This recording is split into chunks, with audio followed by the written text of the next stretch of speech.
Yeah, we can't see the card draw just yet, but that's fine. We'll see it in a moment. Hello, hello, hello. Do you think to like shift this a little like this way? Because like I'm over here, I get cut off. Yeah. Also, just make sure you guys are talking into the microphone. Okay, so you do have to be like really close with it. Yeah. Okay. I might just hold mine in that case. Yeah, that works. You can just pick it up like this. You can take a drink of it. I'm not going to eat the microphone. No, we might have to lean in. I don't think the viewers would like that. They might not like that. No. Yeah. All right, we are in fact live. We are live. Yep. Good morning. Hello. We are live. Good morning, everyone. Welcome to Rumble in the Prairie 15 LFK. How are you doing?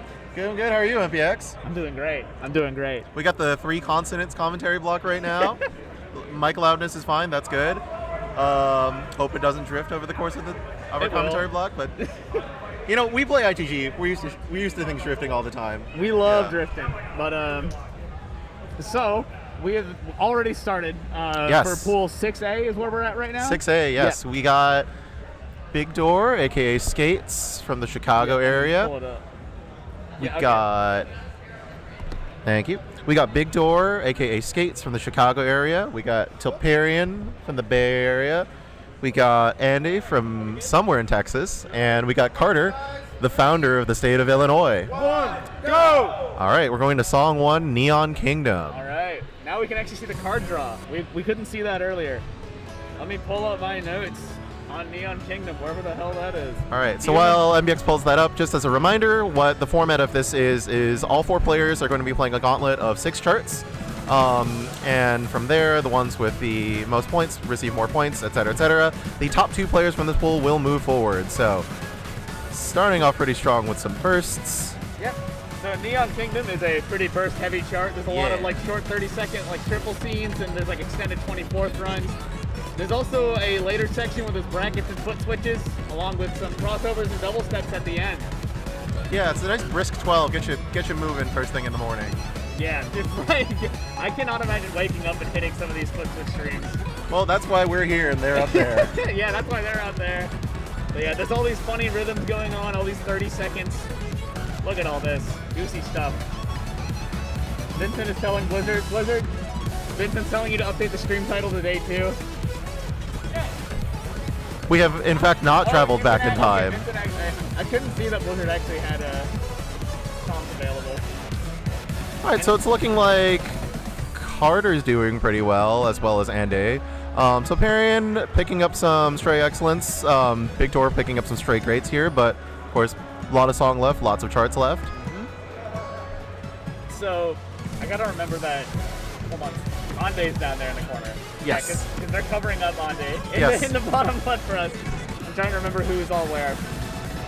We do, in fact, have object permanence. We do, in fact, have object permanence. So we are about to get into the crossovers and double steps here at this end part, along with these bigger bursts.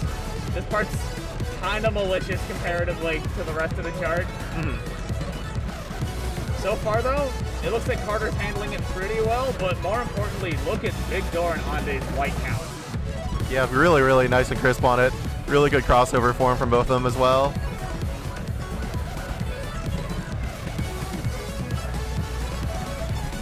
That crossover's evil. One cross, and these 30-second bursts at the end? Yep. Neon Kingdom's got a lot of the charts here have a bit of an end kill. All right, what's the rankings? All right, ooh. Ande, it goes Ande, Big Door, Telp, and Carter in that order for our first round. All right. Which I believe is as seeded. All right, our next 2 charts here are definitely a lot easier than Neon Kingdom. Ideology, our next chart. From what I remember, That's kind of slow, streamy chart, some like roll anchor crossovers. It's a lot of brackets. It's basically got like it's mostly a foot switch chart. It's got a lot of the big 3 crossovers, brackets, foot switches.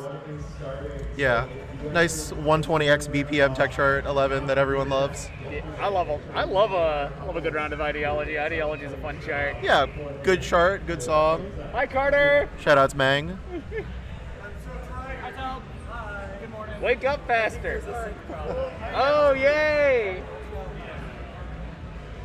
All right.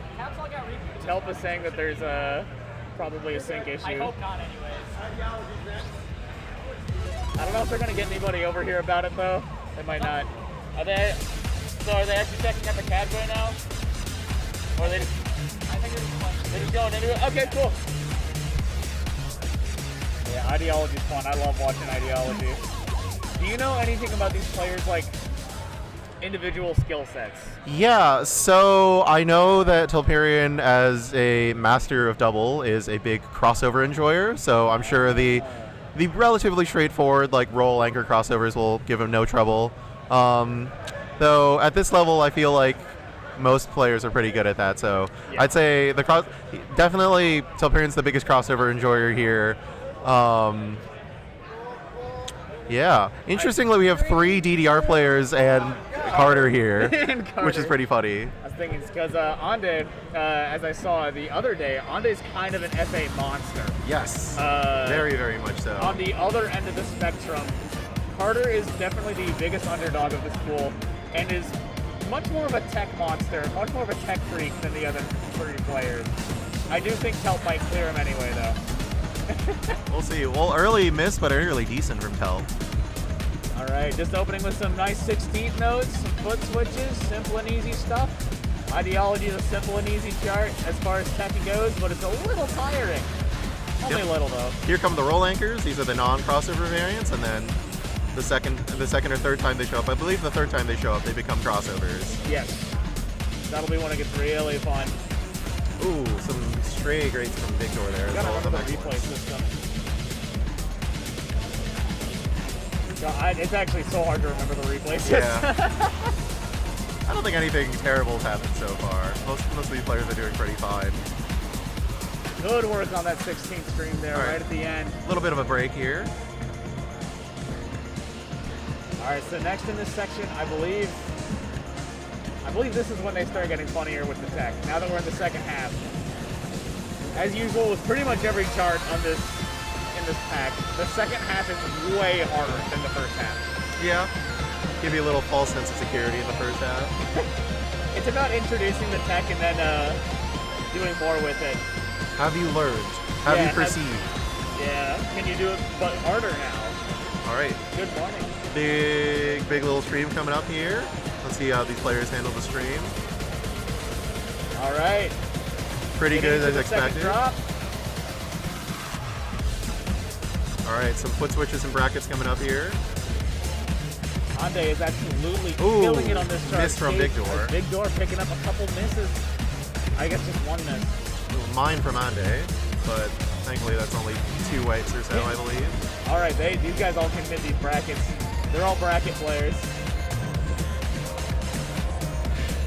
All right, let's see how they close out in the ending here.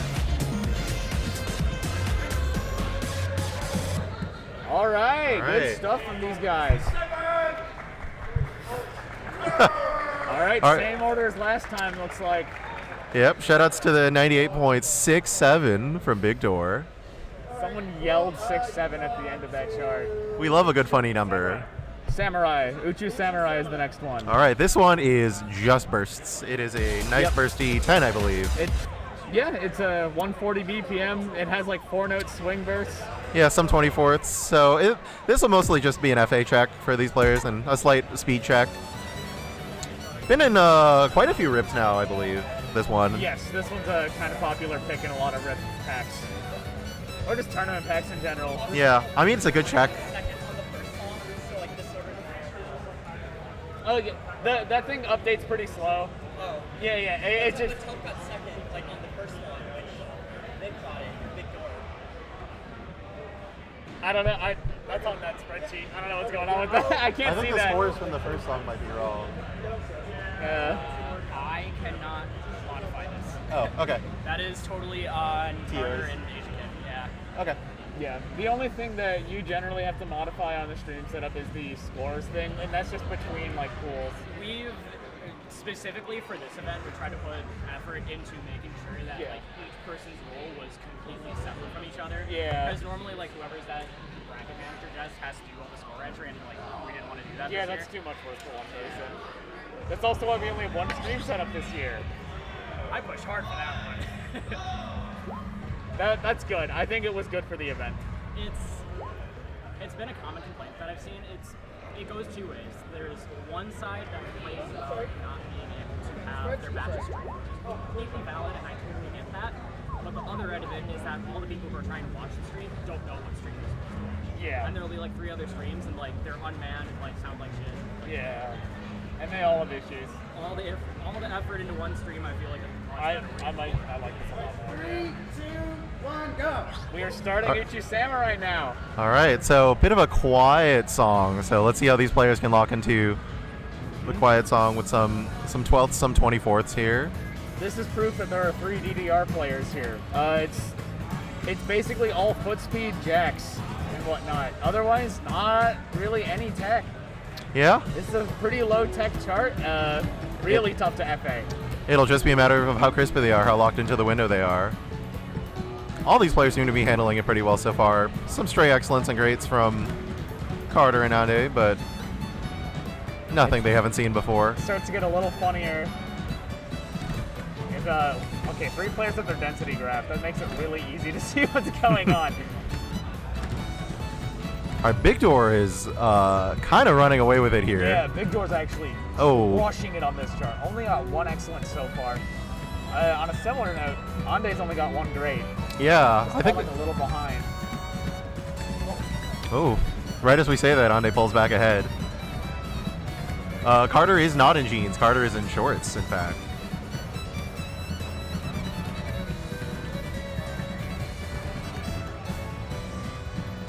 All right, we're in the short little break section. Now the rhythms start to really change up a bit. Yep. Then here's like the 3-4 time signature section. Bow, bow, bow. Then there's some jumps. Bow, and bow, it goes bow. right back into it soon after. Yep. And some occasional like 3-stack 24th bursts. Syncopation handled by all the players pretty well. All right, it's time for the latter end. Ooh, Big Door picking up some excellence on those straight jacks there, but seems to be recovering fine from that. Yep. Ande's really cleaned up the act in the second half here. Yeah, I'm quite impressed by this. Skate's unfortunately not a second half type player. Big Door, excuse me. I gotta get it right. Big Thinny Dortano. Big Thinny Dortano. I don't want to use the wrong name when referring to a player. Wow, basically a quad from Beautiful Ande. end to that. Oh my god. Crazy. Incredible All right. from Ande. All right, once again, we have Ande in first, Big Door in second, Telperian in third, and Carter in fourth. Yep, so we are now halfway through the set, and we've had that exact same order. Yeah, so definitely Ande and Big Door pulling away here as the people potentially moving on to the next pool. But again, anything can happen in the next 3 songs. Yeah, Ande taking a picture of that score, it was so good.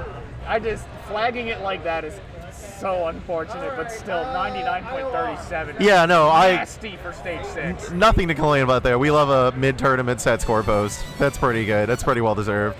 All right, next we have IOR.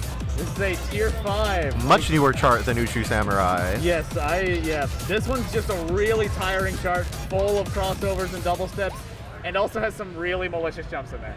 Ooh. It's 169 BPM, so it's kind of fast. I think there is a break in the middle. Yeah, look, I saw the density graph for it. Yeah. There's a short break in the middle, but otherwise it's rough. Yeah, at the very least, the bursts from Uchu Samurai should get them warmed up for some stuff on the faster end. Absolutely. I feel like the IOR is going to be a little easier to FA. It's more about the physical exhaustion of these players at this point. Yeah, definitely. We are on song 4.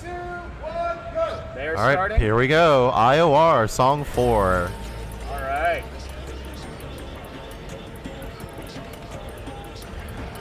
Chad, what do you think IOR stands for? In or out. That's just wrong. That would be It's IOO, okay. huh? It's okay. In or right, I don't know. Yeah, so there's a lot of these jumps that are like, sometimes there's like 16th note jumps, there's like 8th note jumps at the BPM. Kinda tough to time that. In or route. That's Ooh. clever. I like that. I want to see if any of these players do some of these jumps as bracket foot switches. I don't think they will. I feel like they're just going to jump it, especially on unfamiliar pads. Ande's rushing this start too. Look at this. I mean, DDR prepares you for those jumps. Quadding it with only 3 whites?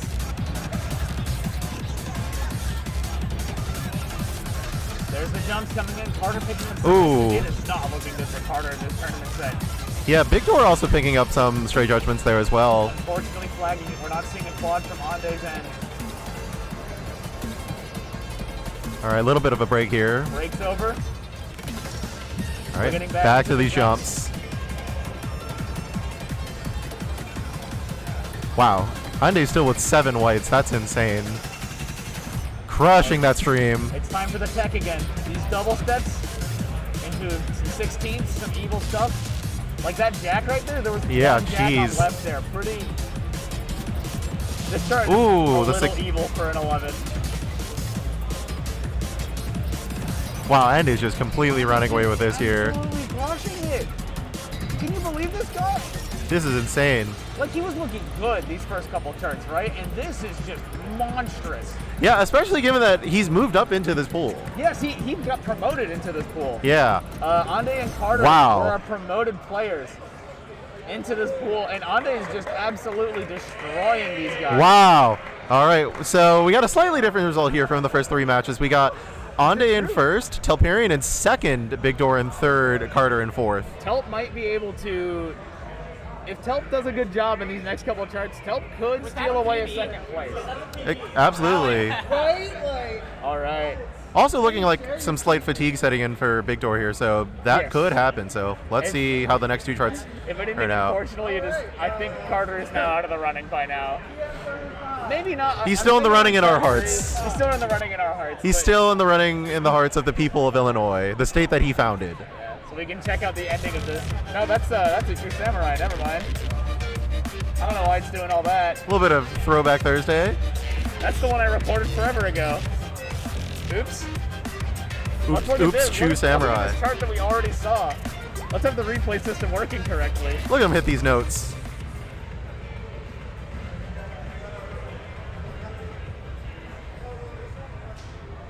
It's a little longer than I remember it being. Hold on. Instant replay. This is a really long replay. Okay, Yeah. I think the replay system might be a little broken right now. Maybe that's what IOR might have stood for. You know, instant out of date replay. Instant out of date replay. Yeah. It doesn't look like it's working phenomenally right now. Talking with the gift of prophecy, charting that just for us. That's good. All right, they are now. 2, 1, go. All right, we are now starting. I didn't catch a chart. This is PN35A. I love this song and I love this chart. Very, very tricky 10. It does a lot of double steps, a lot of jacks, a lot of crossovers. Just mixes them up just enough to keep you on your toes. Yeah. It's a little difficult to F8, but it's at 100 BPM. Also very slow, but very techy. So we'll see how they adjust to the very slow BPM coming from some faster songs before this. All right. All right. Ooh, a lot of early excellence from some of these players here, but Replays are out of date by design. Oops. Vincent, you might be right. We got a crash course for like 1 minute on replays before this started. Picking up mines on Ande's end. still very, very good white in other judgment count, though. More importantly, we should start looking at comparing Telp and Big Door's play. Big Door's looking to run away with second right now, but that's what Telp needs. Telp is going to be looking for a second place. Yeah, a few tech flubs from Big Door could be just what Telp needs. So let's see. But even in the second half, PN35A doesn't change a lot. It really just stays the same. There's that little burst section in this middle part, but that's about it. Doesn't seem to really catch anyone off guard. You know, everyone's definitely looking as hard as they can at the screen to execute everything here. All right, we're getting back into the second double step section of this song, though. How will everyone handle it? All right. It looks like those bursts didn't do skate super well. Picked up a couple more excellence and greats. Definitely still firmly within reach for Telperion here. Yep. Ooh, some excellence won't help his case though. Just keep All right. yourself dialed in, and you won't be missing any of this stuff. All right, here's the final stream. Let's see how they handle it. Good stuff. Good stuff. I didn't realize that chart would be. They did worse on that chart than the last one. That kind of blows my mind. They did better. Yeah. Wow, Ande. Wow. What is going on? Ande is just killing it. Doing this in stage 6 is My fried. goodness. That's so fried. Going into stage 6 and getting 90-90X on these charts is. What are you doing here? What were you doing in stage 5? I don't know. What were you doing down there, dog? Rebellion's your last. Ooh, hard chart for the last one. Rebellion. Rebellion's a tier 7, right? I believe so. I believe Rebellion's a tier 7. It's a pretty physically Yes, here intensive it is. one. That's, I have a lot of notes on this one because it's This is a very, very big, like, yeah, X-Mod crossover brackets. There's also some bursts in there, some, like, bracket foot switches. Yeah. This one is Much faster than PN35A, so let's see how they can adjust to the speed much change. harder to FA. This might be the chart where Ande starts to slip a little bit. This is probably the chart I would expect Carter and Telp to do the best on. They seem to be handling the brackets quite well. I don't know enough about Big Door to say. I think he's no slouch, but as you said, Carter and Telperi are just very, very good at doing the form, so. Yes.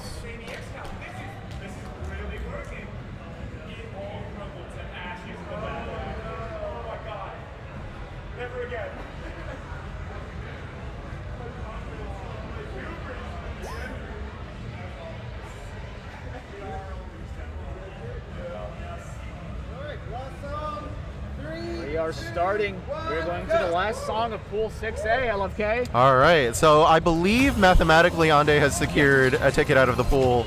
Ande at this point has secured a ticket out of the pool. Big Door's basically secured a ticket out, but if he does very poorly, Telperion does very well, then Telperion could move out.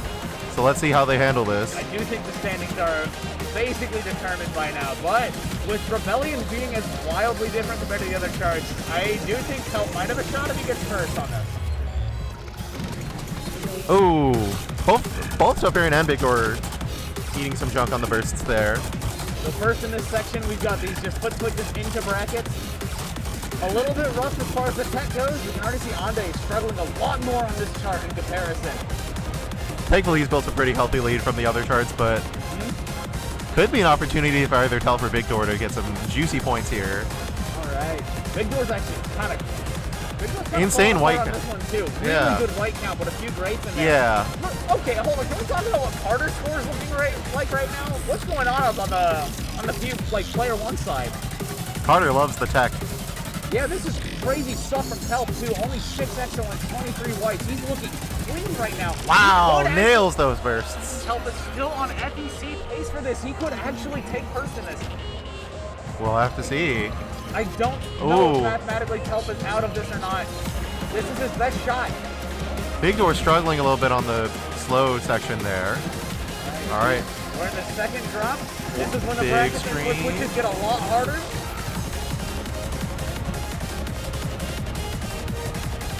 Wow, Telperion's form is so good, just nailing all these crossovers.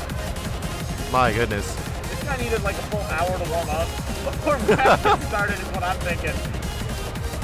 Just can't quite hack it. Big Door's got a beautiful looking white count, but unfortunately mad offset by those grades. Yeah. Ooh, another great there. Ooh, some more Back into the as you tech. speak. This is the last tech section. This is going to be tight. Still on FEC pace, looking good from Telp. Just nailing all the tech. Oh, wow. Incredible play Telperion. from Telp. This could be what he needed.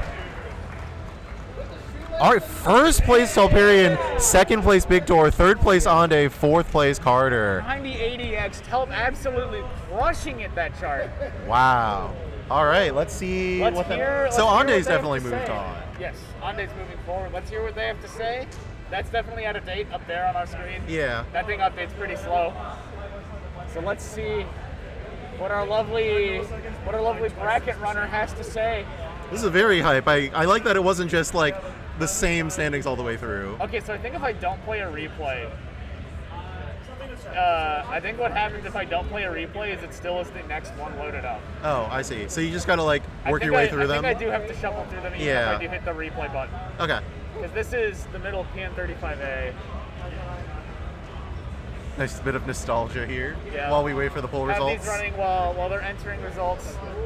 Wait a minute. All right. Oh, I hear a wait a minute from the bracket manager. Do we have a two-way tie? No, because I feel like the EX diff between Big Door and Telp, if there is a tie, I think Big Door had better EX percentage overall. I agree, yeah. So I think if there's a two-way tie, that Big Door would be taking it over Telp. Regardless, though, amazing performance on Rebellion Yes, by that Telp. was- Crazy comeback. An insane ending on the hardest chart that they had in this set. That was exactly what they needed. I'm still getting my mind blown by how good Ande's FA is. Hitting 99 Yeah. to 90-80X the entire pool, the whole thing, Ande just crushed it. He's built different. He's simply built different. Summoning the waters down in Texas. That's that Texas difference. These replays are also way longer than what we were told.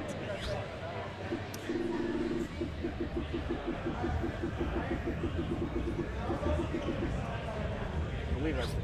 Unless I just have to like... Yeah, switch back to the scene. I think I have to transition back. Hey, what's up? Hello. It's us again. I don't think they have announced the results yet. No, I think there might be a tie situation that our man Ajakin is resolving. Shoutouts to Ajakin. This truly is some good-ass ITG that we're watching today.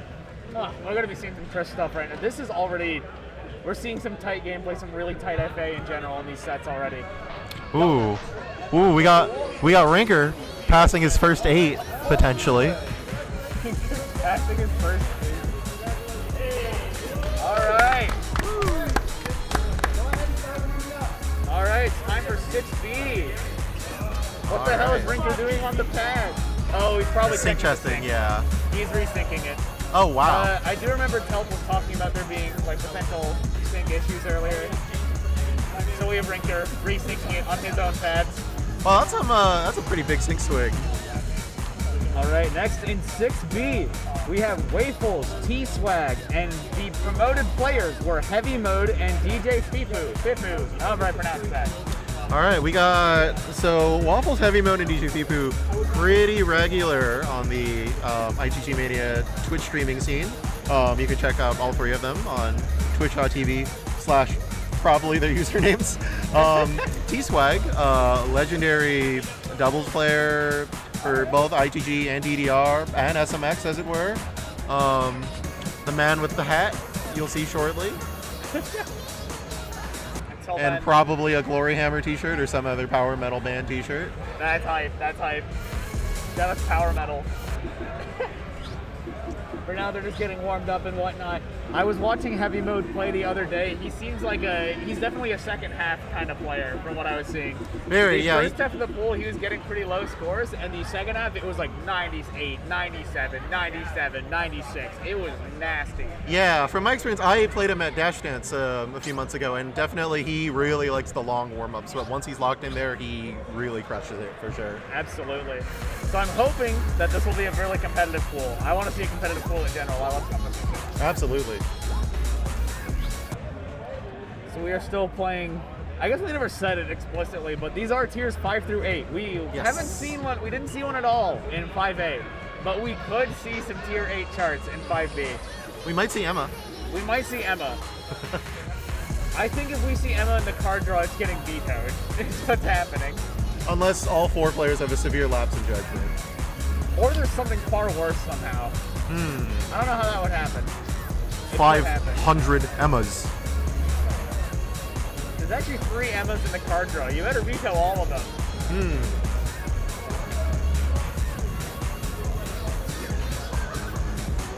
All right, come on, Waffles. You can pass this 8. Oh, no. Commentator's curse. Walking off? Oh, Wow. someday you'll pass an 8. Okay, cool. Good to know.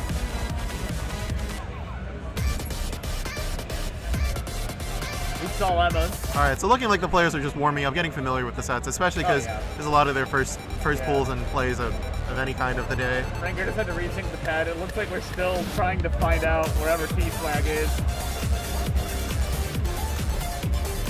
The players are just warming up, chilling out, maxing, relaxing, all cool. Harder. Hitting some arrows outside the school. That's true. Although, as it were, they're hitting arrows inside the school. Is this the school? It's school property. I don't know, people are getting... I guess it is. This is... Yeah. I don't know, unions aren't always... Okay, no, this is the union side, so this would be... Yeah, this would be university property. So sometimes there is, like, a split, because this is like, the union building is also a hotel. Like, sometimes the hotel itself and the union are owned by different companies and all that, but whatever. Yeah. I think we're in the venue, so it doesn't matter. This is university. You're getting schooled. Yeah, Beyonce Patai, that is a great observation. We got 3 headbands players, and the one player we're waiting on, T-Swag, is a hat enjoyer. So let's see if headband, or hat will move on. Well, statistically, headband. I don't know, but a hat's gotta be worth at least 5 headbands. just I in mean, sheer the material head is alone. way bigger, right? Like, there's just more going on up there. Like, it covers the whole head. Like, it'll take some time. He's also got a squirrel under that hat usually. Yeah, Ratatouille player. We got a player, he's got like a really tall chef hat, and there's like a little rat controlling them. Yeah, I mean, literally under T-Swag's hat, he's got a little plush squirrel named Mosey. I know, okay. it's the source of his powers. So they're actually, we do actually have a Ratatouille type player. It's just a squirrel instead, but yeah, I love that Pixar movie, Ratatouille. LFK, you're my friend. Don't forget that when you say such things.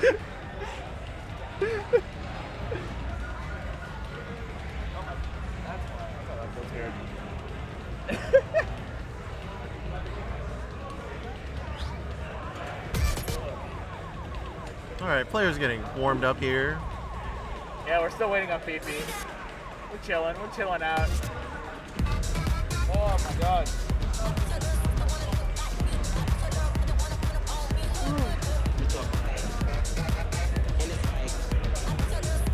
I forget, LK, are you playing in any of the events like the side events today?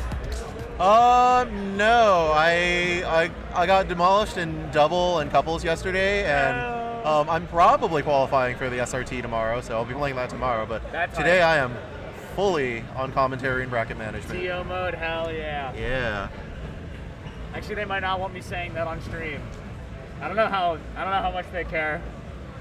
This is INTL timing, so I do have to chill out with the funny words. True. Hey, now you can see me saying funny words. So what if I said things that got us banned on Twitch? I'm not doing that. We only have to place ourselves so hard. I don't know if you guys recall the Storm stream. I did not watch Storm, so I don't know what happened. We got pretty racy there for a little bit. It was entertaining. It was funny as hell. That's like the funniest ITG stream I've ever seen. Vincent with his eyes wide shut. All right, chat. Everyone post your Groove Stats API keys in chat right now. Everyone post your API. Everyone post your IP address. Post your IPv4 address. True. Right now. Give me an open port on your router with no firewalls. Let me in. Let me into your Minecraft server. Let me put random packs on your PC. Y'all are trifling. Hold on. So, I need to attack somebody in our chat for using the word trifling. That's beautiful, but but at the same time, I don't think I've seen anyone use that word. That's impressive. Ooh, we got That's from a Beyonce. pretty different card This draw. is a nasty card draw. Yeah. I love to see Dodo. I like Clockwork Rose. Shout out ITG I Alex. think it's Midnight Hour first. Yes. All right. Midnight Hour, not a too difficult Oh, chart. I think this it's one's. They started late. Oh well. They started tier 6. Oh, looks like T-Swag may have dropped actually. So Midnight Hour, a lot of crossovers, lots of foot switches, and a couple small foot switch chains. This was kind of a knowledge check from what I remember looking at. It's not too difficult to really execute, but if you are not ready for what's happening, then it's gonna be a little tough. Yeah, especially it's got some like pretty unique crossover rhetoric in this if you've not seen it before. All right, so it looks like we're guaranteed to have a headband player win this pool. Yeah, it also looks like T-Swag is not here, unfortunately, for the T-Swag fans in chat. Squirrel Nation in shambles. Squirrel Nation is. I'm actually really sad I don't get to see the Ratatouille scenario.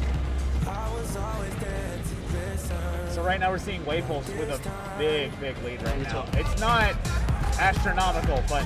Well, to be fair, he did also start the chart later, so it's a little hard to tell. Oh, that's true. Yeah, Waypulse did start a little Ooh, late. heavy mode, nailing the crossovers, really whipping them.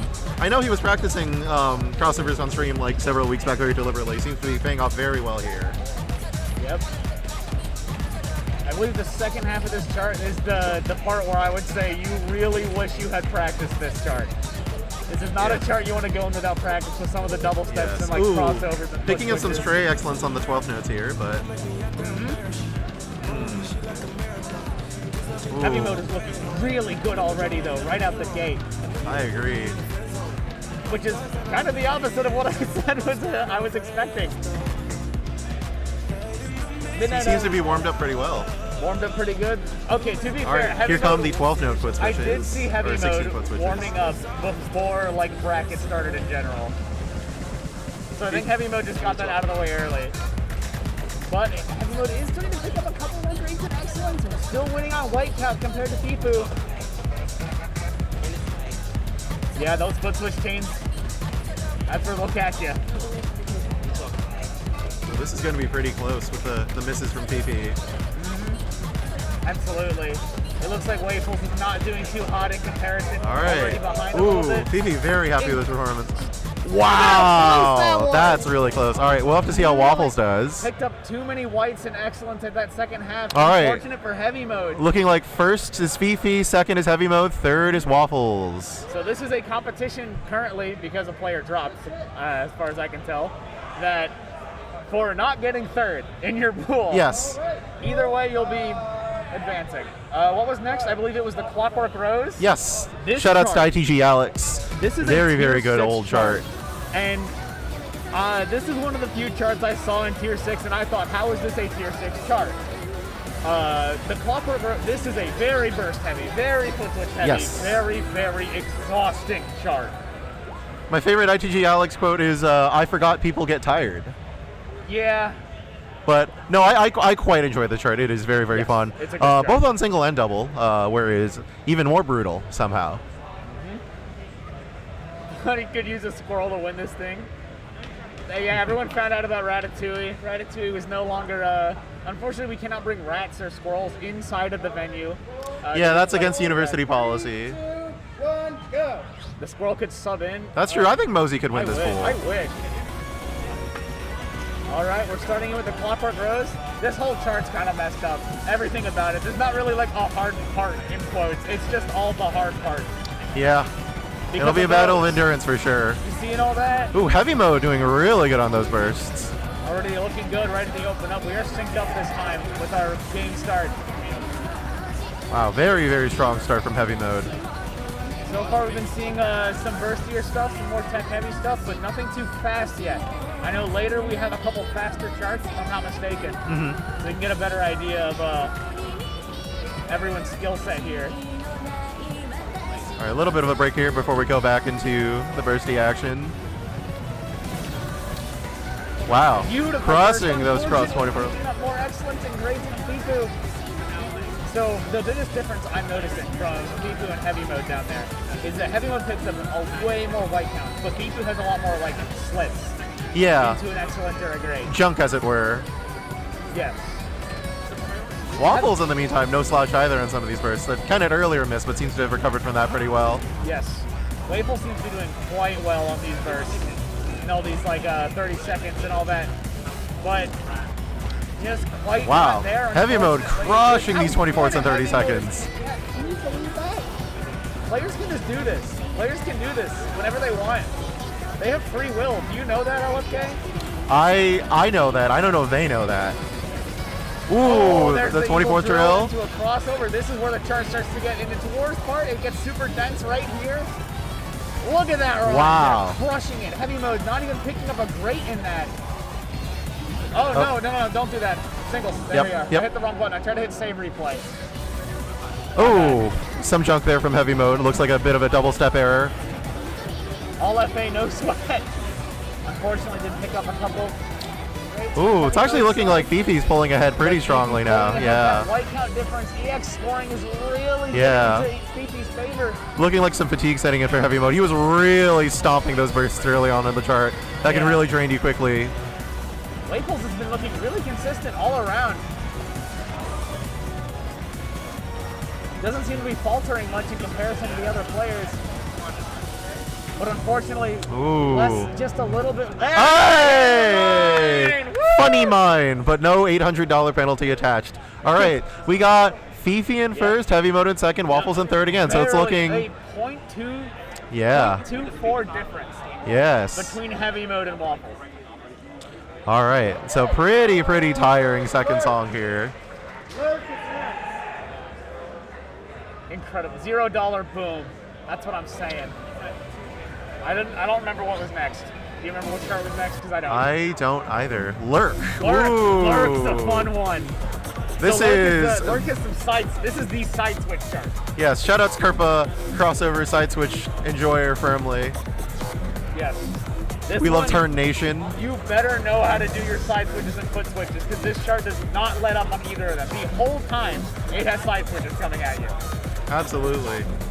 Now I wonder which of these players will commit to fully turning for these side switches, or if any of them are going to like double step, triple step, jack them, because that's also a potential strategy. The ones in this chart are a lot harder to do because what it does is it does the like 3 mines side switch into a foot switch that has 2 mines placed. Ooh. They make it really, really difficult to jack.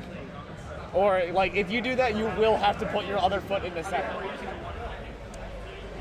It looks like DDR Chad is enjoying a nice round of giving someone a fist bump when they're alone on the pad and then walking off. DDR Chad was doing this yesterday with Carter. Just give a... Oh, which player is that? I have to like just giving Waffle some confidence. We are starting right into this chart. I love watching this chart. I think it looks really fun in general. Would you say you like lurking and watching this chart? I like to lurk. I like to watch. All right. We're gonna get right into it. Not long after. Oh, Waffle's double stepping and picking up a grate there, as does Fifi. Picking up these grades early could be the biggest struggle, but again, let's see. We'll know with the first side switch if these players can handle a side switch or not.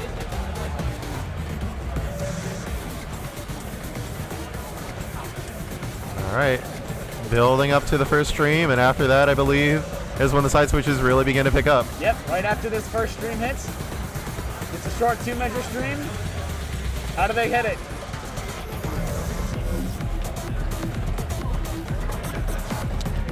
It looks like Fifu is crushing them.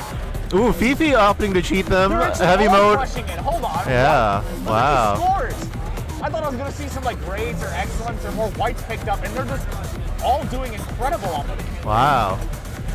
It's really interesting seeing everyone's different forms on them. Like, Fifi is opting to, like, jump and avoid the mines. Heavy mode and Waffles are doing it much more in the do the form way, but all 3 of these players are doing really well, especially Fifi. Unfortunately, Fifi did pick up like a miss or 2. Heavy mode's actually struggling a lot more on this chart than I expected. Picking up 11 excellence. Waffles might actually be able to take this chart. Yeah, looking like it. Mode. It looks like Fifi's doing a little too well so far, but still can drop it. Now we're getting back to the second side switch section. This one doesn't really get any harder in the second half from what I remember. No, okay, no, it does, because there's some bursts.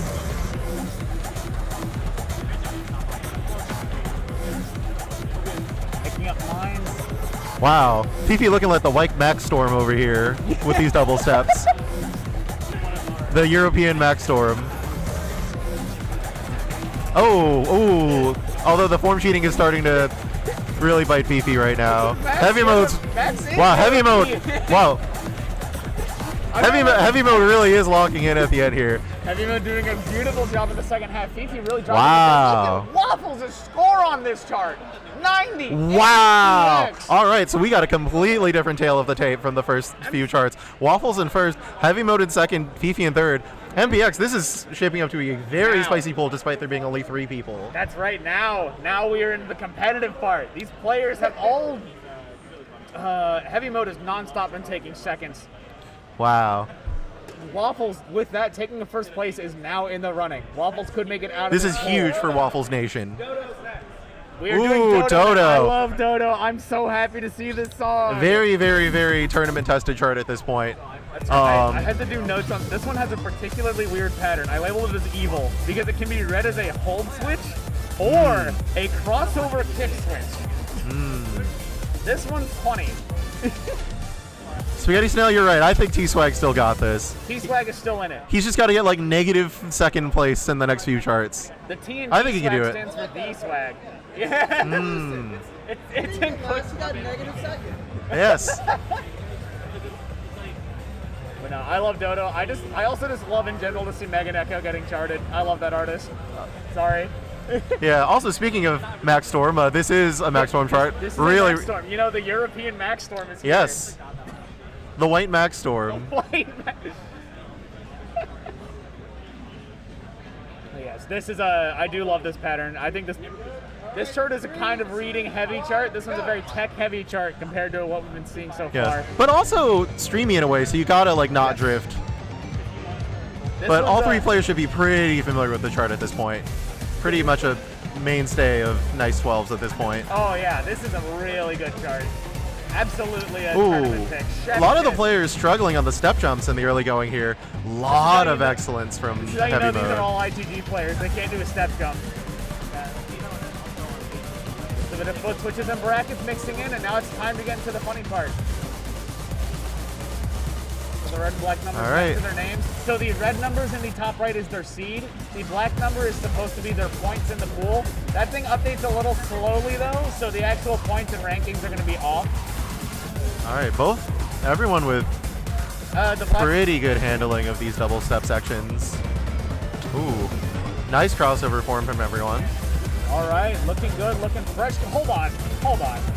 Can we look at how good Waffles is doing right now? He's definitely very familiar with this. That white count is so good.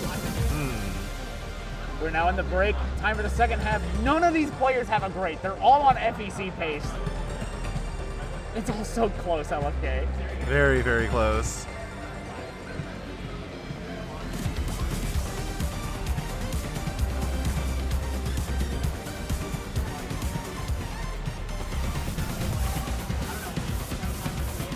Bracket section coming in.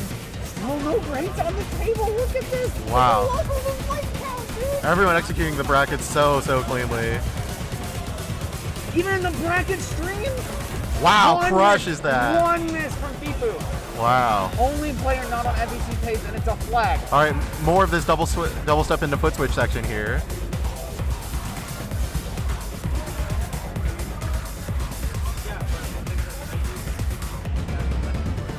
Crossover stream, still Clean doing great, still being from locked in. everyone Everyone's here. in the second half, not doing so great. Picking up a lot more whites and excellence. Finally some grades on the table from Fifi though. Ooh, Fifi and Heavy Mode are actually neck and neck here score-wise. Wow. That's got to be really close. That's got to be really close. They tie! Wow! Oh my god. Wow. 97, we have an EX tie. Wow. Waffles decidedly in first. Fifi and Heavy Mode decidedly in 2.5, 3 second. They tie for second, yeah. that's how that works. That's do I have that crazy. replay on deck? No, No. hold on. What about now? No. Oh, okay. It's all good. Everyone was here. Everyone I saw was trying to that. get that replay on deck and I couldn't. Just to imagine them still- doing the exact same on the chart again. Yeah, so you can imagine the replay in your mind, right? Because you just watched it and recorded it in your mind. I'm rotating an apple in my mind, just as I'm watching the chart in my mind. Players in my mind. True. All right. What was their next chart? Jeez, this is such a good pool, dude. This is such a good pool. Ooh, give me your love extended. Okay, I don't remember this one. Okay, this is a foot switches are the name of the game. 170 BPM foot switch chart. Not too tech heavy, but look at that density graph. Also, decent bit faster than Dodo, so let's see how these players can pick up the speed here. Yes, 170 BPM. This chart is tiring. As we've seen so far, Heavy Mode focuses a lot more on FA and gets really exhausted in the first half of charts. Yeah, so let's hope he doesn't burn out here, because this is pretty taxing. I think this chart will probably be best for Waffles of these three players. I'm actually inclined to give it to Fifi, given that Fifi plays a lot of stamina-intensive stuff like this. This is true. This is true as well. In any case, these players are so close. These players are so close. Everyone's so good. Everyone's so close. Like, my God, even T-Swag. Yeah, even so T-Swag. close. Even T-Swag. You can't really see the squirrel super well, but Heavy Mode's helping out with a stretch. Getting that arm pulled all the way back there. Make sure to do your stretches when you play this game. It's good for your body. It's good for your muscles. It's good for you in general. Absolutely. Don't want to cramp up. Want to keep your muscles nice and loose. Nice and warm, nice and loose. Ultimate sportsmanship, I'm saying. All right, we're starting. Song 5, Give Me Your Love Extended by one Ash Astral. Shoutouts to Ash. I'm getting a couple more stretches. Drink water and stretch. Yeah, I've got mine. Yeah, switch Hydration to the check. comms cam. Hydration check. Cheers. Cheers. Hey, we even got Blizzard in there. Some well-hydrated commentators. Yeah, no, hold on. They saw me. They got you? Okay. I got in they there did. for Cool. 2 frames. Yeah, that's good. Oh, man. There we go, Beyonce Pad Thai. Drink that water or whatever beverage drink of choice. everything. Drink everything in your local vicinity. As long as it's not Go. salt water. That would be bad. Drinking. They mistimed it. Oh, well. Oh no. That's fine. Whatever. Waffle gets to play a little early. It'll make up for midnight hour from earlier. Yeah, it'll make up where he was late. All right. Ooh, really, really Right great into from the double PP. step. This chart just gets right into it and it won't let up either.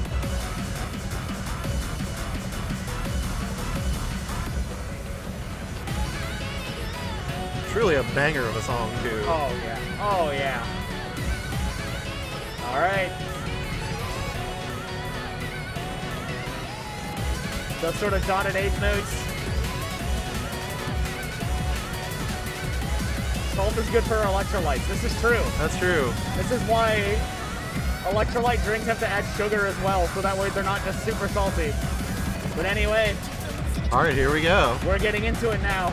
The ones we can hear on the bottom half, by the way. We can't really hear the song for the top player, Waffles. Ooh. Here's the foot switch section. 170 BPM hitting these up arrow foot switches is Whoosh. not easy, and we can tell. PP with a very interesting judgment breakdown. A lot of greats, but pretty very low excellent count.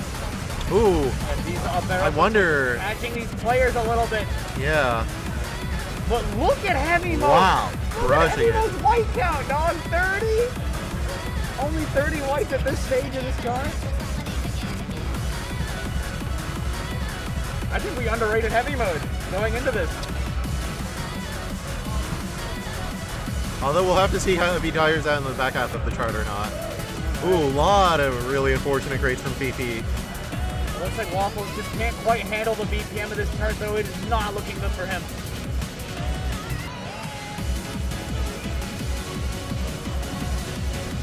Getting into this final end kill section, though. Let's see how these players handle it. All right. Being on top of the screen, a lot of white count from Waffles. Very understandable given how tiring the chart is. Yes. This part is brutal. Putting these short like 8th note or like 16th note breaks in the foot switches. This is almost stream. This is just as broken stream as it gets. All right. Heavy Mode kind of picking up a lot more whites in the second half, but it's kind of getting offset by FIFA's great count. Ooh, this is gonna be That was it's gonna be close. close. What was it? Oh my Oh, God! wow. 0.37 All right. off Heavy of each Mode in other. first, Fifi in second, Waffles in third. This is so close. I feel like Look at that. all three of these players keep winning songs. All three of these players keep losing songs. It's know. really, really, really gonna be close. Look at all that. But we have one chart left. I can't really figure out the standings. It is, But it's- from what I can see here, it is a sorry chart because I can see their OC on the banner. Yes, that's right. So it's juggle. It's juggle, probably. Okay. I believe it is tier 6 juggle. Inner circle, apparently. Inner circle, my bad, I was wrong. Inner circle, this one's another exhausting chart. I always noted whenever in my notes whether it was exhausting or not. All right, it'll be a nice end to the draw here. Really, look at the points. Look at the points. Fifi at 15, Waffles at 14, Heavy at 14. Dude, As a it's reminder, so close. only 2 players are moving on to the next pool, so truly anyone's game here. This will be heartbreaking for whoever gets third. This is such an unbelievably competitive pool. Yeah. Again, shoutouts to Heavy Mode moving up into this pool, being so competitive, and Fifi as well. Like, my goodness, these players crushing their first pools, moving up, continuing to crush pools after a good night of sleep. Yes. Get your rest for these events. But also, I do believe that those standings are after Song 4. They're not updated for Song 5. It takes a while for Song 5 to update on the stream overlay. I see. Well, I feel like it might be even closer because Fifi was ahead, but now Fifi will be behind. So we'll see. That's true, yeah. Heavy Mode will be further ahead. Waffles will be further behind. Waffles will have to take first in this third chart if he wants to shut up. I believe so, yes. If he wants to be top of the pool. But I think if he beats like Fifu or Heavy Mode, that might still put him in the running. It's looking good. But Inner Circle, Has a lot of silly like 16th rhythms. It's not really streamed, but it's pretty broken. A lot of jacks, a lot of gallops, and a little slowdown in the middle. with some swing notes. Ooh, we're gonna have to It's see not how a- these players it's not handle a the BPM, slowdown. It's not like a BPM gimmick slowdown. It just gets slower, and it's charted to the 24ths. Absolute banger. I love to hear my D&D. I love my drum and bass. It's good. We love 170. 170 truly the best BPM tier. 170, my beloved. I love 170 to 180 BPM. True, bestie. I want to be able to. Actually, the biggest goal for me is to be able to play out of hospitality. Ooh. That whole pack is so good, and it's just all D&D stamina. Shoutouts to Rems. Shout out to Rems. 3, 2, 1, go. All right, Inner LFK. Circle. This is supposedly the last chart that we will be commentating together, as this is the end of Wave 6. It is. Yeah. So 6B I- is ending with this beautiful, beautiful set. Such a nail biter. Everyone's neck and neck. Let's get into it then. This chart's tech isn't too insanely difficult, but it is 172. Yeah, both players, all three of these players should be warmed up to this beat at this point, though, from the last chart that they played. So we'll see how they do on this one. Let's get into this. Looking beautiful for Fifu right now. Ooh, Fifu is lot of picked excellence up from an Heavy excellent- Mode. Heavy Mode kind of crumbling here. Also, Waffles picking up a lot of points and excellence. Fifi really running away with this. Fifi's stamina training really, really showing here. Absolutely. Hashtag play stamina. Fifi will probably be crushing this chart with the stamina training. But Heavy Mode and Waffles, quite close in white count, quite close in excellent count. Yeah, also the great from Waffles. Yes. All it really takes is screwing up one little stream. That is and true. It's over. Really easy to rush a BPM this fast. Yes.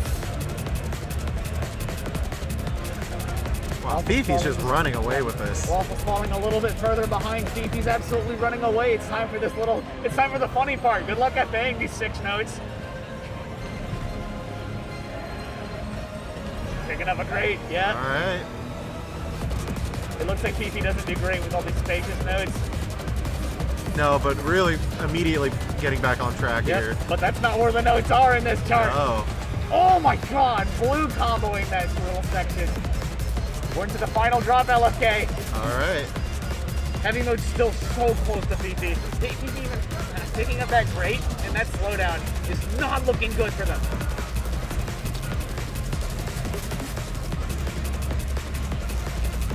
Everyone's really locked in, grimacing in pain after a long 6-song set. The song's cooling down. It's looking like Fifi's gonna run away with it. It is looking like it. Wow, Oh, but a lot of stuff at the end. Hold on. What was this? Hey. Oh my My god. God. All right. Look at First those place, Fifi. scores. Second place, Heavy Mode. Third place, Waffles. All right, we're going to have to see who moves out of this pool here, but Difference of- I believe Fifi I believe it should is be Fifi moving and on Heavy to Mode. Fifi's third pool. Fifi should be moving on to 7B, and Heavy Mode will be moving on to 7A. I believe so. I mean, believe so. Let's get official confirmation here, but that's what it's looking like. What a beautiful set from these guys, Yeah, though. wow. Can you believe?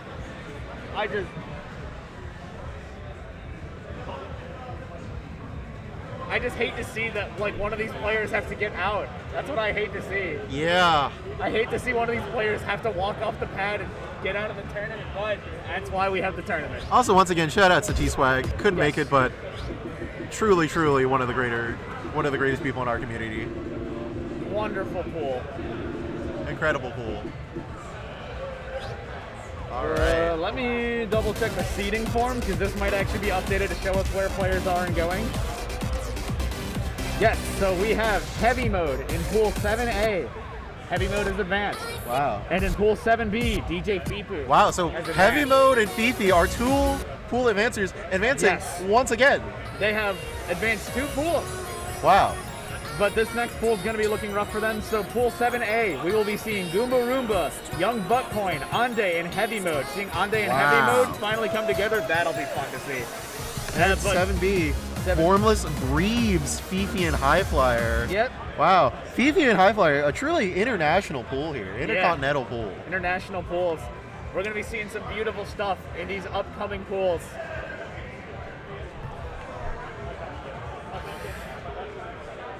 They get so intense from here. But also, we're on crazy good pace right now. Oh, absolutely. It's 11:30. We're about to move on to pool 7. Yeah, I believe this is the end of our commentary block. Yeah. Yeah. I think this is the end of our commentary block. Whenever our like follow-up comment. Who is our follow-up commentators actually? I believe Midtown is one of them. Midtown and Carter. Midtown and Carter? Yeah, I think Carter's that's gonna right. be running around. I'm pretty sure it's Midtown and Carter. Yes, it is Carter and Midtown. You'll see those two cuties on the stream setup in a second. Until then, hey, what's up? We're gonna be here chilling around. Hello. Until those Killing two arrive. time. It'll be a while for Carter to show up. That's for sure. Goomba's already getting warmed up. That guy's a beast. Hey, Goom, don't walk off. Don't walk off on your warm-up. That's the time to walk off.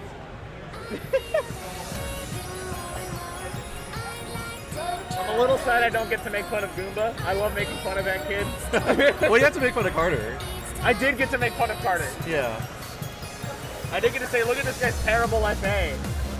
Oh, someday Goomba will plot a 9. Someday he will plot a 9. But until then, a bit of warming up going on. Oh. And for the rest of the day, me and LFK are chilling. Yeah.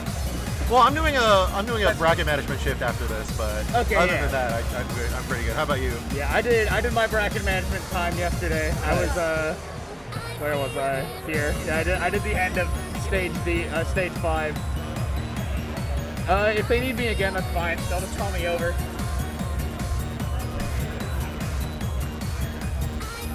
Yeah, BP and Heavy Mode getting a double promotion, full 5%. God. This game's awesome. This game is so cool. Oh yeah. Yo, there's the Pool 1A result from ITG Singles. Yo. We can see that Temp made it out. Temp minus and Nintendo 64. Well, no, that was 1A, so only one player made it out. But No, N64, that's my buddy. That's my buddy Gavin. I forgot they don't make the Nintendo 64 anymore. Somewhere I can read about how the pools work, I believe. Someone linked it in chat. Yes. Yeah. It should be in the RIP 15 announcements. There is a singles format document, like in a spreadsheet. Yeah, that's the one. I think Kyle just sent it. But basically, after pool 5 and on, 2 players advance from the previous pools. And from pools 1 through 4, only 1 player advances. These are gauntlet pools, which means that the players do a warm-up, then they do a card draw of 10 total charts. Each player gets 1 veto, and then they all play the same 6 charts. The person with the highest ranking of like 1, 2, 3 to 4 gets 3 points. Second place gets 2 points. Third place gets 1 point, and fourth place gets 0 points. At the end, the scores are tallied to determine what the rankings of the players are. If there are ties, they are broken by EX score difference, the average EX score of each player. And if there's a further tie after that, then it's Then they sudden death draw. Yeah, then they do a one song. They do a sudden death draw. That hasn't happened yet, but I mean, we saw a tie in our pool, so we have seen ties. crazier things have happened. I did see. I think one of the pools in stage 5 did have a point tiebreaker, and they were broken by EX score. Ooh. I did see that. That was kind of a heartbreaking one too. Yes. You'll at least see the card draw. That'll update like pretty quickly. That one updates super well.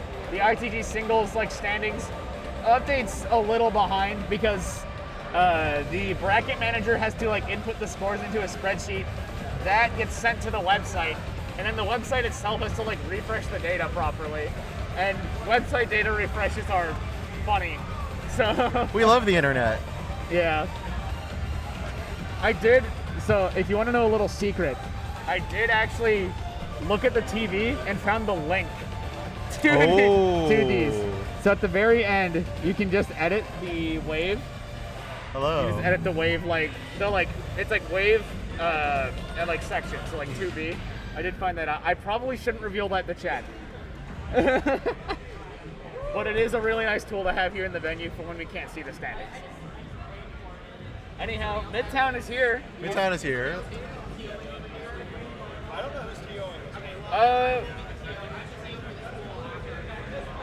Yes.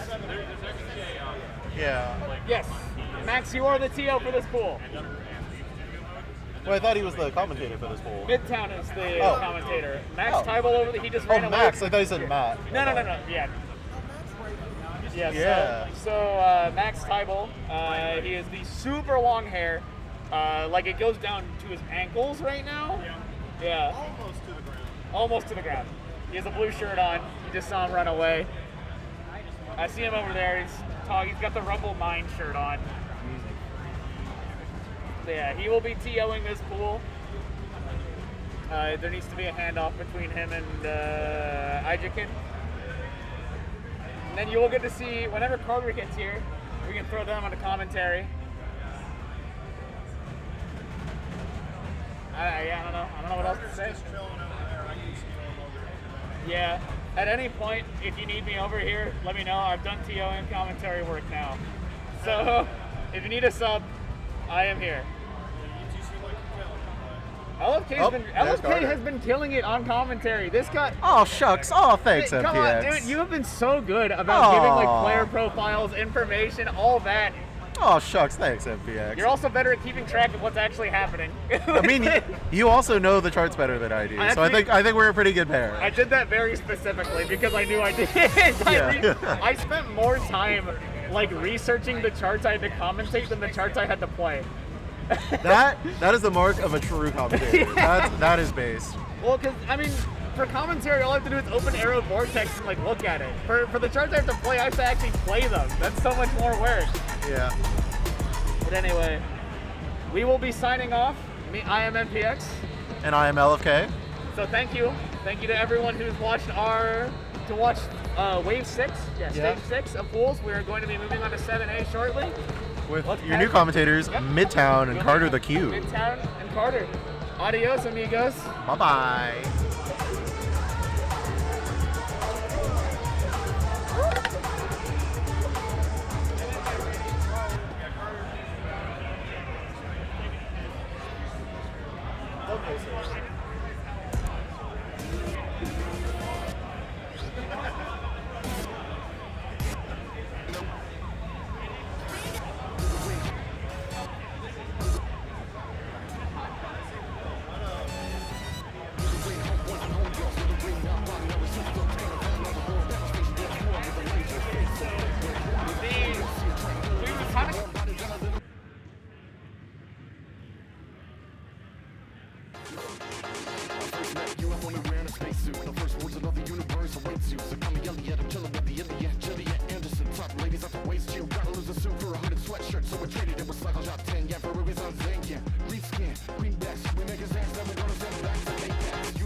Hello, everyone. Hello, everybody. We are just about ready to start Pool 7A, and joining me just in time is the lovely Carter the Q. How goes it, my man? How's it going? Do you even need to ask? Oh, Rumble in the Prairie 15, dude! We are so ready. I'm ready. This event is absolutely popping. Oh, we got our new... Oh, we're going. Oh, We good? yeah, we're good, we're good. All right, we're starting our... We got our set figured out. We're starting strong with my favorite chart, Penis 35 Ass. I think it's a very solid one. We keep things real professional around here. Very professional, absolutely. I don't know if the card draw is up. I don't know when the card draw gets updated, but This is the first chart as far as I'm aware. We are done with warm-up. We're on our way. I'm getting card draw pulled up right now. And right off the bat, we've got Andy over here killing it like usual. Andy making a fucking storm through these pools right now. Absolutely crushing it. And a fairly tight race across the board. We got Goomba just now getting double-digit whites. I think this is a pretty decent pick for Goomba. Nice slow speed, a little bit of burst here and there, some simple tech. He can double step all the crossovers to his heart's content. You know he's happy about that one. He has been reportedly training on crossovers recently. He's had a little bit of a DDR arc. So I've heard. we actually might see some surprises from him today, but I don't know if it's going to be good enough for some of these pools in this bracket. You know, this bracket's an absolute bloodbath. It is. Well, we'll have to see if the secret weapon that he's developed is going to be good enough. Absolutely. Coming out of the gate with a big one on the board. Ooh, let's go. Just Andy barely. holding strong at first, but had one little misstep in the middle that cost him quite a lot. Yeah, just barely managed to clutch it out over Andy. Oh my gosh. Not too bad. We got a good fiery start so far. Looking good for the youngster Goomba Roomba here. Yeah. Very good showings from Heavy Mode and Young Buckcoin as well. Absolutely.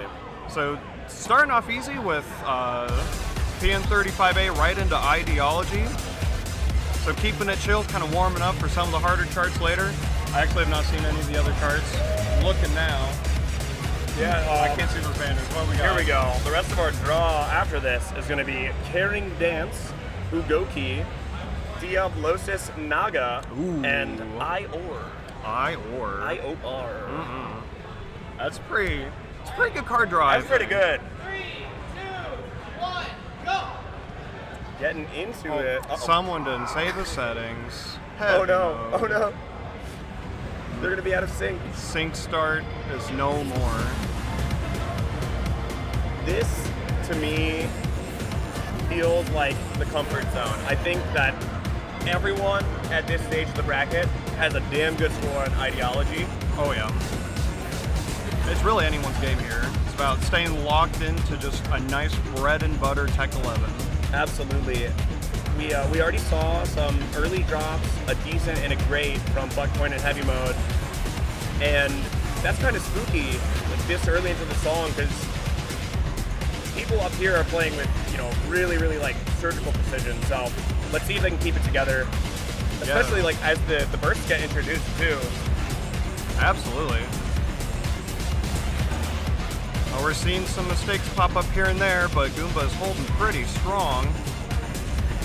Oh, he got his own collection now. I can't say anything. 5 all can we? at once? Yeah. No, I can't say anything around here. Yeah. Speaking privileges have been revoked. Man. It always happens to me, but I never thought I'd be the one to curse other people. It's fun, isn't it? It is cool. It is fun. Like I could say, oh, Goomba's looking solid now that he hasn't gotten any excellence. Surely he won't get any more. Okay. I should commentate more of Chance's sets. I think that guy he's too good. He's too successful. We gotta curse him once in a while. True. Keep things interesting. Yeah, despite the couple of greats and excellence from Andy early on, still holding solid in a pretty decent lead. So I think the straightforward tech here is really benefiting Andy so far. Yeah. I've been absolutely blown away by Andy. Like, oh my God, yeah. He's had such a breakout performance here. And even after all of these sets, both yesterday and today, still holding really strong. So now it's almost an endurance test with how many charts you're playing today if he keeps up this performance.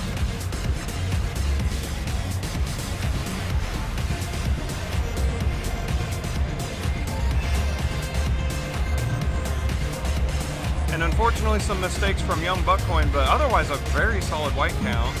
I was gonna say, yeah, like despite the handful of misses, his white count was one of the best in the whole pot. Wasn't too bad. Really solid. Actually very close. Wow, young Buckcoin got fourth, barely beaten out by Heavy Mode. Coming up in third. Goomba taking the second for Ideology, and then Andy with a solid 99 EX on this. Very impressive. This is a throwback. I love Carrying Dance. All my homies love Carrying Dance. Yes, a Nekomata Master classic. This has been in tournament packs for a few years now, and for good reason. Like, absolutely. We keep it around because it's just such a wonderful 9. Like, it's so good at layering all these different mini skills together. Like. I love when we just are able to find 9s and 10s that are that good at condensing these different skill sets. Absolutely. Carrying Dance is a nice slow, like 101 BPM, I think, and all you got to do is just look at some bursts here and there, some funny rhythms, I think, in it, a little bit of crossovers and stuff, but it's got a little bit of everything. Got some jumps. Oh yeah, so if anyone's curious about the point system, how it works is that we've got 1, 2, 3, and 4. It doesn't really matter what your EX score is, it's just what your score is compared to other people. So if you are the best score, you get 3 points, I believe. Yes. If you're second best in that song, you get 2 points. If third best, you get 1 point, and fourth, you get 0 points. Basically, just for each person in the pool that you beat their score, you get a point for like each of those people you beat. Yep. And at the very end of 6 charts played, you look at your totals and we just see who came out on top. And if there are any ties, I believe, then you look at your average EX score across and see who had a better average. And that does come up more often than you would expect. So every single song really does matter. You can't afford to ease up or like walk off on a song because it would really decimate your average. It would, yeah. That would be a shame. We've got an incredible pace from young Buckhorn right now, but despite these rhythms, we are looking at a clean, well, I had to say something. Classic. But, I mean, young Buckhorn and Andy are like neck and neck. And despite being a fairly rhythm-heavy chart, Goomba is a little further behind, but is still in the running. We still got more of the chart left. Yeah. Very clean bursts from Goomba and from everyone. I don't think I saw any whites from Andy either on all those triplets. Andy's our champion slow scroll speed reader, able to just handle any scroll speed. Nothing can stop him. I wonder if he's more of an audio player then, if he's reading this slowly. I wonder, yeah. Wow. Oh, this is a close one. Amazing performance from young 99. Buckcoin. Popped off on that one. That is really good. Wow. That's the DDR Illini rep for you. They're doing good. Gotta represent. Represent. Wait, is Andy DDR Illini? No, Young Buckcoin is an alumni of U of I. He used to run DDR Illini and Rumble in the Prairie many years ago. Really? I didn't know that. This was, oh man, I want to say like circa 2016. Wow. It's been like a decade, yeah. And he's still around and still kicking butt. That's crazy. I went to one rip way back in the day in 2018, and I was not very good at the game back then, so I was like, these players are too good. I'm gonna get better. Yeah. And then I came back. Yeah. And I'm tearing it up.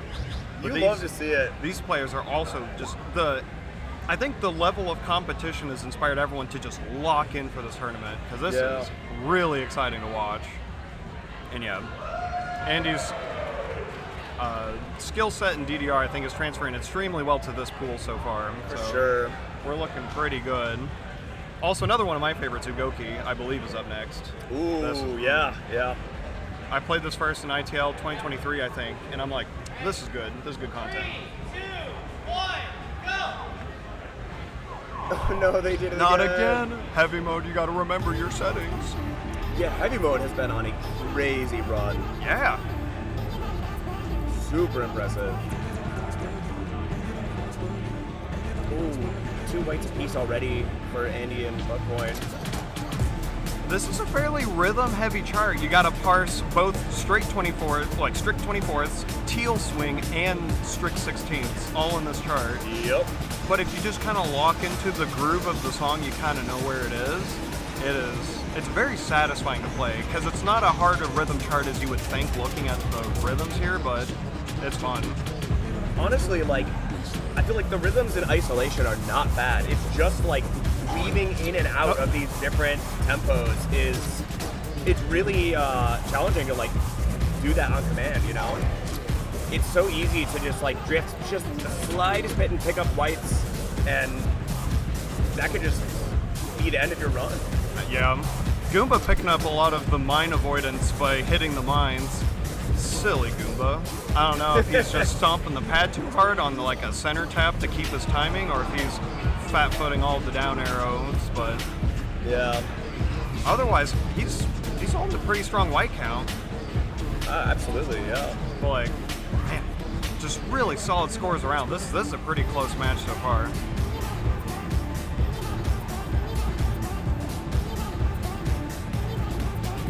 Pretty soon we are going to be coming up on the mine. Yes, mine avoidance. Funnies. Oh no! Andy doesn't know. Oh no! Is it just too sticky, or is he moving his feet enough? I wasn't looking. Hard to say. Oh man! The other players seem to be missing those mines as well. This is a spring pony chart to end out this kind of chart. He was able to keep it together for the most part. He did pick up 1 or 2 excellents, but yeah, I think despite those mine hits, I think Andy is still running away with this. I think so. Ooh, close. Yeah, it did end up being close. Oh, Goomba with the goodness. steal on second place. Oh my God. Goomba slid in there. I think those mine hits for Young Buckhorn were too much. I'm just thinking back, very start of the song. Buckcoin picked up those 2 whites in like the first 10 seconds. Those legitimately made the difference here, I think. Yeah. Oh I'll see if I got Goomba hitting some of the mines up here. I don't know if I got another one, but yeah, I think just center tapping just leaving his foot on up arrow. Yeah. But now we are ramping up. We got Diablosis out of nowhere. We've had I think every song has been below 130 BPM, and now we've got a 200 BPM 13 to kind of rile people back up. We are cranking the BPM knob up to 11. Yeah. Getting aggressive. It's going to be intense. I think if Goomba can stay locked in and channel his inner foot speed demon, I think he's got this. But we'll see how the other performers fare against such a high intensity chart. We're waiting on Andy and Young Buckcoin to move on up to Diablosis.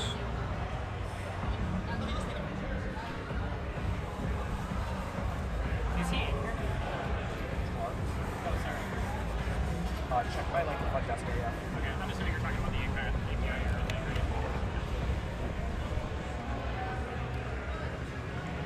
right? Yeah, Diablosis is very straightforward, but it's got some jumps you got to worry about and some bursts at 200 that really hurt. I hope they're warmed up sufficiently. Yeah, I mean, I would count that as a decent warm-up of just 9s, 10s, and 11s, but then you're kind of slapped in the face with this, so you gotta have some fuel left in the tank to crank out this sure. late into the set. I think, like, physically speaking, they all seem like they're in pretty good shape here. But I don't know if any of them got the chance to play stuff this fast this morning. I didn't actually see like which songs they chose for their warm-ups. So yeah, there weren't too many high BPM bursty charts for warm-up because most people like to take it easy, get your body moving, and then Chief Skittles over there is like, hey, why can't I get like a foot speed 13 to warm up? Because once I can play that, everything else is easy. This is what happens when you're in IT. No, I get it. Cool. Let me know. That was hilarious. Fixed it just hooray! No more API error. Yippee! We're back. We're back. The API is no longer an error. Literally, Sarah just had to stand in front of it at that moment. The true IT professional's aura is enough to fix IT problems. The computer is afraid of the professional, and they correct their ways. As the computer should be. Absolutely. All right, heavy mode remembered to move his settings down, so we finally have a sync start. Awesome. But let's see whose foot speed can round out the FA here. Our only 13 in the set as a 5th song.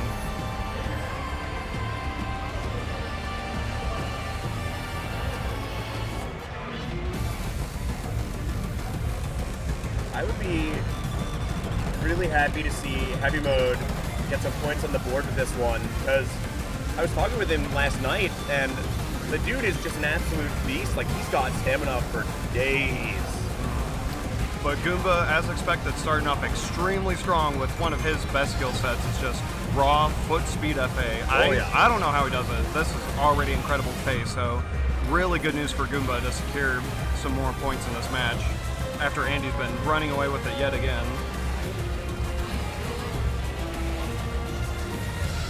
But everyone else holding their own. Yeah. I mean, Young Buckcoin's got a really good, only one excellent and one great to his name. That is really solid. Yeah, Buckcoin's currently ahead of Andy here. Looking damn good.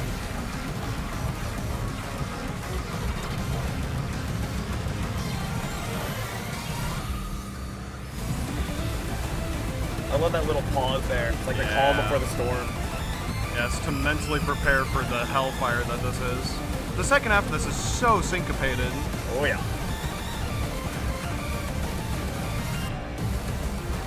It's arguably harder than just straight runs. Oh, it's Stop very and go much. motion. Yeah. Yeah, it's tricky. I catch so many excellents just because I kind of muddy the rhythm through all this. Yeah. And then one more burst to wrap this up. Ooh, couple greats there. Couple, Although I still think he's got a comfortable lead. Comfortable win from Goomba on this chart. Yeah. That is very, very good performance. But Young Buckcoin right up there with another 9080X on this to secure second place. Very, very good showing. Super good. So maybe we finally found Andy's weakness after all this time. Is some of the more high-intensity, harder charts of the set. It's the only thing that can take him down, it seems. But even then, I don't know if one chart's enough to knock Andy away from moving on yet again. I think he's, no matter what, he is a lock at this point to progress. The question is, will Buckcoin manage to usurp Goomba on the leaderboard here? It's not the most likely, because he would need to be, I think either first place or second place on this, with Goomba ranking below him. And it still could like come down to a tie at that point potentially, but there is a world where it does happen. It's possible. It is possible. Yeah, Goomba getting a couple of what may seem like stomping earlies and greats and decents and way offs from the pad being a little sensitive, because Goomba stomps on the pad harder than anyone else I know, even outside of Rinker. He's not even mad at the game, he's just stomping that hard. Yeah. Boy's not gonna have shins past 20. Yeah.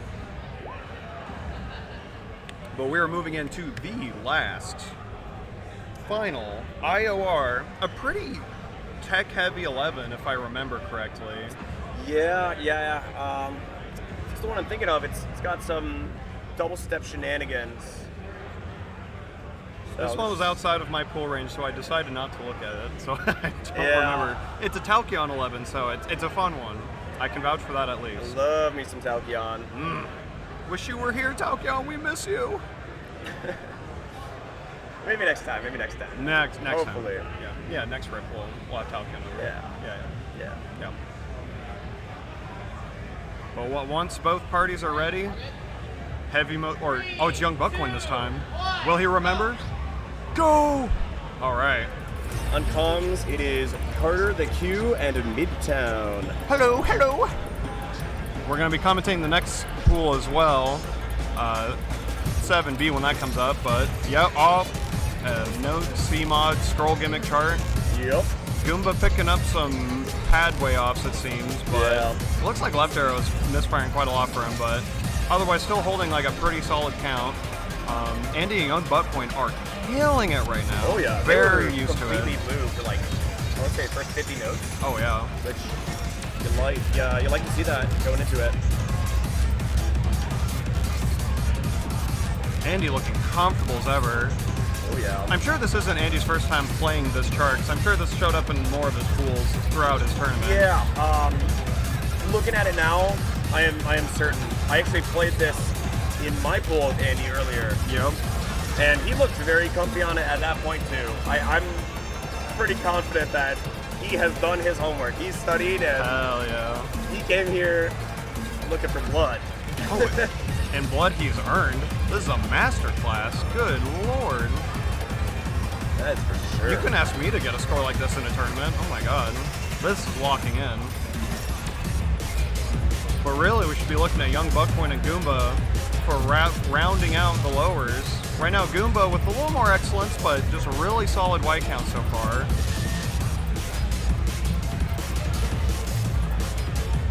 I do worry about the speed gimmicks for Goomba. Historically, that's always been very, very tough for him. Yeah. And he seems to have tanked them. Too. Yeah. Oh, wow, yeah. I didn't even see those. Yeah. Andy picking up his first excellent of the chart to end it, which is unbelievable. Almost quadding it. Good Flags grief. it on command. Oh, and Goomba takes second place. That could be the difference maker.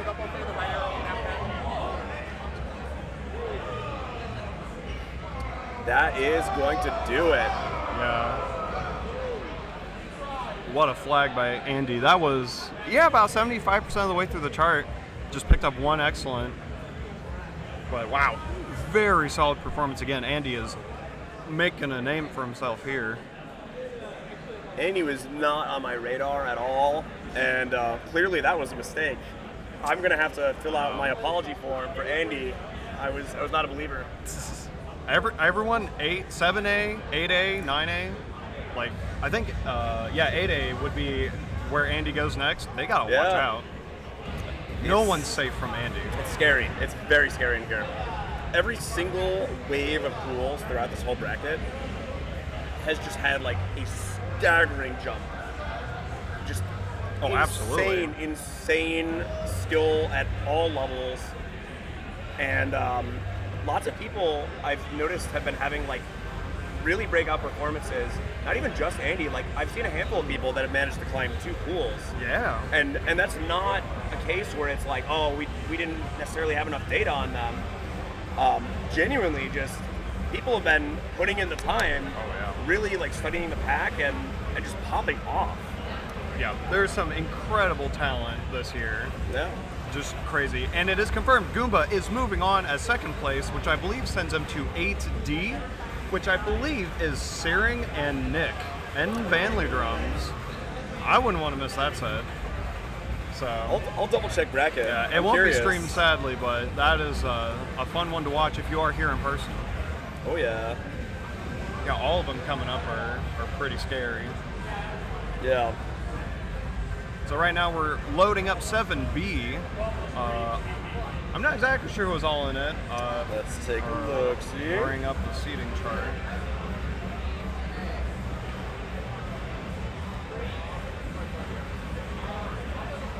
All right.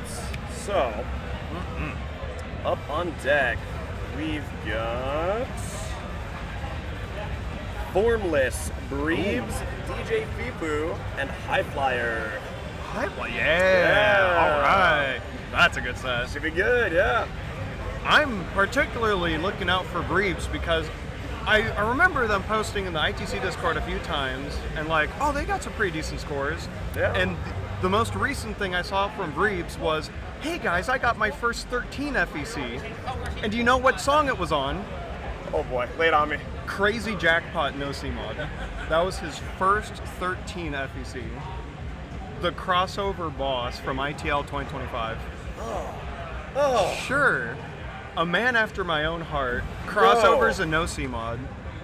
Breebs. I know you're not supposed to root for people, but that is my Just- kind of player. Oh my god. A DDR aficionado. And he even got, I looked at the score post, and he got it on 2.75x scroll speed. Like, not even a CRM mod. It's just like, this is how you're supposed to play this chart that came out 10 years ago. Breebs is a different breed. Different breed. Just, oh my gosh. Just a different breed. But Formless, absolutely terrifying in their own right. Yeah. Fifi, absolutely crushing it recently. I think Oh, they've yeah. had some really strong Oh, yeah. performances. Sure. And High Flyer, absolutely ecstatic to see them here. I think I missed their set, Yeah. so I'm excited to see how High Flyer goes.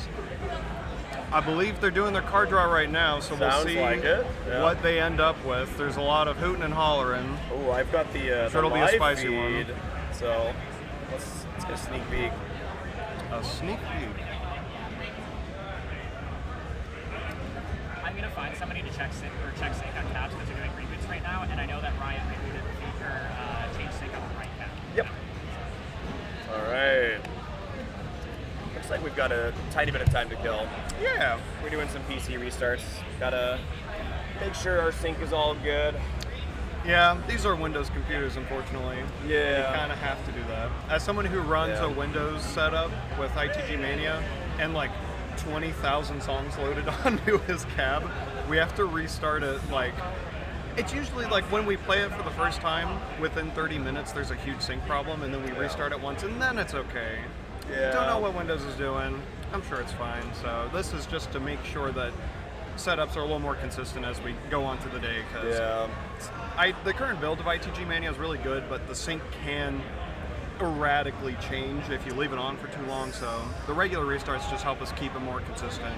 For sure. And then we It's, got our expert rinker to make sure that they're locked in time, or that they're consistent at least. Yeah. Rinker sync is interesting. It took a while for me to get used to it, but I think I'm more used to rinker sync now for tournaments. More like sinker. The sinker. Yeah.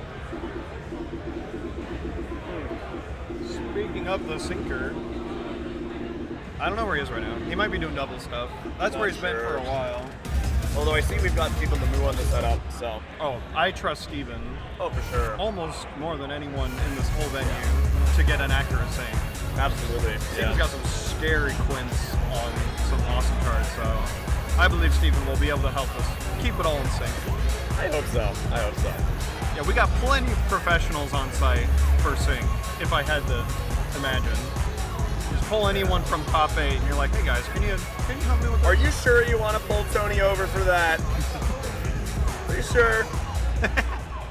Look, there's no chandeliers that he can reach, so unless he smacks one of these. Nah, he won't be back here. It's fine. Man. But yeah, we're chilling. It looks like the Big chillin'. C&D setups look like they're going all right. I haven't seen too many people complaining, but I think we're just kind of running along here. Yeah, please knock on wood. We'll see. We'll see. We'll see. We had a lot of hiccups yesterday. Yeah, I saw Which- that. Oh boy, I was doing laps around the venue just trying to put out fires. We had, I want to say 2 or maybe even 3 IO boards just crap out on us. They were like short circuiting, so we had to completely swap out the IO boards mid bracket, and just like little bits of pad modding here and there for probably every single setup. Yeah, everything's had to be like touched at least a little bit to Yeah. fix some quirks here and there. I mean, it is par for the course, to be fair. It's a tournament, and when you Yeah. have 8 different ITG pads, one of them's gonna be weird at any given moment. So Yeah. it happens, but we're staying on time for now. We're keeping the train rolling. Yeah. We haven't crashed and burned, so we are looking pretty. Full steam ahead. Heck yeah. Once we're done with the setup over here, we're gonna reboot and make sure the setup over there works, and then I think we're gonna be off to the races. Matter of fact, I'm gonna check in right now. Yeah, go see. Maybe what I we're can up help to. accelerate this process. Yeah. You know what you're doing. I don't know what I'm doing. I'm just kind of here. They're looking at an FPS issue right now. That's another thing with Windows I've always had an issue with, is that I'll play on like the 144 hertz monitor I've set up, and then randomly it'll decide, no, you're playing 60 FPS now, and you can't fix it unless you restart. Don't know why. Thank you, Windows. Very cool. Who knows what it could be. But hello, everyone. It's just you and I right now. We're just hanging out here at RIP 15, waiting for Pool 7B to start. Got Formless, Breebs, Fifi, and Highflyer ready for an exciting match. I believe the pools are 5 through 8 for the card draw. So we're just chilling. I hope it's not as bad as, I think it was Rep 14, we had Windows setups for some of the cabs because we had to run mods on them, and there were stutters due to Windows sound drivers that would literally stutter the game for like an entire second before reloading where you were. It was terrible. I don't know how you can come up with these problems, but I believe these are just kind of minor sync fixes, FPS syncs that we're just gonna get all going. Yeah, don't you dare plug in or disconnect a USB device with ITG Mania open. That is the worst decision you can do, at least in my experience. Yo, Maxstorm, what's up? We miss you, man. But it is rocking over here. We've got some crazy good setups right now. Good matches around the board. Andy just made a tear through the, I think, stage 5, 6, and now 7. Just crushing everyone through it. Just the solid DDR skills. Absolutely carrying on. We've got some little maintenance to work on right now. Carter has left me, but we will be back momentarily. So take it easy. Grab a snack, grab some popcorn, lean back, and enjoy the match as we get ready. Steven is agreeing that the setup is in sync, and I trust him.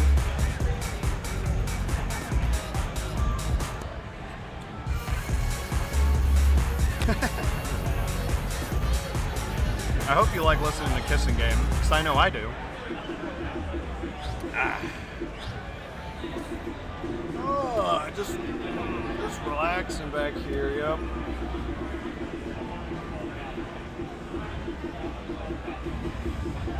I also had Hubert smuggle me a Monster Energy drink. I don't normally drink too much caffeine before a set, but I've noticed it does help. And since I'm only eating breakfast before my set, I need all of the energy I can get. Maybe with this I can channel the power of Rinker to make sure I can stay awake for my set. Didn't someone call FIFA the White Maxstorm? It wasn't me, so you better find out who said that. true. Look, Hunter, I've asked Hubert to press the ITL button, and he won't listen to me. I don't know why he won't do it. We're trying to get everyone here to pressure Hubert to press the ITL button, because we all know Hubert's on the ITL team and can start ITL, so we're waiting in anticipation. Also, we got setup B now playing Kissing Game. I don't know which exact setup is doing audio. I'd imagine it's the setup A, so just so you know, I'm listening to Kissing Game yet again, and it's great. Oh, that's right. Hubert keeps saying he'll press it tomorrow. I don't know what the deal with him is.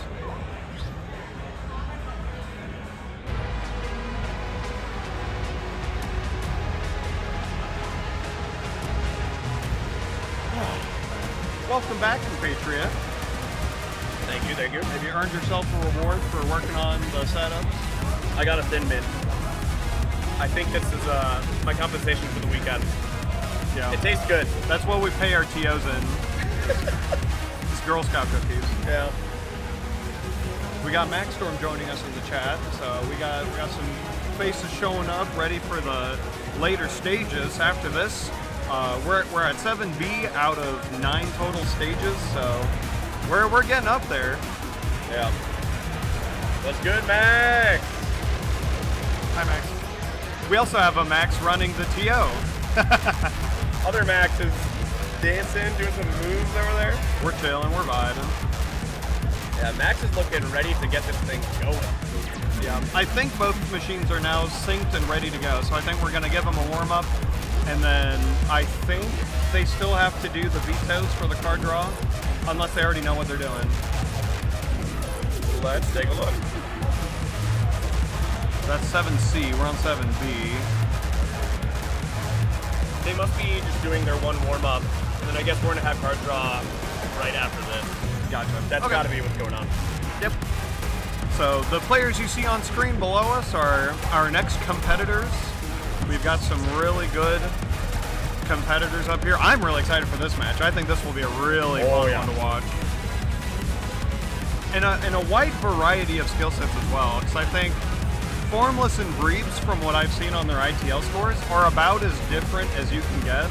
Oh yeah. Where Breebs is like a tech soup and no C-mod, just a gimmick player. Like, the dumber the chart, the better they are at it. Oh, and yeah. then Formless is just a strict timing legend. Like, if it's straightforward, he's not gonna miss. So what do you even do against that? Man, it's tricky. It's interesting too with the card draw. You don't get to just protect your silver bullet, right? You don't have like the one guaranteed song where it's like, I'm gonna win on this thing. It's just one veto per player, and that's it. So it's kind of tough. Like, you don't even know necessarily what the rest of the pool is gonna want to veto either. You don't know what their skill sets, like how that's all gonna overlap.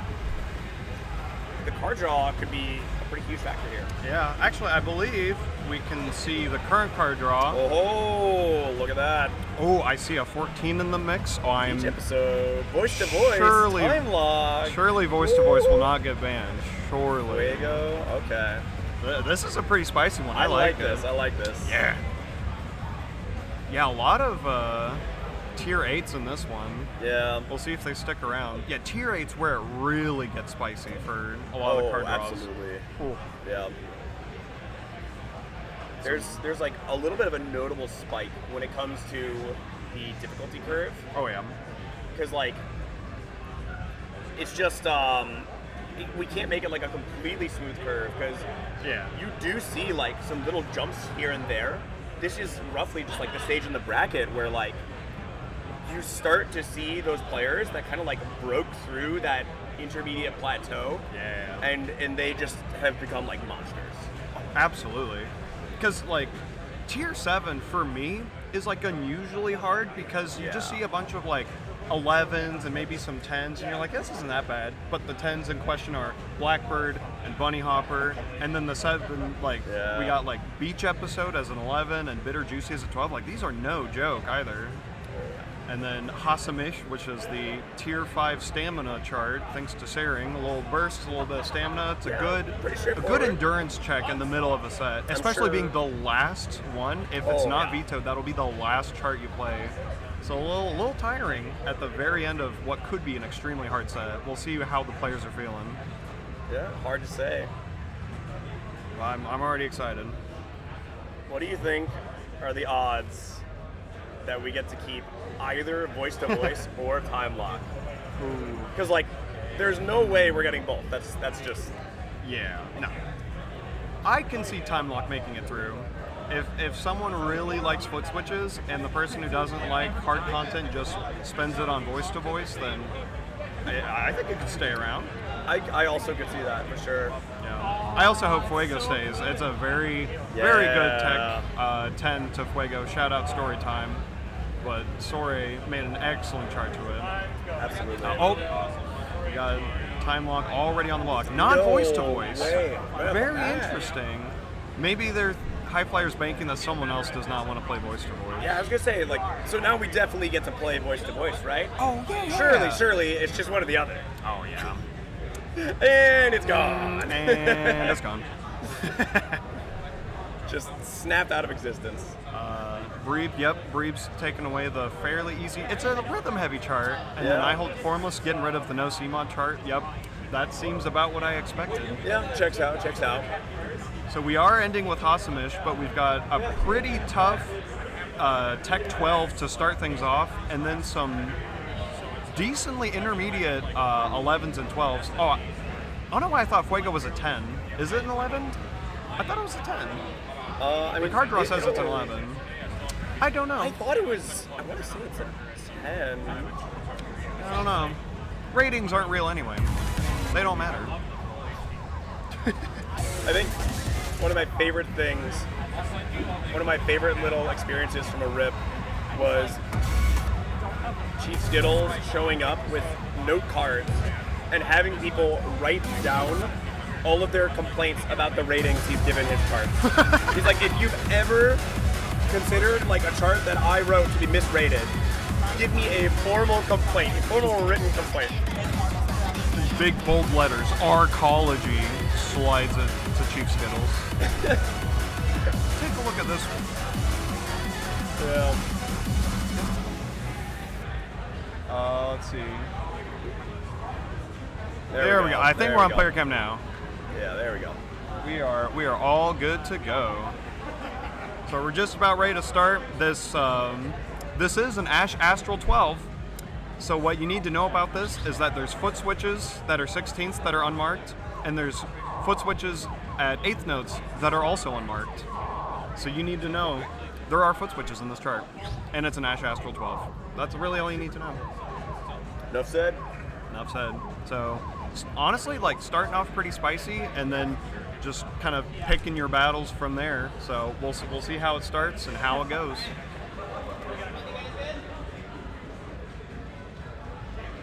Spam this key to help VP.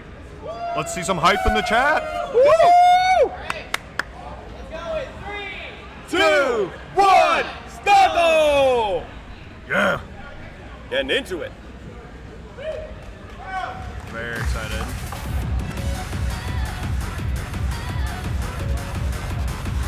Taking a look at everyone. I love looking at people's settings when we're playing. Yeah. Breebs with the no background, slow scroll speed like a true DDR pro. We got Formless and VP with a pretty solid tech showcase level settings, and then High Flyer with the overhead, hallway. I don't know what it's called. It's the one that Sia and Chance use. Yeah. I've thought about using it because you can keep a high scroll speed while looking a lot further in ahead for a chart for like tech stuff, but right off the bat, Breebs killing it with the hard content. Yeah. But Formless not too far behind. Oh, and High Flyer not too far behind. High Flyer only just got his first excellent. Yeah. Picked up one grade, but you know, it's just some change. Yep. And now here's the real dense section. Here's the 12.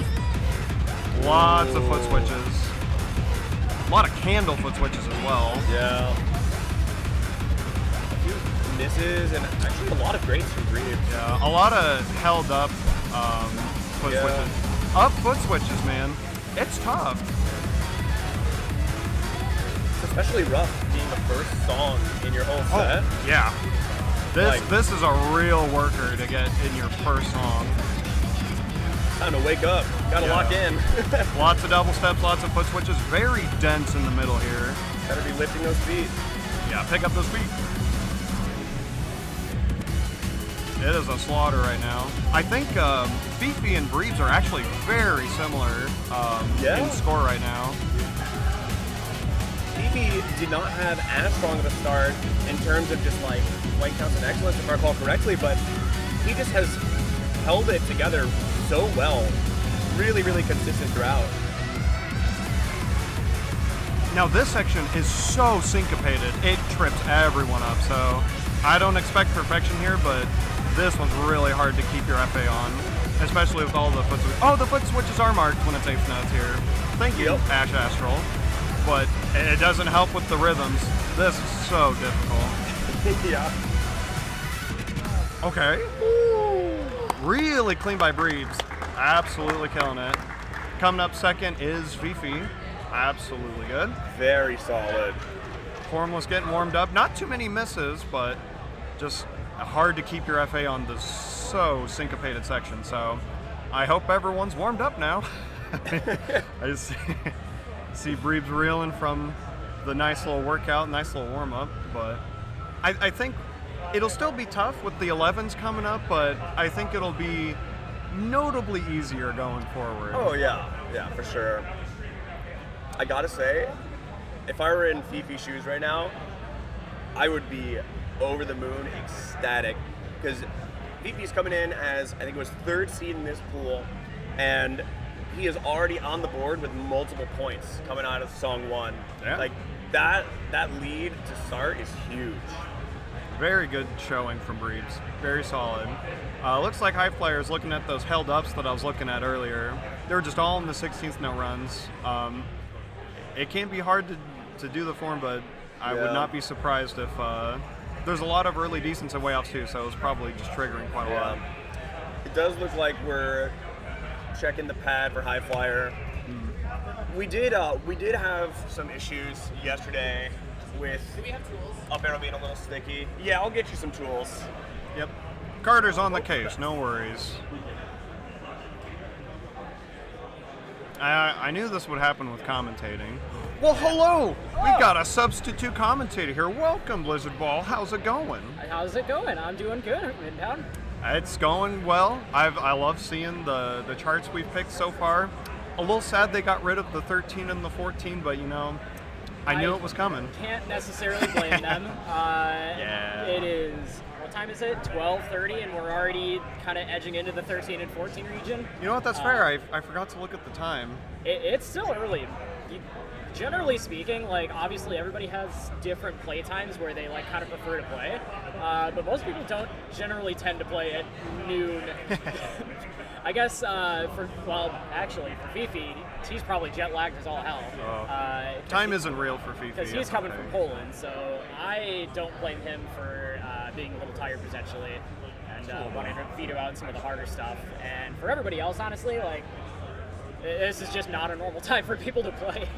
There's like the prime time hours of like I would say like 3 to 4 p.m. to like maybe 8 or 9.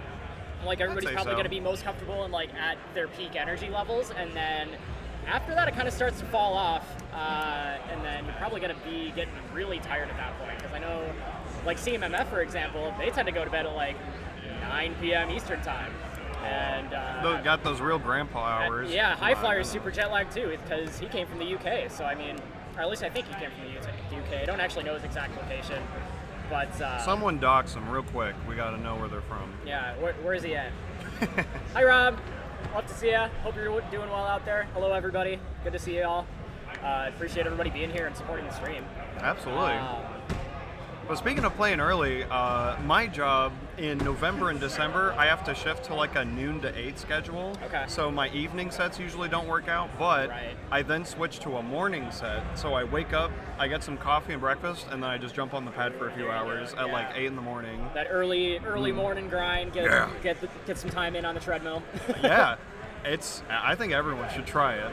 It's the Wake Up and Play Hormonal Electrons Challenge. You roll out of bed and you play a Tech 14. You haven't lived until you've rolled out of bed and immediately stepped on the pad. Exactly.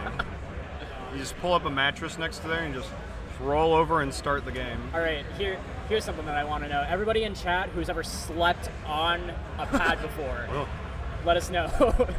I know what's happened. I know there's a non-zero amount of people that have done that, so I'm curious to see how many have. I'm pretty sure I have at one point in time. Yeah, I have slept on a pad before. Wow. You would think that like even a blanket on it wouldn't be enough for the cold metal to just seep through and suck out your soul. No, it has. At least I have. Because I just threw down pretty sure I just threw down a blanket on the pad. Okay. But, Hunter slept on Pump It Up pads. Laid on an exhaust dance fan. game pads in general. Anything's valid. Yeah. Even a soft mat. Who slept on soft mats? Oh. Back in the day. I actually, wow, that brings me back. I'm pretty sure I had a friend growing up where we did a sleepover and we had like a Supernova for the PlayStation 2 and the soft mats. Yeah. And I slept on his floor while we still had the soft mats out and I just laid on top of them. That brings me back. Carter, you tagging back in? Tagging back in, all right. Bye, Blizzard Tagging Ball. in. Good to Yeah. see you. Yeah. All right. All right. All right, hopefully the pad issues have been resolved. We're going back to the second song, Beach Episode. A pretty tough one. You gotta remember what happens in Beach Episode, at least for me. Yeah. Oh, absolutely. Everyone wants to skip the Beach Episode, but no, you gotta remember this one. You gotta remember what happens. It's no filler here. No, sir. I'm just waiting for the episode where everybody shows up to rip in suits. Actually, True. wait, we did make that happen. We had a group photo before where we did something like that. Yeah. We'll bring it back someday. We'll bring it back. All right, getting into it here. Beach Episode starts off extremely rhythm heavy, and then at the end gets really tech heavy, but there's still a lot of tech in here as well. But we'll see how people fare with all the teal swing at 160 BPM.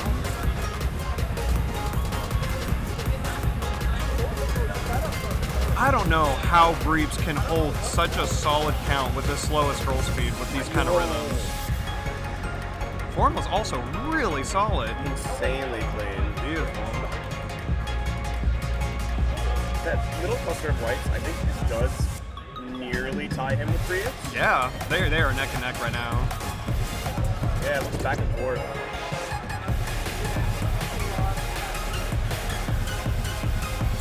I like the 3 mine-notated side switches in this chart.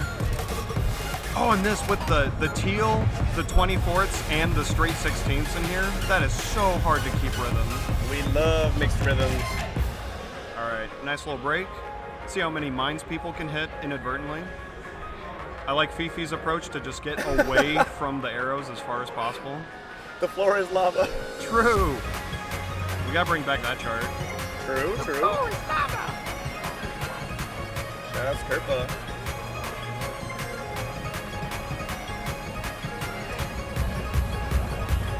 Nice double step motif here.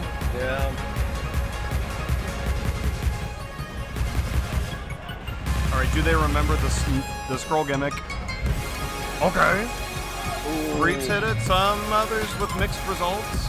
That's the one sneaky slowdown in this chart you gotta remember. Very devious. A few greats from High Flyer. I think DP also got like 1 or 2 there. Yeah. That 1 30-second burst, I always forget about.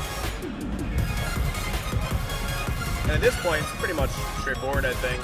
Yeah. Breebs again with a really solid white count through all of this. Formless still holding his own too with a pretty good, excellent, and only 1 great to his name.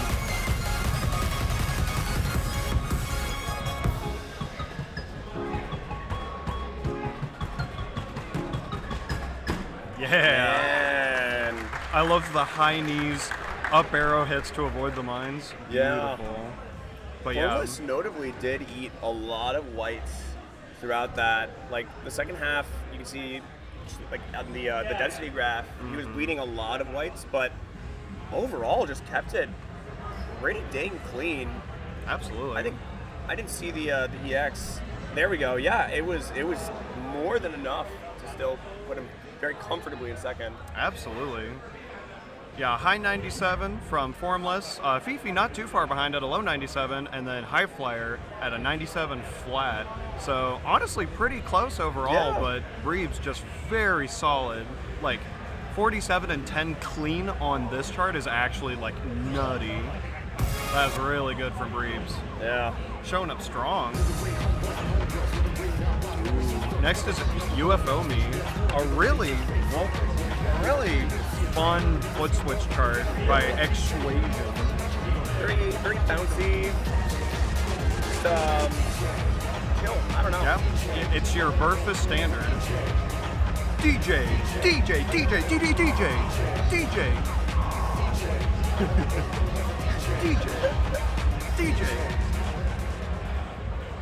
Chad, if you know the lyrics, you can sing along. This one's for you, DJ. Go in 3, 2, 1, go! Let's go, Fifi! Let's go! Woo! DJ! DJ!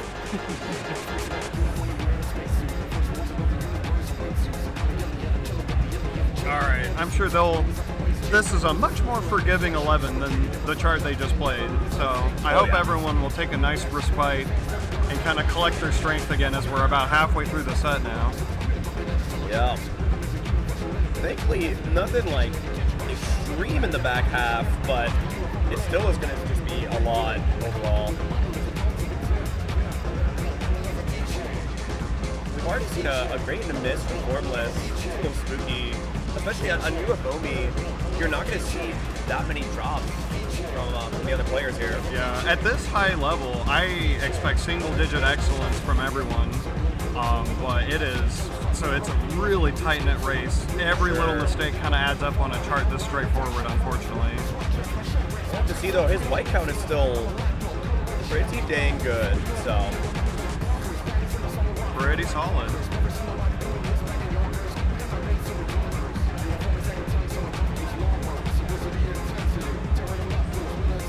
We're almost getting into a couple held misses from High Flyer. Unfortunate. Yeah. But nice little break here. We actually did see misses from not only High Flyer, but also from PJ Juku. yeah. So hopefully that break let them reset their mental a little bit. Yep. Focus on like polishing up the form. Yeah. On these kinds of charts, like even though Formless and High Flyer have a couple mistakes, they are very neck and neck, and you just gotta not let it get to you. You just gotta stay locked in, use breaks to mentally reset, and just say, Yeah. we're just gonna go the second half, we're just gonna see how it goes.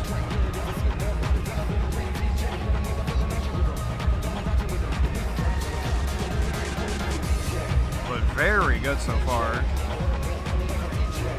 Man, it is neck and neck with High Flyer and Formless to pick up second. So we will see how close the results are in the end. Oh my, no! No, he thought about it too hard. I didn't even want to say anything.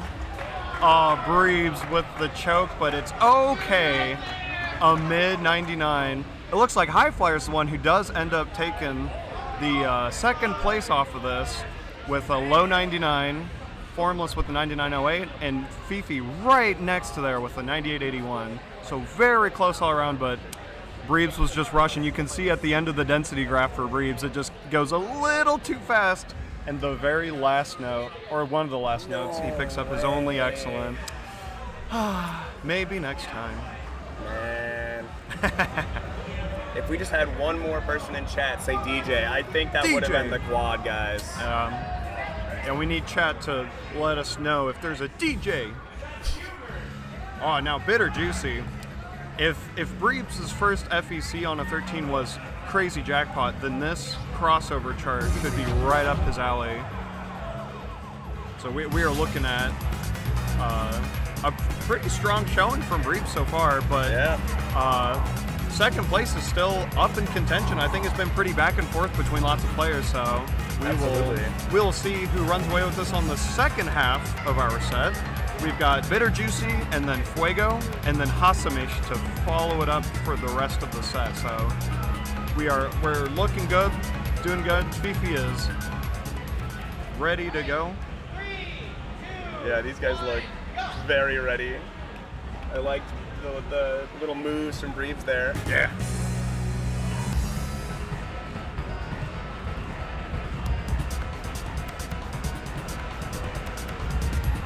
I think it's important to have fun like that, you know? Oh, absolutely. Socialize with your opponents and just have a goofy, fun time. It really makes the event experience. Absolutely. I love not only being able to like meet all of the players, but just to talk to them and share the results of playing a chart. You all go through the same struggles, the same highs and lows. You get to share the experience. Heck yeah. All right. We'll see if anyone wants to double step these crossovers. I'm going to be checking form here. Formless with the beautiful Max Storm special of double step everything. Picking up a lot of greats because of it, but the white count is pretty solid. Yeah. So it might pay off in the long run, especially with all these bursts coming in. So far, it's been looking pretty clean. Oh man, that burst, that's gotta hurt. Yeah. Oh, I love this part. Yeah, this Good is cute. charting. This is very cute. We are going into a little bit of a chill section in just a moment here. A little swing section in There your we go. crossover Minor chart. break, yeah.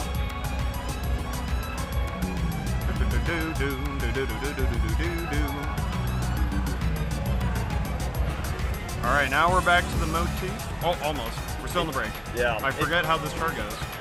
If you look at the scores between DJ Fifu and Highflyer, it's actually pretty dang close. Oh, yeah. Quite a battle for second we've got going on here. But Breebs is just too solid. I think Formless is very comfortably in second, actually. Yeah. Just looking at the ratios. Even with the couple of maybe pad grades from double stepping so much, the white count more than makes up for that. Absolutely. So I think Formless has secured a very comfortable second here. Very good job No from decents everyone. or way offs. No, sir. He kept it squeaky clean. Very nice. Full combos from our Breebs and Formless duo. And a very close between Highflyer and Fifi. Love me some crossover charts. Yeah. Right around like the midpoint especially, it seems like DJ Fifu and Highflyer were like neck and neck. Oh yeah. Super fun. Woo! Yo, it's time for Fuego! A very good one. This is good tech chowder. You got it. Chowder? Yeah, you got it's a 10, but or it is an 11. Okay, I don't know what ratings It is are an anymore. 11. Don't Okay, listen to okay. me. I think it's a 10, but don't tell anybody. Is this like a Berenstain Bears I kind could of have maybe it got rated. I don't know. All I know is the story time chart is a 16 if you leave the boys on. But this is a good 100 BPM. I don't think there's hardly any bursts in it, if at all, but there's a little bit of burst, but there's lots of roll bracket taps that you have to be aware of, and then in the end they kind of throw in these like foot switches Oh yeah. at the end of like bracket tapping, but you got to foot switch into another bracket, so it's a very mental chart. Absolutely. You really got to be on top of your movement and like keep the form very clean. Very clean. See how they manage. Yeah, when you see like an 11 all the way up in tier 8, you're like, now what's this doing here? What could possibly be hard about this chart? There's only 498 steps in this. This can't be that hard. Yep. That's not that bad. It's the same with BPMs. Like if I'm vetoing in a tournament and I don't really know the pack, but I see that up in like the hard section of the pack, there's something that's 100 BPM. I'm fearful. I'm not trusting that. No way. See, I'm the opposite. That means it's full of tech deliciousness, and I'm like, yes, I want that. Give me that. It depends. Depends. Yeah. Oh yeah. So we'll see how the tech form holds up for everyone as we start our 5th song. Breeb's holding a steady first place through all these charts, so we'll see how the tech is.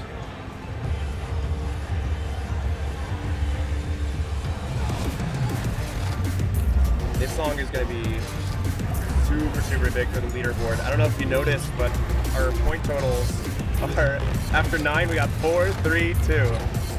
Very close.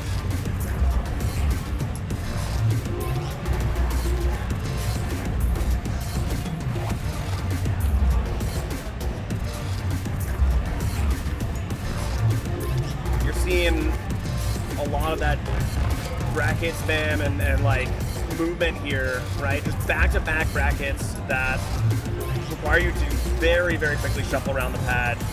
If you miss any of these guys just because like your angling is off as you're transitioning into the second bracket, that's a huge thing to your score. Yeah.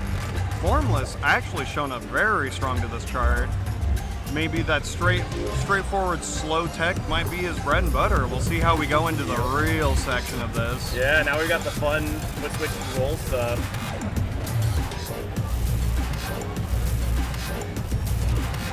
This is a very difficult one to sight read if you've not seen it before. You got to be ready for whatever this is thrown at you.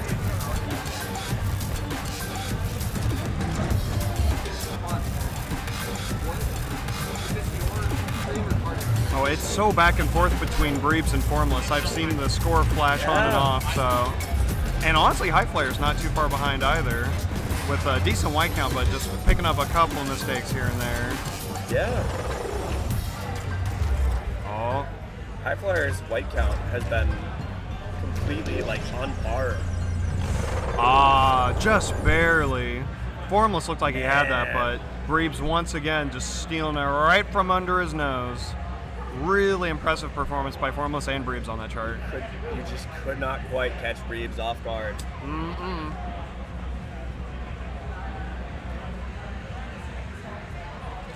Well, looks like Breeb's is running away with this one. I believe that puts Formless at yet another point away from Fifi, but we will see who the number 2 spot goes to. Last song here is going to be Hasse Mitch. Yeah, Hassemich. It's the German. It's the German. You got to say Hassemich. Hate me. I might not be good with German, but if you ever need me to speak some Germa, I got you. True. Any Germa speakers in the chat?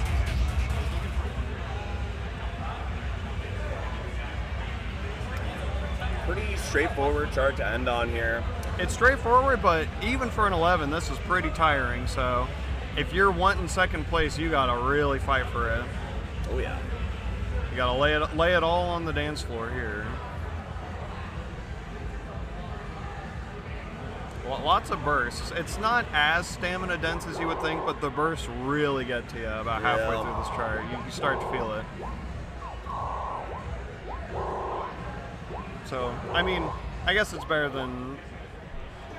I'm trying to think what was next to this one on the card draws, because the 14 and the 13 were both near the Time middle. Lock and Bush the Boys. We're off to the races. Off to the races. Yeah. All right, we got the last song of Stage 7 for Pool B. We'll see how our players are holding up as the 6th song commences.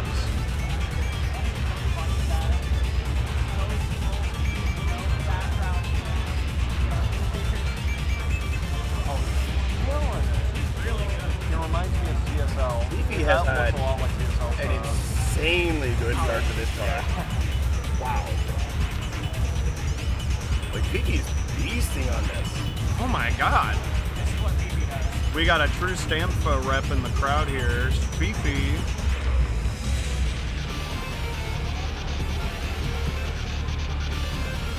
Formless gotta watch his back if Fifi's gonna sneak up with this surprise amount of points if they can stay ahead of Reed. Yeah. Oh, it's a close one. Chad, I think we might need a spirit bomb for Fifi. Spam this key to help Fifi. We need the key for Fifi to reach victory.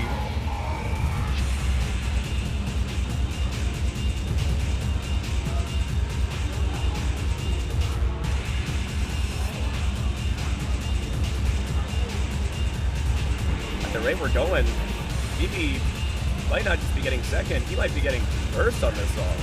Oh, those would be some excellent points going toward Fifi.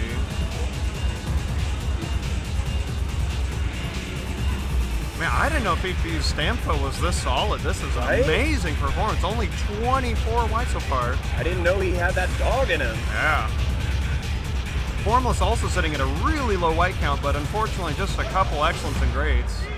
Wow. And the Fifi sweep. Woo! Woo! Fifi! Attaboy! Yeah! All right. Excellent job, Fifi. Amazing performance. All right. Unreal. Well, that gets a nice amount of points for Fifi. Breeb's getting the only second, but I think they'll be fine with the amount of points they got so far. Formless pulling up third on the last chart, and Hype Flyer with a very respectable fourth place. Yeah. Super, super solid scores all around. Very, very good. What a pool. Excellent performance. All right, well, I am not sure if we'll be able to hear the full results of who get first, who gets second. Oh, Breeb's first. Formless does take second place. Yeah. Fifi tried hardest and almost secured it with that excellent showcase from Hasamish with that Stamfa, but there's just too much tech. There's too much. Honestly, if you ask me, you gotta be happy with that. No matter what, even if you're not moving on from that pool, that is such a phenomenal note to end on. Excellent performance by everyone here. That was very, very fun to watch. But Breeb's just killing it. I've never seen their settings live, and it's scary. Yeah. I would get so distracted if that was the scroll next to mine and they were just kicking my butt every chart. I'm like, I can't keep up. These DDR players, why is the man. person next to me playing a slow motion? What's going on? Yeah, they over forget there? to enter settings. It's that M400 no mini. Yeah. They just lock in. They let the rhythm of the music feed to their soul. To feel the music. They don't need to visually time. They know what it's supposed to be. Which pool are we going into? Yeah. 8A. Yeah. I'm going to AC. So Yeah, get on the mic. We got Fifi coming in. Fifi! Hey! Shoutouts, Polish Danes Game community. Woo! Put on an absolute show. Absolutely great. Well, I got to split because I got to get ready for my match that's probably going to start here in a minute. It will not be streamed, so I will miss all of you dearly. But if I get second place in my pool, I will join Chance and Tony for their set. Oh my. I'm not going to make it out alive, but that's part of the fun. That is going to be a great set. That pad will be your final resting place. Yep. So, all right. Yeah. Peace out, everyone. Love you all. Hugs and kisses. Until next time. It's been real. I don't know who we have next up on deck for comms. Actually, I think Chance and CMMF are supposed to commentate 8A and B. So that's going to be a power duo up here next. So we'll go and see where they are. But otherwise, I'm going to head out. Goodbye. Love y'all.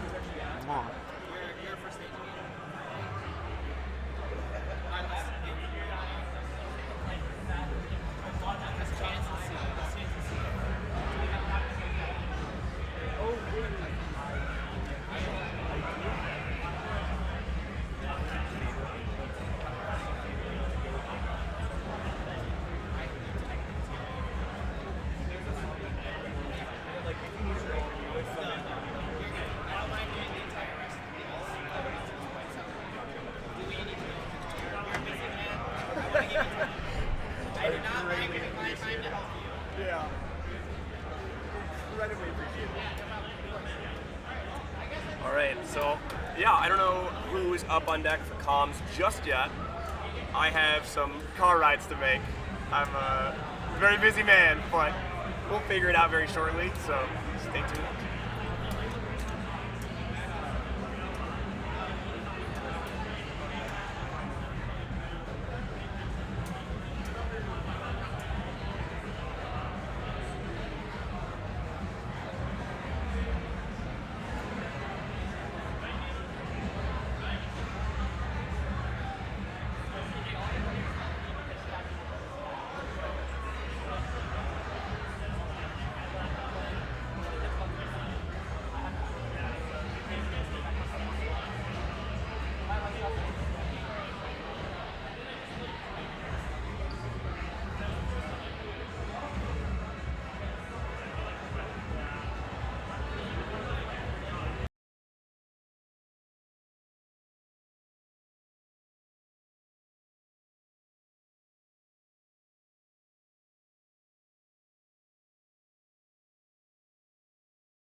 Vincent, Pump It Up, playing Pump It Up.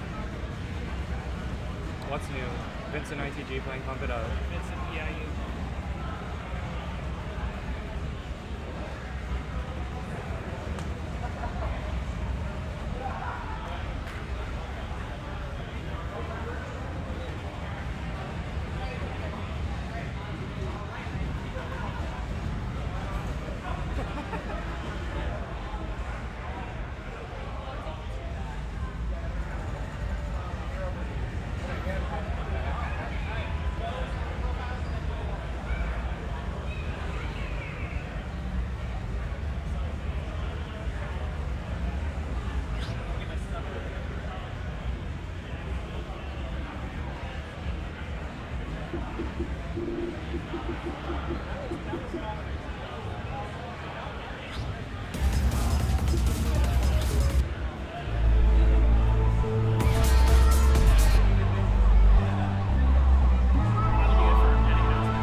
It's Rumble in the Prumble 15. Yeah. Oh yeah, okay. This is now the ITL Dev curation stream. I'm taking over. I will now tell you guys every chart in the event. All the secrets. All of them. Yeah. Starting with 1, Philadelphia Experiment. It is worth 12,000 points, and it's all scoring. Good luck. My God. Have fun. How are you today, Chance? I'm doing great. Yeah, excited for more ITL secrets coming soon. I will try my best not to spoil as much as I want to. Yeah. With all seriousness, we are about to start Pool 8 with Lolipo, DDR Chad, Andy, and Formless. These players are all scary. They are very scary, yeah. And the songs are also scary. This is just all scary. I would not want to be in this position. I will commentate for as long as possible. I do have both a pump match and a couples match coming up soon, so I may have to leave for that. What's new? Yeah. You're in every tournament. It's bound to happen. Yeah. That's okay. We'll get EP commentary, as God intended. Yeah. This draw. This is a draw. This sure is a draw. Diablos left to right, R Styles Neutrino Beach episode, Pansolinos, Break Law, You're Beautiful, Maisie Metroplex, and Rebellion. It's all bad, guys. Oh my God. If I got this draw, I would just cry. That there's like, you have one confident pick, and the rest is just die. Yeah.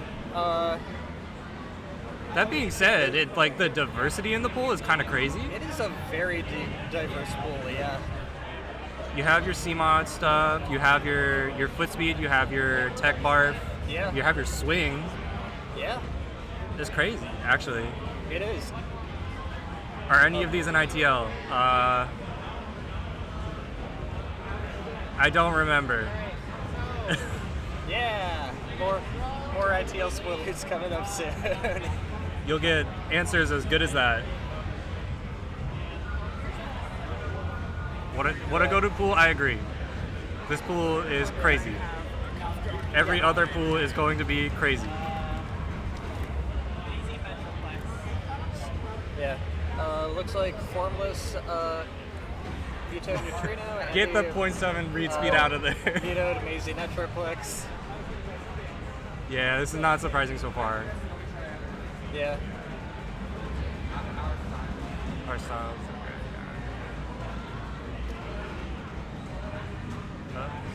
Yeah.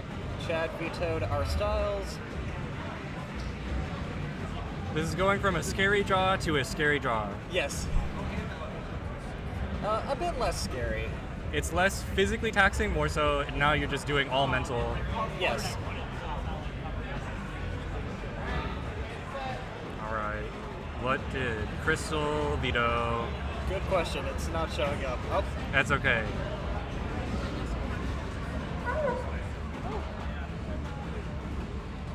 Maisie didn't deserve. I agree. Yeah. Every pull you have to play Maisie Metroplex. True. Song 1, no warm up. No warm up, just straight into Maisie. Good.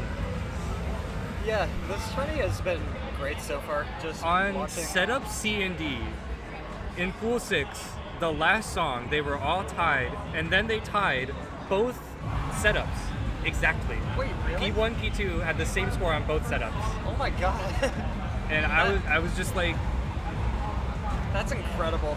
that's rip for you, I guess. Yeah. What is this draw? What was it?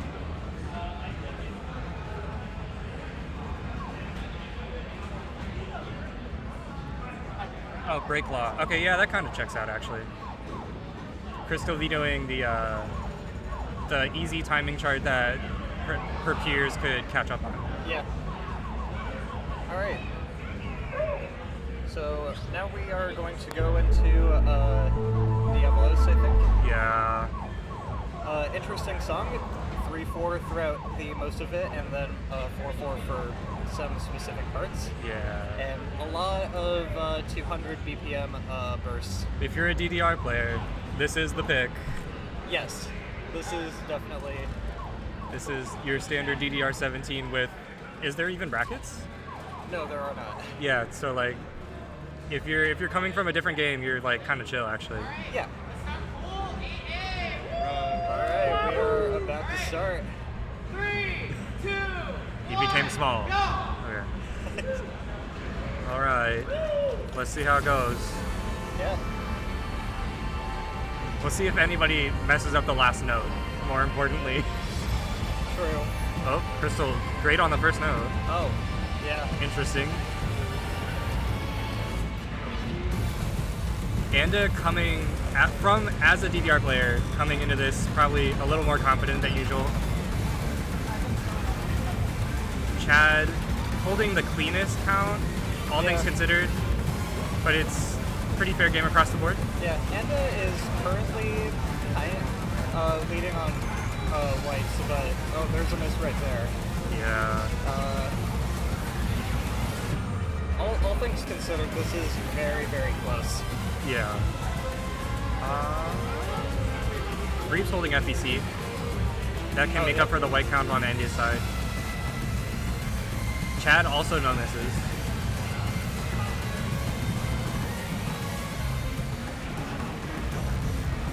Hardest part of the chart. True. You telling me I gotta lift my foot in ITG? No. Hey. Alright, 28-8. Alright. Reed's holding a slight lead with that no miss. Yeah. CJ with an 8 excellent FEC right now. That's insane. Anda and Chad are almost like high. Yeah. especially with that mid.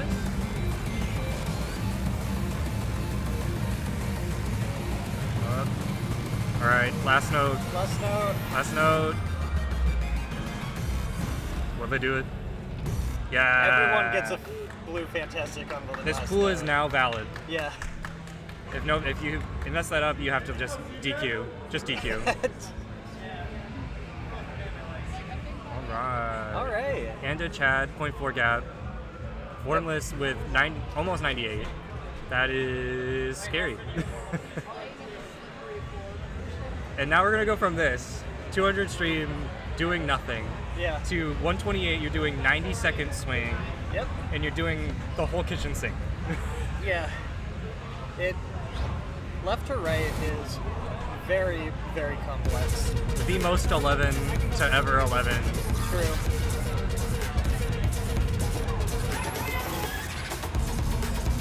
My favorite chart that is the same block as warm-ups VIP. Yeah.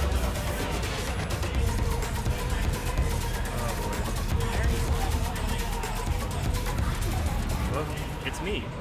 Yeah. Wow. Wow. Wow, it's the camera. Yeah. Right There's there. a venue right there. Wow. Wow. This is crazy. The modern technology. Wow. You're Wait. telling me cameras? Yeah. In 2026? This is not normal. Yeah. But yeah, left to right, like a whole bunch of complicated swing throughout the entire chart.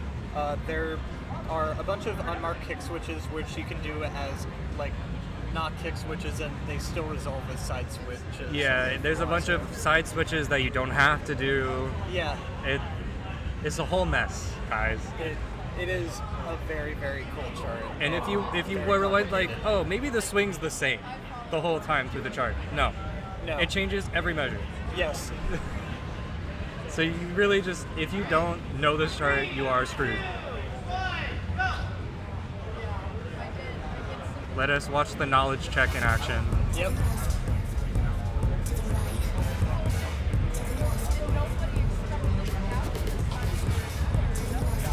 Man. No left and right arrows on the word left and right in the song. Darn. I'm contacting my lawyers. Here's our 90-second swing. Oh, now we're back to 16s. Yep. All right, there's your kick switches that you don't have to do. There's 90-second right there. Here's your foot switches that you have to do. Yep. There's your 24th in between your 90-second swing. There's Yep. your bracket kick switches. The 192nd into a 16 swing right there. This song is so complicated. CJ holding by far the cleanest score. Oh yeah, 7 at Excellence is insane. Crystal fairly not far behind, but the closest behind out of everybody else. Here's your nice one break. Yep. And now here's your kick switches, not kick switches, jack, side switch. Everyone deciding to kick switch it, I would too. Yeah, if you kick switch, you do not have to side switch. If you do not kick switch, you have to side switch. Yeah. God forbid a chart tell you what to do, I guess. Yeah.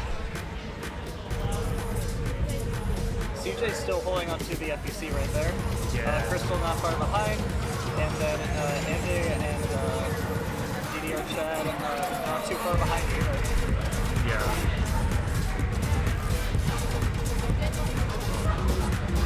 This honestly is the break of the chart. Do some Matt Silver pattern. Just relax. Yeah. You're not changing your, like, this is, everybody's locked in now because you're not changing your swing. You're just chilling. There's a little bit of swing change, but not a lot. Yeah. And then suddenly it goes back to 197 swing here. Yeah. Hope you were paying attention. Yeah. Oh man. All right. What a chart. Wow. Oh my god. Okay, I need to leave. Chance is killed.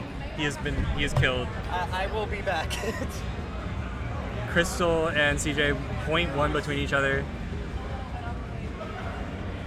Crystal looking like she couldn't find the window in that first little section, and then locking in soon after.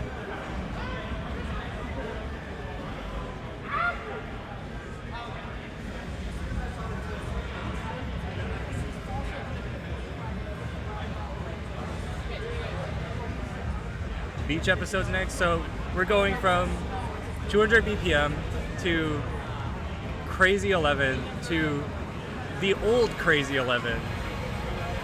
This was the 11 pick back in the day. I say as I was not a player back in the day. This is, once again, you're switching swings. So this one goes from 20th swing to 12th swing. Very in quick succession too. It's just a lot of more rhythmic complexity than your average 11 does. The ending is some, what we would call nowadays regular bracket foot switch patterning, but back when it was released was like kind of complicated. I am curious to see how this goes over.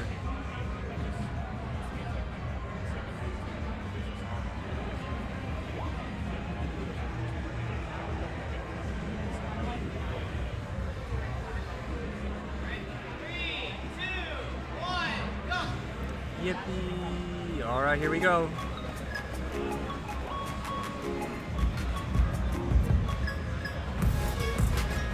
Starting off here with our, that might be 64th swing even, with some 30-second flams.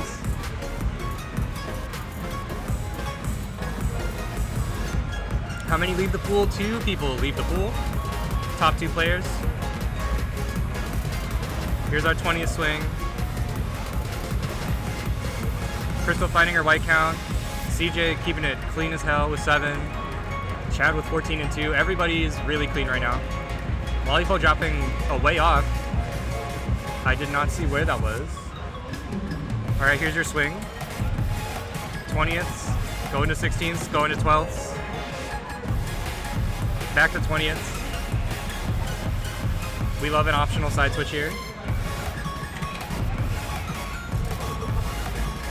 Crystal keeping it for excellence. Definitely the most comfortable on this chart by a large margin. CJ close behind. I want to say with the way off and the miss between each other, it's like probably 0.2, if that. Chad and Anda way closer, in my opinion. 5 excellence, 1 white. Here's our nice break. Find the window again. Learn to love.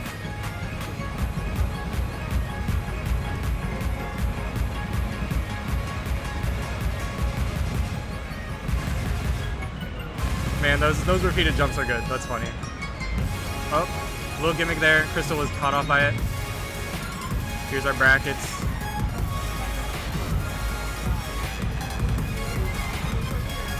Realistically, this section, all things considered, is like timing bait. Aside from that 30-second burst, I guess. So I don't expect the counts to change much, but they might. Some nice little double step action there. Chad and Anda keeping close pace together. Crystal, Formless is actually ahead of Crystal right now. I don't know by how much. It could be really close. It's time to see. That excellent did not change the tide. Who got it? Oh my god. 1 white, bro. 1. 1 between each other. Wow. If you're losing by 1 white on beach episodes, you can't really be mad. It's just 1. Like, you can't even, you just take that. And with the 98 as well. Chad with a 97. These are all good scores on this chart that is hard as fuck.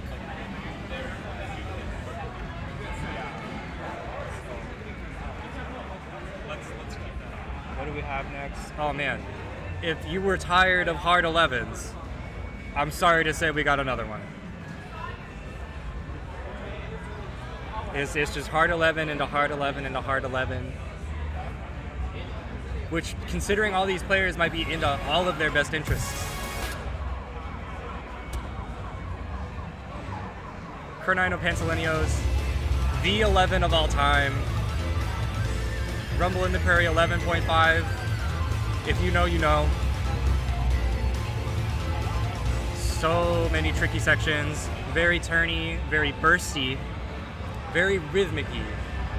But not in the sense of you're changing swing, you're just doing different kinds of bursts.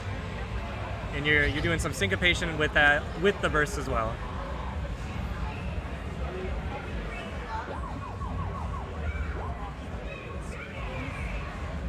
Considering how this pool has gone, I have no idea who's going to pull out on this one. I would be really excited if it came down to the last 4 notes. Hey Josh, do you think they're going to fuck up the last 4 notes? At least 2 people. At least 2 people got to get an excellent, okay? We got to restart if they hit it right. Restart. You're not allowed to get a good score. Yeah, no good scores allowed here. 3, 2, 1. All right, let's go. There is no slowdown gimmicks. There is no gimmicks of any kind in this chart.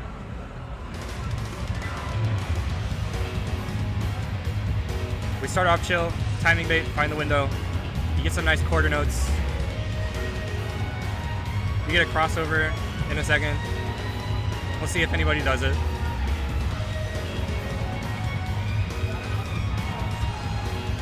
No one does it. Oh wait, I think Crystal did it. Crystal holding a nice count here. CJ also quad. Everybody drops. Nice burst control here. Effectively tied with CJ, Crystal is now. Ande dropping some excellence. Chad dropping also some excellence into a couple grades as well. Here's some double steps with some bursts. Now we're gonna start doing our turns. Hope you like turns. This chart has a few of them.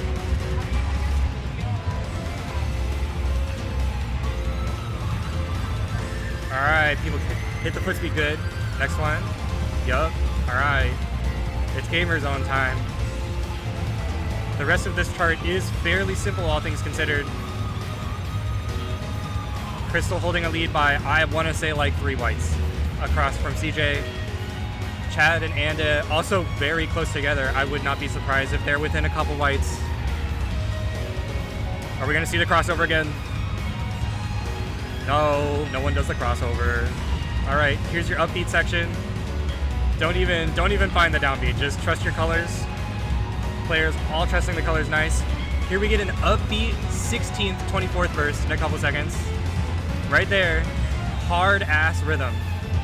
Now we just do the same thing again as the first half. And the ending. Okay, who pulls it out? Who's gonna fuck it up? Come on. Yeah! Yeah! Jeez, 0.09 difference between Formless and Crystal. 0.3 between Ande and Chad. Like I said, it was close.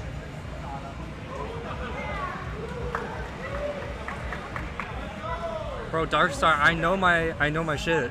Unfortunately. If there's one thing that I am, it is I am a repository from content from 2019 to like 2024.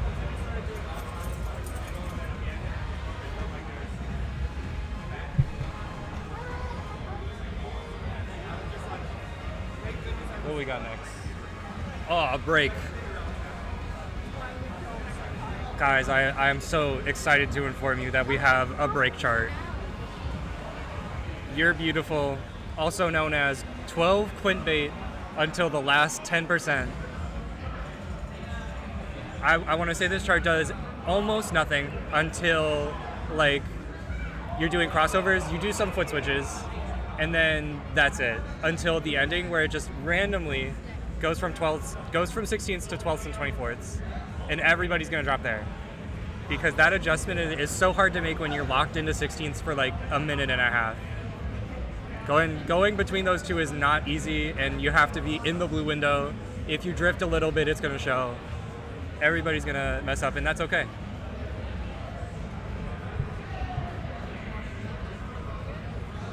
My voice sounds different. It's probably because this microphone's actually good. You can actually hear the person. You can hear me, and webcam microphone. You won't hear me through my fan? That's crazy. Oh, 150 BPM too. We're just, it's the bread and butter of ITG right now. Can you move around at 150 BPM? One thing to note, actually, this chart is a break, all things considered, but this has the Ash Astral special. If there is 2 down arrows in a row, it is a foot switch. If there is 2 up arrows in a row, it is a foot switch. There is no mind working, you just gotta trust your gut. That might trip some players up who are not as familiar with this chart.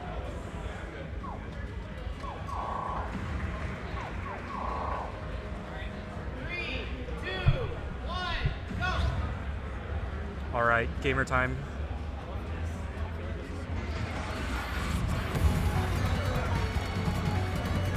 Everybody started off pretty good. Formless dropping a couple, Anda dropping a couple. You're largely going to be seeing just singular white drops. Crystal keeping it clean with 0. Anda with 4, Chad with 2 and 1. This is a difference of 1 miss between everyone. Crystal finally breaking the clean. My one advice for this try would be just commit to whatever you're going to do. If you're not going to do crossovers, don't do any of them, because you have to trust what you're going to do. If you don't trust what you're going to do, you're going to mess up real big. Chad dropping a few more excellence. Everybody else keeping it clean. Crystal and Anda 2 between each other now. All right, we love whips. Can you do a candle crossover? Formless dropping a great. Anda dropping a miss. All right. Anda got caught up, but he recovered quickly. The only person who's clean right now is Crystal. She might go away with this one. We get a nice little break here, doing some 8th no crossovers. Don't ever do crossovers. Wrong. Max Storm 1, I'm deducting 30k RP from your account.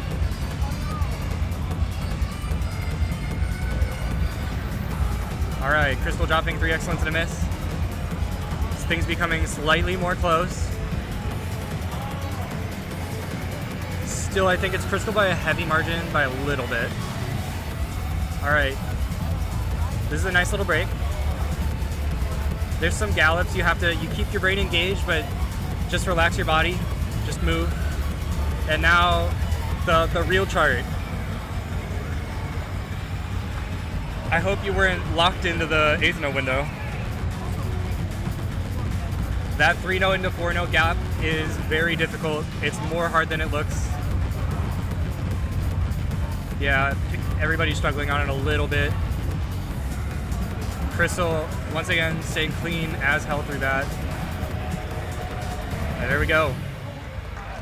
Man. Between the other 3 besides Crystal, that might be close. Yeah. Wow, all within 0.4. What do we got next? Oh man, we're back. We're so back. We go from 3 hard ass 11s in a row to an easy 12, right back to a hard ass 11.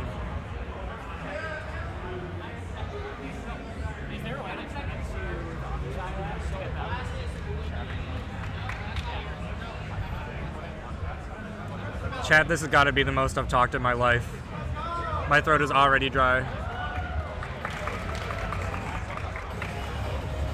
All right. This chart has 1 choke point. Oh wait, this is M-Mod. This might have a slowdown in the break. But this chart, dead ass, has 1 choke point. It's in the middle. You get a 7 note 24th verse. I mess it up every single time. Second half does some pretty vanilla crossovers with some syncopation. First half, you're doing like some pretty chill foot switching stuff. I don't know the gimmicks for this chart. I did not practice it. Normalize not practicing the event when you're not competing.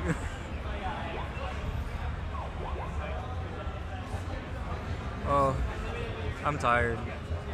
Guys, I slept on denim beanbags last night. Also known as the jean bags. Why no competing? I didn't have time, brother. I didn't have time. If I had time to learn, I would have competed. Hope the jean bag. Isn't that just hot? Yeah, it was not comfortable. 3, 2, 1, go! All right, here we go. full pad above the head. Yeah. Hi, Hunter. Alright, it's rebellion time. Locking into this window is going to be a little more difficult. We are gradually back increasing in speed from the 11s. 128 to 130 to 150 to 170 now. Our players struggling a little bit. Chad and Crystal, everybody pretty much. Chad Gimmick threw him off a little bit. There's some vanilla foot switch to beat content, honestly. Chad with 2 clean. Crystal with 1 and 2. Like, our players are very comfortably in the window now. Just gotta relax. Let the chart come at you. We're gonna have the hard part in a couple of seconds here. Looking at the counts, Formless 16-6, Anda 16 in some change. Chad 8-1. This is scary match time. All right, here we go. This pattern sucks. Good 2 measure, nice little run. This pattern sucks. All right, 24th burst. Who messes it up? Everybody. Awesome. Oh wait, actually, Chad actually getting that super clean. 15-1, 10-3. It is 2 white. It's tied between Crystal and Chad right now. I'm trying to calculate the difference between Formless and Anda. It is, I think Formless has a comfortable lead between Anda, and there's a comfortable lead between CJ and Chad and Crystal. We're now throwing crossovers in the mix. Once again, if you're gonna do the crossovers, you gotta commit. Chad does drop a miss. Crystal drops 2 greats and a way off. This is gonna be a close one. We have our nice little comfy foot switches. I don't think the chart does much else. Just hold it in. Chad dropping another miss. In the same exact spot as Anda. Crystal with the 99. Wow.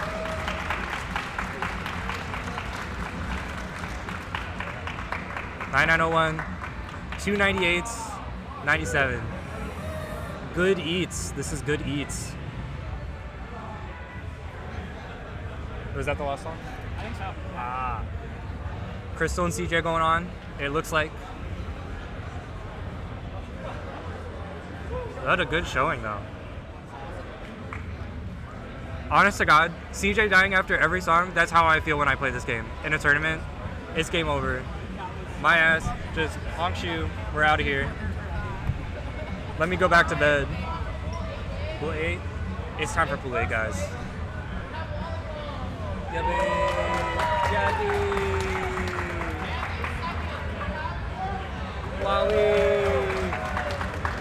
All right, CJ and Crystal moving on. Crystal first in her pool is going to 8A. CJ going to 8B. Right? What's that? This is 8A. Correct. Yeah, okay. I got it. I got my numbers right. Yeah, this was not an easy pool to compete in, especially with the draw. You have people who are like super comfortable timing lowers content, and you get 4 11s in your draw. What are you gonna do? Like, you just pray.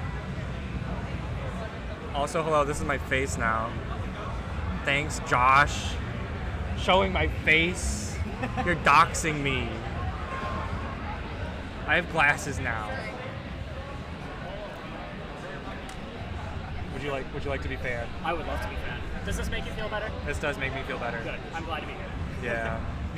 We're both Butts 47. Yeah, Butts 47 is actually a social construct. It's a conglomerate of the combined body of all of ITG in one room.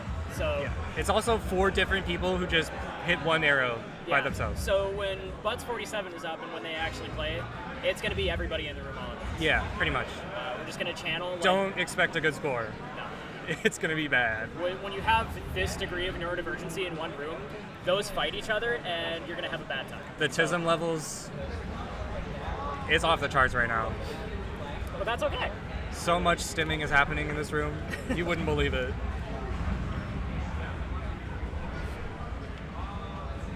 This stream is sponsored by White Monster.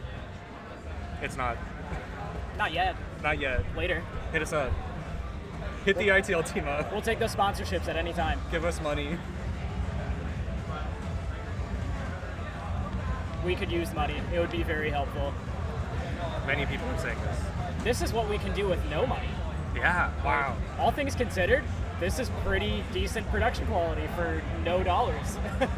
You're telling me we have a camera for the commentators? And a camera for the players? By no dollars, I mean everybody else's money Yeah. that they've chosen to sink into this. This is the Tommy Doesn't Miss cam.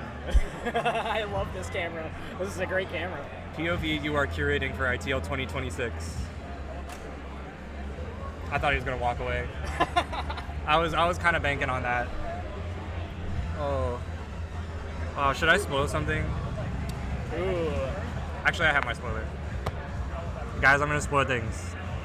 Press 1 in the chat if you want me to spoil ITL. And if there's no ones, I'm leaving. I'm going home. It's all on me at that point. There's a one. Okay, there's a 10K chart in the base pack. There's a 10K chart in the base pack. Smile. Maybe. Who's to say? What do I know? We don't know anything. I would never know. We have no involvement with ITL whatsoever. No. What if you guys did like Twitch polls for who they think is gonna win? Oh my god. Yeah, with live sports betting. Live sports in betting. ITG streams. Thank God, sports betting. Just what this needed. Yeah, that's how we get the sponsorship. We get that underdog sponsorship. DraftKings, if you know. DraftKings, Underdog, FanDuel, we got them all. Is ITL tomorrow? Yes. On the SRT is ITL content. Surely. I don't know that. Maybe. It might be. I don't remember.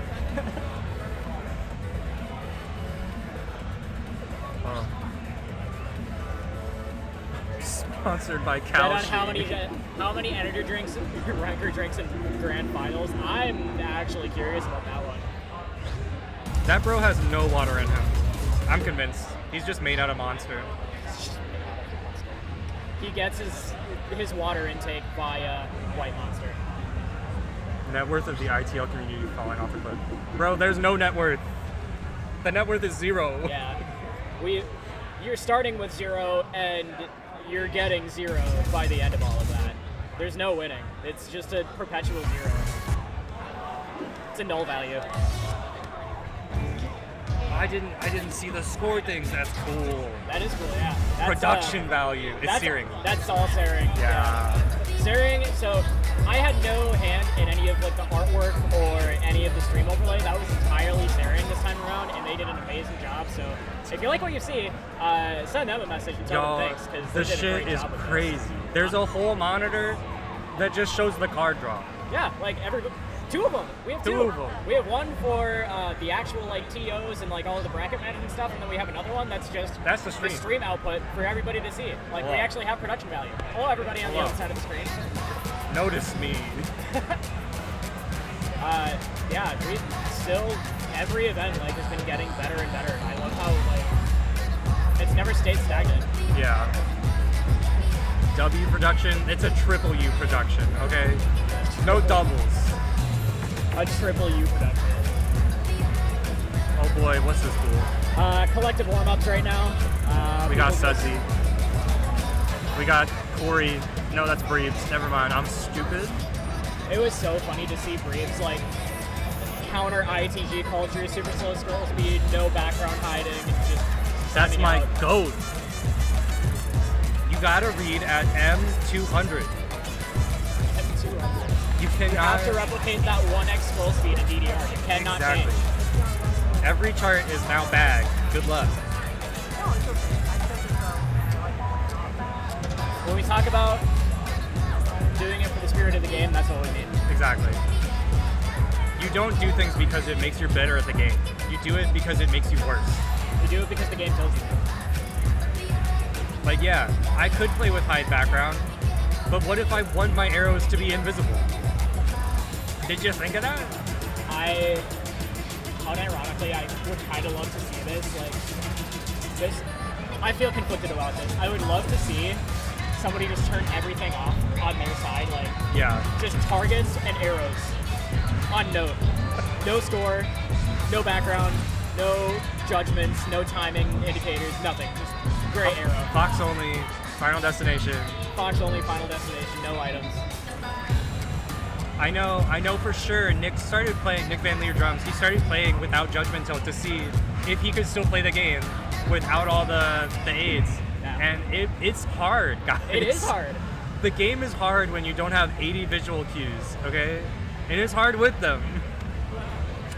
Yeah, even with there's so many options for visual cues now. It's very interesting to see each individual person's setup and how they set up their scroll, how they set up their timing cues, and everything else. No two people seemingly really have like the same setup ever. And that's not even taking like visual delay. Right. That's a whole separate other thing on top of it. Where's my 30 ms visual delay, gang? Why do we have Dell on the player number 1 cap? Hold on. Holy shit. Sponsored by Dell. Sponsored by Dell. All along.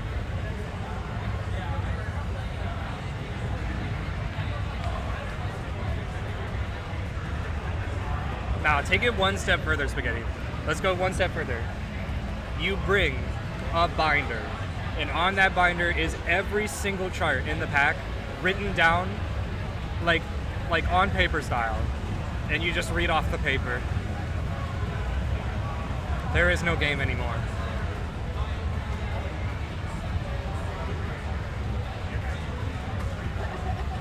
Exactly. Rosewood gets me.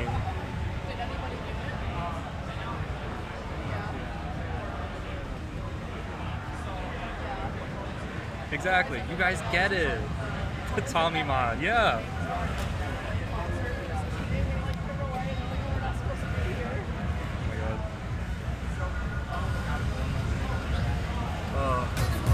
Alright, crew, back at my table.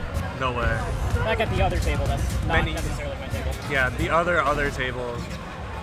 Too many tables. Half of ITG events is tables, honestly. We have so few tables here comparatively to previous years. We lost like 20 tables. I have a question for you. What is your question? There's the great menus and parkour debate Yes. of video games, which is ITG. Menus. It's not parkour? Have you seen how many menus you have to get through to get to the game?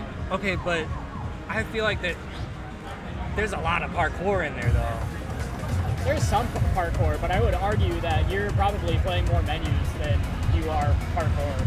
I'm kind of upset at this information. I know you're right. What's your argument? What's your justification for ITG being a parkour game? If you play Ass Out 13, I don't want to know anymore. that's parkour. You're basically jumping between two buildings to hit those crossover brackets. I'm not going to tell you you're wrong. No, I'm wrong. But I don't think that is that the ultimate. You got to have more evidence than that. You got me. Ass out. Ass out's it. Ass Out's killed. I'm kind of shocked they didn't put Ass Out in the event. We need to poll everybody in this room and ask them if ITGs and menus are a parkour game. Yeah. Fucking. I bet we would actually get like a pretty tight. Even distribution, yeah. Oh my god, push the fader. Shoutouts to 2019. When that chart was totally made and I didn't just make up on the spot. Is Ass Out an ITL? No. I tried, guys. I tried, okay? Maybe. I tried. They told me no. For what it's worth. Actually. For what it's worth, I told Goomba no about Ass Out in his own event. Yeah. Tangentially related, there is a crossover bracket in ITL. At least one. Just one? I don't know about it anymore. There's at least one. Will you do that? No. You get an achievement for finding it. I asked about making an achievement where I watch someone play the chart, and if you do the form, you get the achievement. That would be so sick. Unfortunately, I'm not built like that. I may be unemployed, I don't have that kind of free time. Is that CMMF Spuddy? Yeah, surely. Everybody's a buddy this year. Everybody. Ooh. Ricky, why are you not here? I'm calling you out right now. Why is your ass not in here? And don't tell me it's to go to round one. I'll be pissed off. if you went to round 1 over here and made that an active choice, man, you're playing the wrong games. Playing the wrong game. Watch Ricky be like, I had to like do stuff, and now I'm the asshole. Egg on my face.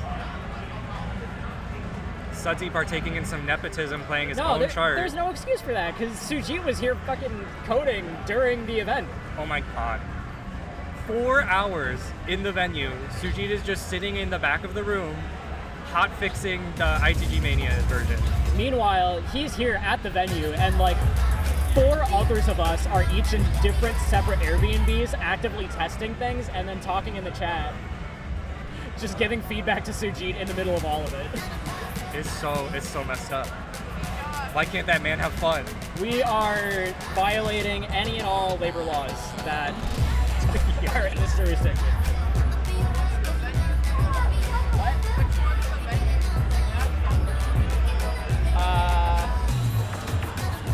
That one. God. Wowee. Alright, I'm tagging out. You guys get a new commentator. A new challenger entered. A very new commentator who was never on this commentary team before. Yep. It's Chance Arga. Well, Bro, Ricky. Can you do sync timing?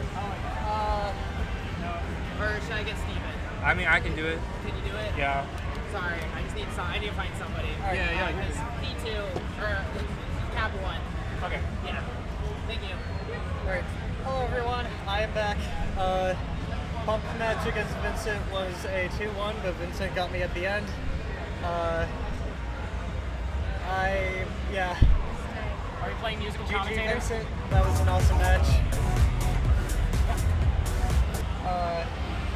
And so yeah, I have a break in my matches, so I am back here.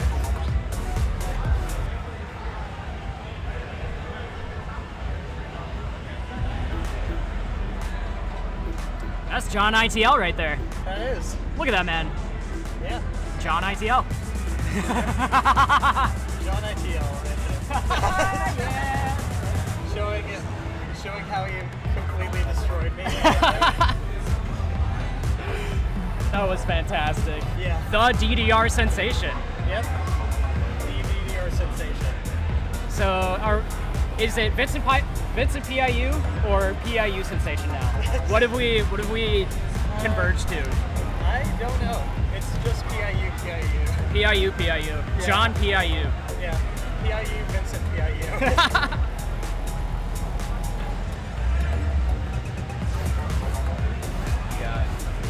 Yeah, so C is doing a sync test on that side. Okay, awesome. So And we have another ITG moment immediately as soon as we reboot the game. Yep. Nice. Love that for us. Oh, what happened? It went to the score screen, but it didn't actually draw the score screen. It was just the background. Oh, ITG. ITG moment. Yep.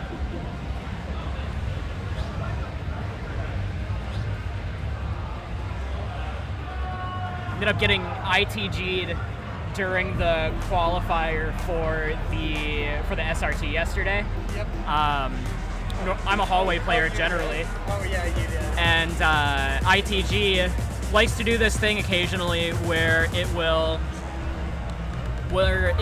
change your perspective. Yeah. Like it defaults overhead. That's what the game's default is. Yeah, it does. And for some reason, occasionally, if you are on hallway, no rhyme or reason, no seemingly like confirmed reason for it, it'll just change you back to overhead for no apparent reason. And if you're not aware, overhead. Hallway makes it so that you need a much higher BPM. It just generally scrolls a lot slower because of the perspective shift. And so when it switches from hallway to overhead, I effectively was reading like 850 overhead on a site read tournament. Yeah. And that is very not good. No, I can't read that fast. That ain't me. I ain't built like that. Yeah. But it was a great shot. I had fun trying.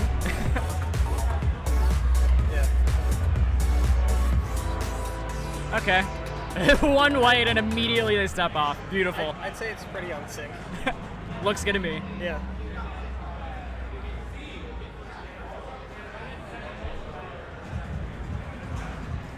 got another venue cam going. We got Over to Midtown and Pool C. We got Midtown and Igo College. That entire pool is scary. Like Midtown, Corey. Who are the other two? I assume JoJo is in there. Yeah, I saw JoJo over there earlier. In 8C we have Igo College, Midtown, JoJo, and ZSL. So that Oh is my a very lord. scary pool. Yeah, we are getting to the point where everything is going to start getting kind of crazy. Yeah. As far as like players and like how close everything gets. Yeah. Definitely. All right, we have one more commentator change. Yep, you'll never guess who it is. Yep. It's me again. Hello. This is the first time I've ever played a 7 in my life. Wow. Congratulations. Yeah, I know. Thank you. Honestly, I was just gonna keep going until I dropped a light, and then it was like 23 milliseconds. Oh yeah.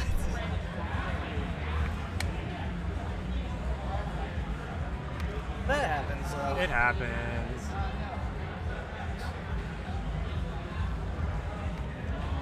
Hello, Hi, DJ Fifi. Fifu. I'm sorry, hello, DJ. I forgot we were supposed to do that. Oh, who's in this pool? Who's in this pool? What do we got? This is the wrong pool. What pool are we on? 7B. And so we are now on 8B. Oh, 7B. No, it's 8B. What? That doesn't look right. Yeah, it's 8B. I guess it's 8B. Yeah, because there's 9 stages. Yep, there I'm stupid, guys. There are 9 stages. So we have Sudsy, Vincent, Braves, and MDX. Man, 2 ITL curators Yep. and 2 not ITL curators. Yep. Or as we have recently renamed him, PIU Vincent PIU. Yeah. Vincent Pump It Up is going to sweep in True. Pump. Yeah. ITG, who's to say? Who's to say? Maybe if he had a better name, like Vincent ITG, like we would know, but... Actually, let's see the skill sets of these players real quick. Breves, DDR timing. MDX, DDR timing. Breves more comfortable with tech. Vincent likes foot speed, does not like slower things, can do tech, but not a lot of it. Sudsy does not like foot speed, does not like stamina content, is really good at tech. Yeah. So like we have every genre of player. Yeah, pretty much. Hunter, you gotta understand. Okay, Vincent floated the idea of just having someone on the team make top 4, and then because we're beta testing, and we just float a song into the pack, and then just like, oh no, I got points. What? Oh no. I got points. Wow. That would have been really funny, but also, I mean, none of us have group stats APIs on. Yeah. So, unless they manually did it with the theme, that would be Sudsy playing the Gamer's Delight. Gravedigger. the other setup doing synchronized. Pretty good one up there. Reeves actually doing the form on Gravedigger. Oh, My respect numbers are going up. Does Sudsy do the ghost step strat? Every mine double step in this chart, you can just ghost step center panel. I did not look. I'm stupid. There's one more. Nope, he doesn't.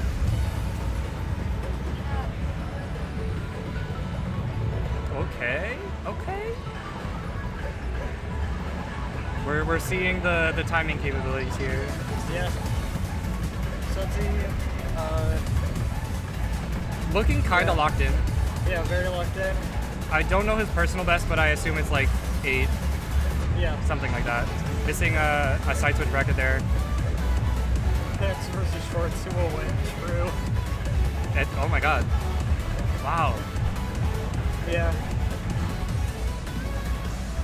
Alright. Vincent seeming a little more locked in on the window than MDX's. I also notoriously apparently have early sync according to Kaya989_.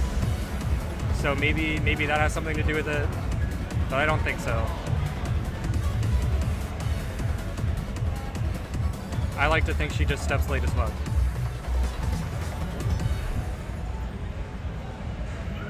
You know what? It makes sense that Vincent would pick this chart. That's like his favorite chart. All right, they are all warmed up, so let's take a look at the card draw.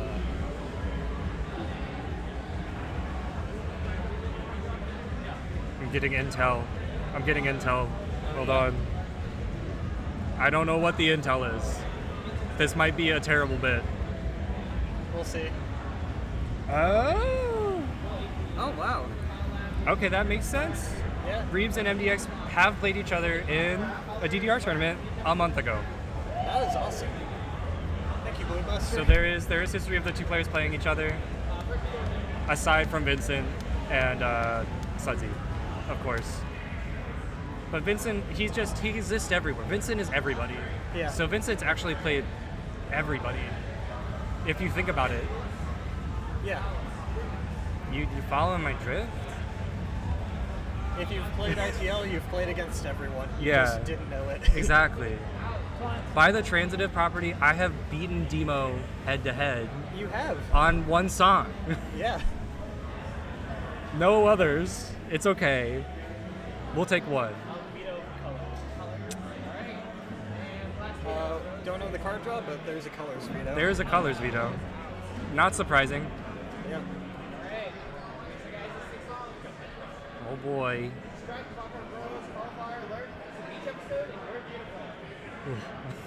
I overheard the card draw. Yep. That is. There it is. Strut, Clockwork Rose, Cauliflower, Lark, Peach episode, and You're Beautiful. So if you guys were tired of hard 11s, here are some more. Here's another hard 11. Yep. What do you even say about something like Shred? It's swing tech. You use some swing. Yep. And it's a lot harder than it looks. Yep. It is very complicated. A ton of different variations. You get 4 seconds of just spray. Yep. You get one measure of Skittles.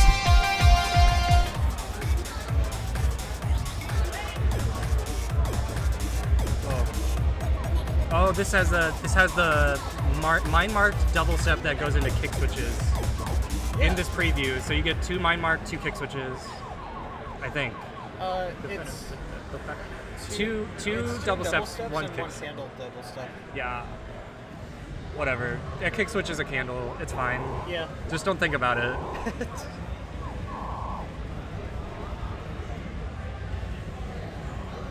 If I'm any of these players, I would not want to play this chart. I mean, who would I even... I guess Breebs? Maybe Sudsy? Yeah. Complete sidebar. This background goes hard. It goes so hard. I hope you like switching between swings again. Yep. There's a bit of that.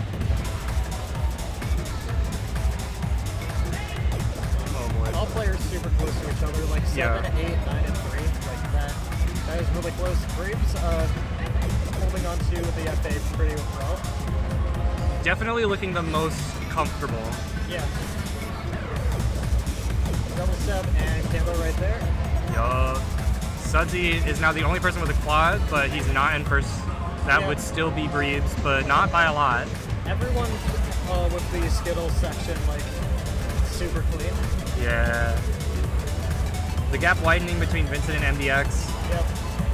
Everybody else is like right next to each other. Breebs still with a pretty commanding lead. Yeah. Braves is still pretty ahead. Everyone else is not too far behind. This score right now from Breebs could be me. Yeah. It does not take much. It just takes one mess up. All right. Hope you didn't hit those mines. It's time for the swing going into the rhythm changes. Yay. Regular 12ths after coming from swing, actually hell. Actually hell. You have to have so much patience. Nice little crossover box right there. Vincent holding 9 clean, Breebs with 3 clean. Yeah. Sudsy and MDX slowly dropping more. Nice little crossover box here. Nice. And there we go. And That's Briggs crazy. takes it. That's crazy. Damn. Bro. And everyone else not far behind. Sudsy and Vincent, 2 whites between each other. Sudsy and Vincent are very, very close. MDX, 0.3 behind. That's not a lot. Yeah. That is the hardest, like the most segregated these players will be, I would assume. Yeah. Unless Clockwork Rose just throws a wrench in the players, which it very well could. Yeah. Absolutely. I played Clockwork Rose today, and man, that is a number 12 on it. It is a very good chart.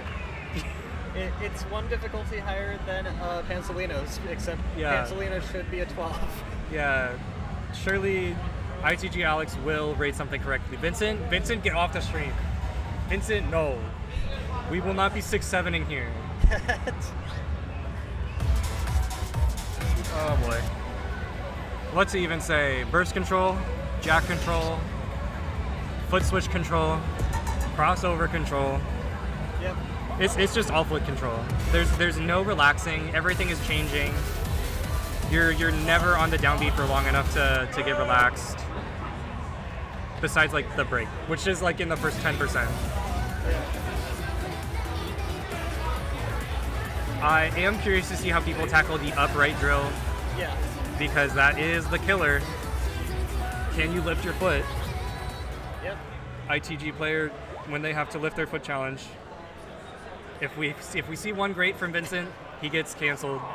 He's taken off the ITL team. He is Vincent, pump it up. Pump it up his foot speed, therefore he cannot mess it up. Alright, and here we Alright. go. It's Clockwork Rose.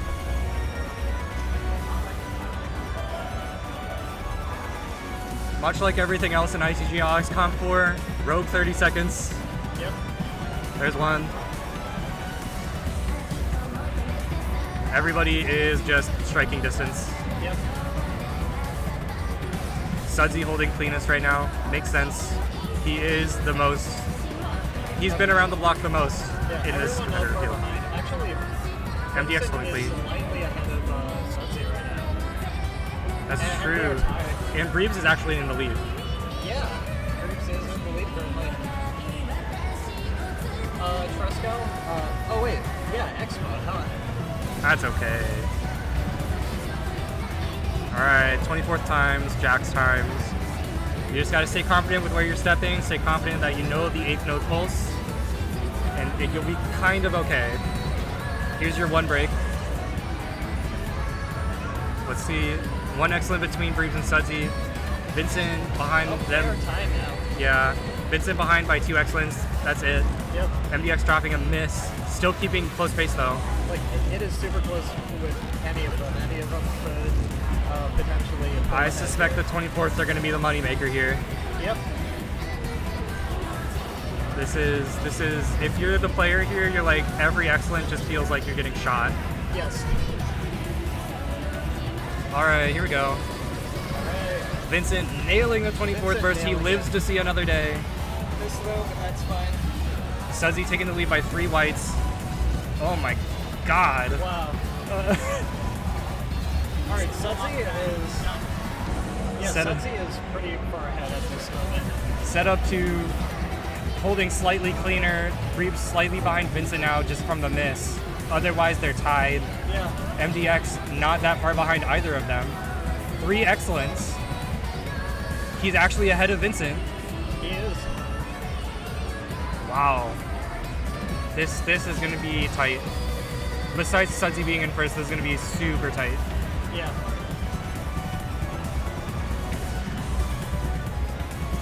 MDX now 5 excellence. That gap's probably like 3 whites. Yep. Jeez. That is... No mine hit. No mine hit. That is Wow. the most important thing. 9-9, 9-8. Sudsy Oh! 99. Ty Vincent and Breebs. The Vincent and Breebs tie, yeah. MDX taking that by 0.2 above them. Yeah. Wow. Yeah. That's an Alex 12 for you. All the players are just going to get filtered in one way. Yep. And none of them messed up in the same spot. Vincent cleaned the drills. Yeah. And MBX dropped a couple in like a random crossover. Yeah. Is like you pray. Pretty much, yeah. You just have to try the best that you can do and hope that is. Welcome to the top player mindset. Yeah. Man, I sure hope I do good. Yeah. It's time for cauliflower. Now we're in cauliflower. I almost said qualifier. Hey, it was a TPE qualifier. It was a TPE qualifier. Yes. Speaking of TPE, that will be taking place tomorrow. Yep. Man, I'm so happy to not have to play on that SMX pad. Same. That SMX pad has been giving everyone just sus. I tried to fix it. I raised the debounce to 50. I got no help, or I got no grades. All held misses. Oh. I see. So I talked to Sora, and Sora was just like, just put it back. Yeah. Yeah, I find 30 MS is usually okay for debounce. Yeah. But yeah, sometimes you just can't do that. Yeah, this is movement heavy. Is this double steps? Yes. This is double steps, this is movement, less bursts, more so just tech part. I mean, it's a TPE qualifier, so it's everything. Everything in some capacity, but not in the ITG Alex flavor. Yeah. A nice little jack there. I would expect the counts to stay similar until the first drop starts. Same. Reeves dropping excellent. Everyone within one white. Yes. All right, we do some slight foot switching and crossover. And here we go. All Good right. luck to our competitors. Nice little double foot switch. Jack into foot switch and a crossover into bracket. Something unfazed by that. Oh wait, the great. Yeah, Vincent with 4 grades.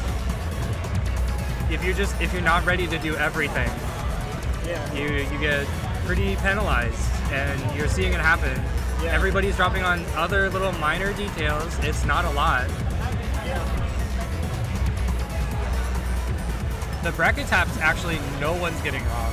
Yeah. Which is good. They studied. Get a clap in the chat for studying. This is our nice little break. Yep. I get to look at the counts and try to do math. Breed's definitely in the lead from everyone besides Sudsy. Yeah. Sudsy's ahead based on white count alone. Vincent and MDX are like basically tied. Oh, we're not actually white count. Yeah, Vincent is a bit ahead of MDX at the moment. Yeah.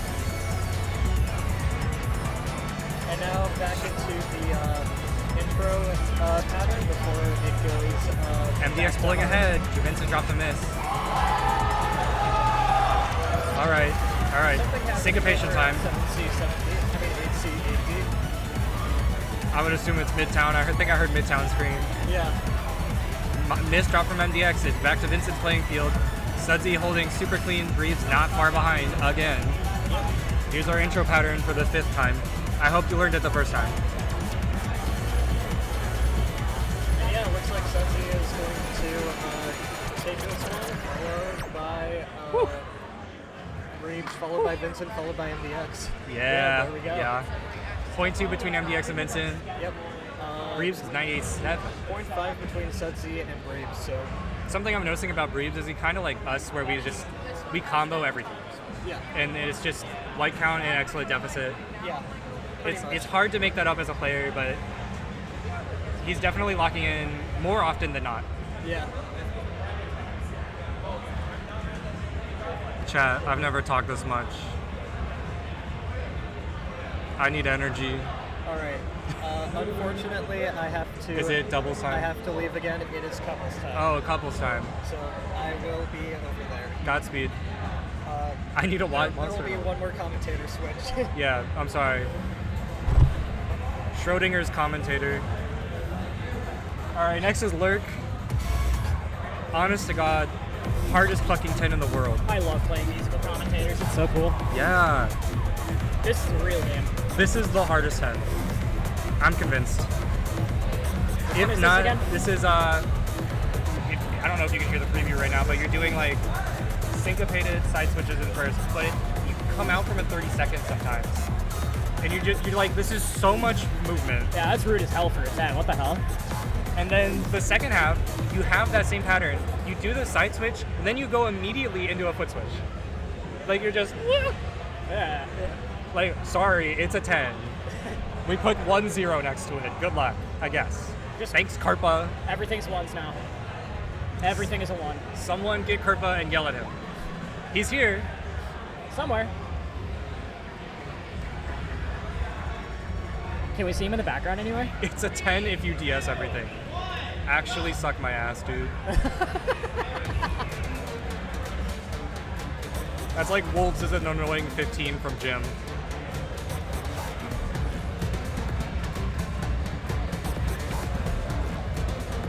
I will say until the first drop, it's Vincent, what the nothing. fuck? Wait, what did he do? He just dropped 3 whites before anybody else. Oh, yeah, he's cooked. Get him out of here. Reeves and Sudsy, dialed in. MDX, slightly less dialed in.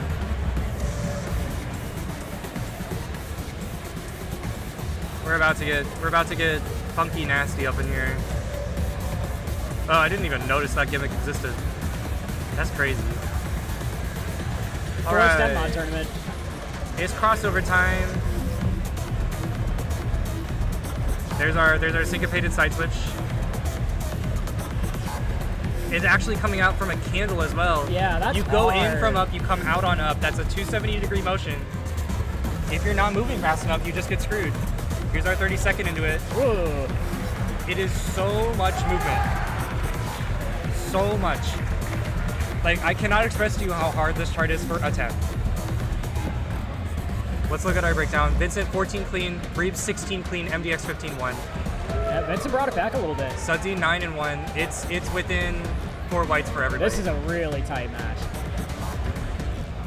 Can Sudsy hold on through the second half where it gets the same thing but harder? The ITG player's favorite thing to do. We love that AB charting. I love ABC. A. Yay. That's my favorite. All right. Now we're coming out. Side switch. You're still doing the 270-foot motion. Now you're coming into a foot switch. That excellent on Vincent's side put Reeves on top. That's true. Sudsy did drop an excellent somewhere. Or no, he dropped an excellent early. Now, Reeves is staying clean with the burst control. Oh, Sudsy dropping a big mistake there. That's going to put him below everybody, I think. Yeah, that's going to lose him some points. Tournament clears 10. it out. Tournament 10, guys. I think that's the first quad that we've seen, like, in bracket. On tournament, Kiki quadded something. Did he? Someone quadded something. Gotcha. This rating is why everyone's Vincent so won. angry. Wait, what? Wait, When did what? that happen? Whoa! Wait, get him out of here. Hold on. No, he dropped an excellent. Get him out of here. You're not supposed to win with an excellent. Excellence don't win games here. Drop an excellent, you're out.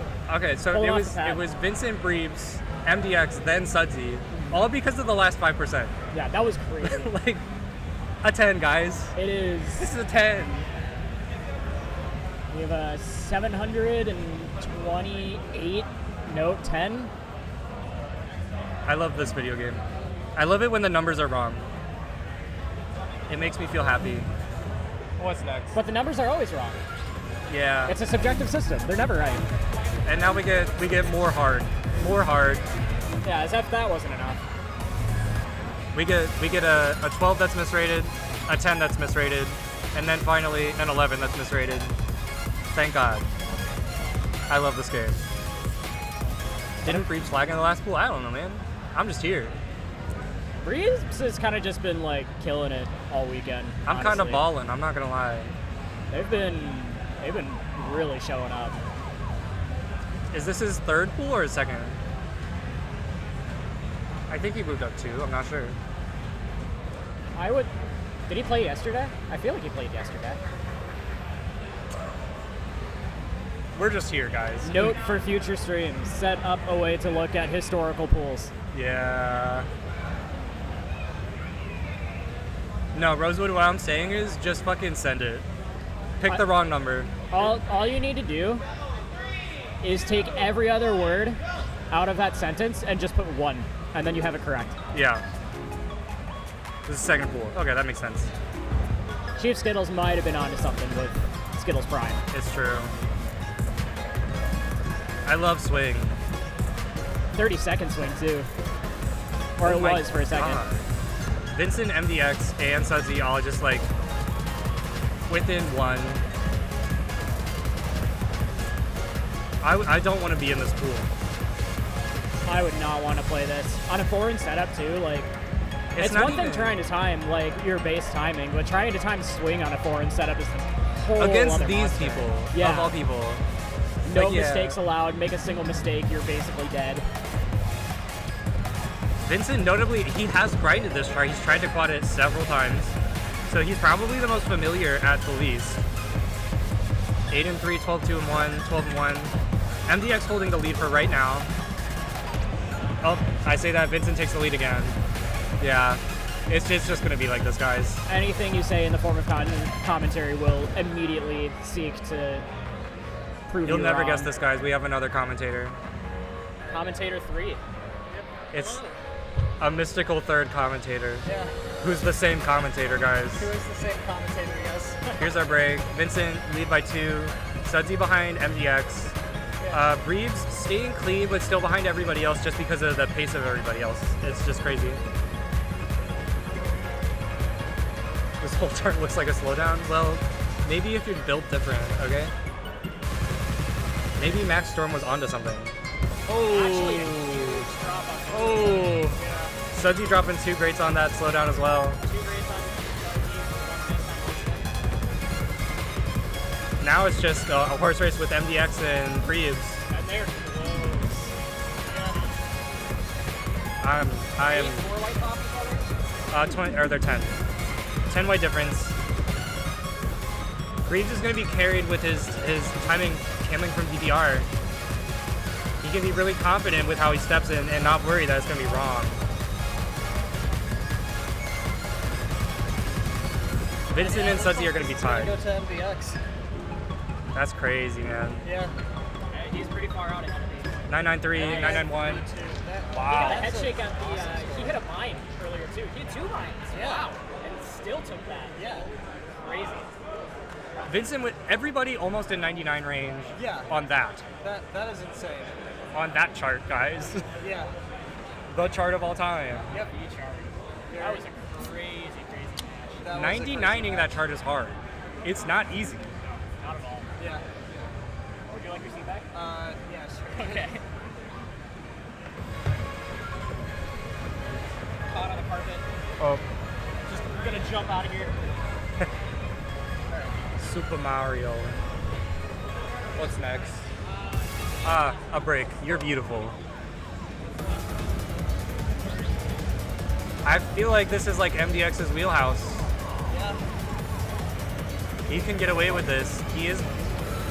After that last song, I don't know how he's doing in the pool, but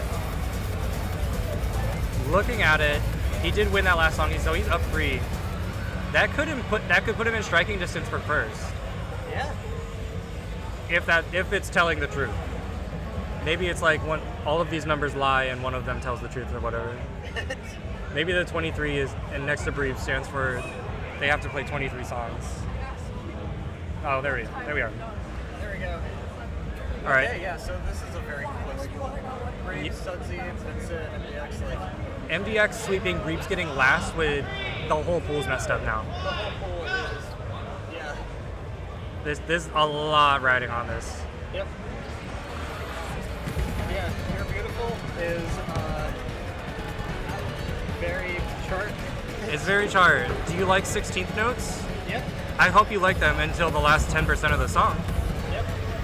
There's also the crossovers coming up and the unmarked foot switches. Yes. Okay. It's Ash Astral. Yeah. Base timing, check. Vincent in last with 8. MDX, dropping a lot there. Sudsy and Breeves holding rock solid at 3. I say that and they both dropped 2. This is incredible. I love commentating. Yeah. Now they're 1 wide off MDX. Vincent and behind still. It just takes 1 mistake in the ending. We're gonna do some whippy crossovers. This might be a problem for Vincent. Maybe. Sudsy staying the cleanest out of this. Sudsy is doing this very he is the original Team Do the Form player. Yes. Vincent still dropping whites. MDX and Breebs basically tied. Yeah. 6. 4 white difference, 5 white difference. Breebs and MDX. It's 7x or 8 whites at this break. Yep. Sunsea being very, very clean. He's building himself quite the buffer. I don't see him not taking it unless he like royally screws up this ending. Yeah. Yeah, Tyler, you're right. That's exactly right. Part of the benefits of playing the tournaments for a long time, especially a series like this, charts come back and now you have the knowledge. Yep. Especially this knowledge check coming up. Yep. Here come the 12s. The hardest regular easy pattern of all time. Yep. 3, 4. That is just, it's not easy, guys. Yep. MDX staying the most solid from everybody else, but Jesus Christ, Sudsy. Sudsy, like... Oh, finally. Oh my God. Finally. Sudsy almost quadding that. That is insane. Yeah, 995 or something. Yeah, probably. Yeah. 995. Bruh. Insane run. He's locked in. Yeah.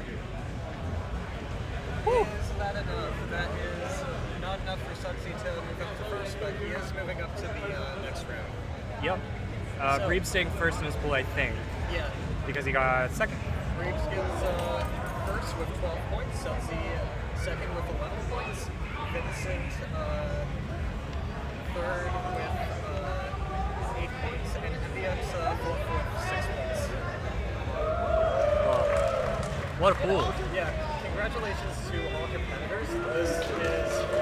That was... insane run. Yeah. Oh, and now it's time. Now it's time for every match is scary. Also known as Tier 9. Pool 9A will be up next on this setup, and it looks like that's going to be Rinker, Bluebuster, Lilipo, and Sudsy. Yeah, I don't want to be in that pool. Yeah. I don't think I want to be in any pool. That is a tough pool. 9B is directly after that, and that's me, Tony, Breebs, and Igo College. Nah. No. So I think my strategy for that pool is just try to pick movement. Yeah, pick movement, pick the hardest things possible. Yeah. The only person who could like edge you out on movement is like Tony. Yeah. And he hasn't been playing often enough for me to be like, Tony could beat you. Like he could whip something out for sure. Yeah. But if it's like a 15, like it's 15. Yeah. It's Emma. You'll get Emma. No one will veto Emma, surely. Surely. I don't know who's on comms after this. Yeah. That's okay. Schrodinger's commentary. Schrodinger's commentary for sure. That's how we all refer to each other. It's so easy part of the identity. Yeah. My throat hurts. I am happy to have commentated half of 2 pools. Yeah, man, sensory overload trying to look at 4 games at the same time. Yeah. I was like looking at one screen and I was like, oh yeah, there's 3 other screens, guys. Yep. If you think it's easy, maybe you just don't have ADHD. It is hard. Oh my goodness.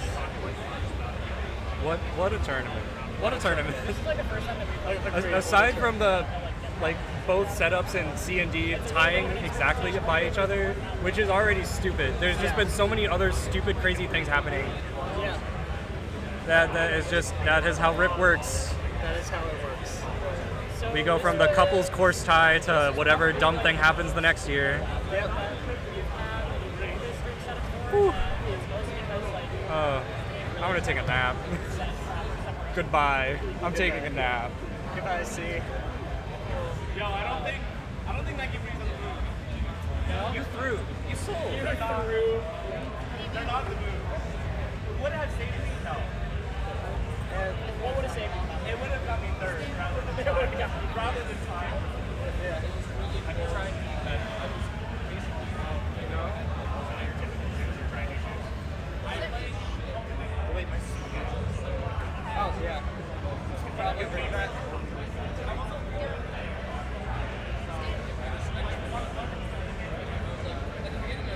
So next one's gonna be insane. Like all these competitors are absolutely amazing, and yeah. I'm going to head over to. I guess yeah, because like, you took down your set of Yeah. You're not gonna be great right now. Good luck.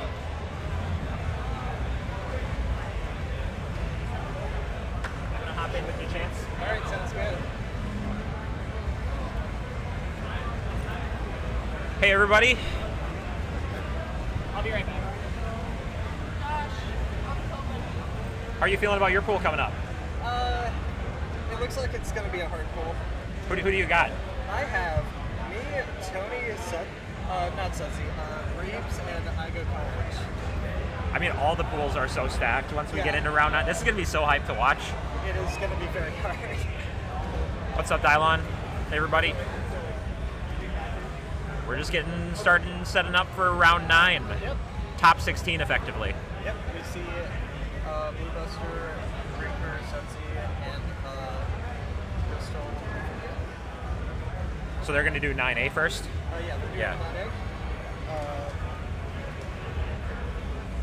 And yeah, Sudsy and Reaper are going to be on pad 1, and Elliot and Crystal are going to be on pad 2. All right.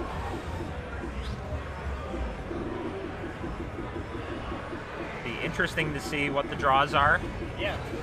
Lots of there's like no free charts anymore. The tier 6 has some kind of free stuff, but Yeah. once you get into tier 7, tier 8, tier 9, it's all really, really hard. It's very, very hard.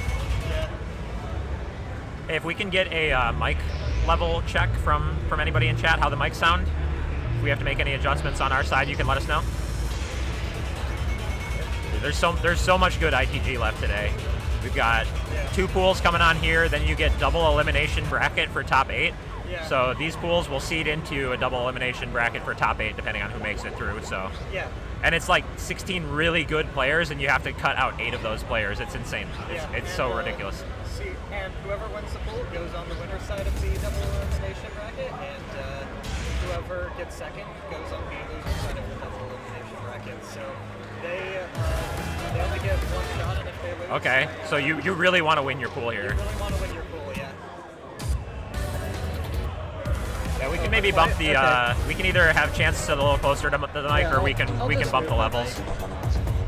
I'll just move my mic a bit closer. We had to do that yesterday when it was me and Kaya on stream too. He was like, he was like holding the microphone all the way up to his face so that people could hear it. Yeah. I also just talk very loud. I'm a loud person. Yeah. All right. I am going to go to the singles cam as they are doing the warm up. Blue Buster and Lolipo warming up on synchronized. Sudsy and Drinker going through settings right now. I don't know what they're warming up on. And, Gravedigger. yeah. Fun fact: I played against Rinker in tournament, and he got 2 whites against me on Gravedigger. Oh. That's a really good score on Gravedigger. Yeah.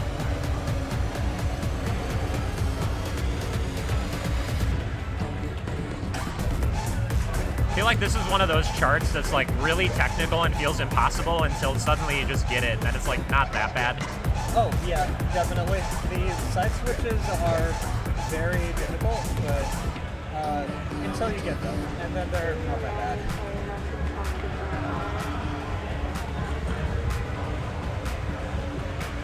bad. 8D is just starting right now. So the C and D pools are running a little bit behind schedule. They've had to do a little bit more pad maintenance over there. So if you are unfortunate enough to be on P1 on setup D, has had the most issues today from what I've seen.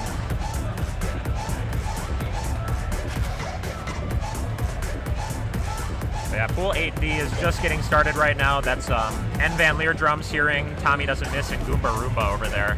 Yeah. It's a really exciting pool. We'll try to Very provide exciting. updates as we hear things.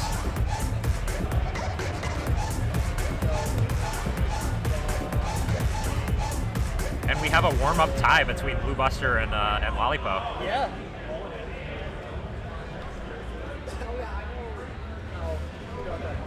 Very incredible right there. both competitors have warmed up.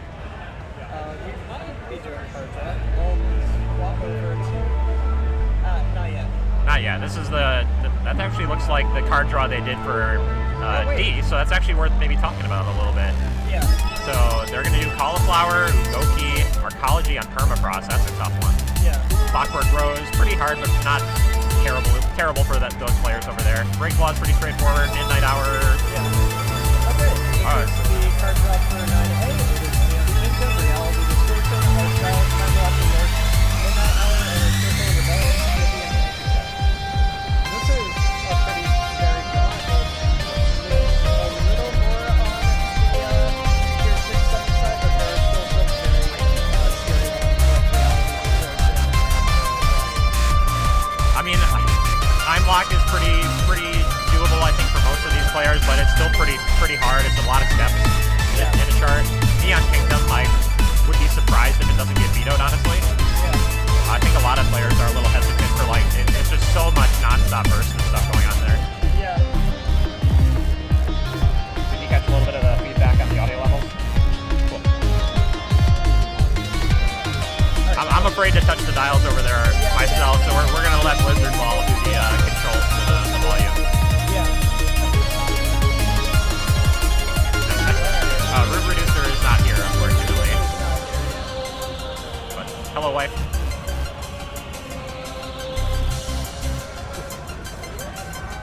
Alright, so if you're unfamiliar with how the draws work in this, they draw 10 and veto 4.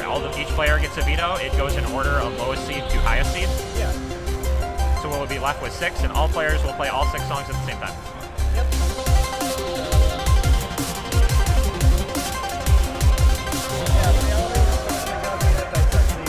Unsurprising veto.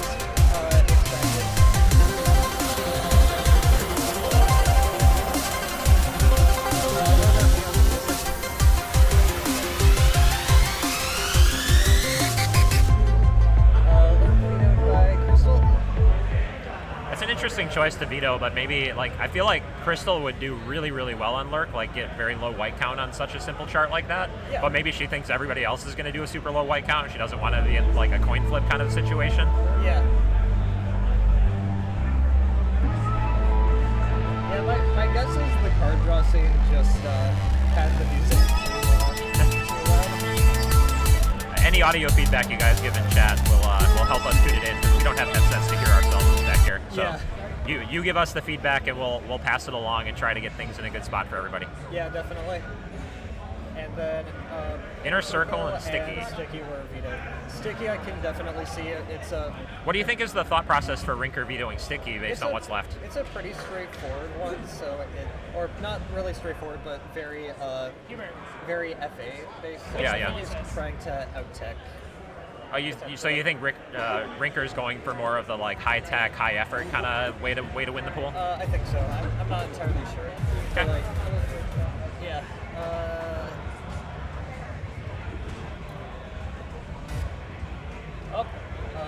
Singles cam has got.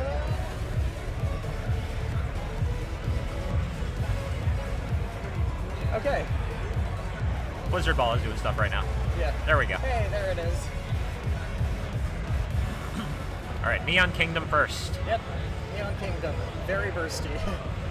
Very hard chart to get a high score on, because there's a lot of these sections that have a lot of these, like, quick 30-second 3-note bursts in really quick succession, and it can be pretty hard to stay tight on those when they come up, especially the second time when you're tired. Oh yeah, and there's also the variation between, like, the 24th bursts that show up and the 30-second bursts that show up. Yes. It makes it tricky to do if you're not paying attention to what you're doing. Yeah, and staying locked into the blue window on the different burst quantizations is tricky. Yeah.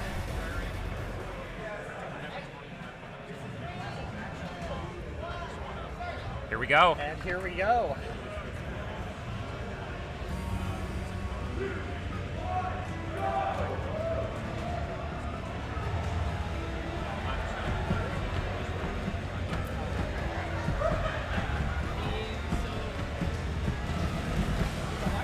There's a little teaser of what's more to come. All of them very clean on that first set of bursts. It looks like all of them still very close to each other. Rinker on one white. already, which is insane. Yeah, all of them are super close. Sudsy gets an excellent. Yep. Crystal with a little bit of the higher white count amongst everybody right now. Yeah. Pretty clean otherwise, though. It's still very early in the chart, and this is going to be much harder to stay in the blue window as it keeps going on. Yep. Rinker, I was going to say, holding on to the quad, just picked up an excellent right there. The classic commentator curse. Yep. They can barely hear the game audio.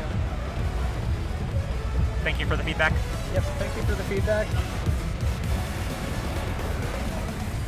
Very hard section that Rinker just got through very clean. Yeah. There is a grade on Rinker's side, but looking at the white counts and where everyone else is, I don't think it's going to matter that much. Yeah, 11 excellence and 2 grades for Blue Buster is a little unfortunate. Yeah. And yeah, Crystal's really struggling to keep the white count low by comparison, and Sudsy too a little bit now. Yeah. Like I said, as the chart goes on, it's going to be much harder to stay in that window. Yeah.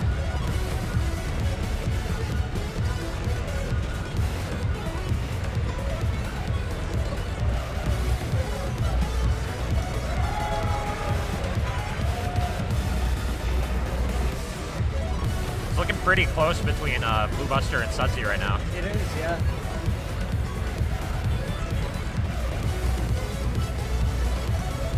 It's pretty much the white count that's going to make it for Blue Buster, I think. Yeah. No, it ended up not. Sudsy ended up keeping it cleaner overall, even with the higher white count. Yeah, so we have Rinker first, Sudsy second, Blue Buster third, and Lilipo fourth. 99ing that in tournament is so hard. Yeah. Very few people can get on a pad and do that in a head-to-head setup. Yeah. The burst control is absolutely incredible. And that is with 2 greats that, yeah. Yeah. Very impressive white count. Very, very impressive, for sure.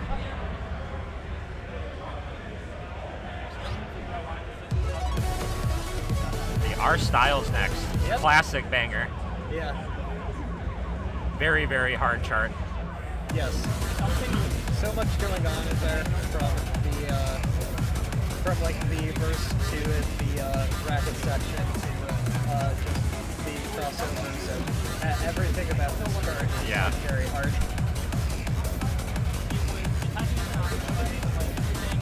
I mean, it's the classic kind of ITG Alex experience. You see ITG Alex next to a chart, and you just assume it's as hard as it possibly can be for the block rating. Yeah.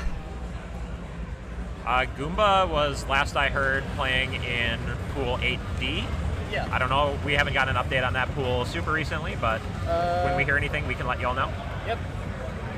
Pool 8D, I think that's currently still going on. Yeah. The players. They're doing it. I do not know if. I do not know how that is going.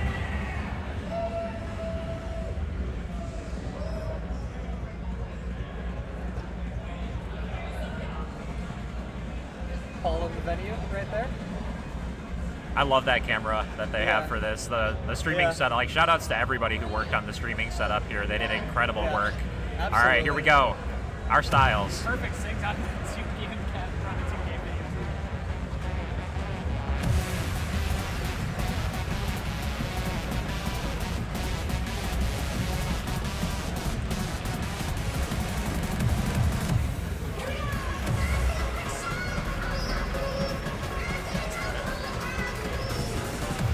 Crystal didn't get through the intro quite as clean as everybody else, but it's hard to say that matters in the grand scheme of this chart. Yeah.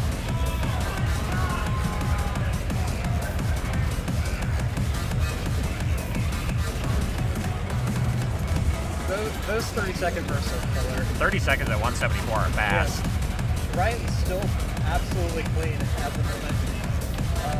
How many quads in the world are there on this? There can't be more than a couple. Yeah, there aren't a lot. I don't remember on the top of my head.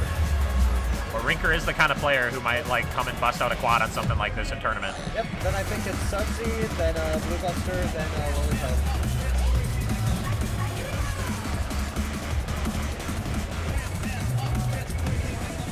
the 6 excellence and a miss from Blue Buster are unfortunate. That's holding it back right now. Yeah. At this level, you really can't afford to drop any excellence. No. Ooh, the great. Yeah, great and excellent from Sudsy in that 24th burst. Yeah, the miss on Rinker's side. I think Rinker's still comfortably in the lead, though. Oh yeah, absolutely. But yeah, super close between Sudsy and Blue Buster and Crystal up. We had like a pad disconnect on the A-cab. Windows, please. Or a Windows update. We had a Windows moment, guys. So they're gonna have to replay that one. Yep. That is unfortunate. Yeah, Blue Buster and Crystal still going strong though.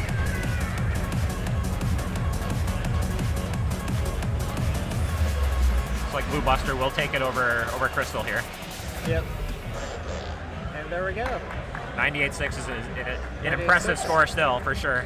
Yep. 97.3 is an impressive score, too. That's like my PB. I don't know if they're going to throw the song out or if they're going to have to just redo it.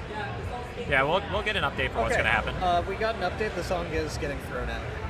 They're just going to throw it out and not count it? Yeah, they're just going to throw out the song. Okay.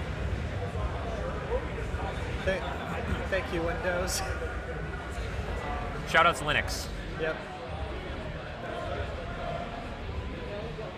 You know, these setups here at tournaments, it's all people volunteering to provide their hardware and their equipment. We use what we get. Yeah. And the setup has been playing, the computers have been working fine all day, so. Yeah. Pads never work through a full tournament. It's just not feasible. There's always pad maintenance. That's going to happen no matter what, but. Yeah. Oh my god. Yeah, that's true. This song is Microsoft. Yeah, true.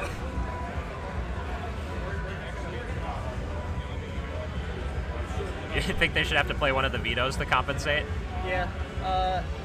I can check the rules to see what happens here. Yeah, I'm not 100% sure.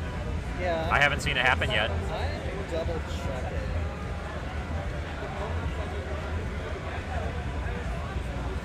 I know some of the rules for like players who experience pad issues is they'll like determine if they need to do a replay based on if the result of that song would it potentially impact the results of the pool.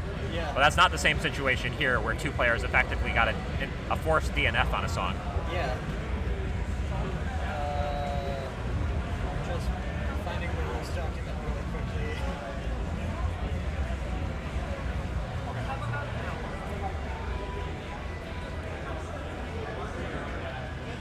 That's single seated. Single tool set. No Max 300. This isn't a DDR tournament. Sorry. I guess we could play the new Max 300 that's in a foot switch spectrum. Have you seen that one? I have, yeah. It's definitely something. It is definitely a thing that somebody made. So with that last talk, basically what we're going to do is we're just going to toss the whole thing. Okay. So they're going to redraw a different song. Cool. Yeah, they are going to redraw a different song after. So they will still play 6 songs. Yeah, they will play 6 songs. Hopefully that does not happen again. We will see.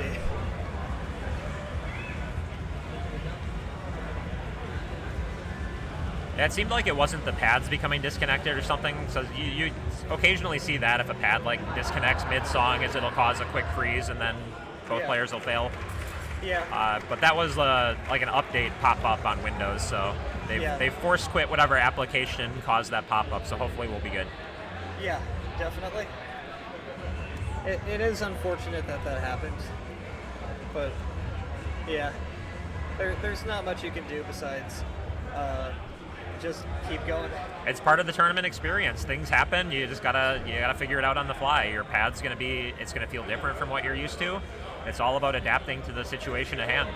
Yeah. You don't have control really of the songs that you're gonna play, and if you get draws that you're comfortable with, good. If you get draws that you're uncomfortable with, well, you gotta figure it out. Yeah.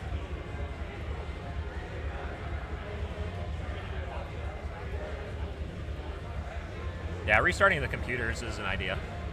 Yeah. They did restart the computers before the pool started this morning.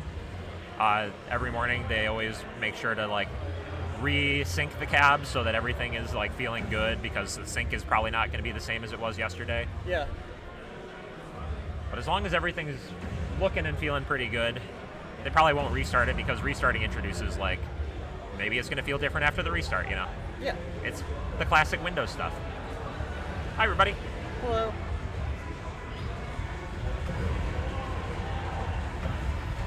You know what they ended up drawing for the extra song? No big deal.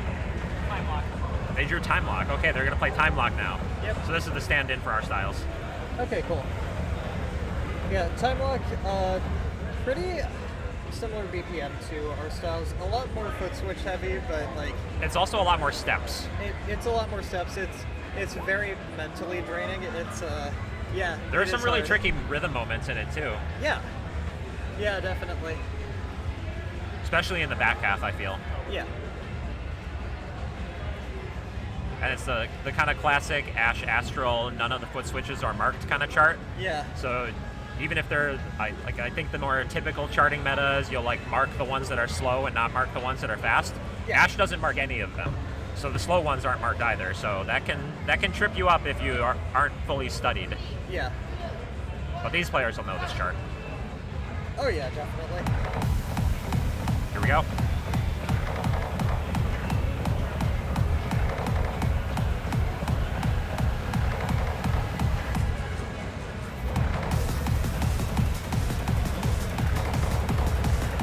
Because it's all pretty straightforward 16th notes, if these players do all know this chart well, which we assume they do, you expect a lot of low white count scores on something like this. Yeah. Because at this level, like, this is a doable chart for these players. Yeah, absolutely. If you have to play this chart, what do you hope to get in tournament?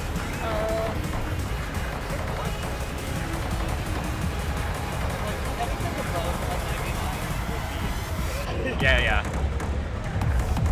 I wouldn't be surprised if we see a couple 99s here on this. Yeah. Blue Buster is, I was going to say, was locked in, but I didn't notice the 3 greats in the miss that just happened. Ouch. 3 whites, 3 greats is very unfortunate. The 3 whites is still good. Blue Buster is actually still ahead of Crystal right now, despite the pretty bad mistake. Yeah. I mean, 3 whites is, it's a 2 great lead, and that's what, just 10 whites. So there's nothing to miss whatever. It's close between the players. I think Blue Buster's ahead by like 0.2 EX right now. Yeah. Ryan with 21, which is super clean. 4 is ridiculous still. Yeah. Well, now we get into the hardest part of the chart. We're keeping that FA is going to be much harder now. Yep. Here come the rhythms and the very complicated switch. And there's some interesting rhythm moments coming up soon too. Yeah. This is the last easy run.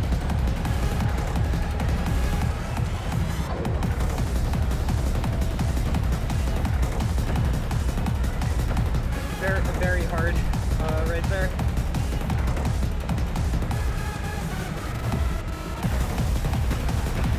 Yeah, there's an interesting X-Mod gimmick there too. None of them phased by the stutter at all. And yeah, 20 whites on that for Blue Buster is really crazy. Yeah, 99 for Blue Buster. Yeah, Huge. so we have Anchor first, Blue Buster second, Sudsy third, and then Lollipop fourth. So that's good news for Blue Buster. That puts him into a tie with Sudsy in terms of points. I'm assuming these are updated. They might not be fully updated. No, they should be fully updated. So after this one, we'll have Rinker at 6 points. Sudsy and Blue Buster will be tied at 4 points, I believe, or 3 points. 3 points. It's up to you. You're already here. Lollipop not on the board yet. Literally, you're calling whatever you want to do. Yeah. You know better than I do. Yeah. Also for this pool, next pool is going to be my pool, so I obviously can't. Yeah. Okay. Sounds good. All right. Okay, what's up next? Our view of the draw is a little obfuscated, so I don't know. We'll find out with you all shortly. Midnight Hour. Good one. I expect really good FA from all the players on this one. There's nothing too complicated rhythm-wise for it. It's pretty slow BPM, but it is very technically interesting. Yeah. Expect to see several 99s on this one. Oh, absolutely. This is such a fun chart. This is like one of the most fun 10s ever. Yeah.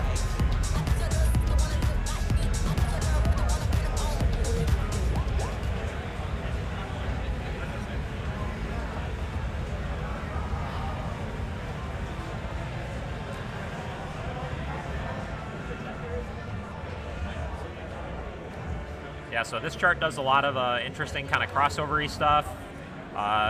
Foot switches. It's got jacks too. The jacks aren't something to forget about. Yeah. There is a moment where it switches into 12s. Yeah, the rhythms moment. Yeah. Where they're mixing like 12th and 16th notes, so that's really tricky to stay in the blue window on. Yeah. Rinker picking up 2 whites immediately. Sudsy staying clean right now. A couple whites on a chart like this matter. Yeah. And then he picks up a couple more. Everyone's super close at the moment, though. How long is Sudsy going to hold the Quint for? I don't expect to see a Quint on something like this, but it could happen. It could happen, yeah. Quint would be world record on this. I don't think anybody has quinted it. Up there it goes. That's the very hard burst that nobody remembers how to do. Yeah. If you want to learn this chart, you just remember to face right for that part and you're good. Yep.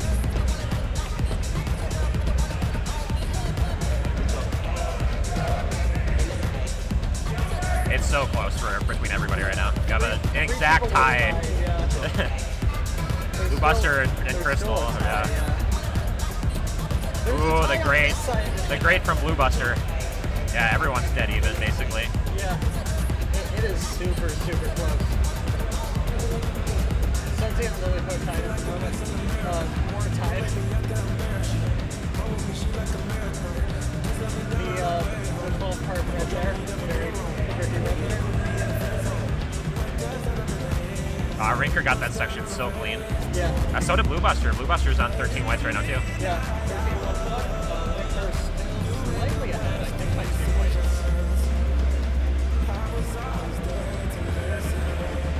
5, I think. No, 2. The great for Blue Buster. Yeah. Another great for Blue Buster. That's rough. Yeah, that is rough.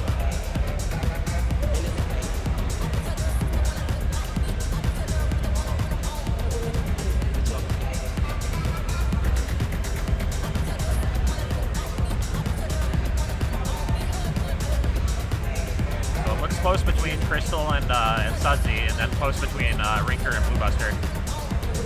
But it looks like it's going to be Rinker. Yeah. We shall see. Yeah. Very, very close. 99s across the board. Yeah. 99.55 versus 99.34. So Yeah. That is very, very close. Very good scores all around. Yeah. 99ing this chart is hard. Like, I don't know if you think this looked easy, go try it. You'll be humbled quickly. Yeah.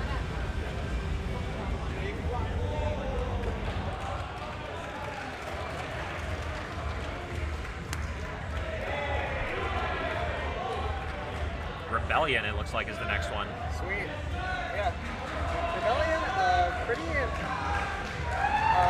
tricky as well. With a little bit of the 16th rhythms.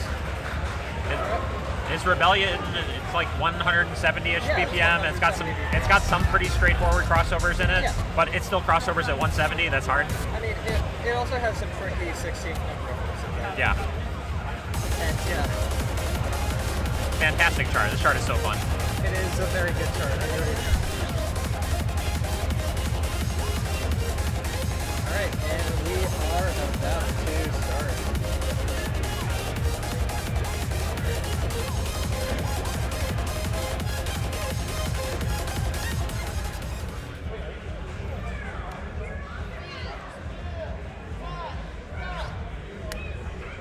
All right, here we go. Rebellion.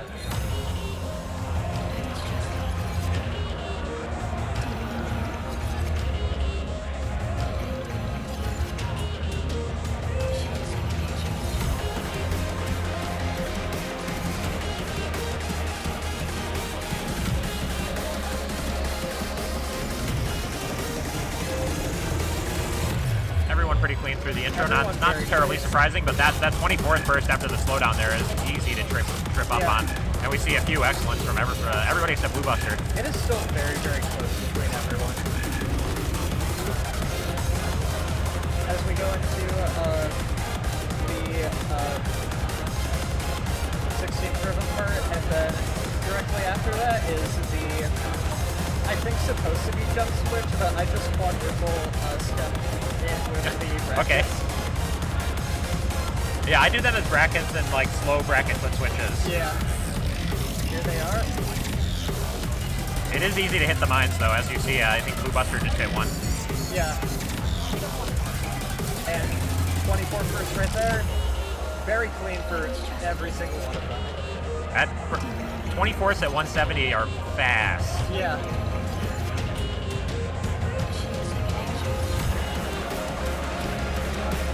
It is still very, very close. Pretty much close between everybody, yeah. Yeah. I couldn't tell you right now who's gonna win this one.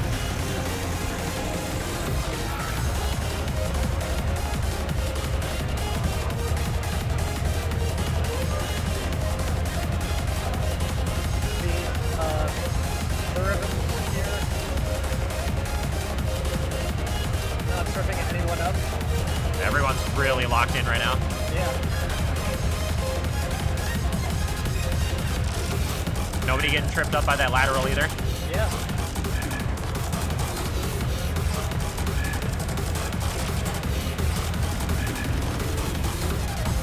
That's so close between everybody. So close. And we have a tie on the bottom. Oh yeah, the tie. Sudsy 0.03 ahead of the tie. Yeah. Rinker like 0.1 ahead of that. So that's the very- tightest match you can imagine. That is very close. 0.13 separating everybody. Yeah. What the heck?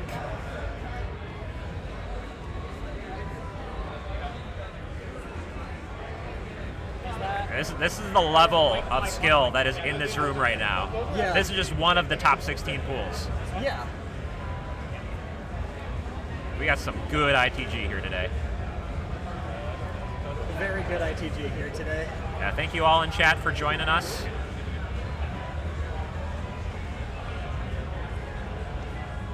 I think we got one more in this pool. One more song in this pool, right? Yep. The one more song is Funky Tech. Funky Tech. A pretty fresh Talkion 12. Yeah. It does some funky tech, as you would hope somebody would do with a song like this. Yep, fun fact. Everything's written as kind of ghost step bracket taps. You do not have to do those as bracket taps at all. You can just release the holds and then You can choose your own adventure on it a little bit? It works. Okay, yeah. It's more of a visual thing than anything else. True, funky tack even. Funky tack, yes. I like that. Good one, good one. True. I'm excited to see this one. This is definitely a hard chart, and it's a bit of a knowledge check. It's very, very hard to read this chart, so you need to have practiced it and played it and know what you're doing if you want to put up a good score. Absolutely, yeah. And yeah, it is a very tack chart. It is. I think like that's like kind of Talkion's style of charting too in general is like Absolutely. Talkion wants you to get tripped up on his charts if you're just trying to like learn them for the first time. Yeah.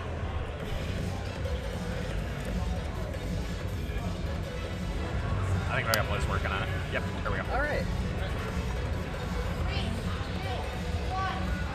Here we go. Let's get funky. And here we go.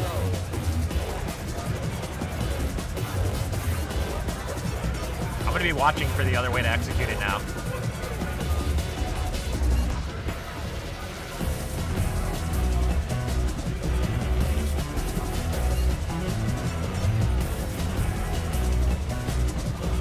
Getting out of the intro here, and both Sudsy and Ryan are very close. Same as Crystal and Blue Buster.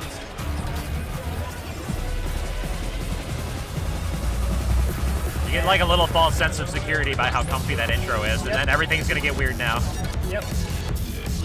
And here comes the chart. Elliot's still pulling completely clean, same as Rinker. Sunsy and Crystal not too far behind. Oh, Blue Buster on clean single-digit white still? No, there he goes, of course. Commentator curse, sorry. Yep. Rinker 11 white quad going. Yeah. The back half is a little trickier than the front half, as I recall, so we'll see if he can keep it clean. Yeah. Really close between everybody, though. Yeah. Crystal with the miss is putting her a little behind, but there's so much an opportunity to catch up yet. Yeah. Rinker's still with the quad. It picks a way up. It picks up a way off. Way off, yeah.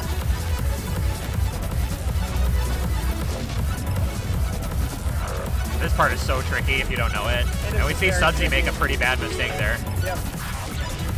This part too is like tricky to read because they almost read like jacks, but they're not. It is very tricky.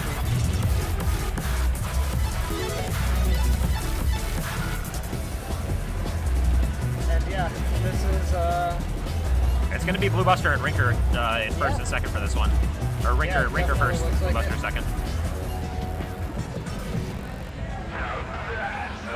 All right, we have Rinker first, Blue Buster second, Sudsy third, and Lilipo fourth. So Rinker goes into winner's side, top 8 bracket. Blue Buster will go into loser's side, top 8 bracket. It looks like that's the case.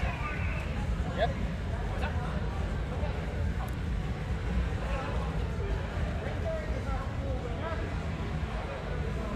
All right, and that was Pool 9A.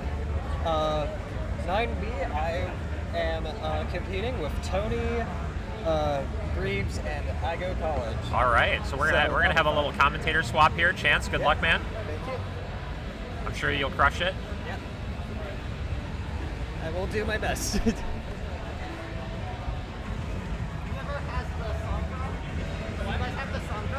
We have my co-commentator coming in now. Can you draw 3 for us? Hey. Hello. I don't know if we met on Waffles. Switch? I'm He Who Armors myself. Good to meet you. Let's do some commentary.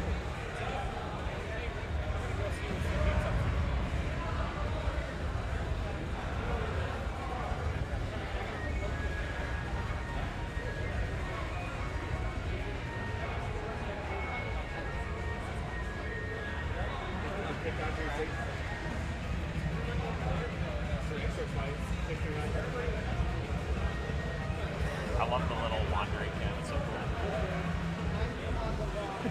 cool. We were trying not to talk because we don't actually know if that mic is live or not. So it sounds like that mic wasn't live. So That mic may not have been live. They cut back to us.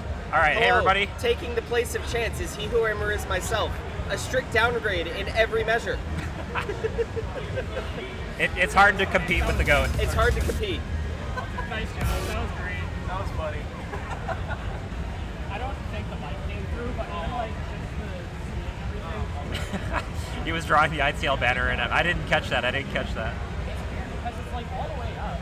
That's true. It was perhaps a website, but if that's the website we're getting, we'll find out tomorrow, right? That's the classic. The classic. They might have some work to do. That's all I'm saying. All right, so let's see who's in this pool coming up here. We have Chance and Tony. I think actually first we're seeing a tiebreaker between. Oh, we have a tiebreaker. We have a tiebreaker. Yeah. Okay. We had an EX tie, because I thought the way they normally broke ties was going to be based off of the sum of your EX score. So there must also be an EX tie in addition to the points tie. Potentially. When we find out what the draw is, we will let y'all know. Yeah, absolutely. We all love getting more ITG. Players have gone back to their individual pads.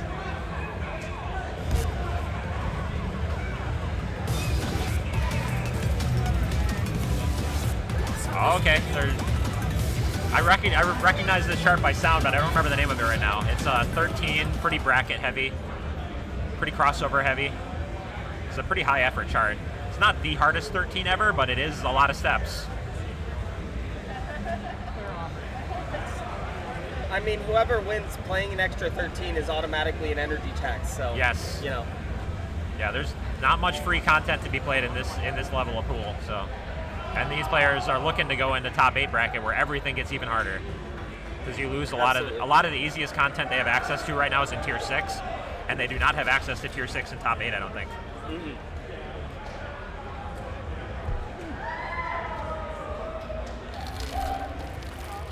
Thank you. Thank you so much.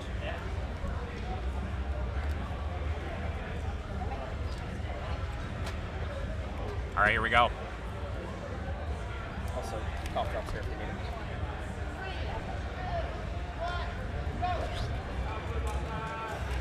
And we're off on Unreality.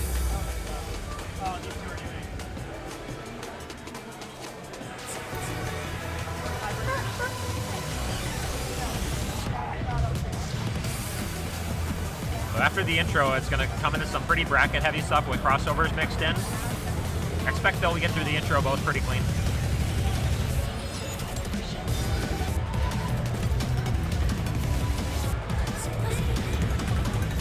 Yes, there's kind of throwing everything at you here. Double steps, brackets, crossovers, you name it.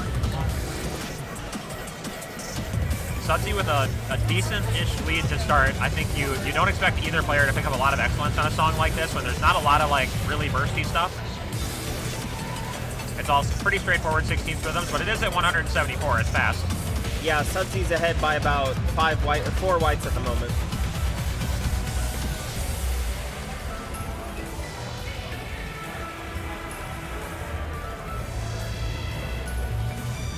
And we get a little peek at the score differential during here. It looks like Sudsy ahead by about 0.25%.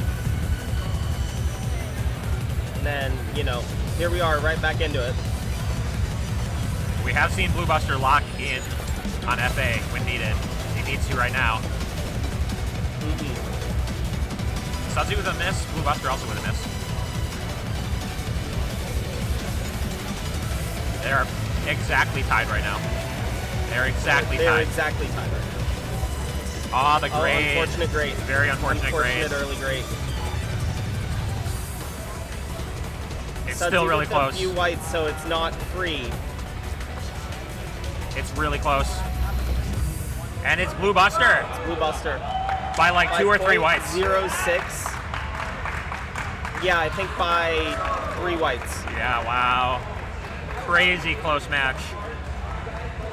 Absolutely incredible play. Well, that's the level of play you see here. Like both those players knew they had to lock in, and they performed. What a crazy pool to try to escape from. That's what top 8 gameplay looks like. Escaping into top 8 is so hard in this tournament. This tournament is so stacked. Yeah, absolutely. We got everybody here. We even got Butts47. I have still not heard if it's confirmed who is Butts47. But Butts47 will be playing ITG soon. I think I can Butts47 is in the building. We have confirmation that Butts47 is in the building. Hi, Zan. You think Butts47 is CMMF? CMMF is in the building. I think we knew C was in the building. I think based on the seed, so whoever Butts47 is, I think got 6th seed or 7th seed. I'm not positive.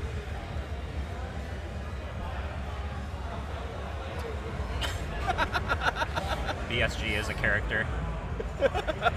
Shoutouts BSG. That wasn't intentional.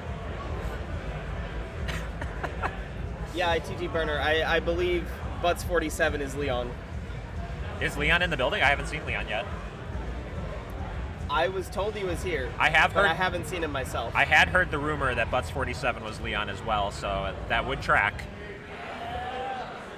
We're like frantically looking around to the room to see if we can find Butts47. I cannot personally find. Yeah, he's supposed to be at the other setup, the non-stream setup, sadly. Yeah. No Butts47 on stream, until top 8 at least anyway. He's setting up the camera now. He might, or sorry. I've done that twice now. Blizzard Ball is setting up the camera now. He might have spotted The little portal into the room.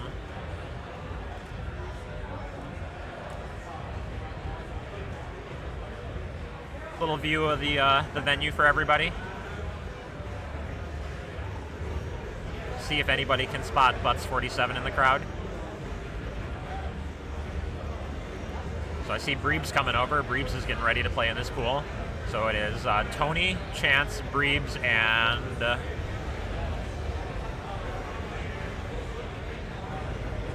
checking.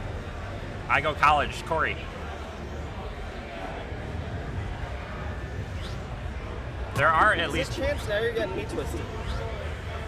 What's that? Or is it C? For Butts 47? Yeah. I mean, I've seen C. I haven't seen Leon, so. I'm just mixing up everybody's name today.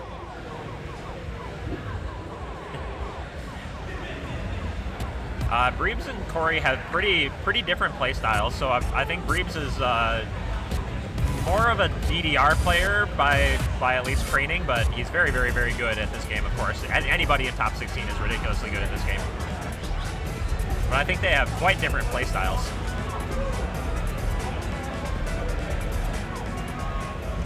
The thing about DDR players playing ITG is, like, you know, it's easier to pick up the tech than it is to pick up the DDR bullshit. That's my opinion anyway. That's why I play one and not the other. DDR does tend to throw some interesting stuff at you in their charts. I'm not much of a DDR player, but so we are going into warm-ups on 9B. Players are getting their settings figured out. It shows 9C. I have no control over that. That's that laptop. Oh, okay.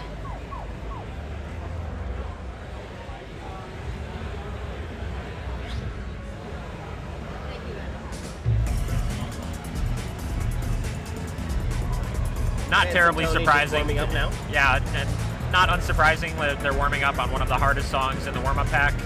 They want to get their heart rate up. They want to get everything loosened up. Funny Funky Freaky is got some pretty fast little burst moments in it, so that's good for like getting the feet moving really quickly. And we see Breebs and Corey actually warming up on a chart that is not in one of the in their tier selection for their pool.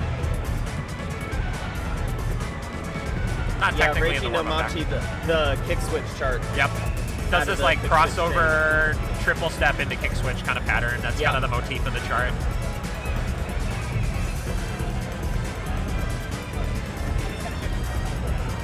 You might want to check with on that setup over there. They got that same pop-up.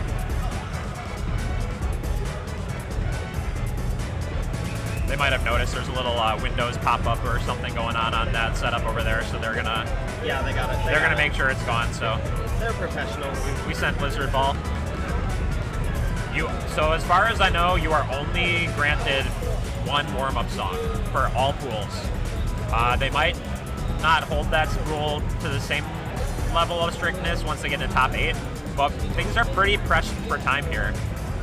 Yesterday, pools ended 15 minutes before the venue closed. Yeah, well, yesterday we also had a lot more emergency pad modding than we've had so far today. They're doing a fair bit of pad modding on both C and D over there, so they're actually behind. Yeah. They were behind schedule on those setups over there. Yeah. But in comparison, there was a moment where over like a 15-minute period, all 4 pads had been worked on. Yes. And luckily, things are moving smoothly. Yeah. It hasn't been hopeless pad modding. They're usually figuring things out and getting things functional. Yeah. Tony putting up a 99.5 on Funny Funky Freaky warm-up is pretty crazy.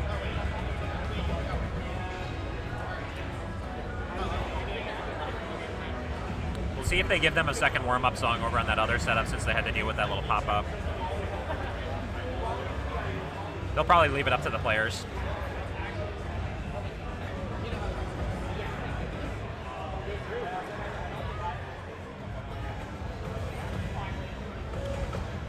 I think pretty typically you'll see tournaments played on ITG Dedi pads because ultimately, you know, it's kind of the great unifier for if you want to play ITG. It's the official hardware, so to speak. They're obviously not produced anymore, so over time it might get harder to actually run a tournament on only ITG pads. They are running some side events on other setups that are SMX pads. So they're running the Prairie tournament qualifier on SMX pads. They're running both doubles and couples on SMX pads. So, but ITG singles runs exclusively on the ITG pads. Yeah, I think it also depends who's running the tournament.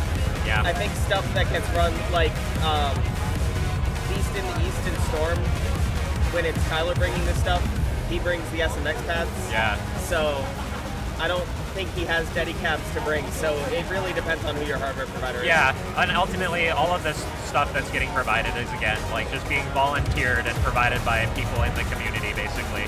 So it depends on who's got the hardware and if they're able to bring it or not. It's not easy lugging these 200-pound pads around. Yeah, speaking of which, shoutouts to Tyler Frederick, the man who has made RIP run this smoothly for 3 years now, since 2023. Big shout out. It isn't all him, but so much of this relies on him. A lot of hardware comes from Tyler. And I think that's the reason why RIP is going to be downsizing a little bit in future years, is Tyler is got other priorities or isn't able to provide the hardware for guaranteed going into the future. He's wrapping it up.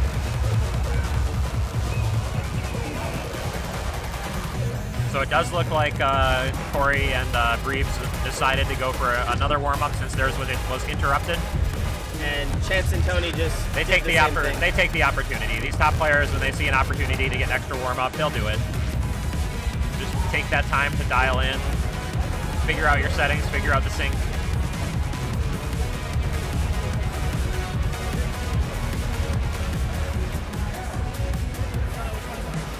Yeah, nobody's hauling an actual cabinet to a tournament. All of the monitors that the players are playing on are on like these TV cart kind of things. They're like 32-inch high refresh rate monitors. It's great. They're great monitors. Mm-hmm.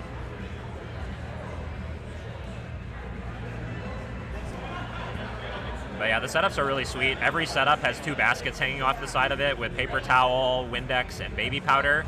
So as the day moves on, you will see more and more baby powder Windex being used, and I think we are getting confirmation right now on who Butts 47 is. I don't know if we can point the yeah, I'm not sure if the wireless cam. Can you point the wireless cam over to that setup over there? Oh no, we're pointing it at the card draw instead. Card draw's good.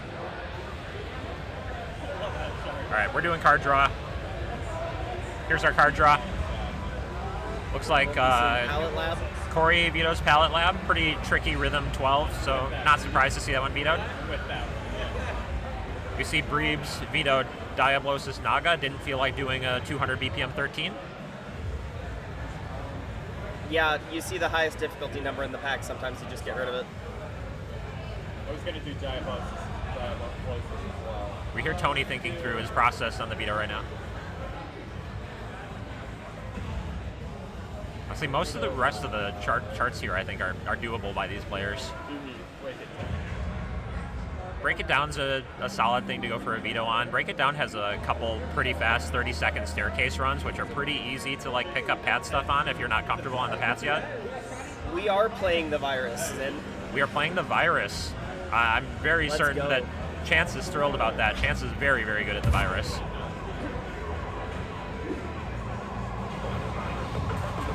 So our songs are The Virus, Give Me Your Love, Cauliflower, Submerged Serenade, Inner Circle, and Sticky. Honestly, all charts that I expect most of these players to do pretty well on FA, except for The Virus. The Virus is very hard to FA. It's got rhythms. If we see a 99 on The Virus, I think it'll be from Chance. I'd be a little surprised if we see more than 199, but I mean, the level of skill here is crazy. It's possible.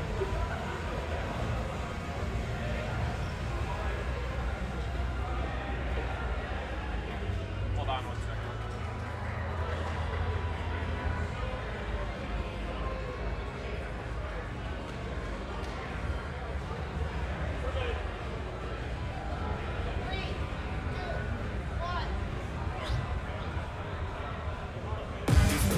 All right, here we go, The Virus.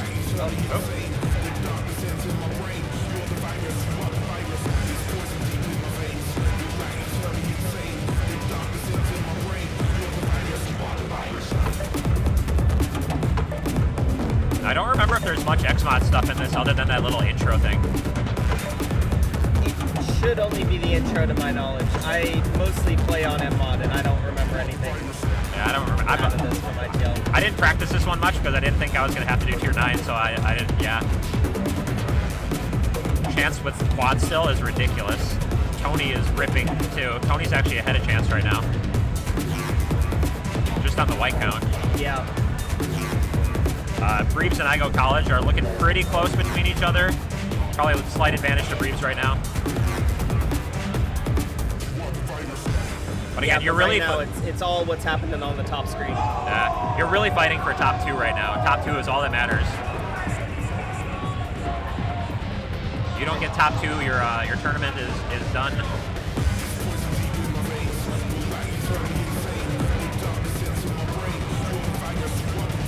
Chance still with quad. Quadding the virus in tournament would be a huge flex. I guess there is one in the middle too, yeah. Nobody getting tripped up by it though. Imagine quadding the virus and still coming in second. That's the situation right now. It's really close between Tony and Chance right now. End, but we see some scores flickering on Tony's side right now, so it's close. Chance is overtaking. Yeah, Chance just overtook. It's so close. They're like dead even. I think those 2 excellents. That might be enough to let Tony take the song. Yeah, I think so. I think they just gotta hold it down. It's very close right now. It's Chance right now. And the outro is much easier than everything they just did, so. Yeah. It's kind of the ball's kind of in Chance's court to make a mistake right now. But he is picking up a couple of whites. Ooh, picked up enough whites to make the mistake. Yep. And that's Tony taking it. That's Tony taking it. Tony, does he get the Is that a 99? tie? I don't think it's a tie. Is it a tie? It's really close. It's a tie. It is it's a a tie. tie. Oh gosh. Let's go.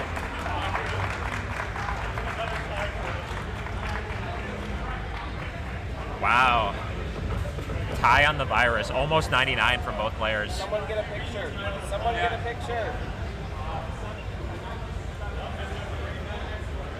Chance is pulling out the phone for a selfie. Yeah. As is tradition, when you get a tie in ITG tourney, you need to pull out the selfie, grab a picture with your competitor. Hell yeah. We did see the incredibly rare 3-way tie yesterday. I don't know if you caught that. I didn't. There was a 3-way tie yesterday. That's awesome. What pool? Round 5 pools. I don't remember exactly which pool or the song off the top of my head right this second, but it was pretty hype. Give Me Your Love, by far the hardest tier 6. Extended. 1,000 steps in a 12 in tier 6 is pretty hard. Yeah, this is definitely the most stamina taxing chart that remains, I think. So I think of all of these players, I expect, like, this is an opportunity for IGO College. IGO College is very good at the stamina aspect of this game. We'll see if Breebs can keep it together on this one.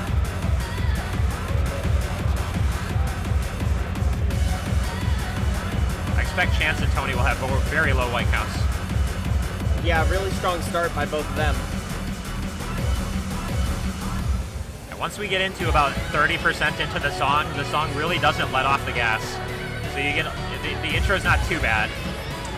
But once we get to the denser part, as you can see in the density graph that's above the note field for a couple of the players on stream. Yeah, there isn't much. All right, here we go. There isn't much that doesn't have hands in one way or another.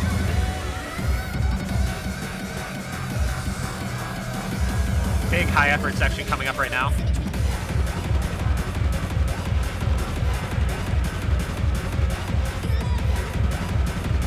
I can feel the floor vibrating over here from how hard Tony is stepping.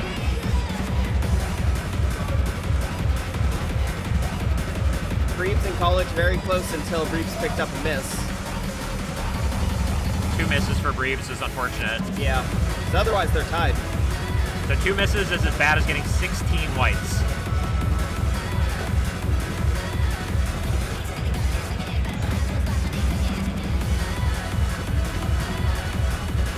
with ridiculously low white count right now. Both Tony and Chance holding quad so far. Closest we have to a break. A little bit of a breather here, but you're pretty tired after that run you just did. Yeah. And the ending is harder than that run. The ending throws some pretty tricky rhythms.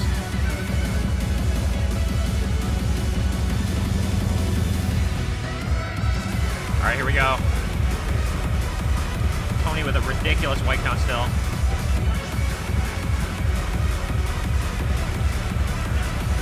It's really still the two misses for Reeves holding him back more than anything. Yeah. Oh my, are we going to see two quads on this? That's ridiculous. Two quads. One white between them. That got very close. That got incredibly close. Insane. Insane. You see how many of those whites were right at the very end for Tony? Tony wins by one white. He held on. 99.76 to 99.78 is ridiculous. Ridiculous. Imagine getting a 99 on this in tournament and getting third, and it wasn't even close, really. Yeah. It's so crazy. All right, Cauliflower. Really pretty technical crossover chart with a bunch of bracket taps, and it's pretty much throwing the whole kitchen sink at you. Yeah, but I think the crossovers define it more than anything. I would say so. This was the Tech SRT 2 qualifying song. Yes. So it definitely had everything. As you do in a sight reading tournament, you want to throw everything at everybody and make it as tricky as you can. Those of you watching on stream aren't going to see this, but something that was really funny about the Tech SRT qualifiers, every time you scrolled over the song, it had a new randomly generated tech notation. Including one that was hold switch, X mod, foot switch plus C mod. That's funny that they did that, because I was warned that you weren't going to be told any of that information, so I kind of practiced not even looking at it when I was practicing to sight read. Absolutely. I just practiced selecting a chart and not even looking over there. So I kept through on that, so I didn't get tricked by that. That's funny. All right, here we go, into Cauliflower. It is interesting to me that Breves plays with background on full brightness.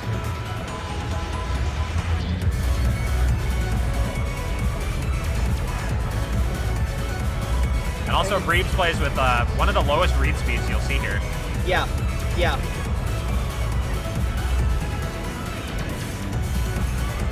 If you're used to it, you know. Tony lost the shirt. Oh boy, that means things are really, really heating up. Tony holding twins a quarter of the way into the chart.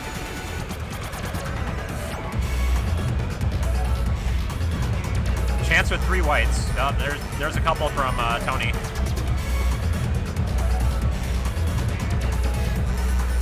Corey picks up a grade.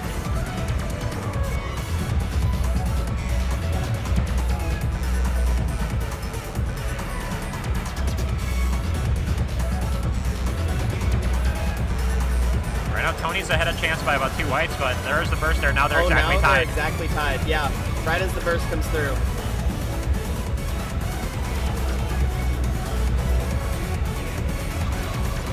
That middle section right there, you might think this is the time for the break, but if you don't read those triple steps correctly, you end up on the wrong foot pretty easily. Ooh, Tony picking up an excellence in the break, really important here, actually. Yeah, it's the only thing separating them. Tony and Chance are within like 1 or 2 whites of each other on everything so far. And getting first out of this pool versus second out of the pool matters a lot.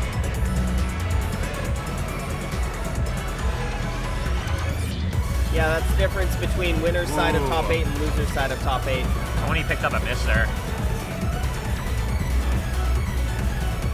Now it's kind of up to Chance to make a mistake. Yeah, given our 2 players, that's likely the difference.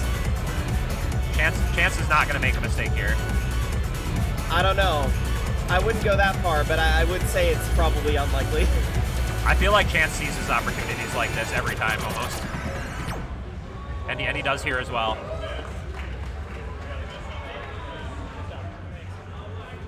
We got the fist bump cam.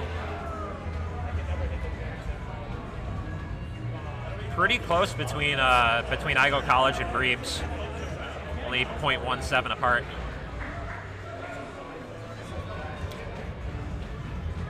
Yeah, between the two of them, they're having a crazy set. It's just that on the other side. Yeah, you've got your top 2 fighting and your bottom 2 fighting in this pool. Yeah. And you still want to, like, even if you're not going to advance from the pool, I think at this point both of these players think their chances are pretty slim. They want to compete with each other here, and they're going to fight against each other still. Yeah. I've been saying in most of the pools, you know, this is a 2v2 format. It's your cap versus the other guys. It's not exactly the case this time around, but, right. You know, having fun with it either way. They're just playing with each other right now. All right, coming up next, we have Submerged Serenade. Pretty tricky one. I think more of this chart is a reading check than anything else. It's pretty straightforward in terms of rhythms, but it's mixing a lot of different roll tech throughout the song at you. Yeah. And there's crossovers mixed into some of them and not into some of the others. So you have to be just really familiar with what the chart does, I think, to perform well on it. Yeah, you either have to know the chart or you got to be able to parse it on the fly.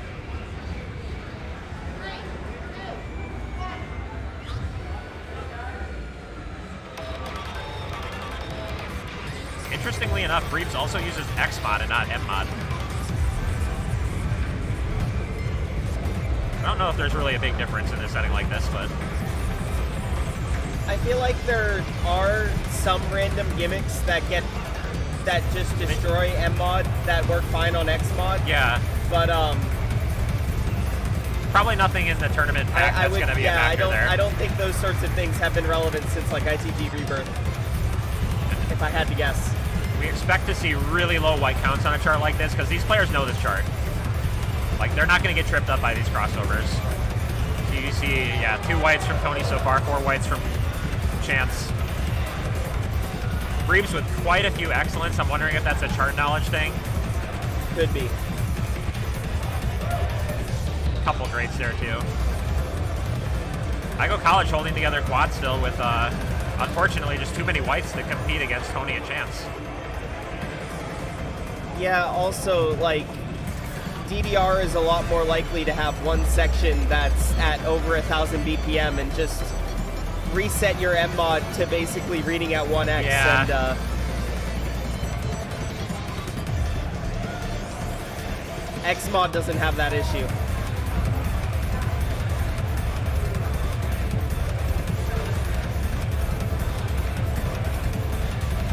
One white between Tony and Chance right now. It's looking like Corey's going to take it over Breebs. Yeah.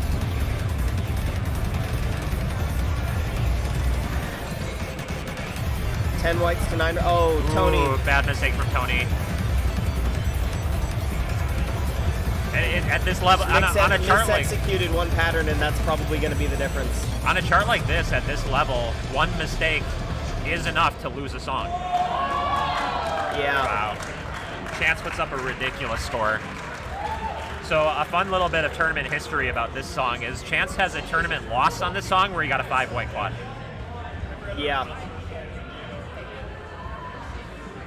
So that's probably what Chance is thinking about right now is like, this was a good run for Chance and he took the pool, like the song in the pool with it. But does this win in top 8? Maybe not. Yeah. Top 8 gameplay's on a whole nother level. Yeah. On the other hand, maybe he's just getting warmed up. I feel like Chance is the type of player who just has so much in the tank to give. Like untouched endurance. I think Chance has the most endurance of any ITG player, and it's honestly not even that close. Yeah. Like there are some stamina players who are probably like within the ballpark, but as far as the tech scene goes, nobody can put out as much effort as Chance can. Yeah.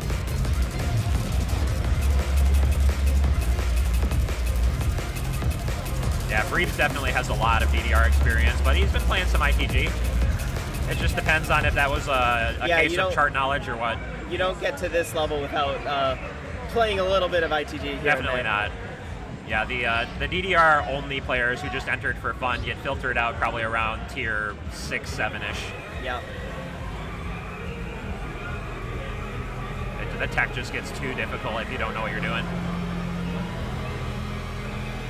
So this is a pretty straightforward chart. I expect it's going to be, again, a lot of low white counts from all of these players. A couple excellents immediately from both Tony and Chance. And Breves even. Chance actually with a pretty couple mistakes in the beginning there. Chance is actually the furthest behind right now. True.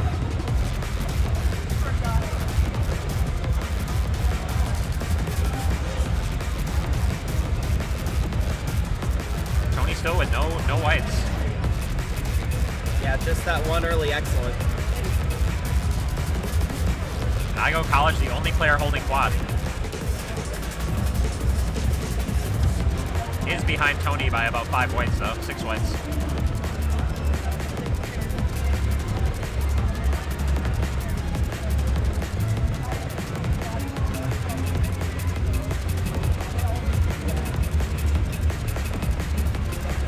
Waiting to see when the first white's going to happen. Is he going to get none? He could. He's the kind of player who could do it on a chart like this.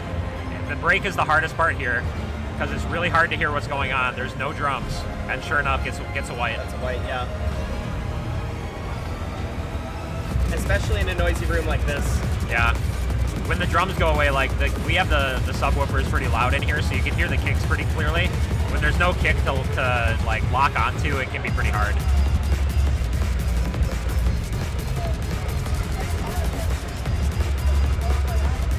We are not going to see a quad from Corey on this one. He picked up an excellent.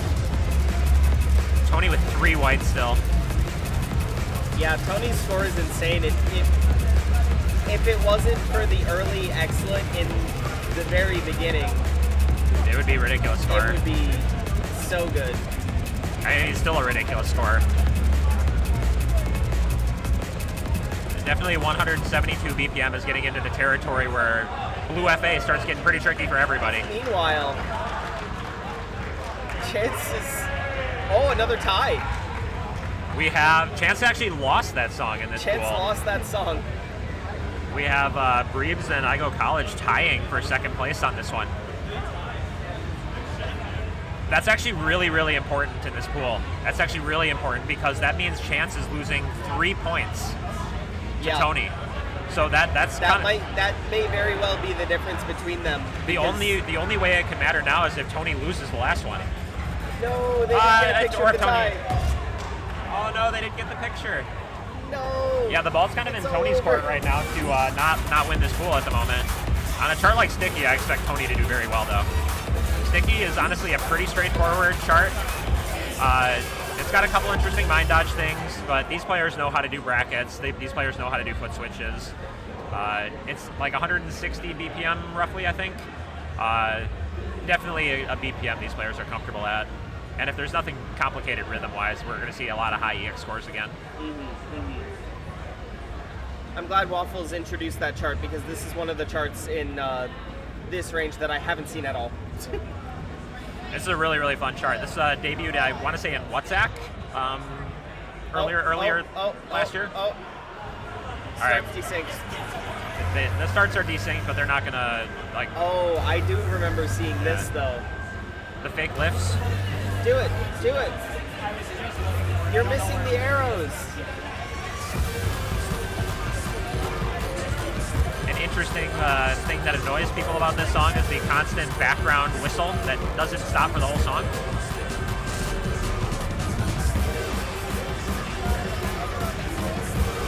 But the song is a banger.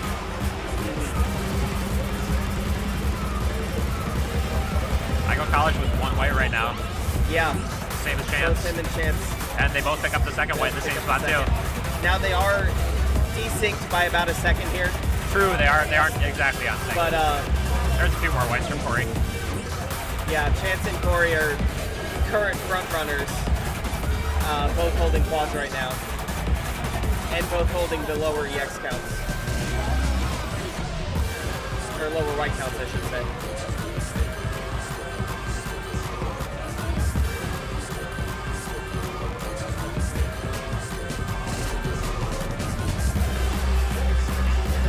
Chance with 4 whites is ridiculous.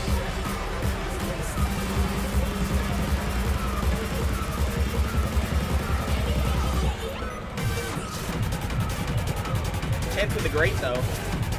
Yeah, there's some 24th burst in this ending here where if you're not really precise with your feet, you can pick up a great pretty easily. And this is actually now really close. Very close, yeah. Tony pulls ahead. Corey's not far behind either. They're like basically tied. I don't think Corey will catch them, but that was really close. I think Tony pulled that out by 1 white. 1 white, wow. That's 3 songs, I think, in this pool that were decided by 1 or 2 whites between Tony and Chance. Yeah. We got the hug cam. You love to see it. A lot of sweaty hugs happen in this room today. A lot of sweaty hugs.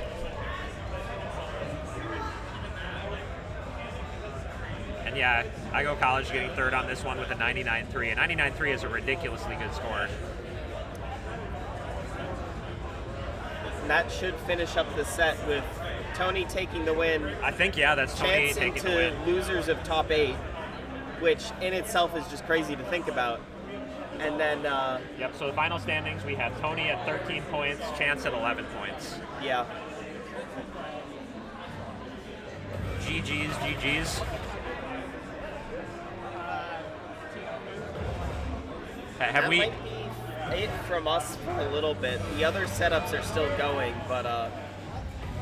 It depends on if they run another pool over here. If the C and D setups are really far behind schedule and they're doing pad maintenance, they might shift one of the C or D pools over to this setup. So we might see 9D over here. We'll hang out for a bit. We'll hang out for a bit until a TO tells us what's going on over there. But ridiculously hype pool to watch just now. So many close matches. You love to see it.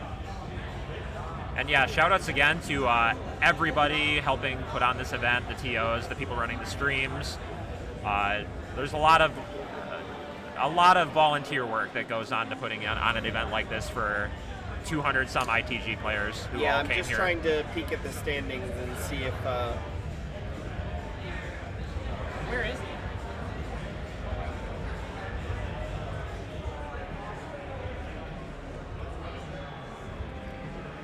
See where we are in pool 9C. Oh yeah, I can pull it up. I have it open. You have it open? Awesome. We'll just give it a quick refresh. I guess that won't help much when we're. That doesn't help much when you're looking. That helps when you're looking at 8 and below. We found Butts 47. Oh, by the way, there he is. Confirmation on who Butts 47 is right here. It is indeed Leon. There he is. Butts 47 official reveal stream. The Butts himself. The mystery is no more. I can't believe the mystery went unspoiled for so long. Literally until it was time to play the pool, it wasn't confirmed. That's what happens when he doesn't show up for all the other stuff and gets DQ'd out of Tech SRT, for instance. Oh, he got DQ'd out of SRT? I'm pretty sure he did. Okay. Or at the very least, couples. Okay. Yeah, there were rumors that it might have been Chunka. There was a pretty far-fetched rumor that it might have been Chris. I don't think many people believed it would be Chris. Chris is the kind of player who really trains and practices for a tournament, and we probably would have known if that were the case. Yeah. I'm just gonna peek around the corner since the scoreboards are right there and see who's what's going on the other stream.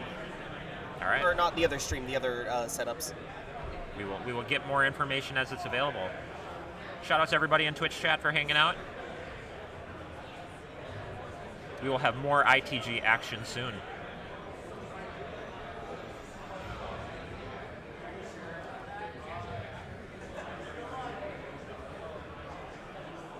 That was the last pool that we're running before break, right? What I'm unsure is if they're running behind schedule over there, if they might want Yeah, to they're run still another on pool over 9C. here. They haven't even started 9D, so we're wondering if 9D gets moved over here. I would assume 90 would move over here. Yeah. Yeah, so that's why I'm hanging out still. Yeah, we're going to hang out here until it's either confirmed or not confirmed that they're going to move pool 9D over here. It'd be nice if they could, because more ITG on stream is good for everybody, but they have been having some pad issues with a couple of the pads over on the C and D setup. So you guys can watch the players, but we don't know their scores. Maybe we can get some information as we find out.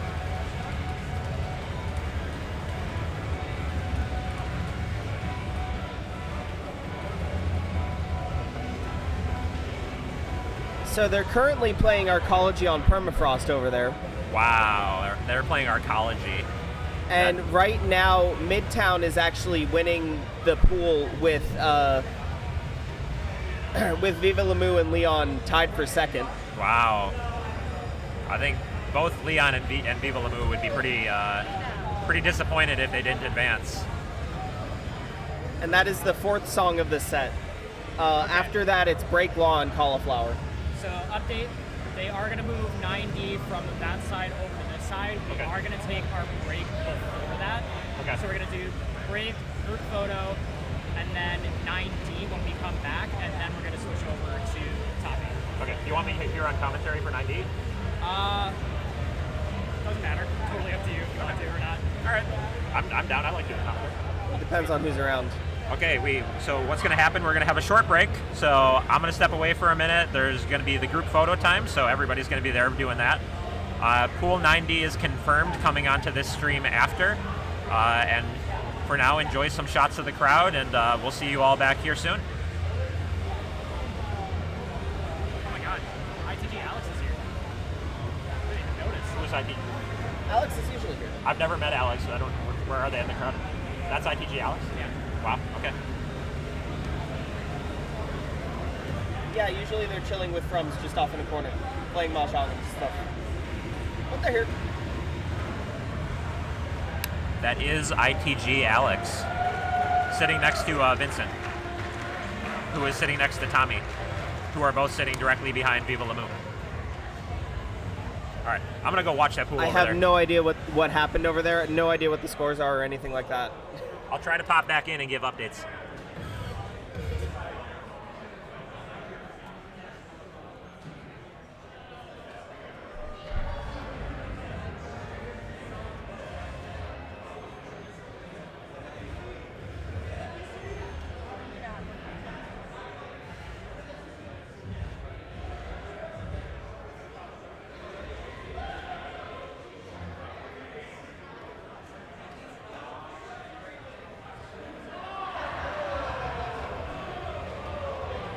So with 2 songs left in the pool, it's Midtown on 9 points, Viva Lamu on 7 points, and Butts 47 on 6 points. And Saring on 2 points. Let's go Saring, woo!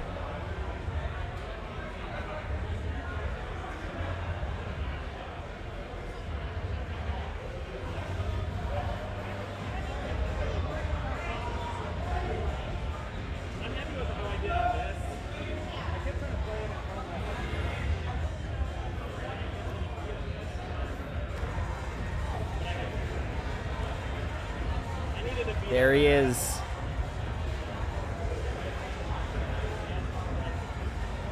Let's go Saring! Woo, Saring! Hi, Midtown!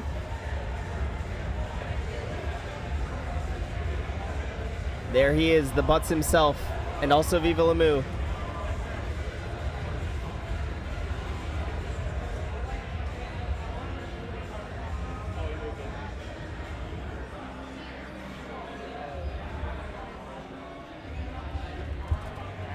I'm going to sit in for waffles for a little bit here while we're doing our kind of scuffed commentary of, I think it's 9C, this pool is. I know the last 2 songs are Break Law and Cauliflower. So, yeah, a bit of clarification with the future of RIP and what we're doing. So Midtown won 3 over there. Yeah, I have the scores. It's 9, Okay. 7, 6, 7, So the intent is to still run events here, or at least events in the capacity of what RIP would be, just at a smaller scale. So, Hey. yo, what's good? Good to see ya. Oh, likewise. Things have been running great, super smooth. No Good. No more USB issues. No USB issues. We have been having sporadic issues with Dell support assist. Yeah. Just killing the game mid song. On which computers? Both. It's because it pending updates, and it's throwing a pop-up, and it's freezing the game. Because I fucking plugged it into the internet. I should have done that. Should have just left them unplugged. All right. Sorry about that. It's all good. It came up a couple of times, but it hasn't been like show-stopping or anything like that. Okay. I think there was like one rerun that we needed to do because of it, but that was pretty much it. By the way, since we're watching Searing in Midtown, Searing had a 12 white quad on this in the earlier stage before I came over here. It is a lot of strain for the collective everybody to get the equipment gear, get everything staged, get everything torn down. A lot of people are driving over state lines, myself included, Tyler included. Actually, I think most of the staff is coming from over state lines, anybody who's not a TO. And so it's kind of just a collection of a bunch of different factors that make this very, very hard to execute at this scale. And so while we want to continue doing it, it's hard to keep doing that at the rate that we have been. So that's kind of the justification in the situation that we're at right now. The good news is, though, we did think until recently that we were going to be losing the venue because there wasn't really anybody in DDR Island I who could take it over. Yep. But Searing, currently P1 on your screen right now, as staff of University of Illinois, is able to book this ballroom at the same rate that we do from DDR Island, the student organization. So even if the people running it have to change hands a little bit, it is still possible to run an event here. Yep. And yeah, even within state lines people, there's very few people that actually live in the Champaign area in Illinois, and so because most everybody is coming from Chicagoland, we've actually got about 3-hour drive for those people. And so that's just a ton of bandwidth Come on, Saren. for everybody to get people out here. One excellent. This would be a better score than his 12 white quad, than their 12 white quad.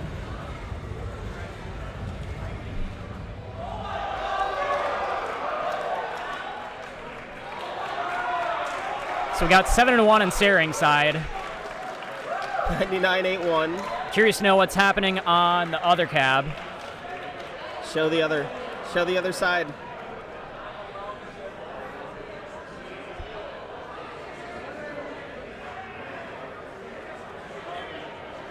.99.60 tie. Searing wins this song. Wow. That's the third person to win a song in this pool.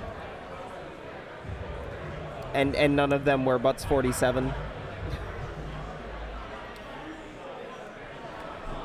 Triple slash, that would be correct. So there's actually quite a few people who've been doing ride shares and stuff like that to get people down to actually to get people down to the university.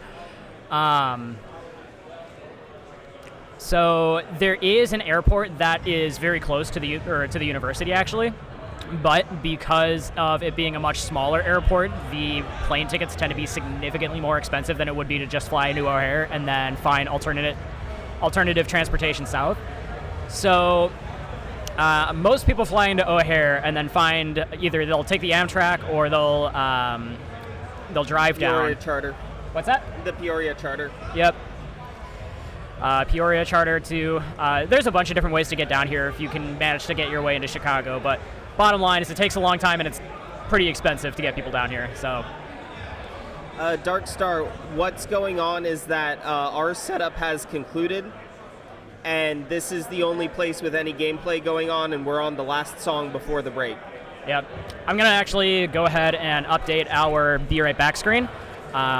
Just let everybody know what's going on with that, and then once we're able to switch over to that, people will have a little bit clearer of an idea of where we're at, and then we'll come back for 9D after the break. Don't know exactly how long the break is going to be. I'll try to keep you guys updated on that as much as I can. and I'll update the message with any developments that we hear afterwards. Assume at least half an hour. Yeah, I would say that's probably about right. Especially since we still have to run 90, I would imagine we would try to get back sooner than later.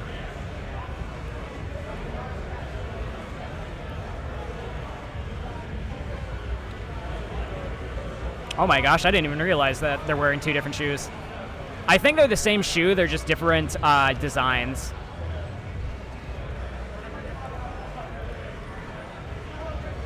All right, I gotta go watch my homie Saring before this all wraps up. And then I think I'm gonna go and man the camera so that you guys get a little bit better of an idea as to what's happening on the actual screens here. So I'll be back in a moment.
I'm just briefly back to point out that all 4 of them won a song in that pool. That's nuts.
Yeah, perfect. You're probably ready to swap over now if you need to, yeah. Okay, hello everybody. Blizzard Ball here. All right, so that concluded pools 9A through 9C. I don't know exactly the situation with standings right now. I'll be able to pull that up later for 9C. But situation that we've got going on right now, just to update everybody and let you all know where we're at. Again, pools 9A through 9C are complete.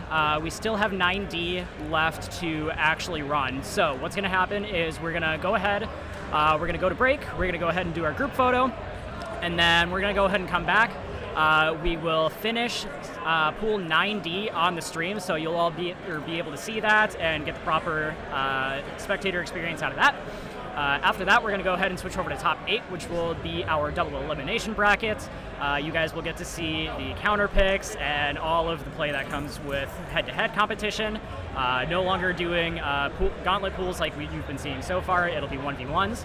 So, yeah, we'll go ahead and cut over to our break here. It'll be roughly like half an hour to an hour, probably shorter than longer. And yeah, that's the whole situation. So I'll go ahead and update the message here just so you all can see. We'll go ahead and over to break, and we'll come back as soon as we can. Thank you all. Appreciate it.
9D starting shortly. I think they may have just done the card draw. I think they're going to be warming up shortly. So I think, yeah, the plan was 5:45. It is now 5:45. Central Time, of course. We are here for video gaming. Hey everybody, hey everybody. So Pool 9D, we were running a little bit behind on the 9C and 9D setup, so they were running far enough behind that we brought 9D to this setup. So we have Demo, Kaya, and Van Leer drums and Formless to determine our final two who will make it into top 8. 9D is starting right now over at the 2 setups on the left. After this, we will be starting top 8.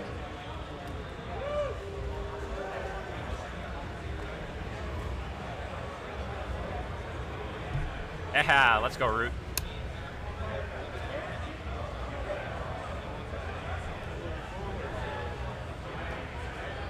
We are getting into top 8 immediately after this, by the way, so strap in for some really good ITG. We have a lot of it coming yet.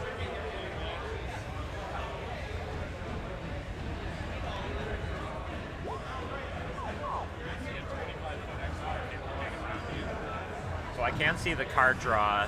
You can see the card draw on stream. We got Break It Down. We got Surface, Cauliflower, Rebellion, the ITG Alex 11 that I don't know how to pronounce, and Ideology. Actually a pretty lowers focused draw for this level. Yeah. It's top 2 from pools moving up, yes, that's correct. Who ended up making it out of 9C? I will see if I can find out. I don't know for sure right off the top of my hand. I think it was Midtown and Leon. Yeah, it was Midtown and Leon, aka Butts 47. All right, we are into it. First match of Pool 9D.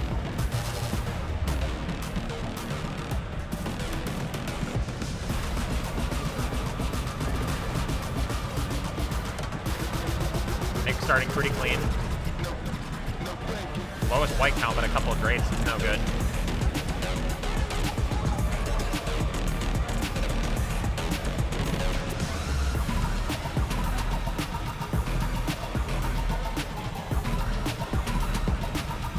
Really close between everybody except Formless is falling a little behind right now.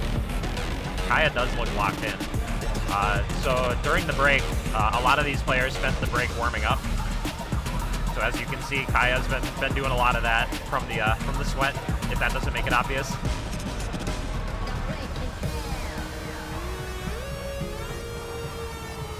All right, we're at the break, and it's Demo and Kaya are pretty close. Kaya might be slightly ahead because of the miss, despite the white count in Demo's favor, but yeah, 2 less excellence and a great instead of a miss.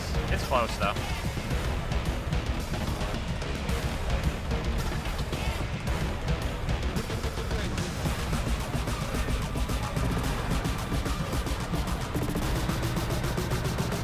These players are stepping so hard, we just like feel the room shaking when they play. A lot of it's Kaya. Kaya steps very hard. Coming into comment. Hi, Blizzard Ball back here. We got Blizzard and Waffles now. Yeah, between Kaya and Demo, we've got like 2 of some of the hardest steppers playing at the same time right now. Yeah, for sure. You can literally feel it on the floor. We can feel it coming from both sides, definitely. Still pretty close between Demo and Kaya with the 5 excellence and the miss for Demo. So I don't know who actually won this one yet. Kaya takes it by a little bit.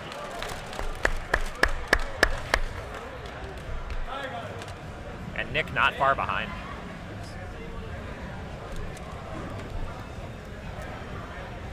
Yeah, this draw I feel is like really interesting for this pool because it's like really FA focused draw. Yeah, which I mean between those 2 players, that's gonna really be a heavy focus for those.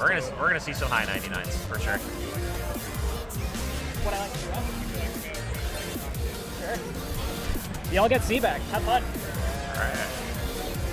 we got C and Waffles now. It's me. We're just switching commentators around all the time, so we're gonna play like Every musical time I chairs commentate. Every time. on commentary or something like that. No, I think you've got us for now on round 9 of pools, and I believe Tommy and Vincent will be coming in for top 8. Yes, sir. Comedy duo of the century. All right, song 2. Surface. Surface base timing check. Yeah, expect low white counts. Every white is a mistake basically here. Every note that you had to take in your head on the pad, don't step too hard on right, lift on up. You have to, like, you really cannot afford the pad grades in this scenario, even if it's from the pad. Yeah, a grade is a big mistake at this level. Let's drop in quite a bit. Everybody else looking pretty dialed in. 2 whites for 3 of them right now. That's so stupid. Megan's trying Couple from person Nick. to break it. Yeah. Knowing Kaya and Omid, I would not put it past them to just stay with 2 the whole song. I always think it's like kind of amusing to do commentary on like top level play for charts like this, because you're just kind of like sitting here holding your breath waiting for somebody to get another white, Yeah, and it like, doesn't where's the happen pop-up? very often. Nick drops another one. Yeah. Formless hasn't dropped one in a bit. Kaya and Demo still Locked in on 2.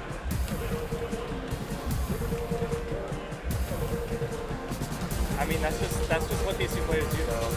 Yeah, they take the, like, whatever jitters they had, they're out of their system by now. Now they know how the environment feels, and they're locked in. I feel like by now, if you're here with 2, you're like, this is pretty good pace, actually. Yeah. But you also know, like, if you're Demo right now, you know Kaya's over there probably also has 2. Exactly. Like, Demo knows who he's up against. Nick still hasn't dropped another. Oh, okay, well. The commentator's curse, classic. Ooh, Oh, and he Demo drops the third one. drops the 3rd white and loses by 1 to Kaya. Third to last note or something. Not winning your song with 3 white quad. Yeah, 3 loses. That's top 16 pools at Rumble in the Prairie 15, everybody. Every single match has been almost exactly like this, where you're just like, okay, I guess we're doing this now. Top 16 is so mental. Top 16 and we're doing this bullshit. 9974 on an 11 loses. Last place with 9974. Or 9. No, that didn't surprise. I thought Formless was 99 something. Never mind. My mistake. So 99 EX loses. Yeah. In every scenario. That's 4th stupid. place with 99 EX. Yeah. Here's the thing, Tyler. This is not top 8. This is top 16. Yep. Top 8. You don't get tier. Do you get tier 6 for? No, I don't think you get tier 6 for top 8. 7 through 10. Yeah. So all of the easy stuff that's in tier 6, which there's quite a bit of easy stuff in tier 6. Yeah. Tier 7 doesn't really have much that's free. Yeah, all of your timing fodder is down in tier 6, so by the time you're in top 8, you're just like, okay, well, no hold punch, like no pull punches, you gotta just... And you might have to play some, and they're gonna do they're not running top 8 like gauntlet draws, they're gonna do veto protect, right? Yeah. Protects are now actually in play. Yeah. Starting after this pool, which means... So tier 10s get drawn, they have the potential of being protected. Especially if you're up against someone who likes to play... I imagine a player like Midtown protects like tier 10. Every time, like you would have to imagine. Yeah. Also cauliflower time. Yeah. Again, expect really low white counts. This starts a little bit more tricky than usual, just from the like mini decks, like that. Yeah. They just show up. This chart does really throw the whole kitchen sink at you too, so it is a bit of a knowledge check chart. For those who don't know, this was the qualifier in a past sight reading tournament. TPE 2. Formless with a grade and a drop hold. Kaya 0, Omid 2, Nick 3, CJ 6. Like, what are we doing here, guys? This is top 16. Top 16, and you like kind of have to think about putting down world record in order to protect your advancement in the top 8. 3 out of these 4 players are doing like a grand finals score in their top 16 years. Nick with a grade. I'm assuming that was on right or up. That setup has right and up arrow issues. I see Formless with 5 grades, so I wonder if there's anything weird going on with that pad. That seems uncharacteristic, but Formless has also been playing. This is his third pool. Kaya owe me 2 and 3. Jesus Christ. Here's my Oh, break. it's so close. He's gonna mess up. You can't relax in the break. Look at Demo. Demo's locked in. Look at Kaya. Kaya's locked in on the break. At the top level, you don't get a break. No, breaks are actually harder because you can't flow. And a lot of the time in the song, like the drums kind of go away into the background a little bit in the break. And Ooh, Kaya dropping 3. in a loud environment like this especially. It's Kaya like, dropping 3 again. ooh. Demo might take this one, but there's still like opportunity to make some mistakes here. Kaya dropping a little more. That grade from Nick's side is 5. It's as bad as getting 5 whites. So, a grade is. Kaya's still gonna secure second place. Demo is 6, maybe 7, honestly. Yeah, bro. 6 white quad from Demo on Cauliflower. Yeah. Like I don't know if you guys in chat have played Cauliflower or not. That chart is not easy to 99, let alone get like a high 99. Yeah, it's fucked up. And we have 3 high 99s in this pool right now. Like Nick with 99.68 is really, really good score. Yeah, right arrow. Yep. I played on the setup with Kaya during the break, and had 2 up and right, had 1 up and right. Okay, yeah. So it's just like pick your lesser poison at that point. What's our draw? We have Rebellion next. Kind of a nice draw. This is the warm-up draw. Yeah, this is definitely the like lock in on your timing and then save a little bit of energy for top 8. I would not be surprised if all players were like, I think we just want to chill. Yeah. All the hard stuff is getting vetoed in Gauntlet. Typically, there are like some pools where the hard stuff sneaks through, but not many. Yeah, notably 9C. Arcology? It was Arcology. It was like almost everything was a 13. I can't remember. I did see Voice to Voice sneak into round 8 as well. Yeah, I think it might have been round 8. Whatever pool Leon was in. Yeah, Leon had to play Arcology. It was Arcology, it was Voice to Voice, it was Chromatic Burst. In the same pool. Were you here for round 8 when ZSL was playing and ZSL played Voice to Voice Novar? No, but that sounds like completely on brand. It's ZSL is just an insane Novar player. All right, here we go into Rebellion. Rebellion. Will you mess up the 24th run, the chart? It's a pretty cozy 170 BPM chart for these players, honestly. Well, actually, we're coming from some lower BPMs. Yeah, I mean, the 24th burst at 170 is fast. If you're a player that tends to rush, your mental note is, okay, I need to relax. If you're going up in BPM and you're trying to relax, that equals a late white. You can see Nick getting 2 there, 3, 4. Everybody messing up the gimmick besides Omid. Omid with a single excellent. Everyone else has kind of a few scattered mistakes. Actually, this is like the perfect Omid score right now. I would imagine he gets no more whites and like 2 more excellents. You might not see another white out of Demo until the 24th burst. Yeah. And even then you might not see it. I might drop anything either. Since Nick dropped in that gimmick, he dropped nothing as well. Like, this is just stupid. What are we doing here? This is ITG in 2026, everybody. You have to be like cracked out of your mind to even have a chance of making top 8. Omid still was 0. There's the first one. There's the curse. And a mine too, right? 0 in the burst. What are we 0 doing? in the burst is you're very happy to see that. If I'm Omid in this scenario, I'm like, okay, I won. Everyone messes But up. you can't relax here, and that part right there, there's that slowdown. Yeah. Demo dropped another white in there, but 1 white is hardly a big deal compared to the scores all the others are putting up right now. Yeah. It looks like Demo's going to run away with this potentially. Barring a brain fart. Barring a big mistake, yeah. But which, I mean, happens. It happens to everybody. It does. It's kind of the tournament X factor, you know? Yeah. That's why you never walk off in tournament. Exactly. Somebody could trip or... Someone could just Scooby backwards and you win grand finals. Yep. You know? Things happen. Like a lot of time at this level, 1 mistake can define who wins or loses the chart. Yeah, for sure. Like, I feel like this chart was decided at that first gimmick. because basically nobody's dropped anything Yeah. below a grade since then. I didn't notice. Omid had 8. He dropped a little more. He dropped a few, but still, that's a comfortable win for Demo. Yeah.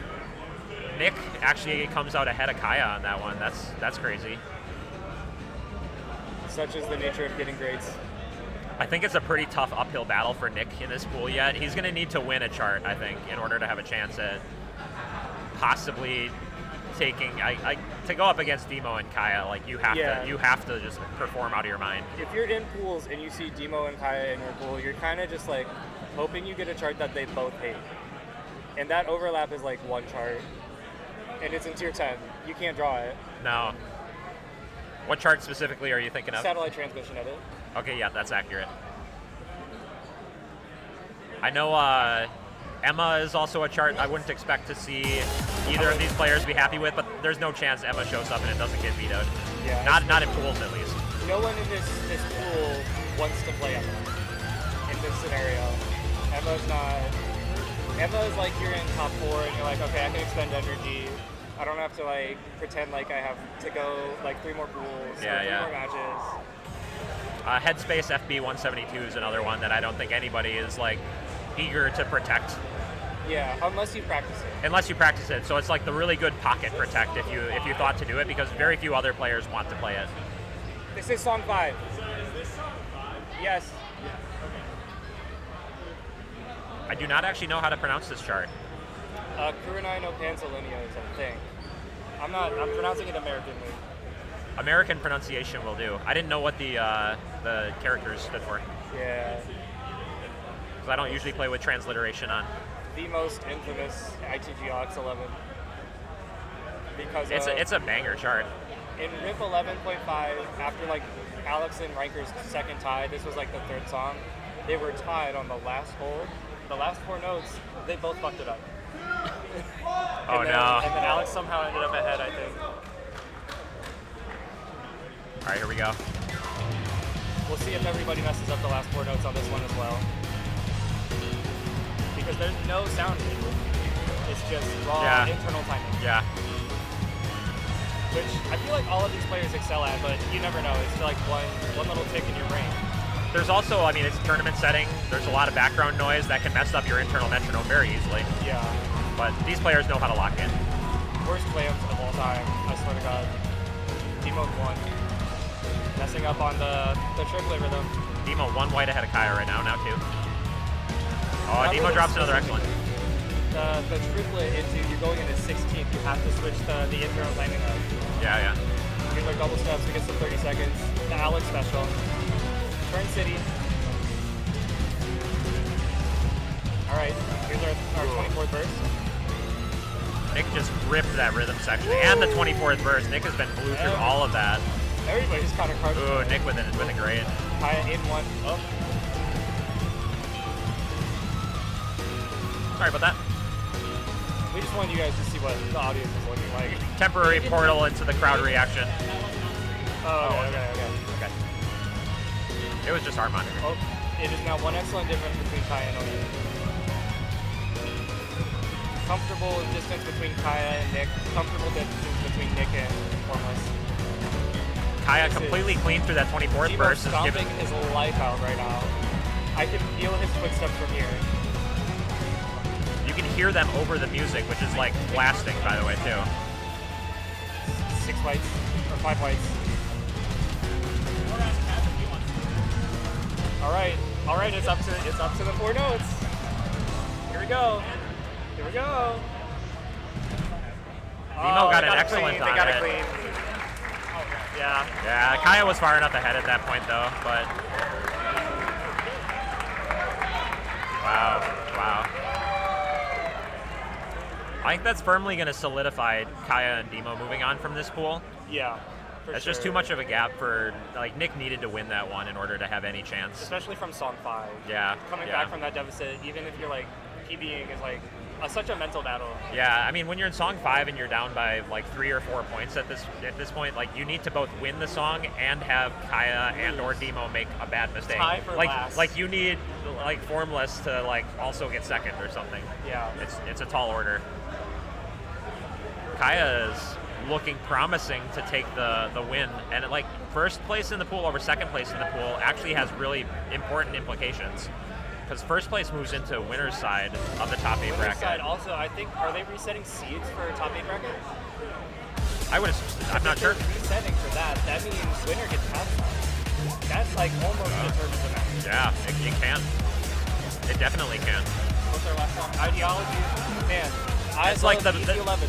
the cozy 11 that everybody loves. It's got like a lot of tech, and it's like not the easiest thing to do. So like, Such is the nature of that chart.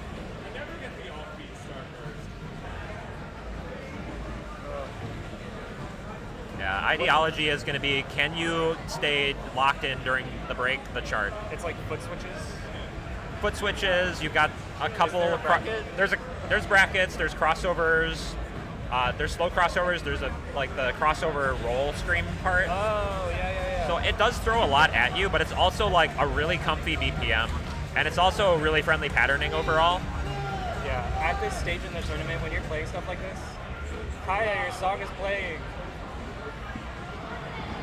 Just yapping, dude. It's focus time. We're in pools. Like, Kaya and Demo are tied for points right now, so whoever wins this, it matters. Yeah. A lot. So we're going to stay focused on how Kaya and Demo here, both holding Quint at the moment. You're afraid to say anything for the commentator's curse. Yeah. Nick has 1. Yeah, Nick with 1 right now is sick. Formless is 10. That's not even bad. No. The miss is unfortunate, but Kaya drops 1 white.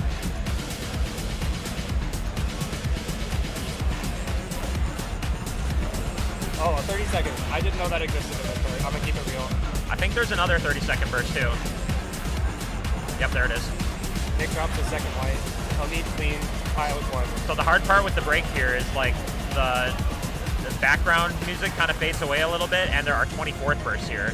Yeah, with some space in between them, it's really easy to drop like whites everywhere in this break.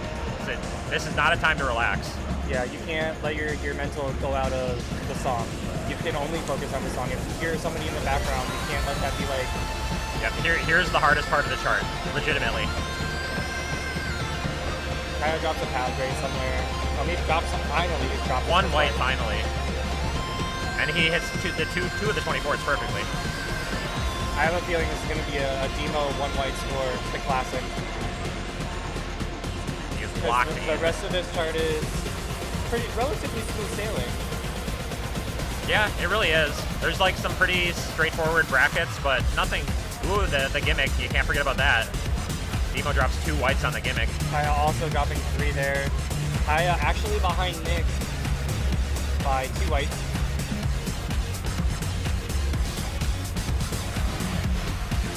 You know, even if Nick doesn't move on, he's happy to take a song off of Kaya whenever he can. Yeah, and he definitely will with all the chains that just dropped there. Demo with 3, I mean, yep, it's his skill set. Timing bait 11s, that's his home turf. And you can see, even with 3 whites, Demo immediately looks off to the side to see if he actually won. Yeah. Even with 3 whites, you're not confident. Nothing is sacred in tournaments. Nothing. I will forever remember Leon PBing on Ego Death at Storm 2023, hopping off, looking at Reinker's score, and then going, oh, what the fuck? And he had a better score? Yeah, he had like 16 whites. It was clean. And it was like, that was world record at the time. You can't... Literal double world record, and Yeah. you set world record and you lose. Yeah, exactly. Like that's the situations you have to be prepared for in this tournament. It's crazy. We got the, as is tradition, sweaty hugs after the set. It's the best. This is the end of Pool 9D. So that's the end of Pool 9D. We're going to have a commentator switch coming in pretty quick here. Y'all should be hanging out with Tommy and Vincent soon as they find them. It's been fun hanging out and commentating. I see Vincent. Look at him.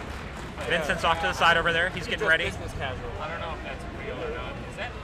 We're going to have That's All right. Pleasure doing commentary with you, sir. Before we actually get things kicked off. I'm ready to go to bed. It's a long day. We all get tired here pretty. I'm sure the Tech SRT, once that is done, I'm going to feel like I just got murdered. And there's a lot of ITG left to watch today yet. And On tomorrow. the winner's side, and we have Monday when people get home. Rinker, Tony, Midtown, and Demo.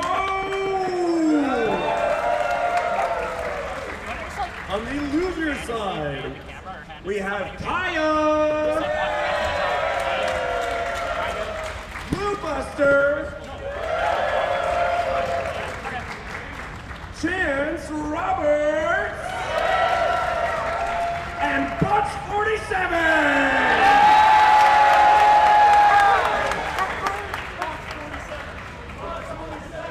Buck 47! Buck 47! Buck 47! Few more minutes and it's showtime. So get some popcorn or something.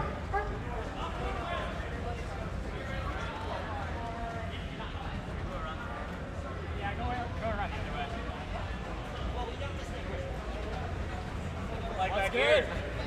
Is it time? Best seats in the house. Yeah. You ready for your shift? Yes, sir. On a day's work. The goated commentary crew. Back at the table. You already know what it is. Are. Oh, we're already on. Yes, sir. Look at this. Dude, look at us. Look where we are. Look at us. Oh, man. It's like being at home.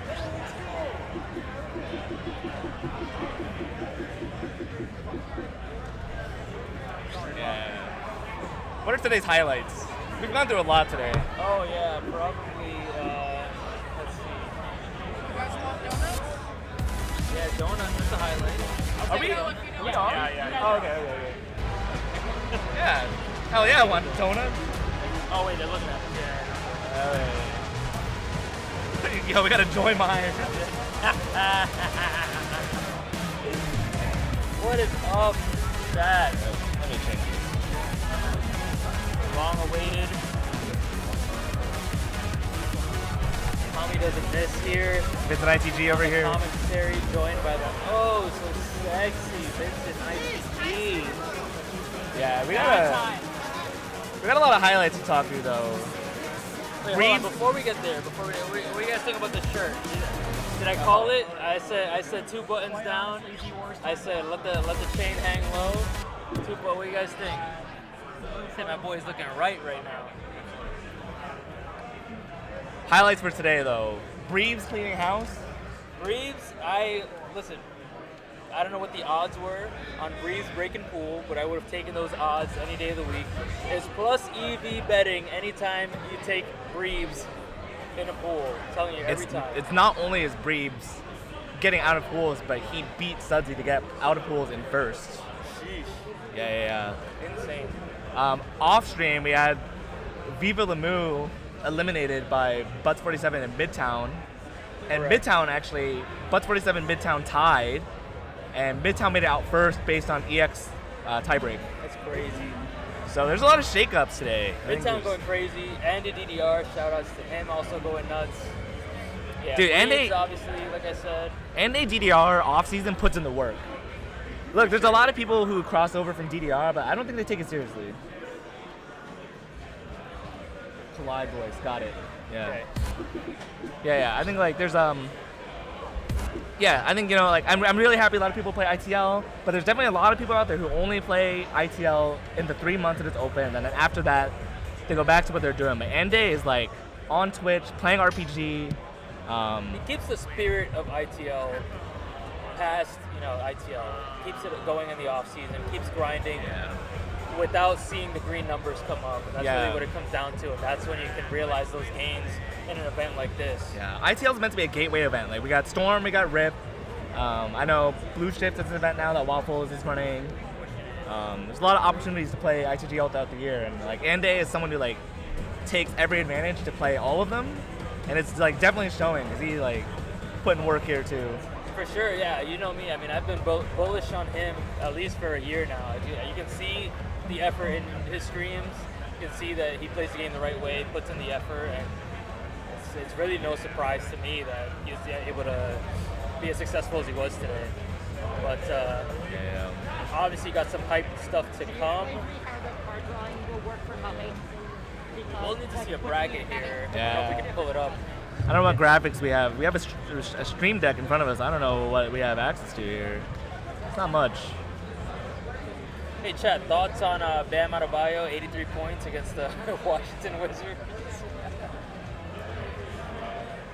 No, Midtown's going through Bam at the first half right now. Midtown is like...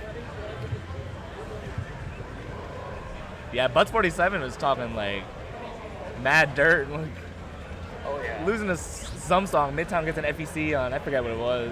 Well, they both got FECs. They were not, they didn't look the same, but they were full excellent combos. And he was like, dude, I don't care about his FEC. And then meanwhile, the pool finishes and he loses the EX tiebreak. It's like, you probably should have cared about that. That was just the score you're supposed to care about. Lose over everything. Sorry, I was trying to pull up the bracket here. Wilt, Bam, Kobe. That's right, it's a new motto. Yeah, was that ethical? Debatable, for sure. Jury's still out. The jury's still out on that one. The ethics committee is still deciding. I do not have the top 8 bracket available to me right now. I see Rinker and Demo on the pad, so I can only assume that is a match about to start.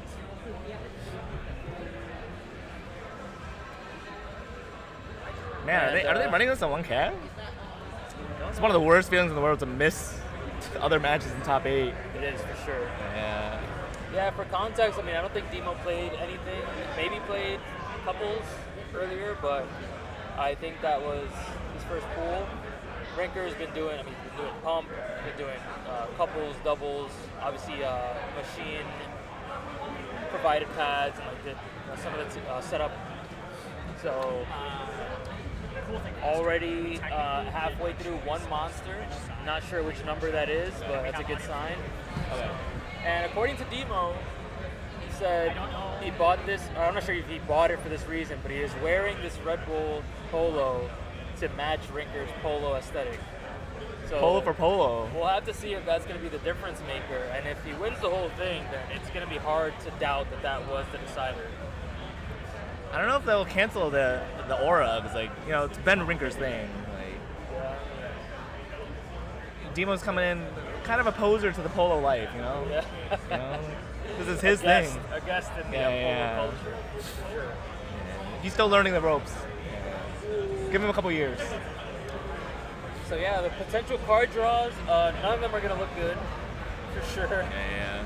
It's going to be definitely going to be interesting to see what makes it through the draws and how they counterpick each other. Yeah, I mean, I think classically Rinker's going to want to play something harder, Omid's going to want to play something easier, but it's not that they're bad at, I mean, their skill sets are so good in everything. I mean, when you say that someone's worse at a skill set, it's like, oh yeah, like my timing's a 10 and my stamina's a 9, you know? Like, exactly, yeah, you're just like splitting hairs at that point. You're giving yourself the best opportunity to win. Yeah. And yeah, for Demo, the best chance of winning is probably going to be on stuff that's more FA focused, because he definitely has the better tight timing. And then it's going to be the opposite for Rinker. He's definitely going to want to try to spread it out as much as he can. But Demon's split speed and stamina, I mean, is this a warm-up or is this gameplay right now? I'm guessing it's warm-up, right? It's gotta be. Yeah. I mean, what does this button do? I'm gonna push the button. See what happens. Yeah, this is a warm-up. I'm gonna watch the warm-up.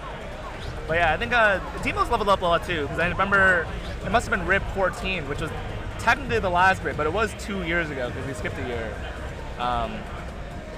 You know, like, Demo's like, dude, like, what could I possibly play against Brian that's good for me? And so they sell at Pocket Picks, and he chose Pocket Pick on Fuzzy Enable, like a very easy, like kind of tricky to read, but like very easy double step 11. And the goal is just to like kind of gamble your white counts to see who can just like out FA the other person. But yeah, I think, you know, now I think Demo's had a lot of character development as a player in the last 2 years, and like he is not afraid to play stamina, not afraid to play with speed.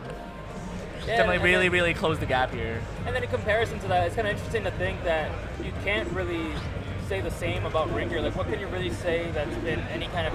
He's just been the same player and is still sometimes just unbeatable. Not much about him has really changed. He's just always been solid, and the hard stuff just kind of carries sometimes, especially at the level that we're playing the game now. Something you've said that I really love is that, dude, every year that Rinker continues to compete is just a treat.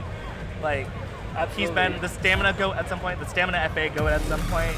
He's been the FA GOAT for years on end now. Even like when actually Alex is still active, like Plating House there, like he has nothing to prove. Like there's no reason he needs to continue playing anymore. So like every year we continue to get him is like a treat.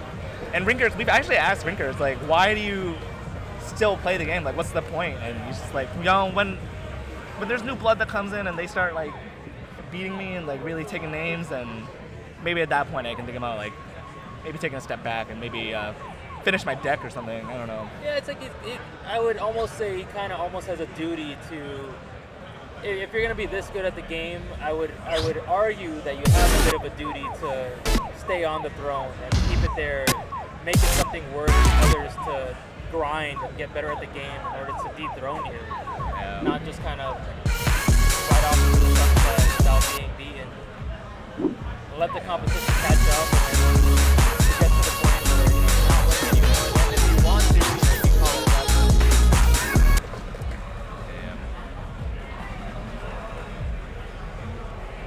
Yeah, Bliss is on it. Look at our boy. We're on it. Thanks for the feedback, guys. And then other interesting warm-up here. Tony loves to pick some dumb warm-up songs, and you know, Midtown is all about it. I mean, it's not the stupidest thing. I mean, you gotta check all facets of the pad. You gotta see how it does on all different types of tech. Yeah, similarly, one of my favorite songs to pad test on is That Brass from Five Guys, One Bag.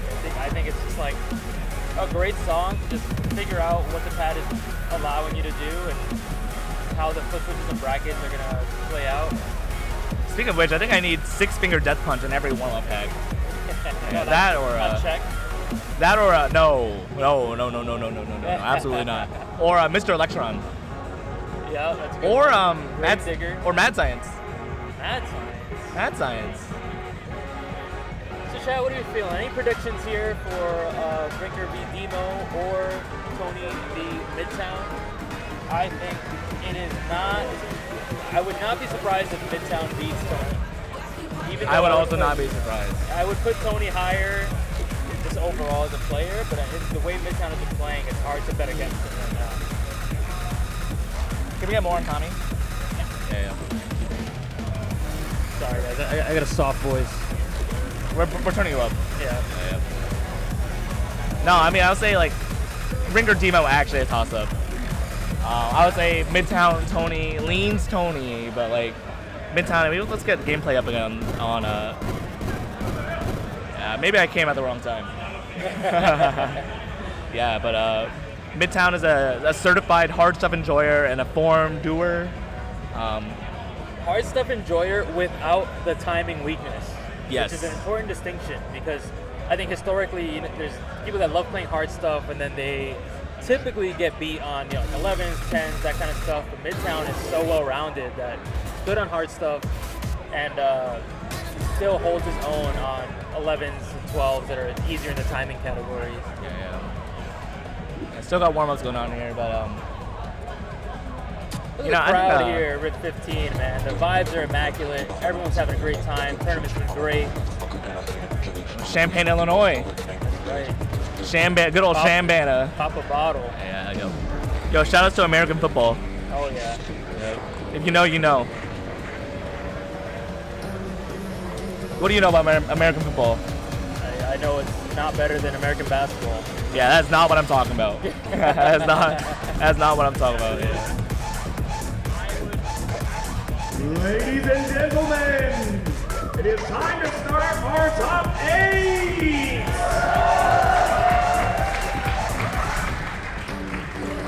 And to set the stage a bit, Rit 15's a big milestone. We wanted to up the stakes just a little bit. We got some awards on the line here.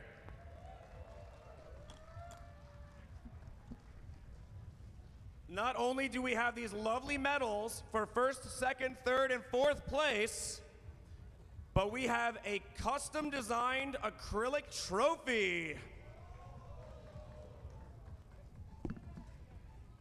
Voila!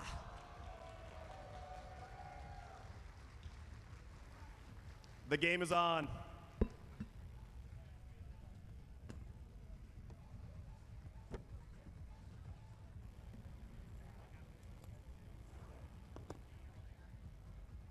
It is head-to-head. I got an update from the production that at any point we can switch between cabs. Oh, nice. They have stream audio and webcams for both cabs. Let's go. So, Man. yep. That's what I'm talking about. Yeah. I think I personally, I mean, I'm really dialed into this Rinker Demo match. It's an important match. It's really going to set the tone for who's going to carry the momentum because, I mean, you have to be crazy not to pick them to be in the top 4 and be in the running to win the whole tournament. So this kind of match right here really dictates who's most comfortable, who's locked in, who's going to have some more adjusting to do to get over the hump. I mean, you take a picture of those two playing, Demo and Rinker, on top of who's in that crowd right now, and you would think that it's a grand finals match. Yes. No, that's round one winners. Yep. We're going to be starting off on our winner's side with Midtown versus Tony. And Rinker versus Demo.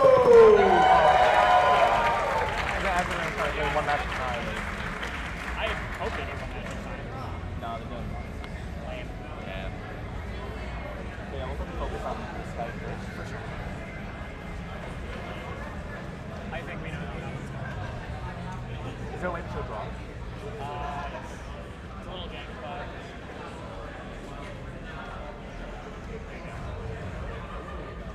Oh, that's just the... If they're using the loudspeaker, we're going to let them continue talking because the voice is over on the stream. So looks like Mirren is still going to make announcements. So we'll let that go on for now.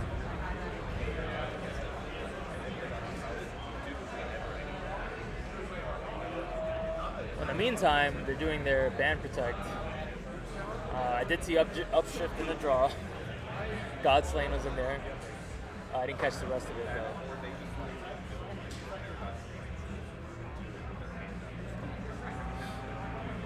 I don't have a good way to show the draw right now. No, don't worry about it. Chad, can you capture that? The card draw. There you go. That's what's going on, man. I don't think we talk about it enough, but the matches are won and lost by the draws, not necessarily. Sometimes you lose the match before you get on the pad. That is true. You make one bad decision, you underestimate your opponent in one song, and it's like a wrap. The screen? This screen right Yeah, there. yeah. The card draw? Yeah, I mean, look at that. Chromatic Burst. Oh, wait. Oh, Midtown Tony coming up. Yeah.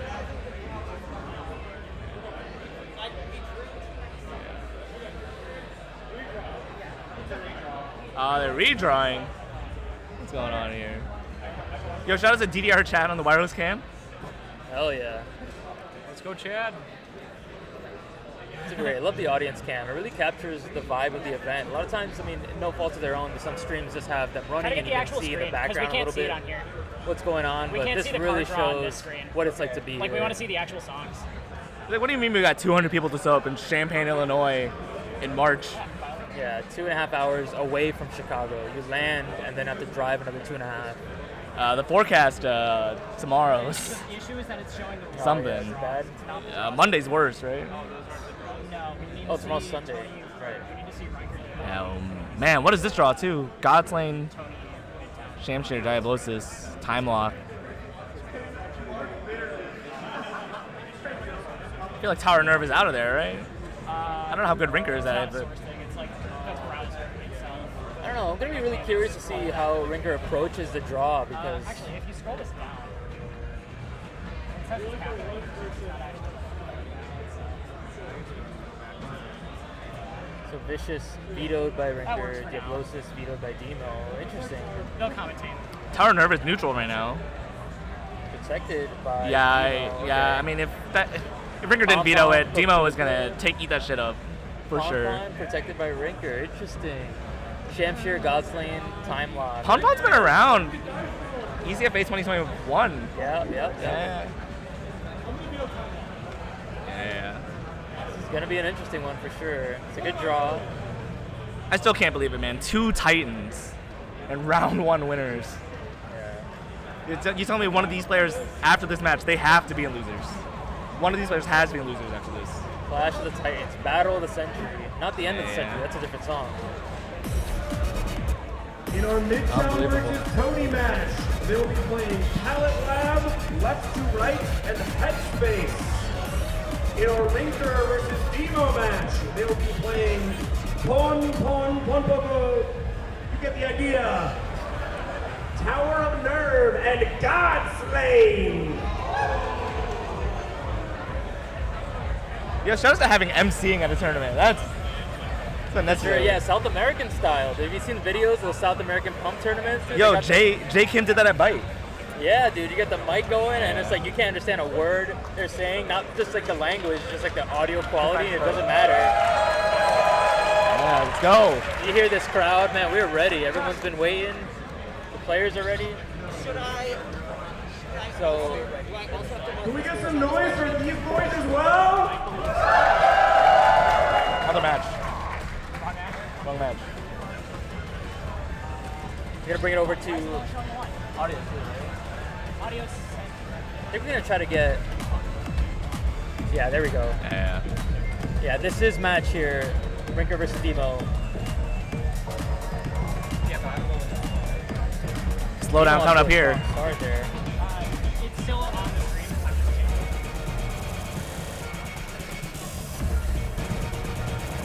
Yo.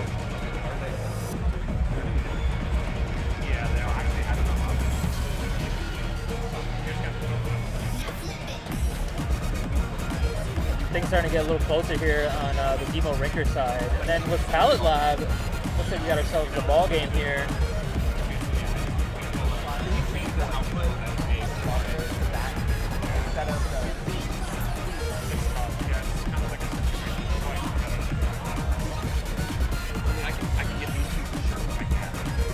There we go.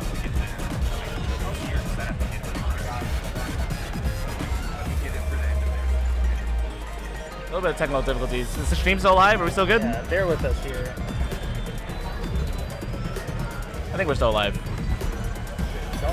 Crossover anchors here. Tony with the blue combo though on Palette Lab. It's kind of insane. You still got audio for Palette Lab. It's just, oh, what? That was either a pad disconnect or a lag spike or both. In other words, we're getting to the ending here on Pom Pom. I forget how the song ends. It's pretty neck and neck right now. Yeah, I think Demo pulled away at the end there. Yeah, judging by the white count, it looks like some adjustment issues on Rinker's side, but that actually was a little closer than expected. So maybe they're both having some adjustment issues.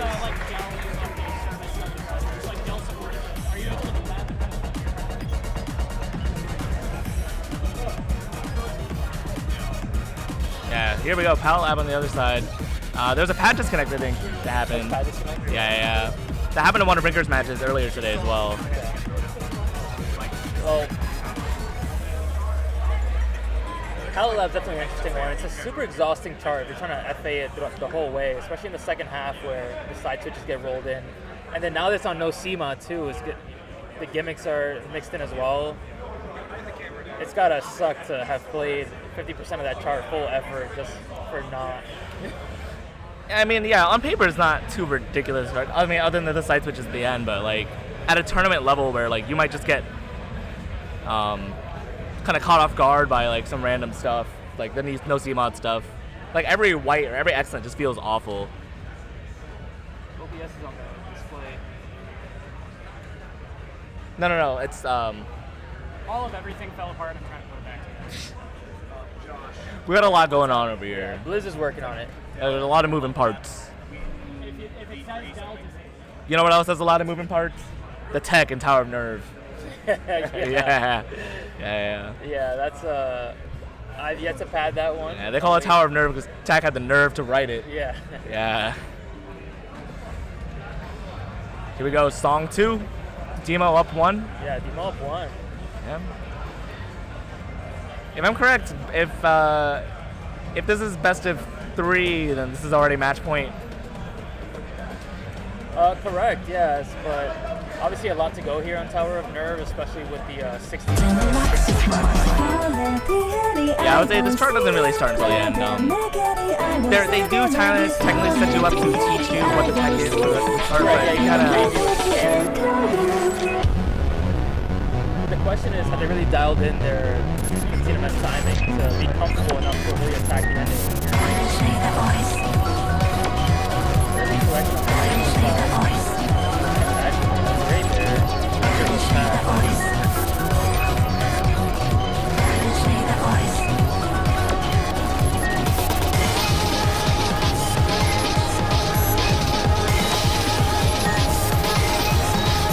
Tower of Nerve is going to develop here leading up into the break, and I'm really with the song of create separation. We got Bitter Juicy on the other side with Tony B Midtown. And that one should definitely be relatively tight. If you're familiar with the card, a lot of density, a lot of crossover.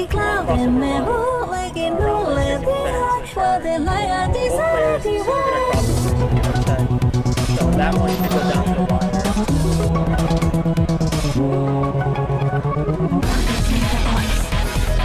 Tower of Nerve, that switch in the single case is so hard to really lock in the triple and then back to 6. You got all this tech to deal with, and then get the 6 pictures into the second. The rain level 10 while trying to keep your FA up again. Something like a reason. Ringo knows exactly what he's doing. 14 and 1 this deep into the song. So far, it doesn't seem like the miss is going to be too, consequential. Okay, that upper open switch is really scary. That's if you don't have a miss to give. No, that's a tech that turns into, it could be from 0 misses to 3, it's just like that. Yeah, as long as Ryan doesn't fall asleep at the wheel here, he's got it. Yeah. There we go. Goodness. No Drunkenstein, no Drunkenstein. So these two are actually trading picks on each other. Yeah, I mean, that happens. They're taking turns on each other. Yeah. Hey, yo. It happens. It's almost like when you know you're playing the other player's protect, it's like you go harder. Like, this is theoretically their song, their best song in the draw, so you're like maxed out on effort. I mean, Rick was on the ropes too. Yeah, So back against the wall. Right back at the second round of Palette Lab with the pad disconnect earlier. And like I was mentioning, this chart can really be grueling on the mental stamina. I mean, you're doing tech the entire time, which is not like insane tech at this level, but when you're doing it at every measure, and then with the gimmicks involved as well, it's really hard to just keep up that level of FA throughout like the 2:15 or whatever the length is. I also forgot about this rhythm section here in the middle too, which is really could be the decider, but Tony got enough of a lead here that honestly it might not matter, and he's still FAing all of this. I don't know, man, with those crossovers and those side switches at the end, it's like pretty easy to just like drop it straight and miss. Switches? Nah,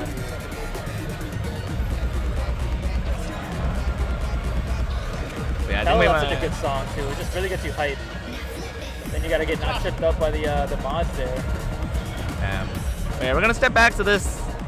It's a very high-profile match. Godslane coming up. What does this chart do, Tommy? Godslane, I mean, come on, you guys know what this does. But really, the first half, it's a bit of foot speed. A few 30-second bursts that aren't drills. They're moving 30 seconds. Bursts like 250, 260, right? Pretty fast. Yeah, and then you have like a combination of like 24s and 30 seconds, like in quick succession. Yep. And the second half, you've got flams to deal with. And one key note I always mention is that the flams at the end, the way that Zaya charts it is really brilliant, where because it moves and offers foot switches within the flams, it's like as soon as you get like 3 flams in a row and you're able to figure out the spacing, you're already moving to a different arrow. You don't get to be comfortable. You have to basically kind of figure it out again. You have to remember that spacing as you transition from one set of flams to the next. Exactly. Yeah. And like I mentioned, here's the bit of speed here. That, no problem. Yeah, Timo currently down 6. Excellent.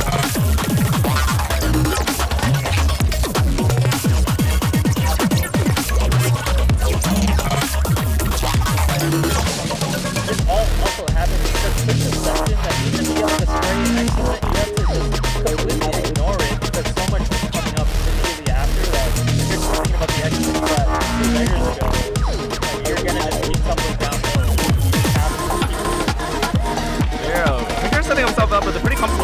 going into the second half. The first few sets of slams will really set us up to figure out who's going to take this home. Most players will have to wrap up clocks. They can't know who's in the lead. And it's like, Rickers have a score like this and has no idea. Rickers already bleeding 2 X's though. But it looks like he's figured it out. Demo's stepping to the bottom of the guard here. Doesn't know if he's down, but still playing like it.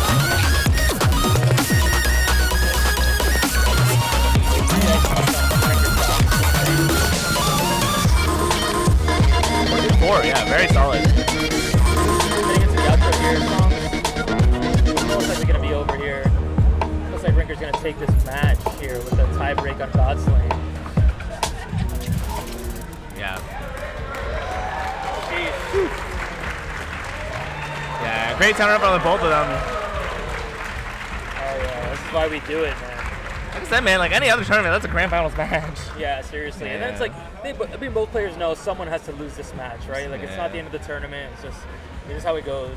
Honestly, incredible from Demo to actually take Rinker's pick as well. Yeah, for sure. And then, I mean, it's tough with something like God's Lane. I mean, Demo can obviously rip this song at home easily, but you know, with tournament. With how it feels to be like at a tournament where you're sitting for a while, you're not super comfortable, maybe you ate something a little funky earlier, it's really hard to replicate that kind of speed on a neutral pad. Here we go, back into the other match. Tony, second place at Storm. Oh, yeah. Versus Midtown. Breakout performance right now for Midtown, this rip. We stand Midtown for sure, but we know both these players can really bring it. And here on left to right, we're keeping the action going, and this is going to be this has got to be tiebreak, right? We didn't get to see, unfortunately, who took Calibab. No, but yeah, this is a tiebreak. Yeah, 16-1 on left to right is kind of insane. It looks like, yeah, Tony obviously ran away with this one, but 17-2 is just otherworldly. That is a very Midtown chart, but man, you're going against Tony. Yeah, and then 41-5, nothing to sneeze at too, but when you're at this level, Tony's a machine. Unfortunately, not going to cut it. Midtown knows that.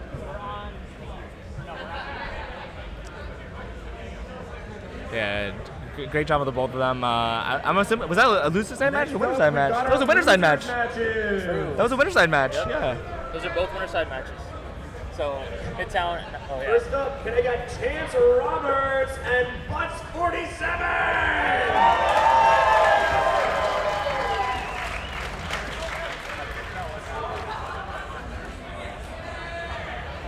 The butthead went to the bathroom. Give him a minute. You're playing Chance. Uh-oh.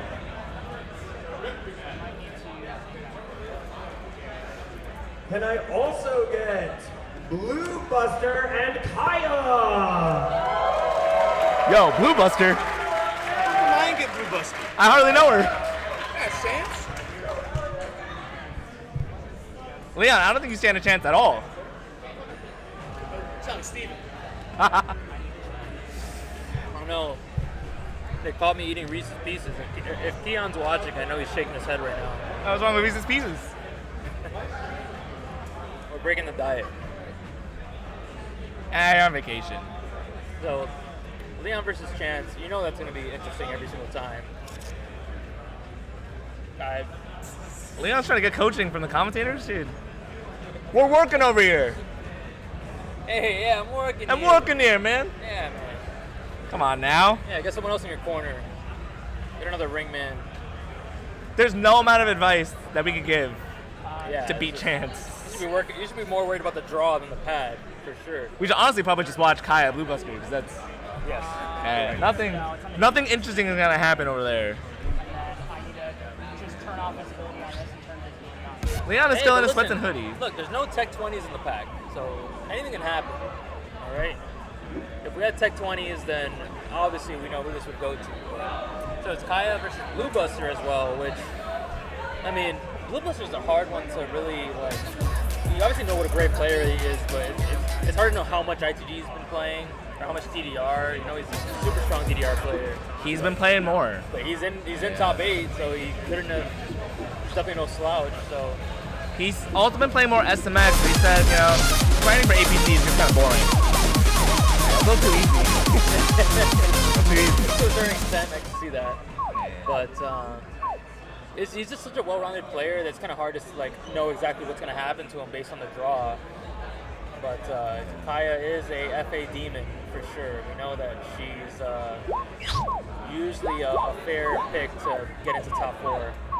However, she is also a serial underplayer. So if she ever tells you, it's like, oh, she's been playing really bad, or oh man, she's been pretty rough training, like, do not trust anything that she says. She's lying. She's all BS. She's a demon. Absolutely.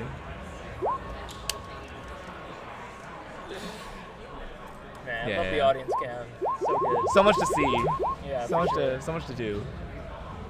So much to talk about. Everyone's locked in, man. I mean, some people are playing on the free play setups to get the bug out of their system, but everyone is locked in at these Locked matches. in. Yo, shout out to Locked In.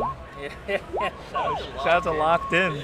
But everyone really just wants to see Leon play. As much as we hate to admit it, we've been deprived of Leon content for too long.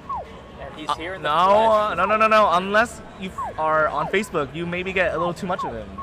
As Leon recently learned that you can get paid to rage bait people on Facebook. That is true. I mean, well, if anything, he learned that from me 6-7 years ago. Yo, how many years ago? Yeah, about 6 or 7. Yeah. And on Instagram, all he does is post his abs. That's true. Yeah. So he did not know that the tournament was ending today. And there's our goat. Look at him. Sure, he paced himself accordingly. Look at this guy. Look at him. All smiles. All All smiles. Yeah, I've never seen a frown on this man. That is the ITL Online 2025 and the Project Storm ITG 2025 champion. Yep. All in the same year. That's the closest you get to a Grand Slam. It's true, and then it's like even that chance play, like he plays on an LSEC on a SMX pad at home. He likes to play StamTech content, obviously, and then you wonder, is he the type of player that will really capitalize on ITL but can't really bring it in a head-to-head scenario? And he really proved, I would say proven he was wrong, but he really solidified his well-roundedness at Storm last year. Yes, even getting RP and playing hard stuff, but he can also hold his own in a head-to-head scenario. That's the thing. Chance plays on a pretty suboptimal setup, and like when he comes down to here, he's fixing his setup in 4 ways. 1, he's playing on a monitor at eye level. 2, he's not playing on a MacBook. 3, he's not playing on SMX software. Exactly. And 4, he's at ground level.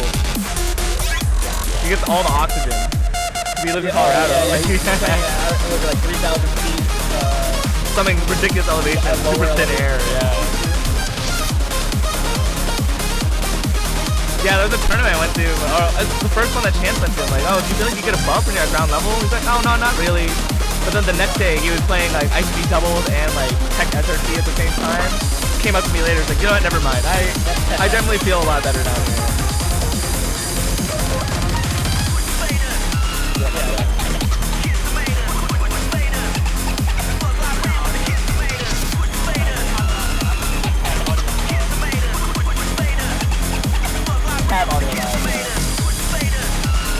Yeah, I think when it comes to certain buffs like that, like you think about like elevation buffs, like if you play a high elevation and come down, or most notably like for someone that maybe has like lost a lot of weight, people always assume like it definitely must feel like a lot easier. And I think you may not notice it right away. It just feels like you're playing normally, but then you just start performing a lot better, and then it becomes hard to argue against it.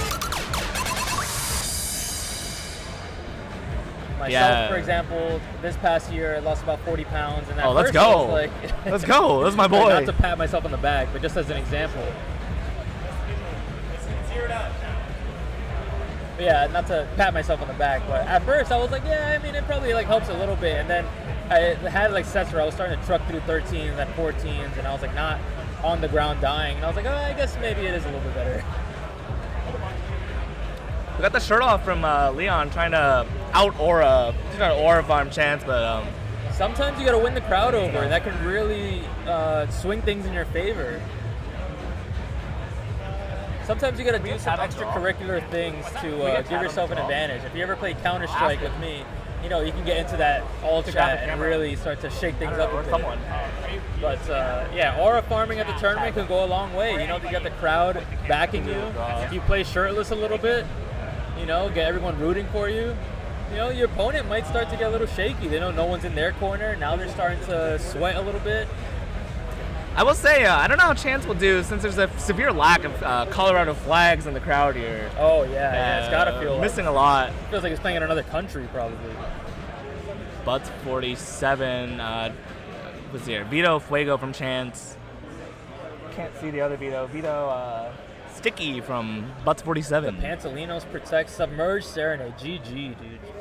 Yeah, it's over. Yeah, you're not gonna be Chance on that, so we're just calling that now.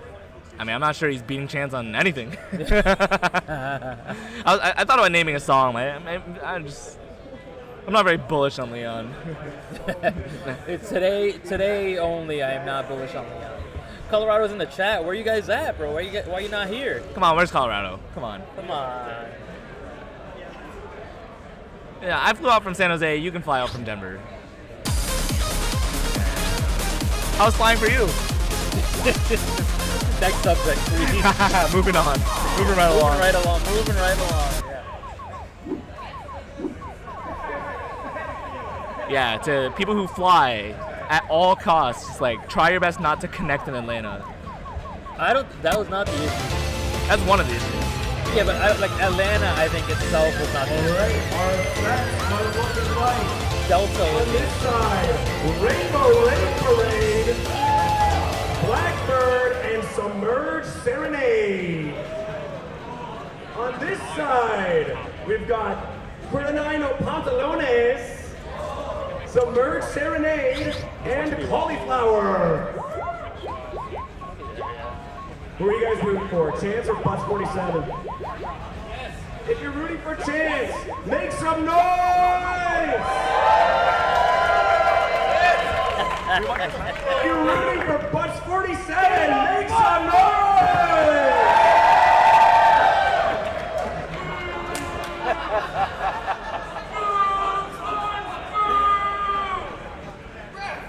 Only one can win. They root for Chance, and Leon just gives 2 thumbs down to the crowd. Oh, man. Well, they're right into Clear-Night Pantolinos. This is a bit of an oldie. This is from back in the day.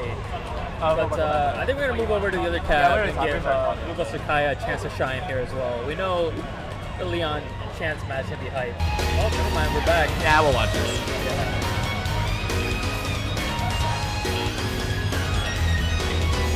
Bit of burst control on this one.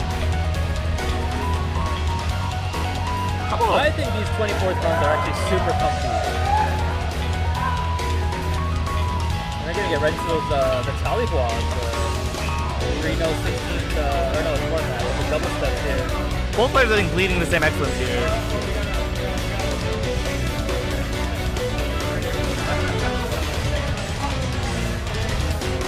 Yeah, no form errors from either player, but yeah, Leon is just stacking up the whites. Yeah. Rip that 24th run. I will say that this is a chart that's actually been around for a very long time, and so it's something that Leon is at least familiar with. Yeah, UCFA stable for sure. One of these charts like these two, like you get concerned about the burst, obviously, like you don't want to pick up too many excellence, but I really think you can really lose it on the white count in a lot of the crossovers. You have to try to stay within 15 MS as best you can during the more dense sections that don't have the speed. Oh, straight great from Chance. I don't think it's going to be too consequential right now, but... No, it's got half the white count, you know, at this point. But there is that entire last block of density there. It could be the deciding factor. And if you're a fan of Rip, you have seen how this song has ended before in the infamous match between IGE, Alex, and Rinker, where they tied like 5 times. Another great from Chance. Great's actually hurt quite a bit. Do not forget the ending. 4 more notes, 4 more notes. Come on, Leon, don't forget. GG. Yeah. Did he forget or just putting on a show? Hard to tell at this stage, but that's a song 1 win there for Chance to no surprise. Yeah, I mean, Chance just saying, another day in the office. Another day in the office. Bring it over to a Rainbow Rave Parade on the other side here.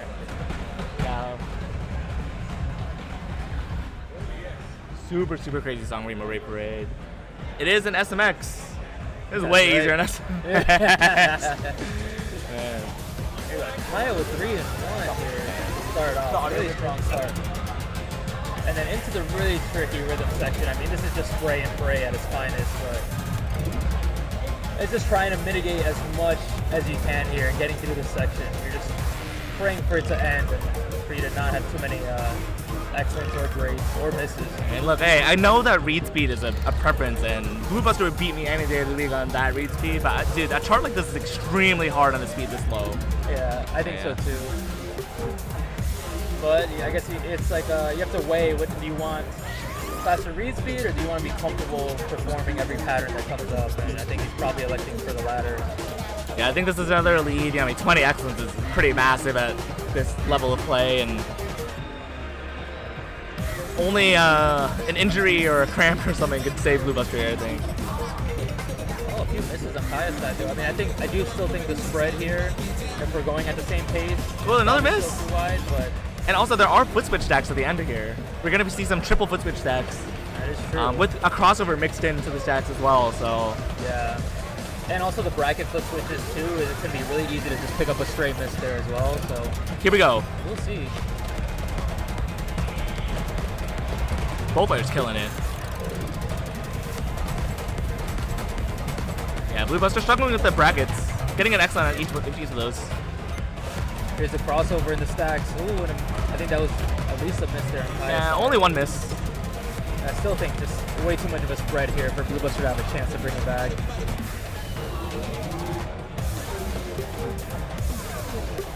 Yeah, wrapping up. Oh wait.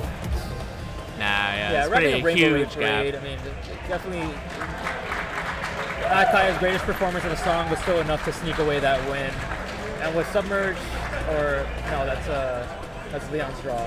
Yep. Not sure what they have next up in the draw, but more than likely Kaya will walk away with that victory. It's gonna be fun to come back to Leon and Chance over here. Submerge Serenade. This is exactly the judgment spread I was expecting when we came back to this. Yep. And if you watched Shine in 2025, you saw the ridiculous match between Chance and Demo. Chance quadding with 7 and losing. Yep. But I think Chance's 9-1 looks good today. This is a quintable by Chance at home.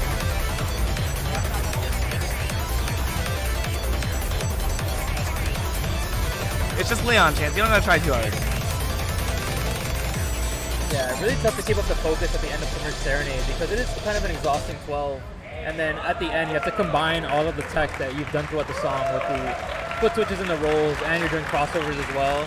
It's really easy to just like kind of forget what you're doing in that last few measures. Who took a screenshot? I mean, we gotta talk about Chance's consistency. Like, what, 7 whites clean. Yeah. This is a quintable chart for him during ITL and just got 12-1.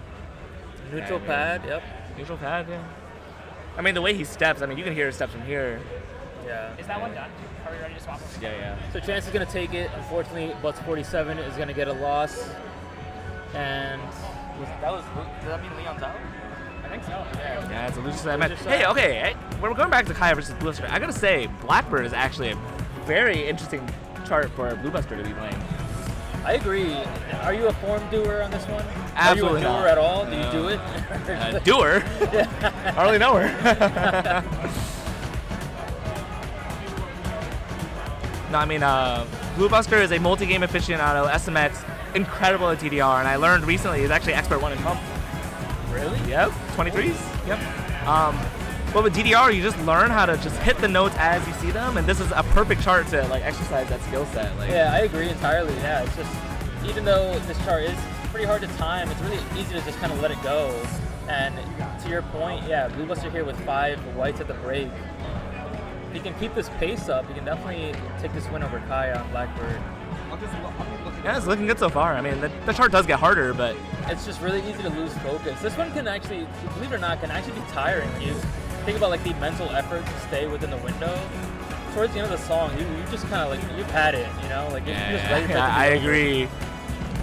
I agree with that at home. Yeah. And we're live. Those patterns there on those swing gallops could be quite tricky. So kind of hard to describe the tech that's gonna happen in a few measures or so, but it's just a combination of some crossovers in the swing gallops and then some forced double steps, but occurring while the crossover is being done. So But this you're, is like, double stepping out of the crossover. I mean, Blue Buster's actually going to get rewarded now for the read speed that he chooses, because now nothing's going to catch him by surprise. You can really like see the notes early and choose your own adventure here. It's neck and neck right now, I gotta say, but Blue Buster's up right now. I just need a clean ending. And maybe this is where that slow read speed actually becomes beneficial. Yeah, bring it home. Nice and easy. There you go! Let's go!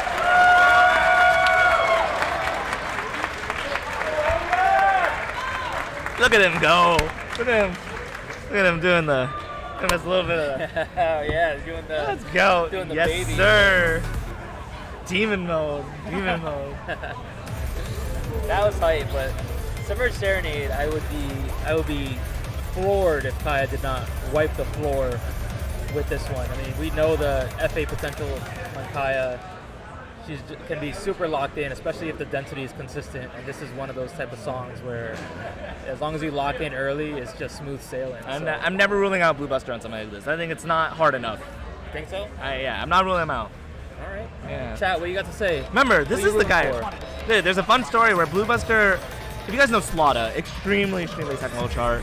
Blue Buster learned that by playing it a couple times on State Mania on keyboard, and then rolled up to Rip and won like a pretty high-profile match on it first time on pad. You know, so.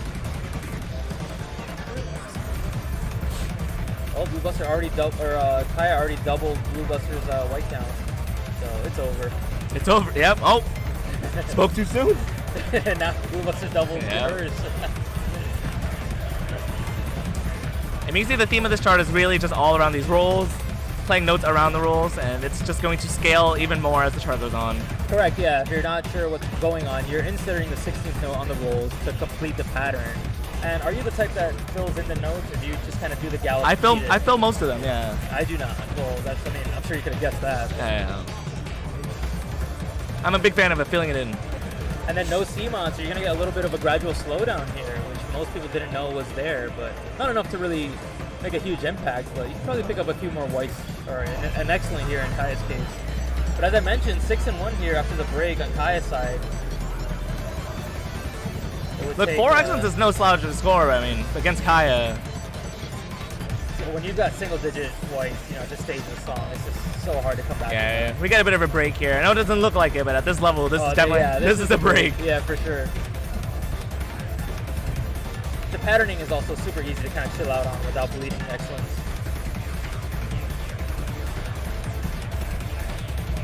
And it's Kaya's job here to bring it home. Stick the landing, just bring it home, nice and easy. And then here we're gonna get those crossovers baked in. Yeah, with the foot switches to break up the phrasing. 9 and 2. So easy to kind of get tripped up on what you're supposed to be doing when you see the rolls coming, but Kaya obviously having no difficulty with that at all. And even getting a lower white count than Chance just got. Kaya takes that. There we go. Incredible showing from Blue Buster, but even better showing from Kaya. Oh yeah. Very good way to finish the match. I think that's going to be a key moment moving forward for Kaya, because I'd say Rainbow Rave Parade and Blackbird did not go super well for her, but Submarine Serenade was a great way to really regain that confidence and really lock in. And now I think she's going to carry a little more momentum going into the next match. Man, if you want to think about how tight these matches are, I mean, like Chance got 12 and 1 on that. Kaya just got 10 and 2. Yeah, what'd Leon get? Who cares? Who cares? The guy busted out? Yeah. Yeah, good showing. And then looks like Midtown and Chance are gearing up to play their match here. Oh, that's definitely a fun one. Shout out to Blizz on the cam. Blizz is working in overtime right now. Blizz is hustling back and forth, making sure these volumes are set correctly, making sure the cameras working are... overtime. And you cross the line. Yeah, Blizz is dancing. He's shaking his booty. You can't see it. Out of time. I can see the silver lining. Yeah, I mean, dude, a set like Midtown Chance, I wouldn't be surprised if they just gentleman's agreement to just play whatever the heck they want. That's gonna be. I would love to see what they veto. It's gonna be hilarious. Yeah, that was like veto. any 11, any 12, yeah. Veto Blackbird, veto. I don't know what else, but what are they warming up on? That's a better question. Neon Angel. Classic. I feel 22. Purpose collab pack? Question mark? ITL 22. ITL 22. I will say Midtown. Okay, so we were saying Chance and Midtown both hard stuff enjoyers. Yep. At Dash Dance, I warmed up with Midtown. I was like, yo, Midtown, do you want to warm up on Coconut? And like his eyes lit up. The happiest. I thought you never asked. Dude. Absolutely. Yo, you know what is an underrated warm-up? You're not gonna believe me. All Hail. All Hail is a good warm-up. You're right. I don't believe you. Dude, it is a good. So it's not about the burst in the beginning. It's like the burst is kind of like whatever. But if you really get your body moving and the side switches at the end, you can really get like a nice body warm-up on All Hail. You guys are doing the side switches? What did you My bad. I'm sorry, I forgot. Yeah, absolutely not. I'm jacking that all day. Whoa, all day, dude? Sheesh, give it a rest. As much as my body allows. Yes. What's going on over there? Man, look at Midtown, man. What an attractive individual. I mean, look, can of Monster in the hand. Look at just like look at the grace on that sip. Yeah, then the Nike gear. Yeah, sponsor this man immediately. Who's gonna sponsor? Who would sponsor us? Yeah. Okay, actually though, Zero has sponsored players in the past. Zero shoes. Yep. Red Bull has sponsored players, or okay, at least one. Events. Yep, Red Bull's events on and a events. player. Okay. Who would be the best sponsors for us? Monster, actually. Oh, speaking of sponsors, dude. I mean. Wait, are we sponsored? Ooh, no, I mean, we drink so many of these, it'd be tough to argue against a Red Bull sponsorship. I do love. Shout outs to Red Bull. I do love drinking Blue Can. Oh yeah. But look at this. You do commentary, someone just hands you a Red Bull. That's what I'm talking about, man. Hey yo, happy rip. My bad. Bad etiquette. Happy rip. Oh yeah, 17-1. Next up in losers quarterfinals, we have Demo versus Chance Roberts. And after that, we will have Midtown versus Kion. From this point onwards, we're going to be swapping to just this one cab. So if anybody wants to adjust your seating or anything, now will be the time. Otherwise, we still are going to have visible screens from the TVs. Do what you got to do. We lied. They were just warming up together. It looked like Demo champ. Correct. Yeah, and that's going to be a good one. That's going to be a multiple rematch, or I guess a rematch of Shine. Yeah, it's going to come down to the cards. It's going to be interesting to see what they draw, who protects what. Whoa, Swarm and Scarabs. I haven't seen this one in a while. Yeah, that's Eagle got 3 white.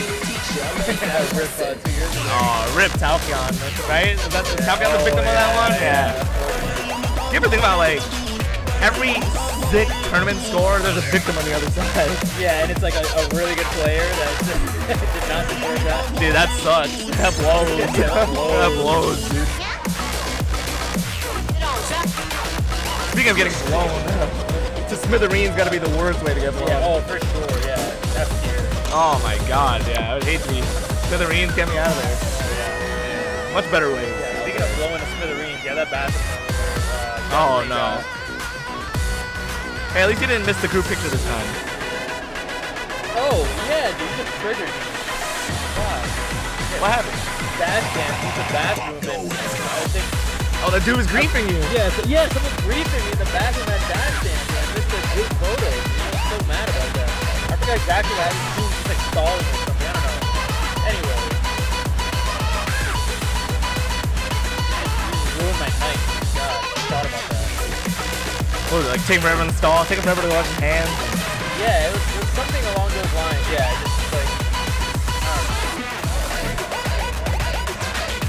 I will say, as we watch these warm-ups... I think I was waiting to wash my hands. He was just like... Oh, he was on TikTok. Right? He was just looking at reels. Yeah, something like that. Yeah. Whatever, man. I was trying to say earlier, never put too much weight on the warm-ups. The warm-ups, like, people are figuring out their sync. They're just getting a little limber. Yeah, you can also just decide that you're just like you're good. You know what I mean? Like you don't need the full warm up. Like you just would rather save energy, and We actually got card drop to be able to show now. okay. Like no disrespect, Card draw, obviously. our cards are Clinozoicite, Funky Tech, Dramatic Burst, Whiteout, Break It Down, Escape, and Rumble. I need it. Yeah, like I mentioned, Demo probably strategically not electing to not play the full warm up, just really going for the long haul. Probably feels good enough. And Omid threw out Clinozoicite. Oh man. For Yeah, no I mean, how would particular you reason. not? You know. Chromatic Burst is still on the table.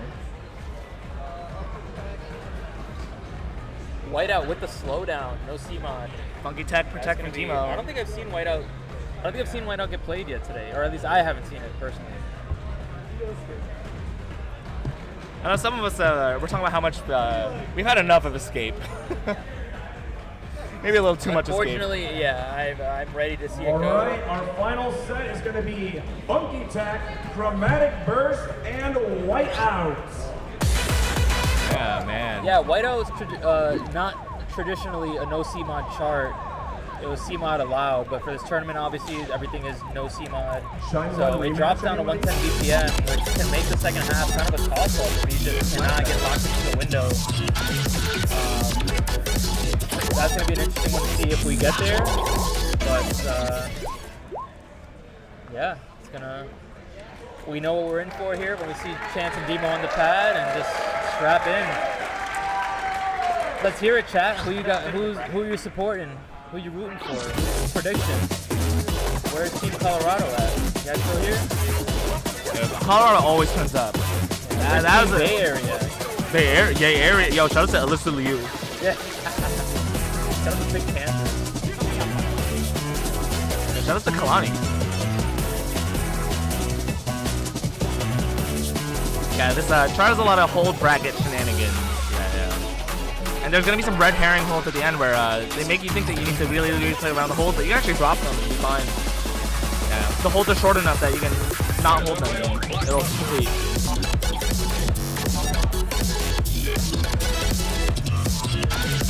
Cards like these, like the difficulty gets magnified immensely when you think about like tournament nerves and your brain's not working as it normally does. Like you're starting to like mess up really easy stuff. And you have to do tech on this scale. It really just shows how complete these players are, still being able to handle all of this.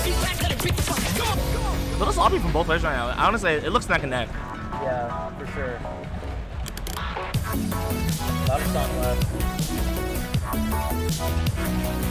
Yeah, it definitely gets a little bit confusing once the crossovers get mixed in here, but we'll see how each player's handle it. Yeah, that early great on Demo's side is going to save Chance for a while here. More white stuff. I don't know, 10 whites on Chance, like... Oh, that miss is huge.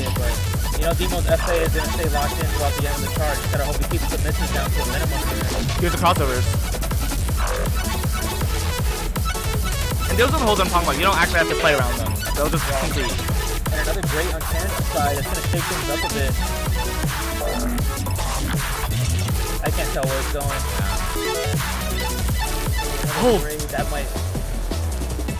What that meant. Actually, I'm so bad at math. I'm bad at 2. I think it's Demo. Yeah, 21 white. It's really hard to come back from that. The miss, though. The 2 greats, honestly, from Chance is what's really like, messing them up. Yeah, it's 7 whites, not 17. Yeah. Yeah, there you go. Yeah, Demo's gonna take it. 8 whites on that, on Funky Tech. Red Bull Polo came to play. Max Verstappen, man. We get it. You watch F1. We get it. Not doing too hot if you're following F1. Interesting season so far. I watched the sprint race this morning in bed on my phone. That song, snooze fest, but that song was Omid's Protect, so correct. So the set so far is going all according to Keikaku. If you don't know, Keikaku means plan in Japanese. Yeah, if you didn't know. Oh, thank you. Yes. Yeah. So Chromatic Burst. Sorry? Chromatic Burst up next. Chromatic Burst, yeah. Another one that's been around for a little bit, but still hasn't really gotten any easier. A lot of charts, I think, when they've been around for a while, they like just kind of get easier. You're just used to grinding it. Naturally, you obviously get better as a player, but Chromatic Burst has just been kind of equally as tricky throughout its tenure in the tournament meta.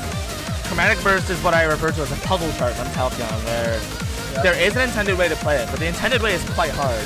Yeah. And so as a player, you get to Really choose. opposite. Yeah, you get to choose what things you want to do, and the thing is that every time you deviate from the intended way, you have to remember that when you show up to a tournament. So. Exactly. Yeah, you don't want to like be 50-50 on like you'll decide when you see it. If you do that, you're gonna lose. You're gonna flub it. You have to decide how you want to approach it from the Chromatic jump. Burst is really interesting because there's so many player choices within the song, despite having an intended way. Over the course of the 2-3 years I've been playing this, like the way I play it has changed a lot. Right. So.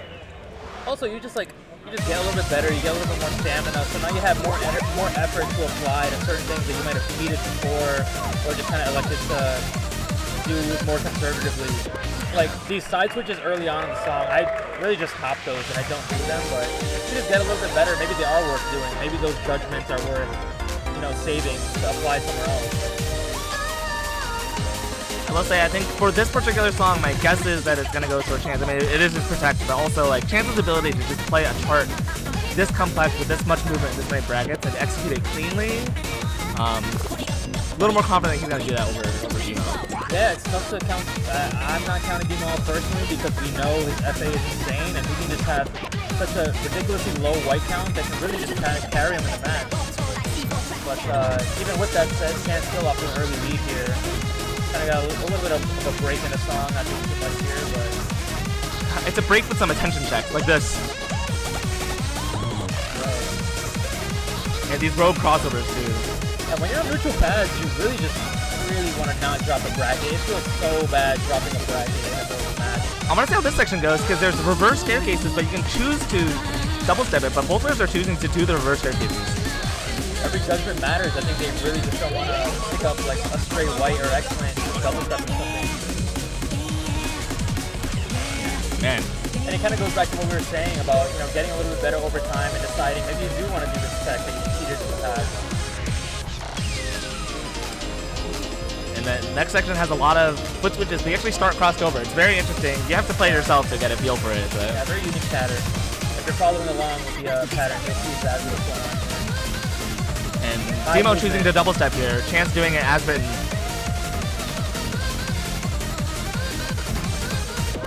Demo doing exceptionally well for double stepping that. Look, I gotta say, Demo really closed the gap on this one. Yeah, definitely. But Chance very solid. 19-2, 20-2 is just insane. And then you see that breath that Chance takes at the end because he knows that 20-2 is a great score, but with this level of competition, you could still get smoked. This is not what I would call a good win. yeah, like it's like you just never know when someone's gonna pull something crazy. Like at 20-2, he could be looking at like 12-1. That would be an insane score. Demo's tailgating is what he's doing. He's tailgating. Yeah. Just he can feel the pressure from behind. Hey yo. Hey yo. Yeah, I mean, he is not letting the pressure down at all. I mean, honestly, it was a pretty strong lead from Chance at the start. Yeah, for sure. He was 4-1 for a while, so kept up the pace. And White out up next. Actually, dude, toss up. I mean, something that leans in Demo's favor on a glance. Yeah, if I was a betting man, I would bet Demo here, but still, we know Chance has the. No, yeah, you're done with sports betting. Yeah, I'm done. You're done with sports betting. Yeah. But if I was not.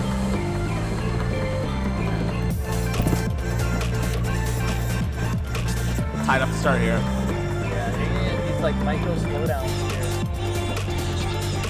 First half of this chart is foot switches and bursts. Yep, 30-second bursts that are moving. Second half of this chart, new BPM. Correct. 110 BPM and swing mixed in as well. So it's a nice complete chart that tests a lot of different skill sets. But the main thing is going to be these 30-second bursts here. That's where you're going to get the majority of your errors.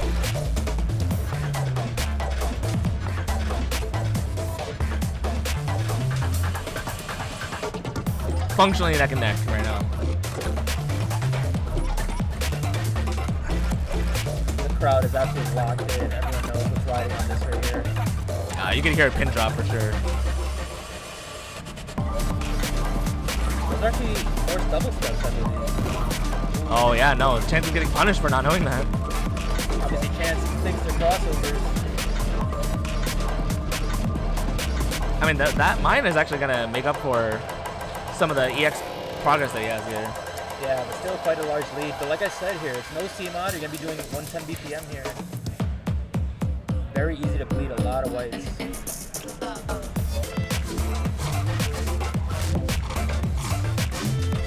Both players look pretty comfortable with the new speeds, but Demo's been doing better so far. Yeah, closing the gap a bit. Chance has got to try to hang on to the end here to steal the victory. Will we see a bit of a tortoise and a hare victory from Umi on this? We can't forget that Chance did hit a mine, leading one more excellent. The Demo's not backing down. Knows the chart, not getting caught off by these speed changes. Fortunately, a little bit more whites on Demo's side. I think that's gonna seal the victory for Chance. Great match. Great rematch from Shine. Yeah, great rematch for sure. Man, what a, and then going down early is 0-1 and pulling out the reverse sweep. I don't know if you can call 2 in a row a sweep, but high level ITG. That's what I'm talking about. Give it up.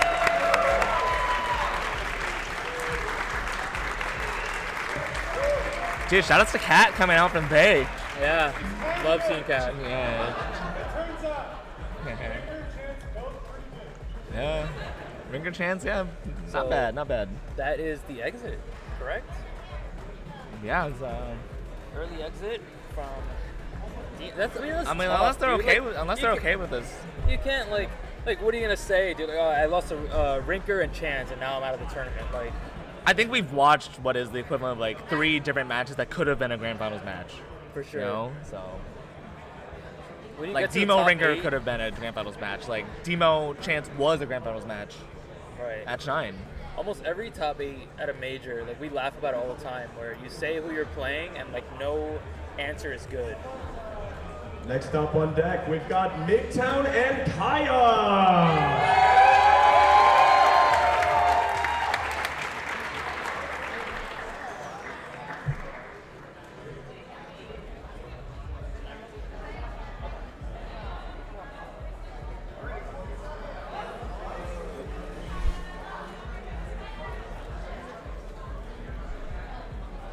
Man, dude, look at this crowd. Here we are, Champaign, Illinois. Oh yeah. Rumble on the Prairie 15. Back again, my 3rd time here. Always a great time. It's unfortunate that it's the last one, but glad to be here for sure. Yeah. Dude, actually, like honestly, probably my favorite rip so far. Yeah. Yeah. It's been very entertaining. A lot of twists and turns.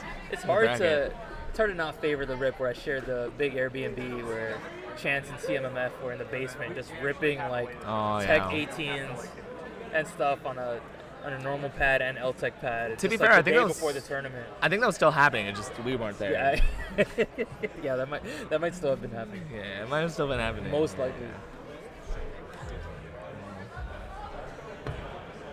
Yeah, queuing up some new matches here in a second. Yeah, Kaya Midtown, that's a match, right? Yeah, that's gonna be an interesting. Well, I keep saying it like a broken record. Oh, every match is gonna be an interesting one, but when you know the skill sets of these players and you know what kind of output they can provide at this level, so you're always excited to see how it's gonna turn out. Yeah.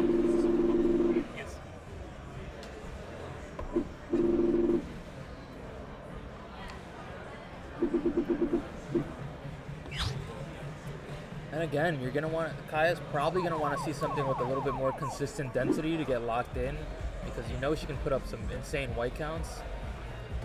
Is that an upbeat jacket in the crowd? Is that? Whoa! Is no that way. Dark Chunk Chunka? No way. No It way. can't be. Is that Dark Chunk Chunka? I'm trying to like cue Chad. Let me try to cue Chad one more time. Handsome man. Is that Dark Chunk Chunka in the crowd? Look at it. Oh. Whoa! Is that? Local celebrity. Hey, hello. We love you too. Who's the person next to him? Yeah, no clue. Yeah.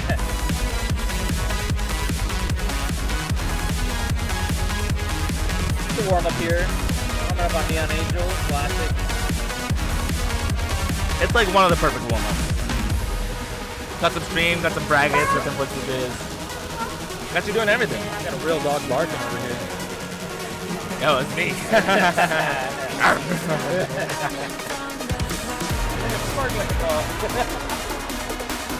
Hey, yo.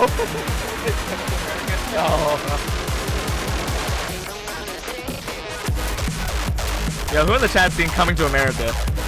Oh man, classic. Top 3 comedy of all time. I'm halfway through it, no spoilers. I'm halfway through. I'm halfway Here through, at no Rip spoilers. 15 Yeah, I'm close, I'm close. Chat, what's going on, guys? You guys, who are you rooting for? You guys excited for this? You guys don't even care, bro. Bro, No hype, man. come on, where my middies at? Real. Midtown, man. Where the middies at? Yeah.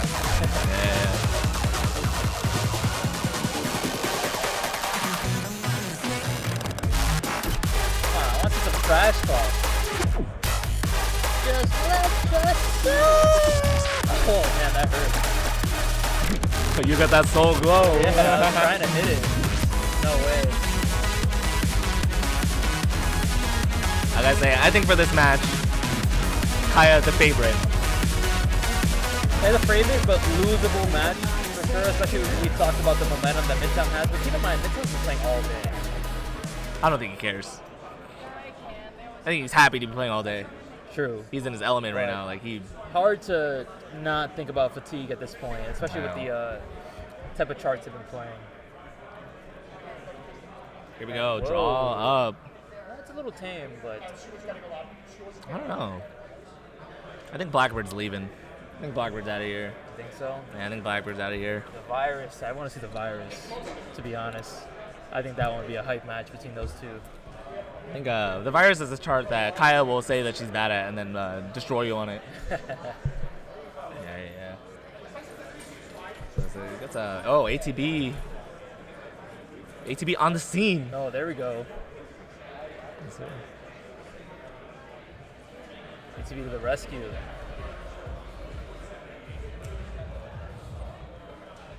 Look at him go. Alessandro. Yeah. Alessandro. Okay, yeah. I mean, okay, ITG an interesting sport where like generally you name it, tennis, baseball, pickleball, you get to pick your peripherals. Yep. Here you share the peripherals. Yep. So a little challenging. I mean, these things show up, but it's a tough decision sometimes to determine, you know, how much of a pad issue is something I'm willing to like adapt around, or what is my threshold for when I need to like really like report like an issue here. Yeah. Gets even worse when someone plays ball on that pad.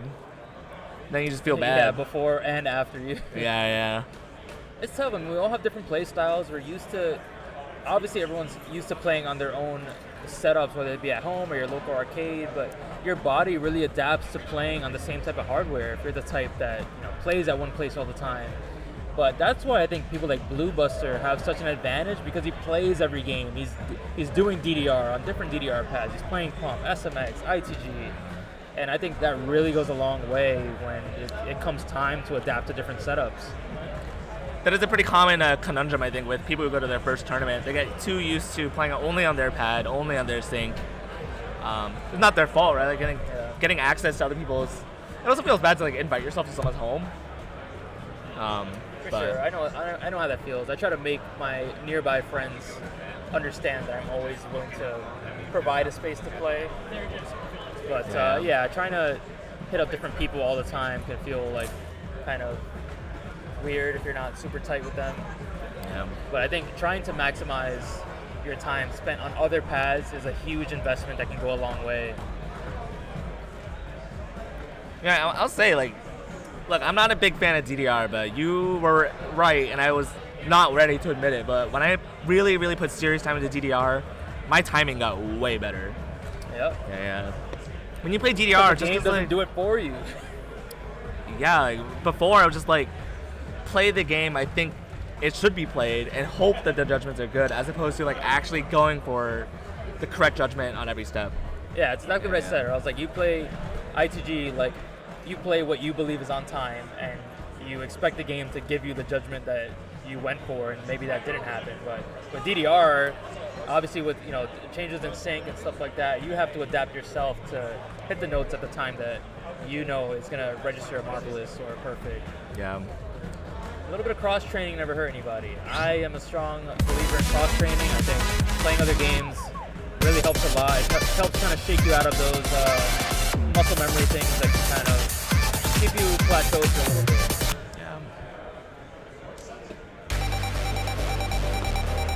Assuming this is another pad check here before they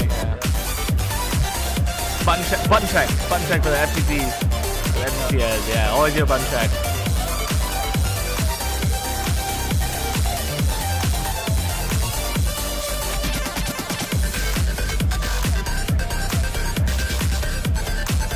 But yeah, as much as I think Kaya is gonna win this one, I'm very excited for Midtown. I think this is honestly, like incredible performance already. Like, I would already be going home happy if that was Midtown.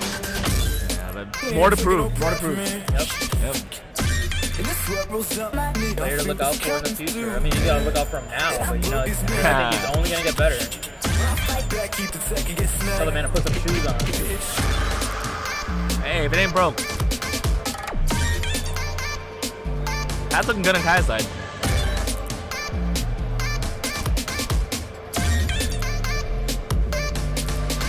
Kaya's being hella fast. Kaya's not good doing it. I mean, you gotta counteract for those tournament late setups. Tournament late. Throwback. Yeah. You've been around long enough, you know the tournament late.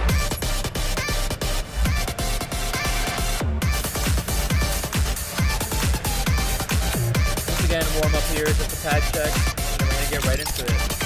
Pom Poco, Rainbow Ray Prairie, Bitter Juicy, Reality Distortion. Wait, they're playing? They haven't done the draw yet, I don't think. Is that not the draw? I thought that was the draw. No, they haven't done the Protect Vetoes yet. Oh. Yes. I mean, is that on our screen? Can we look at that? Can we pull up the draw? Yeah, I mean. Well, I think Kaya vetoes Rainbow Race Parade, or Reality Distortion. I think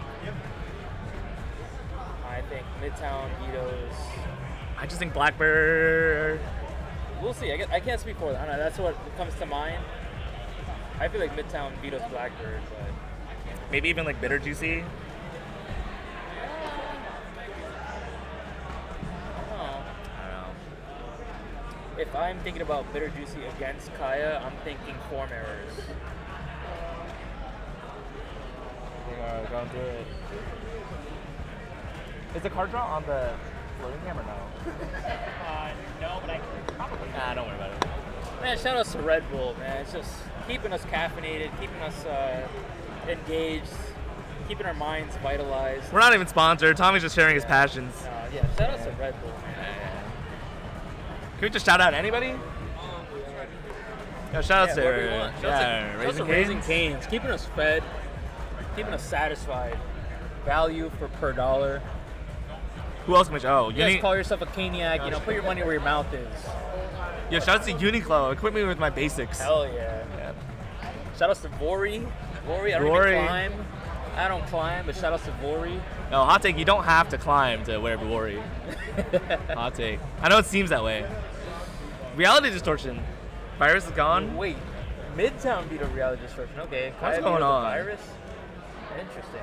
I mean, despite being 200 BPM, it's not a super hard chart. Reality Distortion. True. I just didn't expect Blackbird to be neutral. That was going to go from someone. Pompon Popoco also still in the draw. So. Yeah, actually. Rainbow Ray Parade also not vetoed. Which Kaya's not a huge fan of like visual gimmicky stuff. I mean, it looks like Midtown's capitalizing on that. I'm assuming Midtown knew that. Yeah, that is true. Kaya has expressed her dislike of gimmick or mods, inflated stuff like that. Bitter Juicy, Yeah, there we we go. go. You called it. I was wrong. Rainbow Ray still on the Well, table. to be fair, I thought Bitter Juice was going to go, but I did know there was going to be a strong pick for Kaya, and so now she's going to get a chance to play it. I don't know, man. Like, it's a tough. ITL, huh? What's up with that? Why does everybody keep talking about ITL? It's coming out tomorrow. Like, I'm PR trained. Okay. Yeah, I mean, no, this decision right now from both of them is pretty big, but bigger for Midtown. Midtown has more to prove here. Dude, I'm such a nerd when it comes to card draw. Like, I love looking at theoretical draws and seeing how players approach the band protect. It's like it's another layer of the tournament skill set. Like, playing on the pad is one thing, but approaching the card draws with your best possibility of winning in mind, it's always so interesting to see how they approach it. So right now it's Kaya's action, and I think, I don't know, the guess is trying to figure out what Midtown's going to veto, and I feel like Blackbird is out. There's 2 more vetoes in. It's 2 vetoes, 2 protects, then 2 more vetoes. Kaya's action right now. Yeah. Blackbird's out for Kaya.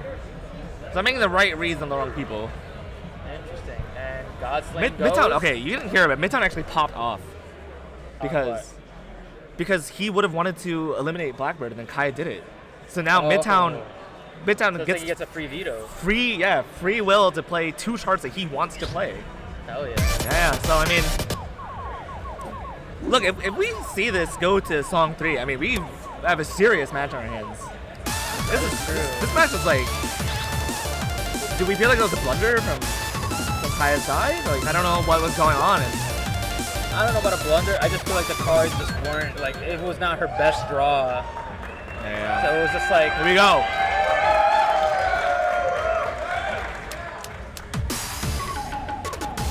Midtown versus Kaya, let's go. A lot of visual gimmicks in this one. I mean, the chart itself is relatively simple, split switches here and there, but A lot of anchor runs and some crossover anchors as well. yeah, but the visual gimmicks is what provides most of the difficulty here.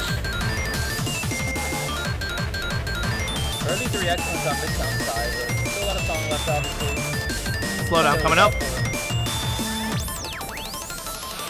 Dude, Kaya is stepping. We can hear that from here. Yeah. Some funky rhythms coming up here.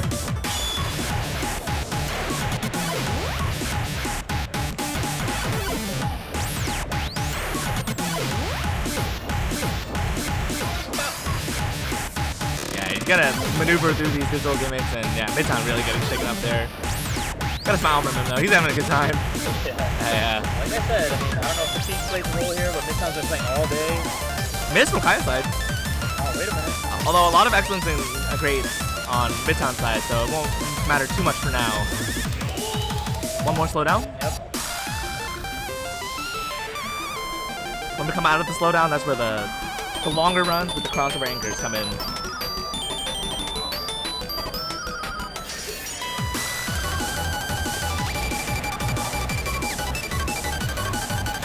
Man, Kaya's cranking.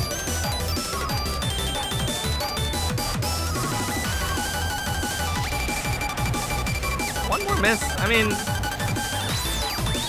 still don't. Here. 6th grade also on Midtown's side. I think it's probably gonna go in Kaya's favor here. I will say it is pretty easy to mess up the timing on the start of the ending foot switches. Correct. Yeah, you got One's right here. You gotta be counting. And both players did not do too great on those ending foot switches. Sneakily also ends on an isolated foot switch. Really easy to kind of drop. Oh a miss yeah, there. Yeah, it's true. I always have an eye out for those isolated foot switches. Yeah, the difference in body composure here, just like Midtown's kind of ready to go, but Kaya's, man, like really gave it her all on that one. Yeah, this is why I think rule sets should you should be able to call a clock on your opponent. Yeah, come on, like like a chess clock. No, like a poker clock. You know, floor. No, or instead of pocket picks, we should bring time cards. Yeah, extension. Extension, please. Yeah, I will use my 30-second time card now, please. No, I have an anecdote from RIP 12.1. It's when DDR Chad was still active playing ITG, and there's a match where Feeling Sky 200 BPM, I think Chad beat Talkion on it, But Talcon was ready to go, and Chad was on the floor. Yeah. And I think Talcon was very nice and gave him some time to recover. But I think if he called clock and like got the next song started a little sooner, I don't know. I still think the outcome of that match would have been different had time been involved in the. Well, I'm gonna keep my mouth shut because I know. I've seen your Twitch streams. Yeah. I don't want anybody calling clock on me. I mean, listen, we all recover at different paces. Got a little dance coming from Midtown. Yeah, Bitter Juicy coming up. What does this chart do? It's not too bad. It's really just a crossovers. Crossover is obviously the main focus, but a lot of the bursts and rhythms sprinkled in the middle sections can really cause a lot of separation.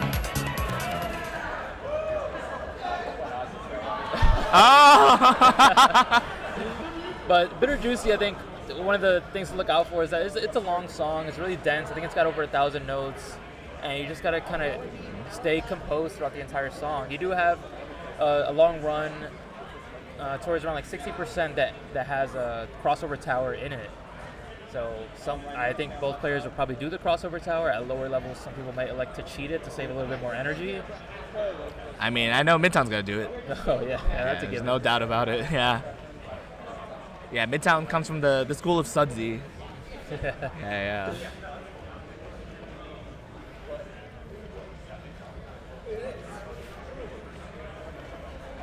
Still getting geared up here. Checking some settings. Collecting themselves. Here we go, song 2, Bitter Juicy. Here we go. Kaya, match point. Midtown on the ropes. Match point for Kaya. I would say, like, despite this being a crossover chart, we're not talking, like, continuous rhythms. Like, it's crossovers with broken, like, syncopated 16th rhythms as well. So you have to juggle the movement responsibility on top of the timing responsibility. Yeah, like right now it's streamy, but later it's gonna be broken up.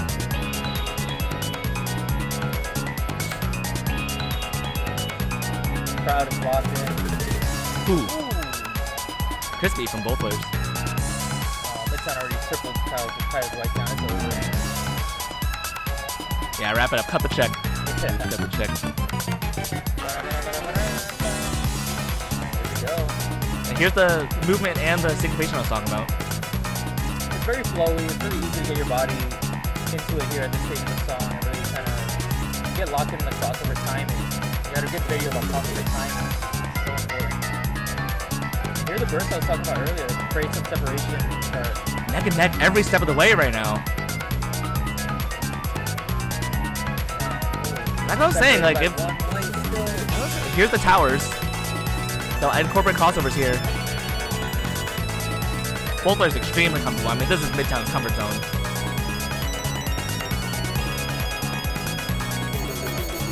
Neck and neck. A little bit of a break here, but you get the triplet syncopation.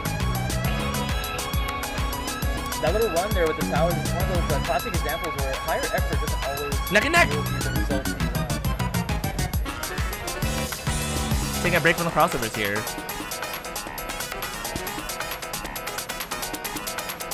I need this to go to Rainbow Raid Parade. Like, this match is going to be so interesting when it makes it there. Yeah. We need Midtown down and excellent. Yeah, down and excellent. That's costly. Oh, wait a minute. Don't look now. Come on, bring it home.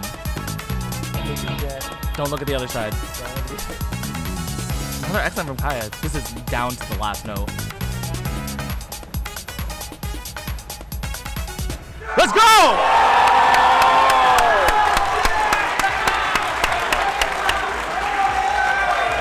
Dude, we have a match on our hands. Yes, sir. Dude, that's an upset song. I mean, Hell yeah, Midtown. dude, this is Midtown's. This is what a breakout performance looks like, ladies and gentlemen. That's what I'm talking about. On the ropes. Team Purdue. Tiebreaker, Rainbow Raid Parade. I mean, this is okay. Like earlier, we were talking about like matches that are won and lost by the draws. Do we think that vetoing Blackbird from Kaya was a blunder? Kaya's good at rhythm stuff. I don't know what happened in Rainbow Wave Parade against Blue Buster earlier. Based on that performance from Kaya, I thought Rainbow Wave Parade would be vetoed now. Maybe that was just kind of, took her foot off the gas pedal a little bit. Oh, wrong draw. But hopefully that decision doesn't come back to haunt her here. Who knows? We're just thinking out loud. We're thinking out loud. That's why I say, like, the draws are always so interesting to me. The choices you make, what you leave on the table, what you take out immediately. Yeah, draws function on a lot of what ifs. Like, what's going on here? We got some coaching from Tony. I don't know what's going on. Yeah, card draws function on a lot of what ifs. Like, you only get to make one decision, right? You never get to know what the outcomes are on the other paths. The best you can do is collect the knowledge you have at that time and just, like, make your best bet. Not a tournament debut for Midtown. Midtown's been around, but this is being at this level, top 8, with the chance to get a win over Kaya here might be a PB in terms of tournament placing at this a tournament of this caliber. Man, a lot of celebrities in the crowd. Chunka, yeah. we got Anday DDR, Twitch streamer. Twitch streamer, Anday DDR, yeah. Hellcat Chaos, Valix. Is that the step author of Valix's magical 4-hour adventure? Yeah, a lot going on. Ooh, the players are ready to go here. But yeah, you get one choice in draws, and I don't know, like, I'd be interested to pick Kaya's brain apart. I really want to talk to Kaya after the match and, like, see what she is thinking, but, like, from someone who's watching from the outside, right? Like, to me, that feels like, man, a very interesting choice. Yeah. But it could have just been maybe a lesser of two evils. I mean, maybe she just really didn't want to play Blackbird. I don't know. I mean, the choice is yours. And I mean, the only reason we can even have any remote amount of confirmation that maybe it was a blunder is when it was vetoed and then Midtown popped off. Yeah, but I mean, at the end of the day, I'm happy that we're gonna get to see Rainbow Wave Parade as a third song decider. A beautiful chart. Yeah. Hard chart, but a beautiful chart. I mean, dude, that was one of my top songs, 2024. Yeah. That's one of those SMX play it every time. It gets the people going. Yeah. Yeah, both players collecting themselves. Ending too with the bracket foot switches. Oh man, that part gets my. How do you feel about the crossover triple switches? That's we'll we'll focus on the positives. Okay.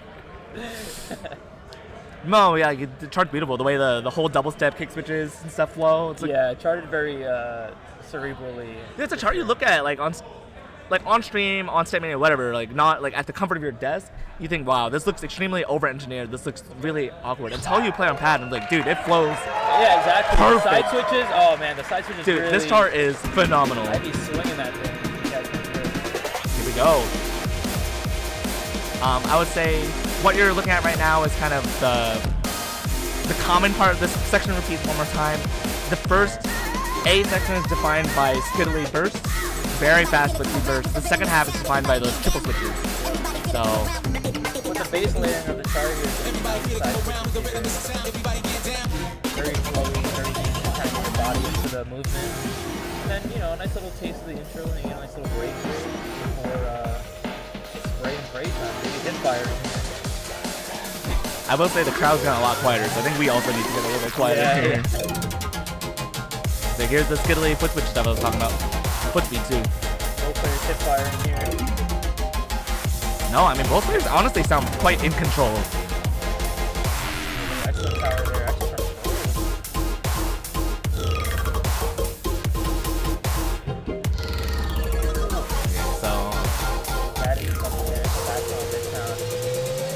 So here's kind of the end of the A section, right? Yep. So no more rhythms quite that crazy. Dude, this song is sick. This song is incredible. Yeah, those 4 seconds up here is coming up a little bit tricky. It's going to get a little bit more engaged, and now we're going to combine a lot of that too. We're going to take 7 with the side switches. So Kaya, a bit more density than how we had it the first time around. Kaya with the lead going to side B, but man, side B has so much tech. Bracket foot switches, triple switches. And more of those skill as well. It's really scary because you could just get a miss. It's not even about timing. Like if you get a miss, like your score just tanks. Here we go, side B.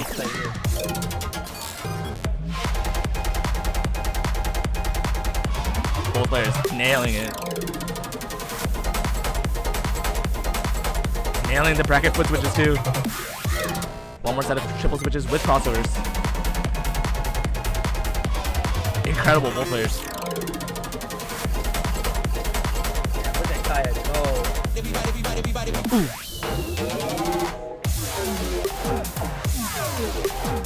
Really feeling after that one, but yeah, Kaya's gonna take it. Yeah, Kaya, incredible run for Kaya, dude. You can see she's giving it her all, but really shutting us up though. Yo, can we give a shout to Midtown with the breakout performance, Rip? I think that must be tied for, is that tied for 5th? I believe so. Yeah, shout out to Midtown for his exit and his performance today, but really also a shout out to Kaya for proving us wrong. Obviously the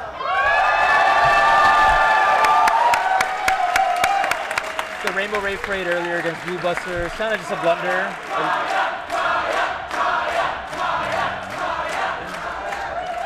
This proved that Kaya definitely knows the chart, likes the chart. You know, just needed a little bit more time to get in the groove and do what she knew she could do. So, yeah, vetoing Blackbird was the right decision, but it was a high effort output, and even though she advances, she's definitely going to be feeling it in the next match. Yeah. Yeah, definitely notes to take though that you saw how happy Midtown was to play that one. You know, you gotta be a little careful. It is scary with lowers because like there's fewer opportunities to make mistakes, right? So every mistake you make hurts a little bit more. Whereas Rainbow Rave Parade, like you could be down by quite a bit in the first half and still have a lot of ground to cover. You know? Yeah, like I'm never sad to be playing that song. The song's so good. Obviously, the chart's fun to play. It's like even if the outcome is not your favorite, at least it's like on a song you really liked. Yeah. Yeah, that's Sorry, true. Blackbird yeah. does not do it for me, unfortunately. Chart's good. Chart's Song great. Is Song is a snooze fest. Rinker, what is this? Rinker, Tony. Are we in top 4 yet? We're supposed to be getting relieved at top 4 by C and Saring. If that is still I'm the having case. fun. I'm okay if that doesn't happen. Yeah, I mean, Happy to be here. just in case, I don't want to monopolize the commentary here. Just giving a heads up in case Next we're up out of on here. deck, Rinker versus Tony.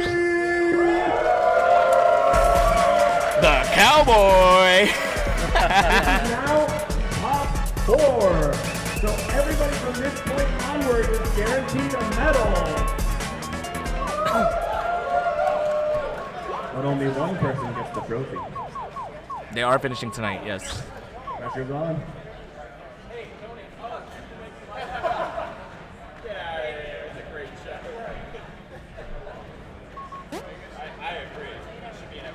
Yeah, Midtown tying for 5th at a tournament like this.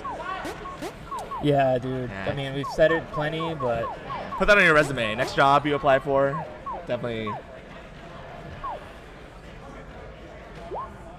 is something. This is the upcoming draw. I mean, Rinker and Tony warming up right now. What are they warming up on? What do they choose to warm up on? Funny, funky, freaky. Yeah, all right, sounds good. But here's the card draw. Cloud Lab, left to right, Shamster, Strut, Final Zocyte, Time Lock, Godslane.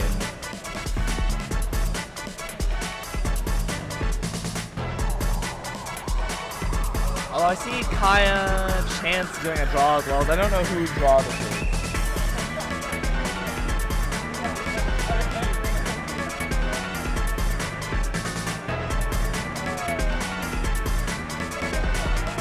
It's not. Woo! What? It's not. This is, the draw on here is actually for Kaya Chance. oh, okay. That actually makes things a little more interesting.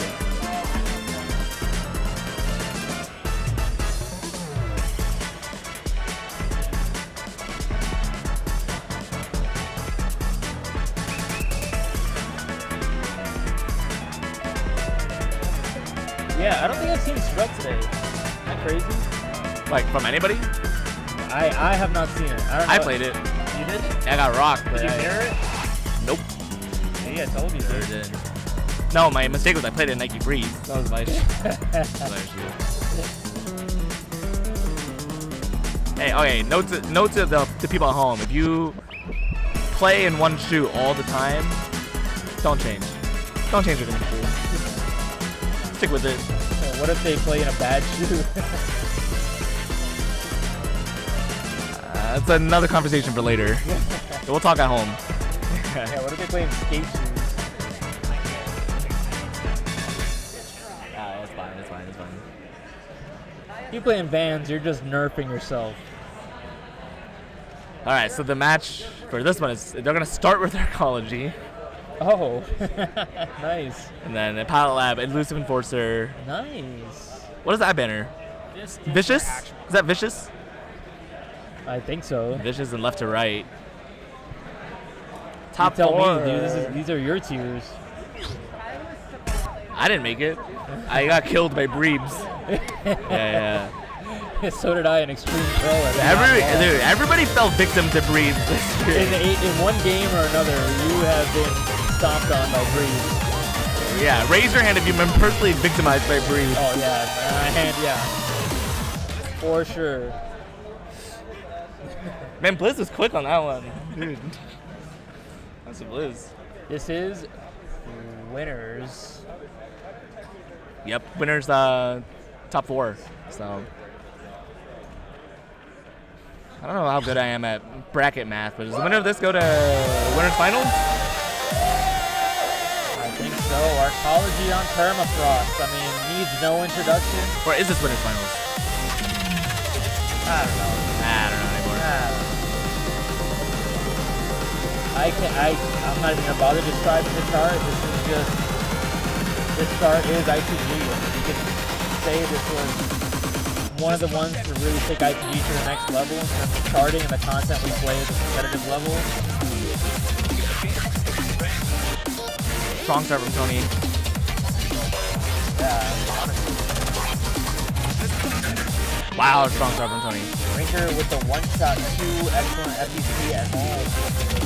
Practicing for this. Dude, this card's been in tournaments since before COVID. Yep. Yeah, this is has a lot of legacy here. Even this part of the song, like technically the easiest, but it just has like these attention checks, these like skiddly bursts, these 5-note drill, box drills, by the way, 30-second notes. And the up-down drills right here that repeat twice. Here we go. One more acceleration gonna happen here. More skittles coming up. Finally a break. Yep, this is your only break in the song. Yep.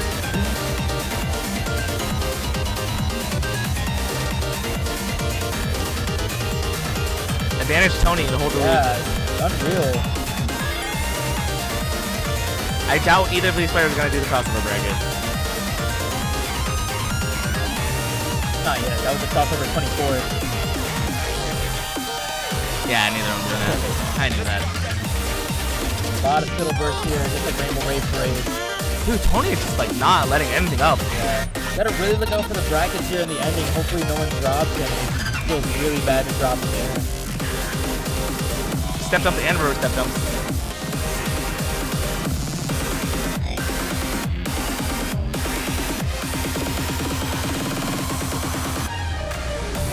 Oh my god! 10 FEC! 10 excellence on Arcology, man. You talk about Rainbow Rave Free, people are too good at that. People are too good at Arcology now. That's almost 99 EX there from Tony. The first time this was put in a tournament was RIP. It was a RIP, yeah. 11.5. We thought Ben Pye was out of his mind. Yeah, dude. Oh my god. You're like, what and are this you was thinking? like, this was when RIP was still kind of like more regional scale, and we're just looking at the Midwest, like, dude, what is wrong with you? Like, Chronoxia, I think, was there. Was Chronoxia. it, Neutrino, no CMOD? Was that also that yeah, same and like now, like, yeah, easy FEC now. Arcology, yeah, light work. But I was gonna say, we didn't even really set up this match. Rinker, we all know Rinker, a goat of FA for many years now, but Tad of Tony, Not a breakout player. He's been very strong for a long time. Very strong performances at like Panini Fest, for example. Good showings at RIP as well, but recently second place at Storm, only losing to Chance. So. Ringer on the ropes, back against the wall, and we know every time that happens, he answers back very strongly.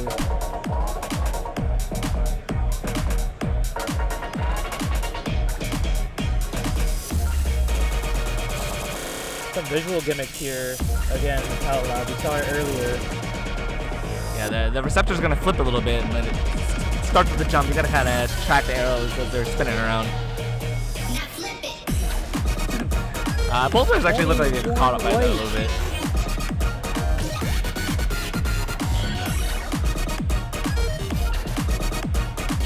What you're seeing right now is more or less going to be what happens for the next 8 to 16 measures or so.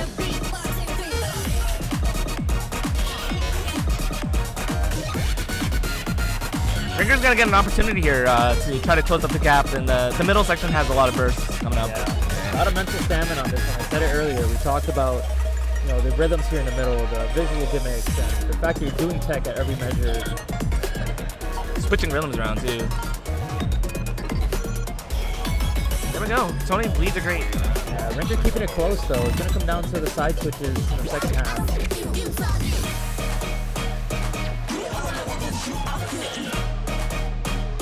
We're going to see the visual gimmick one more time as well. Yep. Both players got caught by it last time.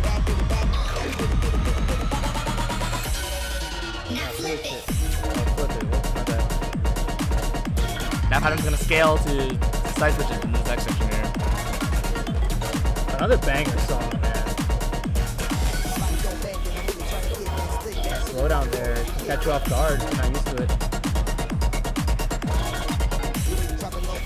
Tony nailing the burst after, too. That miss, man. I was just about to say that great on Tony's side. Could have worked in Ringer's favor, but I think that miss is going to steal the deal, unfortunately. Not enough song left here to get the separation Ringer needs.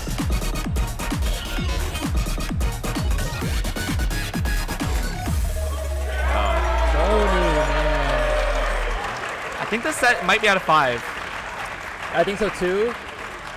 But, I mean, when you go down 0-2 at the start, well, Elusive Enforcer, I mean, we've got some stuff left to play. But, but try to reverse 3-0 after this. It's definitely an uphill battle. For sure. But at the rate that Tony's playing right now, 19-2-1 on Palette Lab. We know this is in his wheelhouse. Elusive Enforcer. Yep. Oh, man. Goodness. 14. Here's your 14s in. Yeah. Not an easy one either. Yeah. Not an easy one. High BPM, very twisty, a lot of tech going on.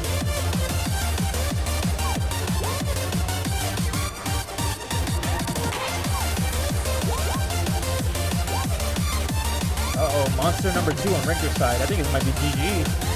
What's happening? Monster number 2. That you've seen. Yeah, good point. Down any number of monsters. Yeah. Hey, yo. Sorry, white monsters. Oh, that didn't Whoa. help. Yeah, my bad. Well, he did have a black monster in his hand, so looking like he elected to go for the sugar content this time. He was known to consume 4 monsters at Dash Dance on Sunday. Oh, not Dash Dance, Shine. Yeah. So, of course, let's go. Here we go.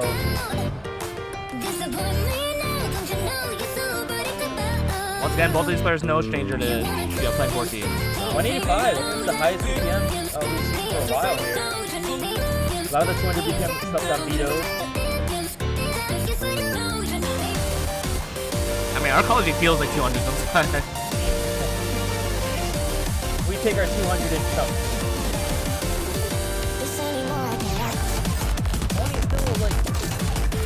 Oh, there we go. There's an action on a white. He bleeds. Tricky side switches throwing in there. Yeah, I mean, you gotta read that tech at 185 BPM. It's so hard to react to. And just recruiting your legs to even do the pattern is one thing. Reacting to the tech. Huge mistake from Tony there. Yeah, dropping 3 grades in a minute, so it's gonna come back to hurt him. As a player, if you're a Ringer, you actually see like the white or the red flashes on the other. Yeah. So. those isolated foot switches I talked about earlier. No problem for Tony though. Oh, on the up arrow. Yeah, like as Winker, when you see those red flashes, you know that like you obviously still have to try very hard, but not quite as hard as you would normally need to if Tony still had an MVC. Yeah, a little bit more confident. Take the edge off. Yeah, take the edge off. Exactly. Correct. And this Tech 14 is insane. I mean, a lot of Tech 14s are hard, but this one is definitely a tier 10 Tech 14. And you actually, like, dude, you see how close the match is if Tony had not made that blunder. Yep. Yeah, so.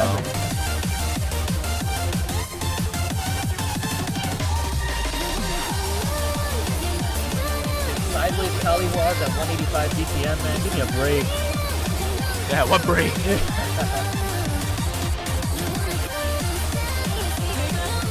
Yeah, you cannot fall asleep at the wheel on this one. There's just too much going on. 2-1 from Winker right now. What in the world? Ooh, that missed. I don't know. Okay. 99-12. Yeah. Just like you were saying, when Rinker's on the ropes. And you're not going to 3-0 Rinker. I don't know what you were thinking. That's just not going to happen. I remember hearing at a previous Storm that your time to beat Rinker in any song is always the first song. Oh, yeah. The first big song time. is, he gets warmed up, and then he looks at you dead in the eyes and says, hey, you had your fun. You had your fun. Flashback to Glitch character, Raj, 2019. Oh, yeah, you had a good life. Yeah, you had a good life. It's time to put you down. It's time to me, put the kids to bed. For a flashback, it was against ICG Alex, and uncharacteristically lost that. Had a few misses in the chart towards the ending runs, if you're familiar with Glitch character. And I asked him about it later, and he was like, oh yeah, I kind of wanted to lose that one on purpose.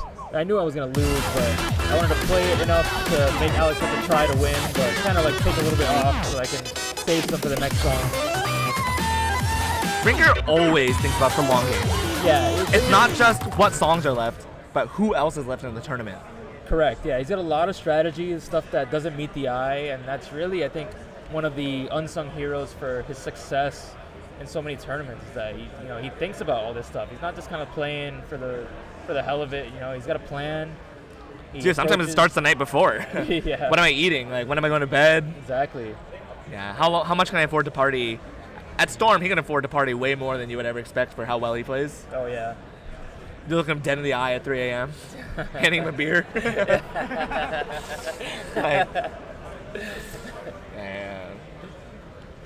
I mean, Tony got second at Storm. How late was he drinking? You know, like. Tony, when do you decide to give a shit? I don't. Here we go. Song number 4. Still match point for Tony. I think the fatigue is starting to set in. Some excellent. Might be easier on stream, but it is hard to hear certain parts of the song in the quiet section in the venue. And please urge step artists to step at like 10% volume. I just see it. I think fatigue is starting to set in a little bit here for Tony.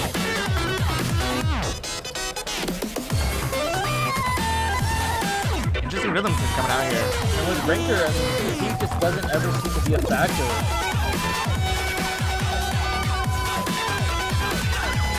I mean, that's why he thinks like 10 monsters. Brutal pattern right there. Ooh, Rinker getting caught off by that speed change there. Got a little bit of cushion here.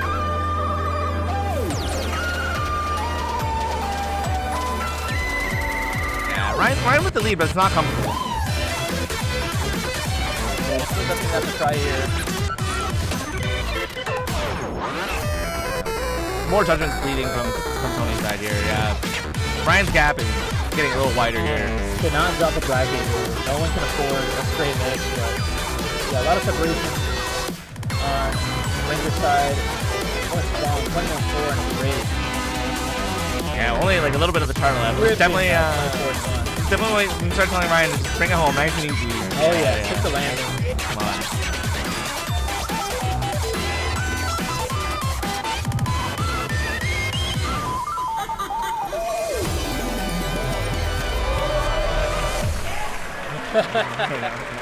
Whoa, it's too soon. Yeah, full percent sweep there on Rinker's side. And man, going into left to right. I mean, this is like the long-term strategy we're talking about, right? Like, I think, like, should Tony have reconsidered how much energy to put into Elusive Enforcer after the blunder? I mean, like, it's tough. Sometimes you make a blunder like that. Maybe it is best to just, like, concede, save your energy. Just make sure the other person works hard enough. But, like, it always feels bad. Like, you never want to rule out the possibility that you win the song, right? Like, something feels like, it always makes you feel like a quitter. Yeah, you never want to feel like a quitter. Bad, but sometimes you really have to, like, weigh the outcome. You know, like you said, you got to think about the long game, especially in a best of 5 scenario. There's more songs to be played, harder songs. Like, if you think it's a wrap, it's like, what purpose do you have to finish the song when fatigue starts to become a factor? Me personally, I form error like that on Elusive Enforcer. I'm on eco. Yeah. I'm on eco, for sure. Oh, yeah, eco round. Yeah, I'm on eco. Yeah, Tech 9s all day. Yeah, P250 armor. Oh, yeah. Maybe a smoke. Yeah, maybe a smoke. Yeah, I'm on eco for sure. I don't know, with the new meta, MP7. Here we go, match point, tied up, left to right. Very techy. We didn't get to talk about this before, but this chart does a very interesting thing with the holds where you can choose to kick switch or you can choose to jack. And if you choose to jack, you have to do a side switch after. If you do the kick switch, it works without a side switch. But this chart is very interestingly designed where it gives you the option. So as we go into the second half, I'm interested to see which options the players choose. But yeah, very tricky, a lot of swing rhythm, very open swing. We were locked in there for a second, but we're getting out to the early lead here. Some 16th on 16 here to keep you focused. So hard to go from that field swing to triplet. Yeah, both player steps are perfectly in sync. A couple excellent sled from Tony here.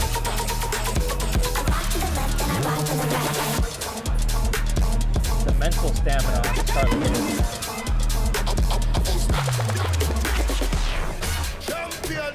Yeah, based on the way the chart was written, it probably wants you to do kick switches at the end. But yeah, you do have the option to jack if you wanted to.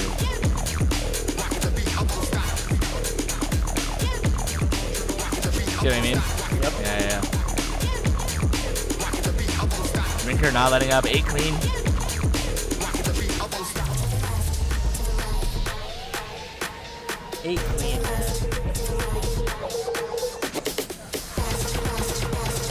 There's a little bit of layering here where you're going to basically see everything that came before the chart layered in at the same time. For all the marbles here, dig deep.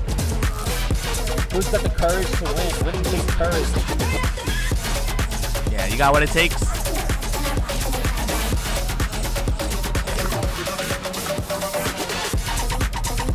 Still holding on to the blue.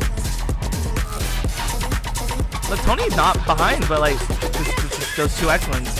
You're not giving him an inch. You give him an inch, he takes a mile.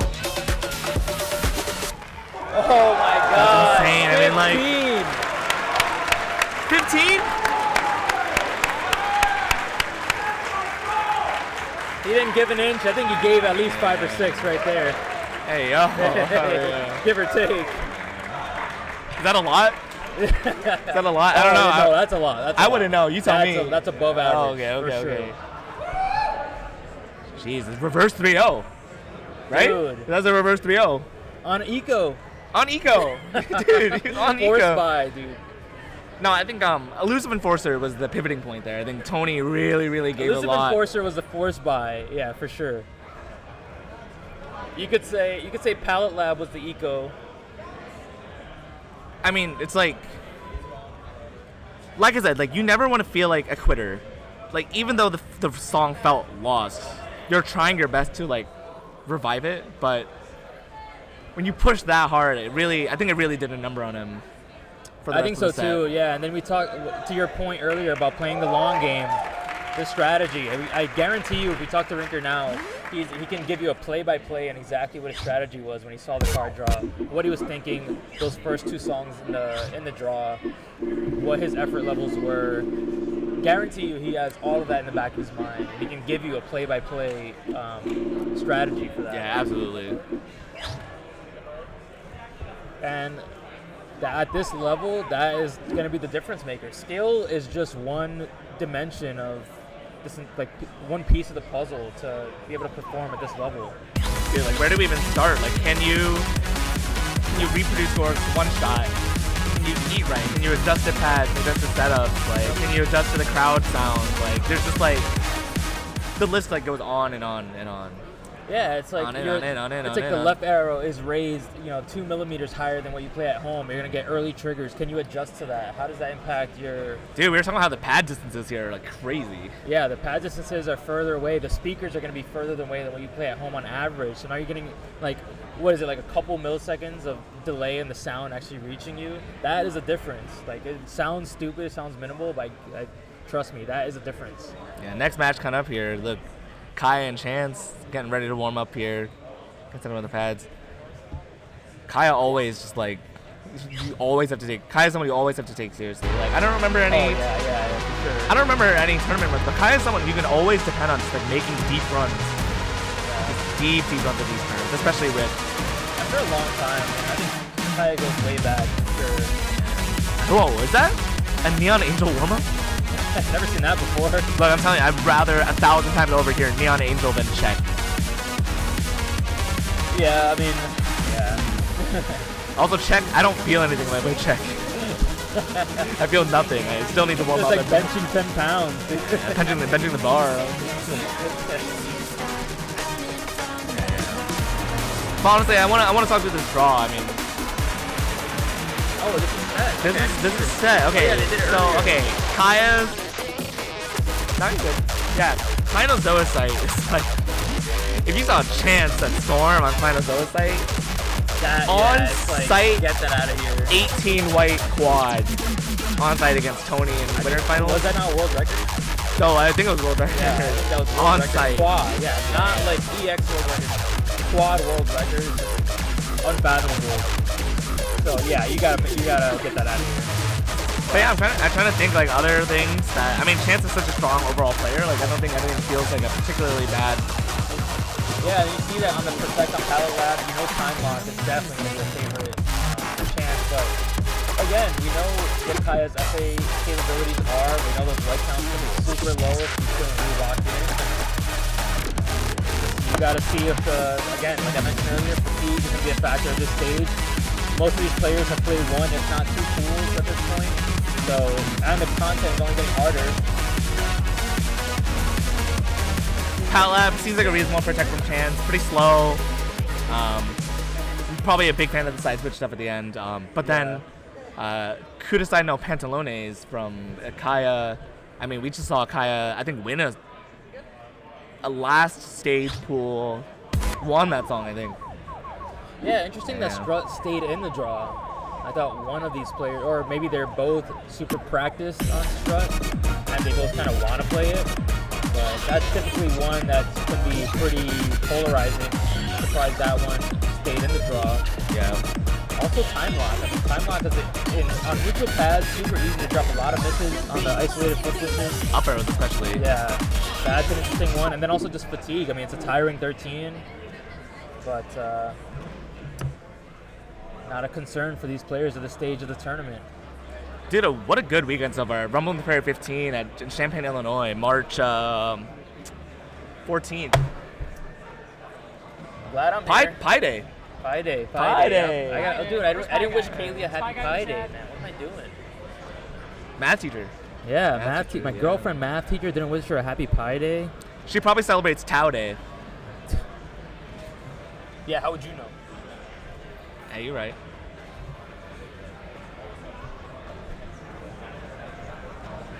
The text is sent. He did do it. He did do it. Did your girlfriend watch commentary? No. Absolutely not. No way. Yeah, she's heard enough of you. Yeah, for sure. Yeah, I've heard enough of you. Yeah. I don't know if she's ever gone to Twitch on her own. You gotta type it in. Yeah, I don't know if she's ever typed in www.twitch.com. Has she clicked a link? Yes, I can assume that. She can click a link. Okay. But I did not. Of her own volition, she would not type TWITCH. No, for sure. Yeah. That television. No. A little bit of a breather here from Kaya Chance. Yeah, here you don't get. You're not on the ropes. You're on the bar. That's where you are. Yeah. Yeah. Kaya's on the bar. Twitch.tv. I said Twitch.television. Did you? I said .television. I think I said .com. Oh, that's on you. Say .com. Yeah, my bad. My bad. I wonder where does Twitch.com take you? Oh, it's not something we can show up. Dude, she replied. She said, "Crazy, you didn't ask me to be your pie." Good news, Twitch.com does redirect to Twitch.tv. That's what I'm talking about. Also, fun fact, .tv does not stand for television. What's it stand for? It's like Tuvalu. Tuvalu. Or something. It's like a country. It's a country code or something. Fact check me, I dare you. But don't fact check with that ChatGPT stuff. I'm talking to you, Leon. No, that's real. Tuvalu. Tuvalu? It is actually Tuvalu. Tuvalu, mother. I think Logan's kids might be watching, so I'm gonna refrain. Yeah, I didn't say anything. Yeah, my fault. Hi, Piper. Yo, what's up, Avery? Yo, pass over the Reese's Pieces. Hold on, man.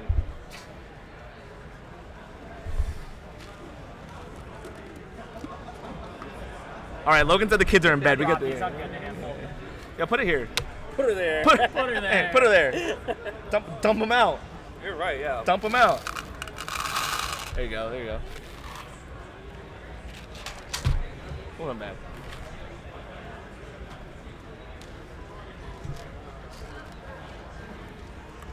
Dude, what's the sushi dance? Whenever we got all you can eat sushi Thursday night when we came in, and it's like when you take that first bite of sushi, it's like. Oh, yeah. If we're talking bodies, I got plenty on my roster. But you're the only one. Dude, that these are gets great. me hotter than the others. I haven't had a Reese's Pieces in a while. Yeah. You know my favorite part of eating like regular Reese's? What? Taking the little panties off.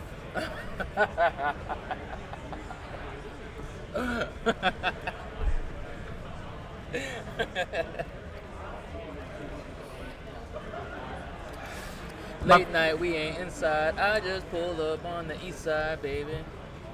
My fault, gang. My bad.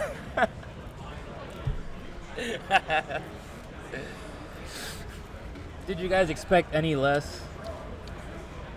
Did you expect any less? What's Chance doing? What's he doing over there? Is that a chart video? It's not Chance pumping has up. his shoes on. I don't know what we're waiting on, but I don't have a good time. Kaya's like borderline. 3 showers? What, this year? No. Kaya's going to drop. So our losers finals is going to be Chance and Tony. All right. Unfortunate news. We have an update. Kaya's dropping. Chance obviously moving forward. We're going to have a Chance versus Tony match up next.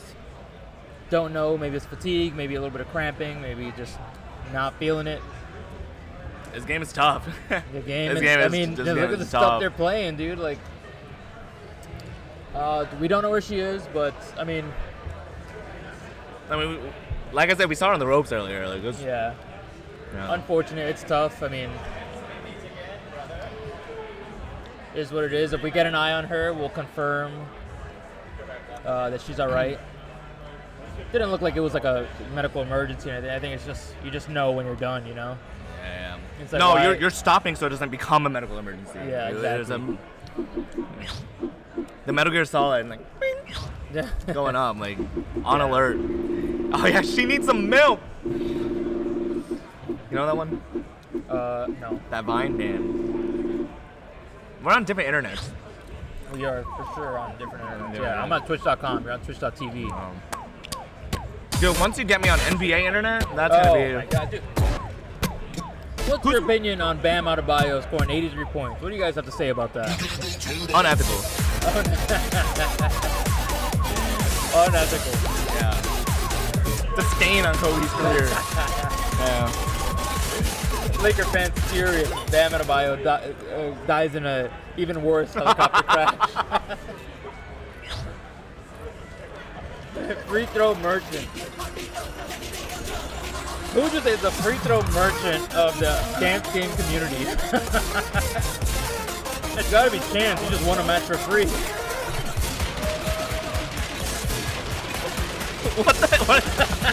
Okay, hey. So nothing in the rule set says that you cannot rate mod the warm-up pack. Yeah, it does not say it.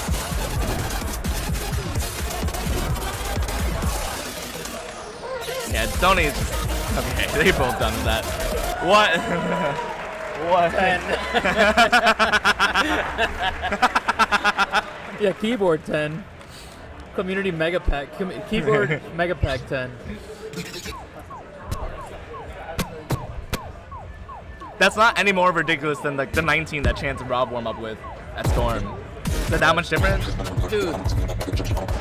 Remember Chance, Rob running La Morale Friday night at Storm? Dude, oh Dude, my god, him that was and, so him and Keo, like... I need my fucking points. Yeah, his so points on La Morale. stupid, like Rob is on vacation at a tournament and he still cannot let that placement go. Like, he's gotta keep... Keo is still taking it back. Oh, man. Oh, they're rate modding this too. 1-2 is more reasonable. This is actually kind of hot. I actually kind of want to do this. Alright, actually, let's get Headspace for business out. Let's do Gravedigger for business. Yeah. Put Gravedigger FB in the pack. What are we doing? Yeah, Mirren. Mirren! Yeah, why don't you for business this? Let's minus Headspace FB plus Gravedigger FB. And no, this one's tough. Well, The 2Fs. The other problem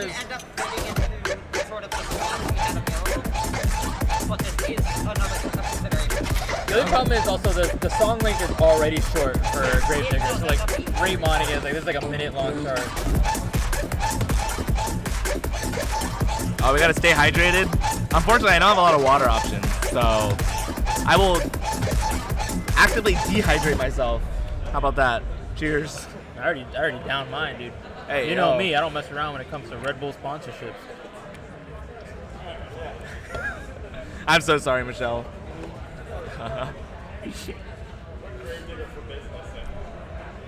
Yeah, we just talked about that. What we need is interstellar travel for business. Oh yeah, 200. Yep. 1.12.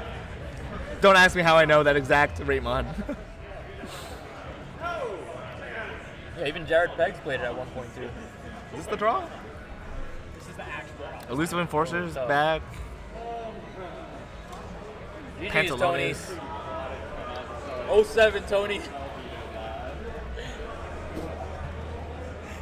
You had a good life. I know, dude. Did you see his draw? So screwed. Yeah, you had a good life. It's time to go home. Yeah, we got 07s in the chat for Tony. Yeah.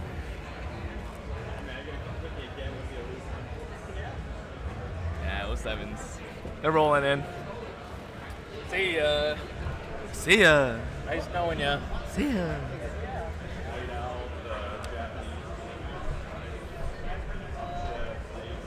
Saying hi to the fans. Vito on Rumble. That is not the Rumble that I know. It's neither of the. It is neither of the Rumbles I know. IGG Alex chart. Am I wrong? I'm pretty sure it's an Alex chart. Vito from Chance on Suburb Serenade. Was that user Saving error? energy. Saving energy. Or is it user error selecting the name? Oh, when you got Maisie and Tower of Nerve in the draw. Upshift is in the draw. He doesn't even need Submerged Serenade. Actually, to be fair, I mean, with Tony's timing. Okay, yeah, that's true. Like, look, Chance has you come want up. to go white for white on Tony with Submerged Serenade. I do want to keep looking at this draw, but look, okay, like Chance has come a long way from card draw blunders from back in like Rip. Oh yeah. Dude, there's a time when Chance was playing against Kaya and left Dual Breaker on the table, didn't protect it, and then Kaya's like, okay, I'm down to veto this. and then Chance loses that set. That's what I mean. You win or lose these matches like at the draws. You just like cannot make mistakes like this. And Chance has like come a long way since those kinds of like incidents. Yeah, if you're Chance, you don't want to go white on white with Tony. Yeah. Meanwhile, you look at like the veto from Tony on Klein Ozoa. Like he has PTSD from Storm. He's not ready to like re-experience getting 18 pieced again.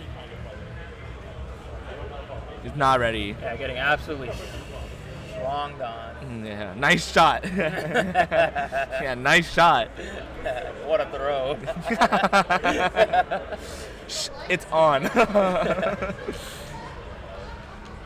can we get some energy for Losers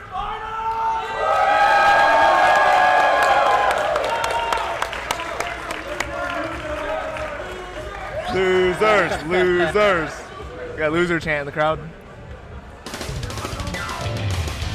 Here we go. Kudasai no Pantalones. I never read that name right. On purpose. Kudasai no Pantalino.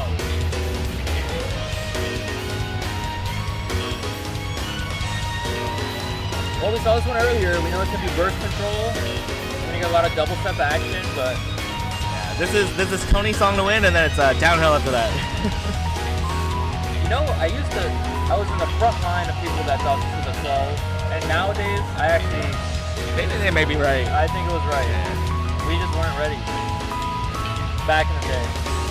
No, what we used to do is you make sure that you never say just the block level. You always have to add the step artist with it. And when you say it's an ITG Alex 11, everything makes sense. Oh, yeah. Yes. It's, Ben Pie 11, Drake, yes. And ITG Alex 11, Drake, no. Look, Tony's in the lead. What are we worried about? I'm not worried. Are you stressed? I'm not stressed. I'm not stressed. Stress level 0.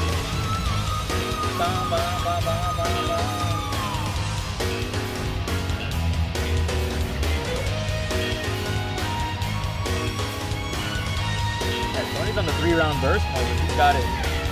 Yeah, right click. Yeah, right click. Silencer off.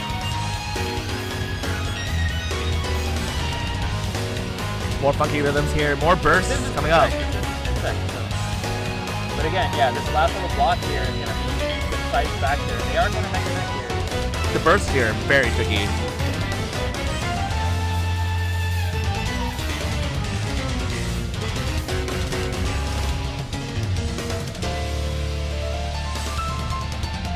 Careful. Okay. Don't forget. Don't pull a Leon. There you go. Now Tony on the board.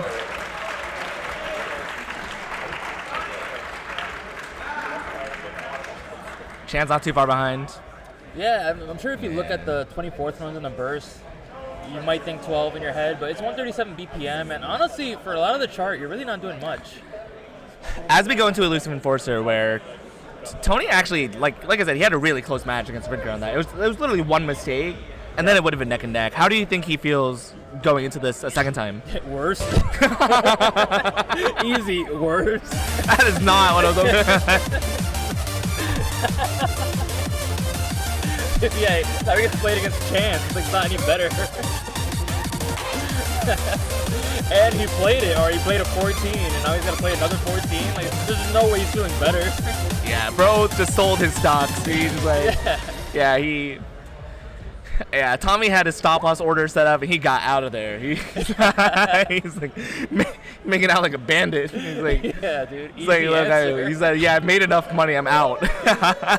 Here we go. Here we go. Elusive Enforcer. Second time for Tony in the last half hour. Congrats, if he wins this, he gets to play up shit, so who wouldn't want that? I mean, I would like to see Tony win this if we get a guaranteed 5 songs. True? Yeah. I'm sure we'd all like to see that, so. It's a guaranteed 5 songs, assuming he just loses the next 2. Yeah, no other outcome.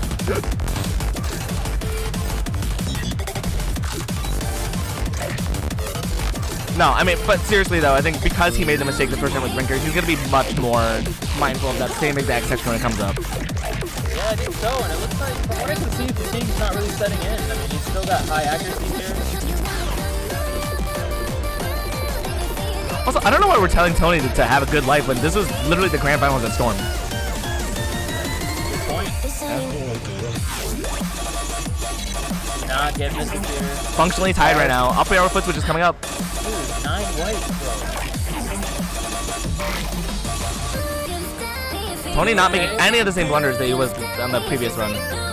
In fact, his white count is even better than the last time we played Yeah, like, hey, I'm not ashamed to admit I might have been wrong. Tony might have also been wrong. You know, I don't think I was wrong. He might still be feeling worse. He's just doing better. Not mutually exclusive. You are right. With the white count difference, that grade is actually not too bad, especially because Chance has 2 other excellents as well.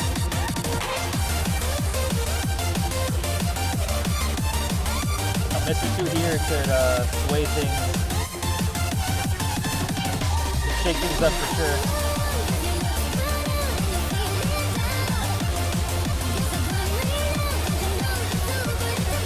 Perfect execution from both of them. No slip-ups. Closing the gap with excellent count, but Tony's still way up ahead on white count. Oh my god. There you go. Insane, dude. 4 excellence. Okay, you're right. Maybe he does feel a little worse. You can definitely see the fatigue in his body language, but he's keeping up. Dude, 99 EX from both players and Elusive Enforcer is just levels through the roof, man.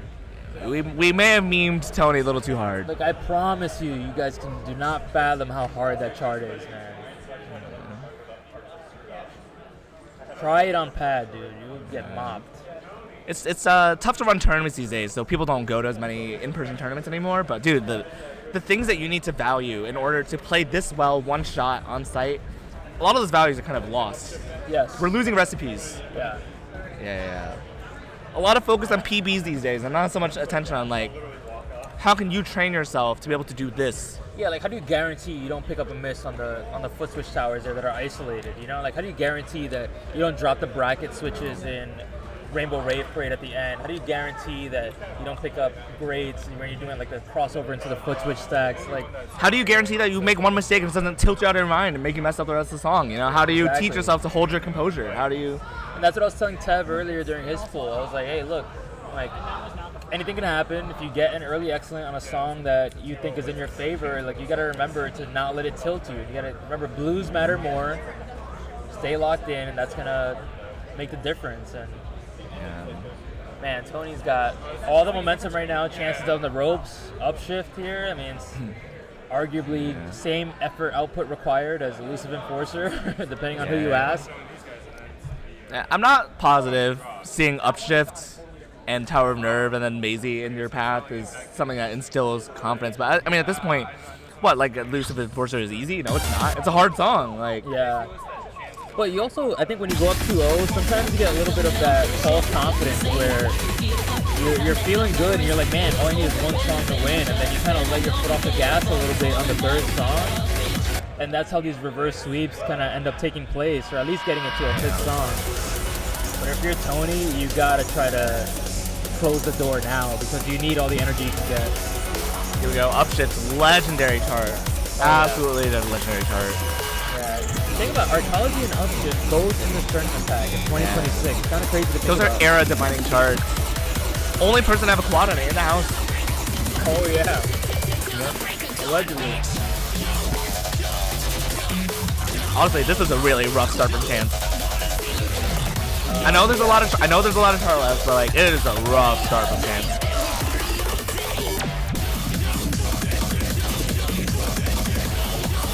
The thing as a player is like you can catch when people get misses, but it's really hard to count people's whites on the other side. So crossover run's coming up. Yeah, 11 measure run here with some pretty big swing crossovers. Patterning very brutal here.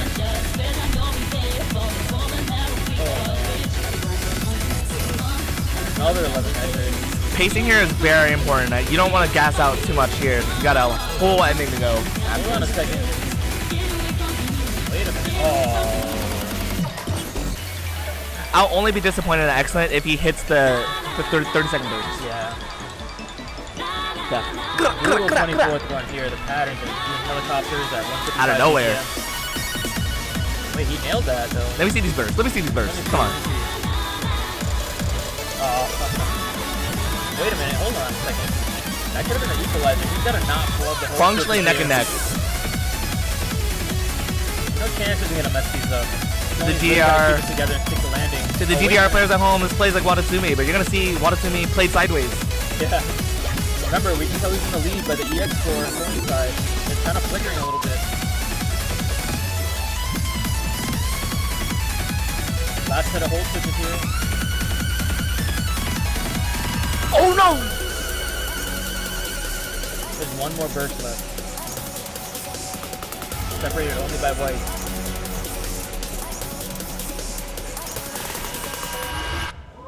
Oh no! That. Oh my god. That could come Dude. back. That might. Oh my god, dude. When it comes to a chart that hard, it's like. Yeah, Leon. Yeah, let's see you. Let's see you play it. Leon, what could you possibly do on that? Yeah. Right now? Okay, when it comes to a chart this hard, though, it's very hard to think about where the mistake was. Like, there's no one thing that you did that you could possibly blame for a loss like that. My guess is maybe overpacing yourself in the crossover run, not leaving enough in the tank. Really, yeah, it is really easy to kind of just like blow it early on the crossover. Like you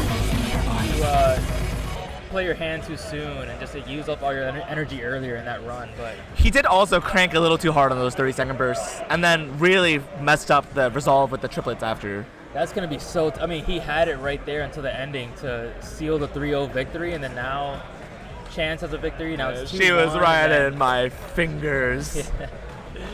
That if I'm not saying it's gonna happen, but if it comes down to it and Chance takes the match, that is gonna be a tough one to swallow.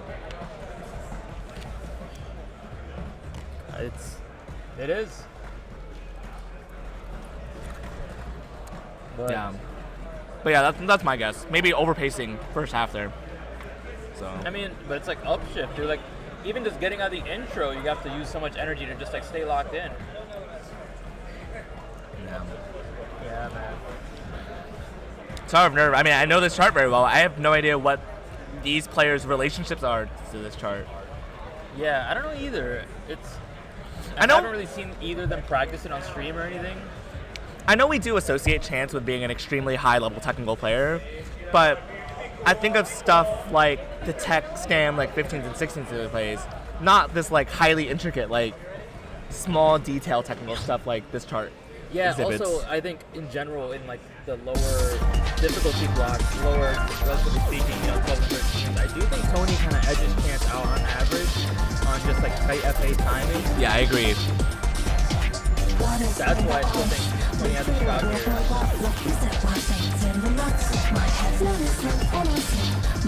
I think Tony has another decision to make here where it's like, if he thinks he's going to do really badly on this, Maisie Metroplex is still available as an option here. Yeah. And he wrote the chart. I think he himself has admitted that does not help him in the slightest. Alex has also admitted that. Yeah.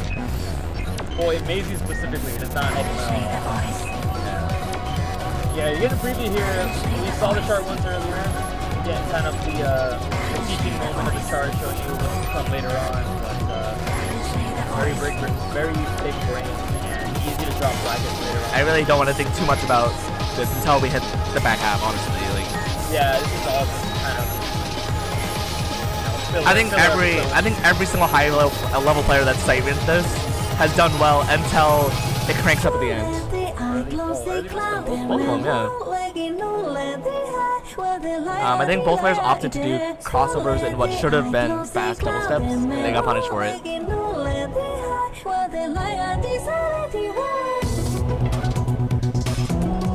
Some grid changing here. 12ths and 16ths. Here we go, turning up the heat on the tech meter. isolated foot switch again. I talk about him all the time. It's a really big thing to look out for. And then, yeah, we'll drop brackets again.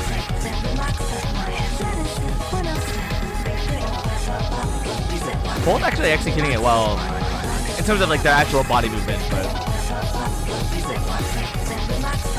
Champ getting some separations here. A couple mind triggers on Tony's side. I think that could end up stealing it. We got one major intensity chunk left in the song. and Tony already knows it's a wrap. Yeah. 3 misses as well with a few mind triggers. You can see his step intensity is also kind of like falling off a little bit here as he knows the match is coming to a close. Well, we're gonna get what we wanted. Song 5. And it's just still thinking about that last 10% of upshift, man. It's hard not to think about that in a moment like this. Is Tony about to get rinkered twice? Dude, getting eliminated on a double reverse sweep would definitely be an experience. Yeah, that's I don't know. That false confidence of being up early. Yeah, Tony said that's a strat. He doesn't suffer. He's having a good time still. All smiles. Lazy Metro flag.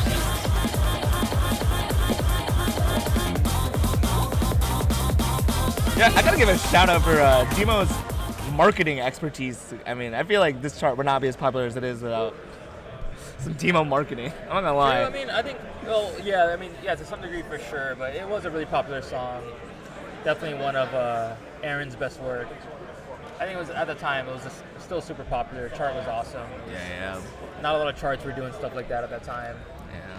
But yeah, the quad Amazing Metroplex for sure helped kind of elevate it even more. My note to the viewers at home is that the flashiest part of this song, which is that middle break with the Yep.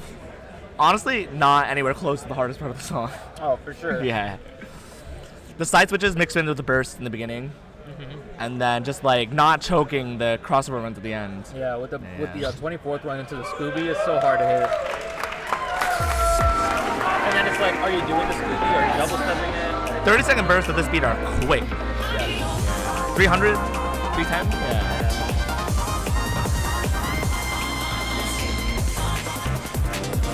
I think this is anybody's game. I think, ooh. Can't rip that burst. There's a burst I'm talking about. Brackets coming up. Triplets coming up. Chance is looking a little bit more locked in this time.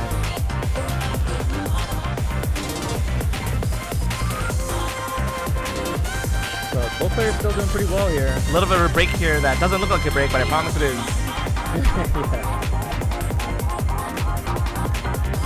There's going to be a little bit of burst here coming up into the break. But even the break has some weird rhythms. Yeah, you can't really fall asleep with the break either. Incredible burst control from the both of them.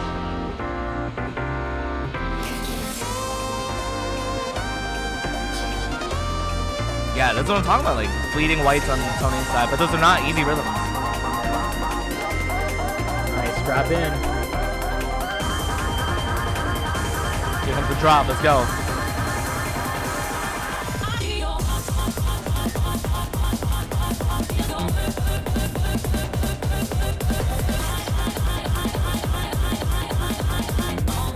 Back and forth brackets. Perfect for both players. Players ripping. There's going to be some timing changes here coming up. The up-down drill too, can't forget that. Yeah, some whites bled from Tony at the end there. Yeah, but he's still doing so well. Really feeling it right now. Chance is chilling, and Tony is definitely not chilling. First into the crossovers. Both players committing.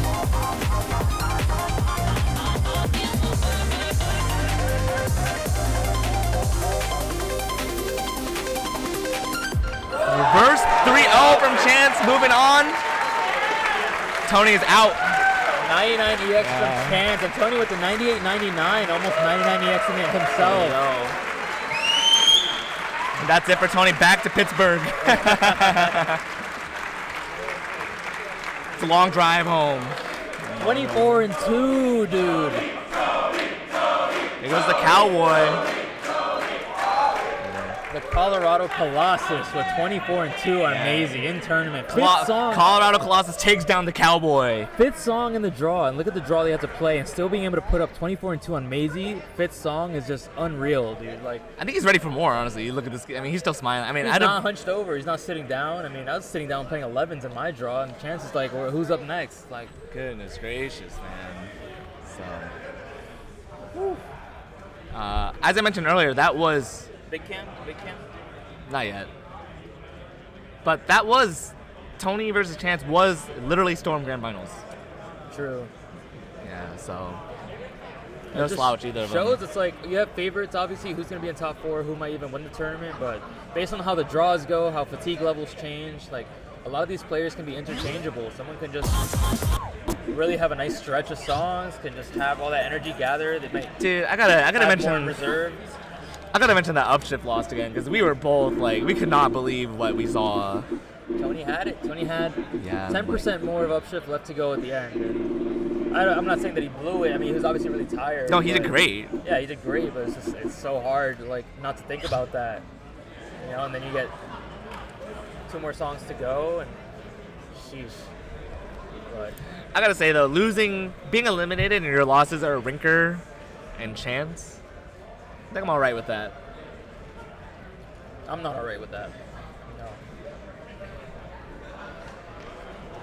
I still have bad taste in my mouth. Rip a couple years ago, I was playing Chance in pools, and we had Arabian Nights, and I accidentally left it on mirror because I mirrored like the last song, and I was like, man, I might be able to bring it to Chance on this song. And obviously, if you mirror a song like that, like, you're kind of screwed. So who knows? Who knows what would have happened?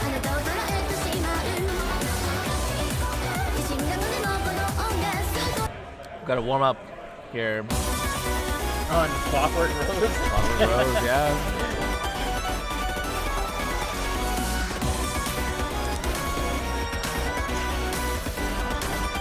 Interesting thing about coming on a winner side is that you're kind of like not playing the game for a while. Yeah. I wasn't watching the other tab. I don't know if Brinker was playing on the other tab or not. Or if he chose to just take it easy.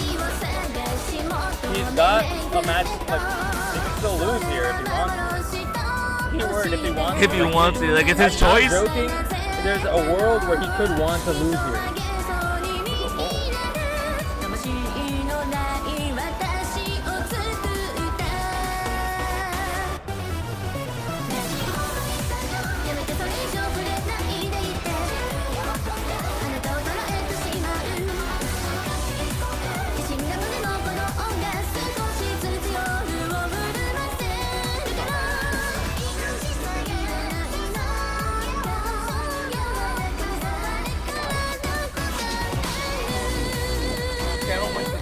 Let's go.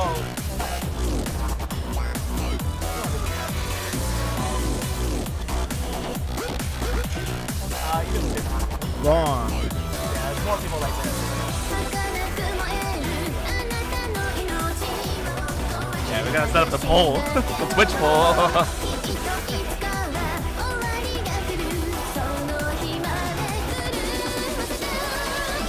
Keep expanding our size. There you are. The mic's on. Ooh. Switch the camera back on just for that. Oh yeah. Liz is quick on the stream deck. Got fast fingers. Hey, yo. Yeah. Strong fingers. We'll see about that. People are very, whoa, the Rinker. 91 to, what's the payout here? What's the payout? What are the odds? 51 to 61 to 5, okay. I mean, it looks like Chance is at about plus 450 here. Rinker's at a minus 300. You tell me. I just remembered something wrong. Shine Grand Finals was Rinker Chance. No. Not. No, it was Rinker Omid. Demo, yeah. Oh, Rinker Omid, okay. Got it wrong. I think that submerged serenade run was so prolific. Yeah, like you think about it felt that. like a grand finals no, match. It wasn't grand finals. I definitely commented something wrong earlier, and that was my fault. The question is, okay, the 115 in the pack is in the draw. Is it staying? Nope. Nope. Yep. Pom go. Maisie is back in. Strut is in. Getting your wish. We're gonna guarantee it gets played. And if someone in the chat, your wish is granted. Fuego. Wow, we didn't see Fuego today. I didn't see it. Yeah, I don't ever want to play that one. Really? Yes, Choke City. Choke City. Yeah. Pon Look, they don't want to play it either. Yep. Reality distortion. Here we go. And I bet you no one's gonna mirror Strut. You're the only one. Dude, you're telling me Panzolino, same difficulty as reality distortion? Really makes you think. Really makes you think. Yeah. I don't think so. Strut, huh? Guys, mirror, play Strut on mirror, I'm telling you.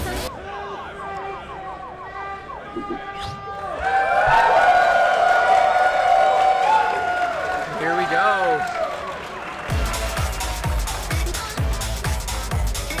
Strut coming out. Man, this one's a tricky one. Swing all the way through, but some interesting movement options, some interesting rhythm changes. Keeps you on your toes. I know Rinker did his homework because he knows Chance has practiced this a few times on stream and really flubs up the rhythms in the middle. And I think yeah. Rinker's done his homework. He protected it. I think this is going to be a strong win for Rinker, but we'll see. I don't know if you saw, but the vote swung back in Chance's favor. On the bowl. On the drop. Yeah, on the bowl, so. It was a swing state. One of the swing states got involved. Do you remember which rhythm it is that he flipped? It's a rhythm section, like a Skittles section. Oh, okay.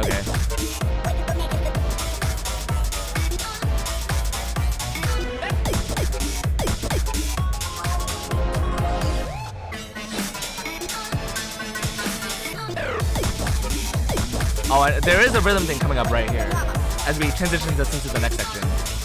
Right here. Only one excellent there. Yeah, there we go. But still behind by double the white count. Double the white count is over. Rack it up. Yeah, definitely a strong lead here on Rinker's side on the white count. Both tied at 2 excellents apiece, so still got a song left, and you got a couple of the swing towers here. One of them, or 2 of them, I believe, that could be crossed over. Yeah, it's gonna keep you crossed over. Correct. You're gonna stay there. Stay over.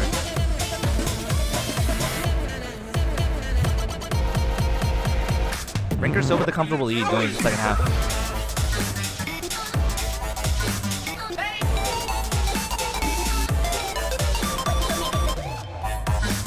One more accent from Chance.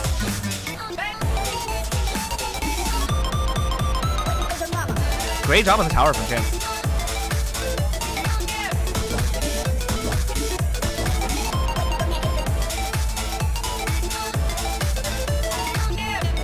Not enough song left here for Chance to make a comeback. It's like, again, like I said, we're just gonna have a strong win here on Strut.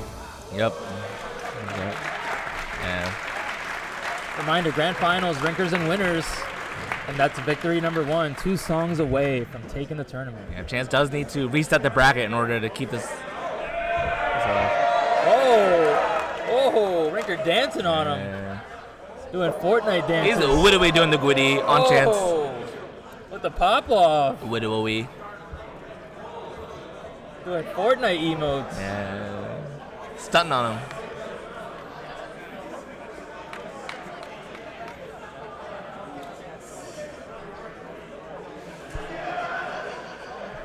I'll say though, I think Chance is pretty excited to win Maisie Metroplex again. To win? Think so?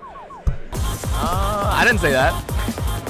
Are they excited to win Maisie Metroplex? No, he's excited to play it again. Oh, I think he said win. Oh, but damn. Yeah, I didn't say that. Maybe I did. I don't know. There's a little bit of stress though when you already put up a good score. Like you feel a lot of pressure to hold that standard again. Yeah,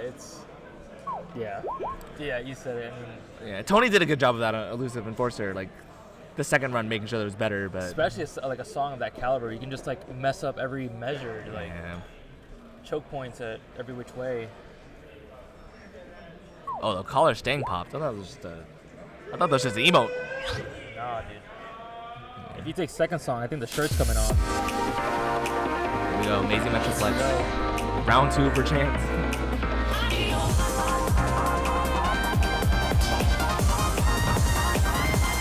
Early excellent from Rinker. That was a pad. First coming up.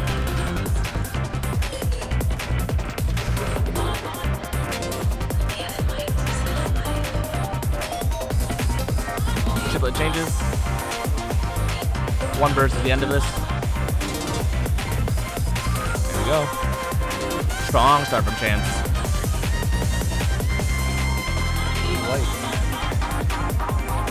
One more set of bursts before we get to the break. 2 whites hallway. You know, you know. 2 whites, no shoes. Yeah, very consistent start here. It's insane score lines at this point in the song. This break is not free. I mean, we're seeing him bleed whites here of all places. Max Storm wishes he could stuff for first. Going to the drop. Let's see if Chance once again maintains the one excellent. He did last time. Ripping only 1 white there in that first set of He does lead an excellent this time, but Rinker's staying composed here.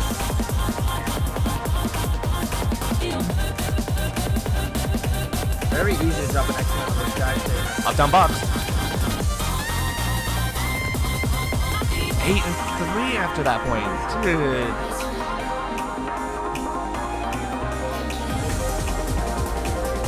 24th one into the Scooby.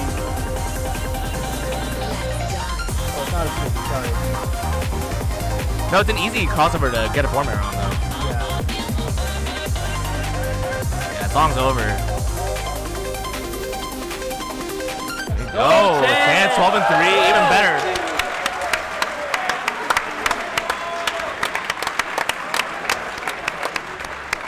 12 whites, man.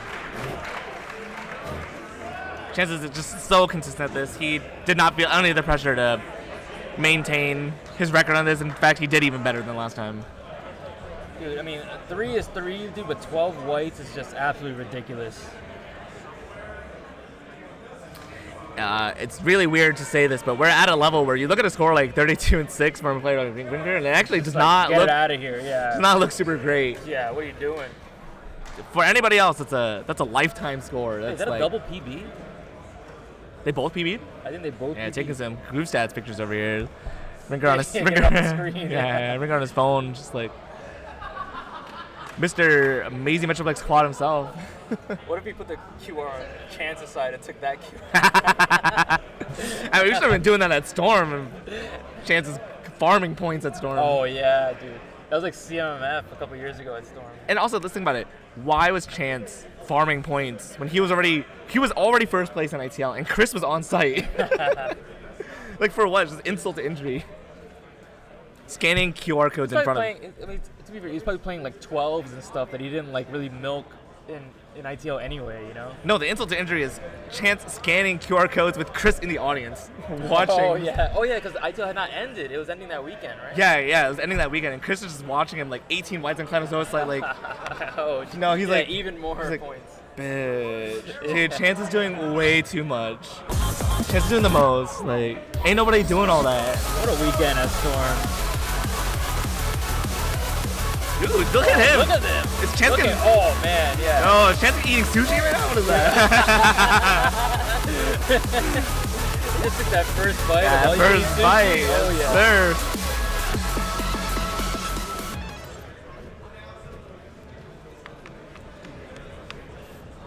What I'm talking about. LeBron gift, more like Jay-Z gift. That Jay-Z. Oh yeah. Yeah, you know what I'm talking about?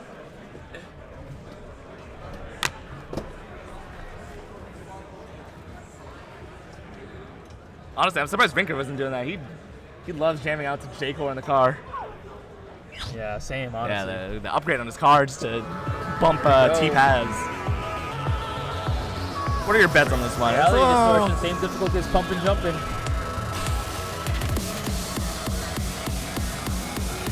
How do you feel this song's gonna go? A little easy for both of them. Yeah, but I think it's Rinker. I think Rinker edges out on the time he switches. Yeah. Yeah, Rinker's a machine when it comes to timing on easier stuff here. Yeah, Vertex Beta, 200 BPM.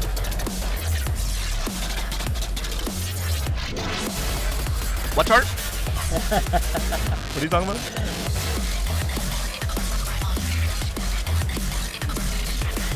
Look, I hear the words you're saying to me, but what I see on the screen is different. True, but hey, a lot of song left. And you have the crossovers, I think, too, at the end. They all say that. They all say that.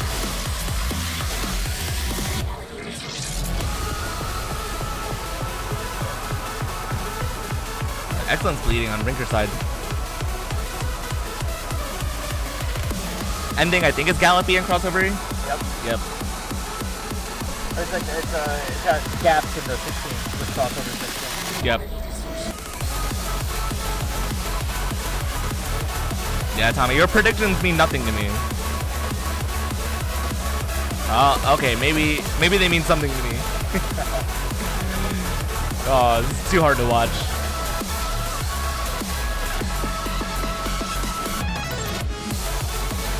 Gap is closing, but I mean. Yeah, a little. I mean, I think Chance is playing really well.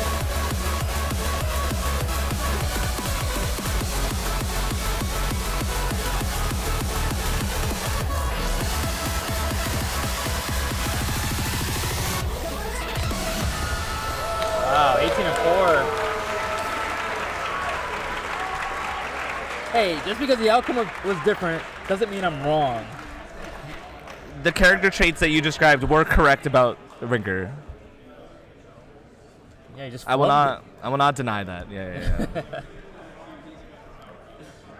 So that brings us to Palette Lab again. We're seeing Palette Lab at least one more time, and I'm gonna read those rhythms in the middle. And like I mentioned earlier, Chance openly admits that he does struggle on rhythms a little bit.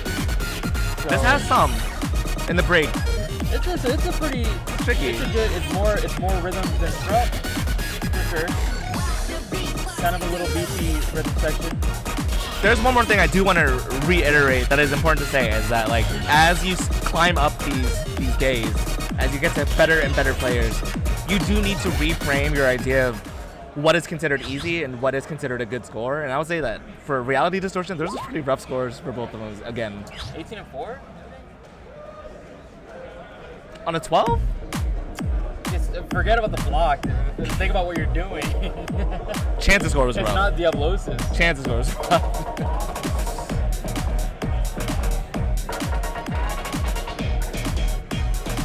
Yeah, compared to 12 to Amazing. Yeah, Amazing Mesh was 155 BPM. Here we go. Here we go. Will anybody get tripped up at the visual gimmick? Yes, they will. Oh, wait, a true way off on Chance that. I think he misread that jump there. I'm curious if he thinks it's a fake way off because he has the flashes, the judgments enabled, even on the rescores. Yeah. I mean, it had the arrow flash. Oh, actually, he probably knows because his combo's not blue.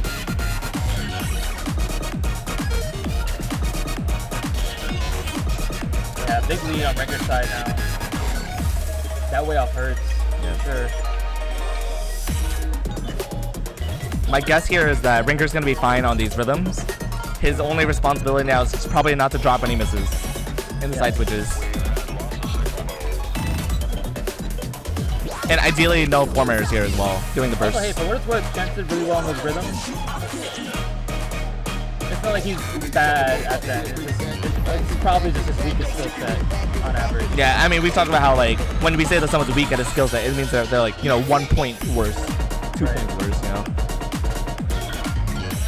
Rule section, honestly, it's going to get pretty exhausting here. Both players beasting the 30-second notes. And here we go. We're going to take this pattern, we're going to scale it up to side switches. Those little micro slowdowns there.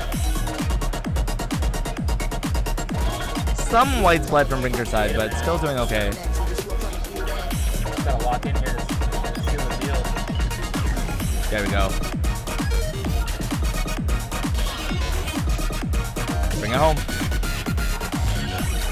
I mean, the way off was essentially a miss based on the scoring. It's really hurting Chance here. There we go.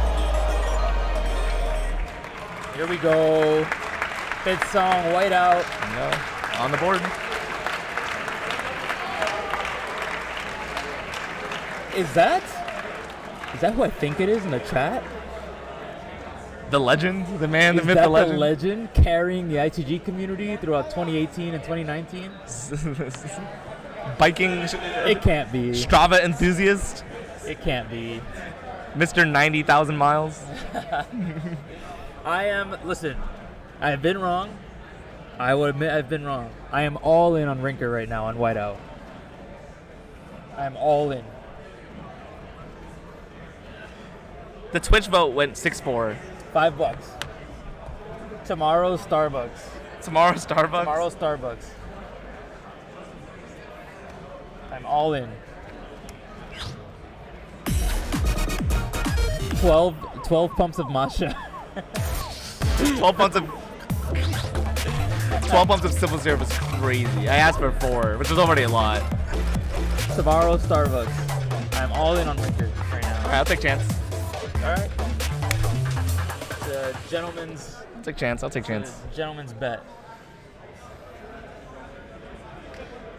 Man, now I just feel like Kenji and Daryl putting money on me. Yeah. Yeah, joke's on you, Zin. I don't own a house. I rent like a pleb. Yo, geared up. I'm not gonna lie, you might be right here, but I'm just like, I'm ready to root for him. That's my boy. Come on, Chance. I mean, we all want a reset, right? But when it comes down to the homie tier list, I know where I land. Yeah, me too. Oh, I'm not taking 12 pumps. Hey, yo. Vincent ordered 4 pumps of matcha at Starbucks yesterday. Hey, Gave him 12. I'm looking at a good start right now. Hey, remember we go to 110 BPM in the second half. No I don't know. I think we are about to win this song. I think we are about to win this song. Yeah. Both players already have the same amount of whites as Chance and Demo on Summer Serenade at Shine.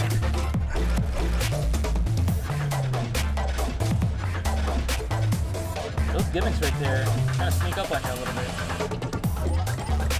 They're not too bad. It's more of a check to see whether you did your homework.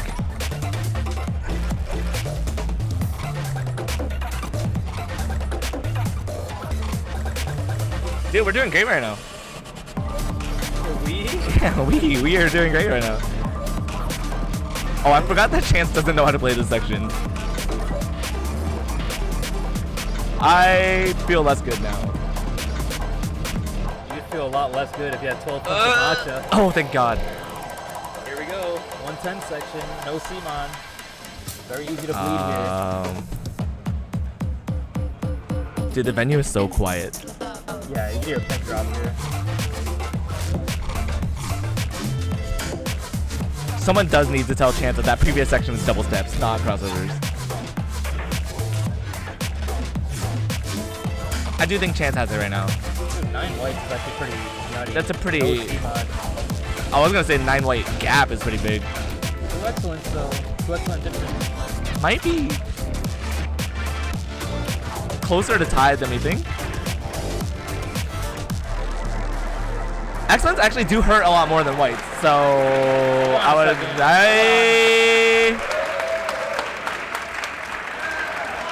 like Chance takes it. Yeah, no, yeah, he's got it. There we go. Alright. Oh, there goes my house. Dude, the crowd is loud. The crowd is rowdy. Bracket reset. GG, you just lost my house, man. Just lost your house. Yeah. Oh, you're moving again. Yeah. You're moving yet again. GG, dude. Yeah, Starbucks. So yeah, that'll be Venti. So yeah, write this down. You got a pen and paper? Okay. Write this down. It's a Venti matcha latte. Okay. Four, not 12. 4 pumps of classic. Okay, got it. Yep. Hold the spit. Hold the spit. Yes. Okay. Yeah, All right. yeah. Can I get it on the side? Yeah. Can I get it on the side? Okay, spit on the All side. Colorado on the map, dude. Are the draws Dude, on who's that playing draw view? ITG right now? I think they're about to. Is it now? Grand finals going on. Someone's playing ITG. Dude, if you love the game, you love the game. Dude, just for the love of the game, for sure. Emma. There she is. Flying Castle. Gone. Flying Castle. Wait, Chance and Rinker had an incredible match on Flying Castle at RIP 13.5. Or RIP 13. One of those. Incredible match.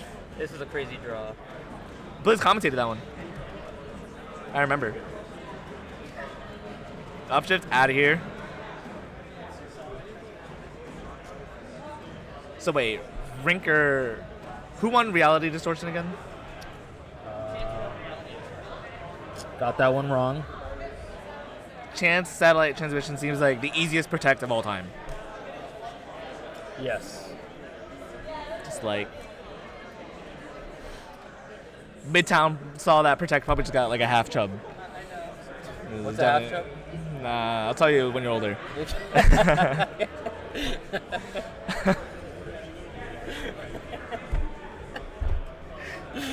Dude, we're never getting sponsored. We're never getting sponsored, dude. GG, dude. We're never getting sponsored, man. Just Rinker virus pick. Although wait, Rinker with the virus. That's the video I sent you where Rinker lost the virus to Talkion and Crystal's in the back like. Yeah, pissed.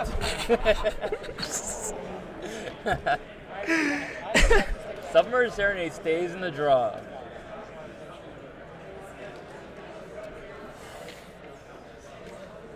I think everything here was done correctly. Think so? Rinker vetoing Reality Distortion considering he already lost on it.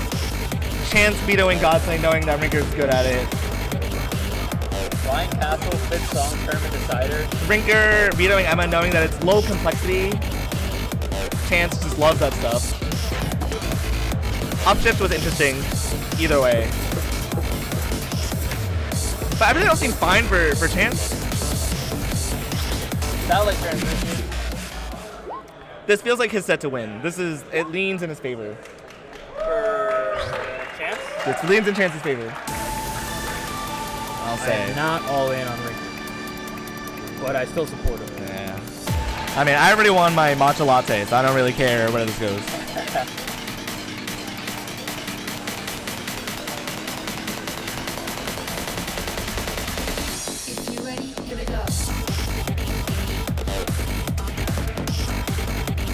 Satellite transmission, a very difficult edit chart, which seems out of left pocket, was actually already featured in Shine, which is the tournament that both players are at. So this is a chart that both players have not only done their homework on, but they got a second chance to review their answers.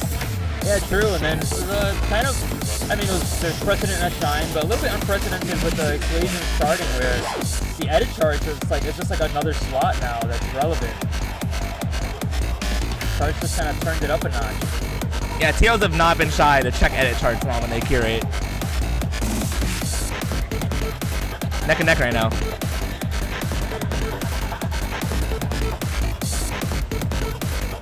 Drop on this side.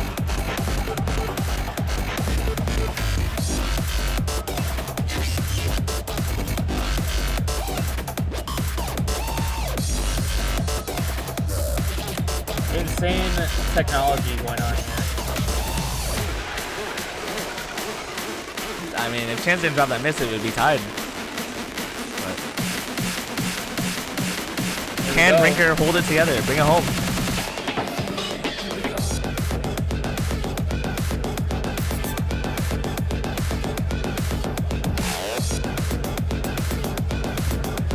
Crossover is exiting one of those flip switches there. Chromatic burst here. Those players neck and neck. As long as Rinker doesn't drop a miss here.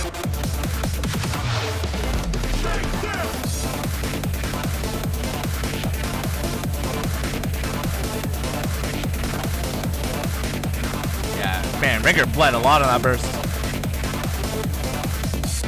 They actually are tied. Isn't a miss 7? Chance is actually up. Chance is up right now. But he closed the gap. Chance took it. Chance actually took it. Dude. Holy. That is. Man. It's not over. That is just protect. I mean. It's not over till it's over. It's not over till it's over, but I mean, that's just protect. I mean, yeah, it kind of feels bad. Rinker knowing he was probably ahead there for a while, but. You know, it's a good omen, meaning he's playing well. Just has to tighten up a little bit. Yeah. You know, there's always a chance. Let's operate for now. Let's operate on the assumption that Rinker wins the virus. When it comes to the second run on Elusive Enforcer, I think I've seen it personally at Storm where Rinker's second rep is almost always better. I remember first remote playing twice against Leon was an interesting situation. It was mostly like Rinker turned up knowing that Leon had figured out the pacing. It was gonna do really well, but dude, he went from like kind of not struggle passing it, like an okay run in first remote pass to just like a PB next run. I want to believe that Elusive Enforcer will end up being the same way. We do have to get through the virus first. I don't want to like jump the gun too much here. I think the counts on this are going to be tighter than comfortable, but song is hot, man. Yep. Yeah, Chance is riding the momentum right now with the bracket reset into winning song 1. So it's a good feeling being up. Yeah, for sure. I mean, feeling like you have something to give here. Maybe a little bit bittersweet knowing he almost lost reset. Kind of that riding in the back of your mind. Pretty on the virus. Everybody's 50-11. From front to back. Slow jacks, crossovers, slams. Some speed gimmicks. Rinker's off to the races for now. Never mind, I spoke too soon. I take it back. I think you can flip switch those unpunished. Those slams very hard to time. And not for these guys.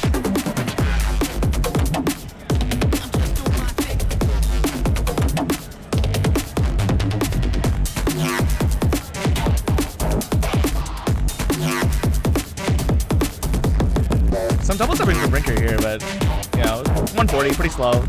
Not a big deal to double step those. Still getting loose. The second half, the trickiest part is maybe doing a lot of crossover in the triplet syncopation into 16 first, and then you're doing triplet crossovers again. It's really hard to kind of stay locked in when you're constantly rotating back and forth.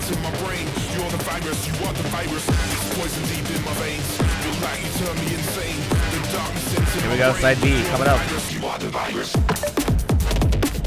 Oh yeah, and I forgot about the burst sprinkled in as well.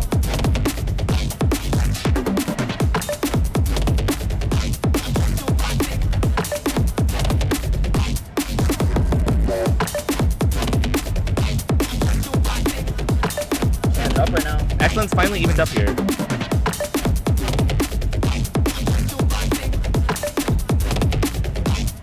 A little more slow crossovers coming up.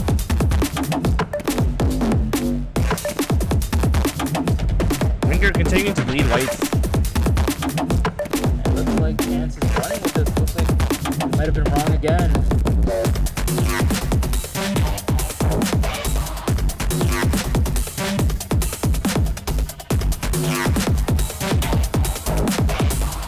Yeah, man, double the white count and double the excellence on Rinker's side.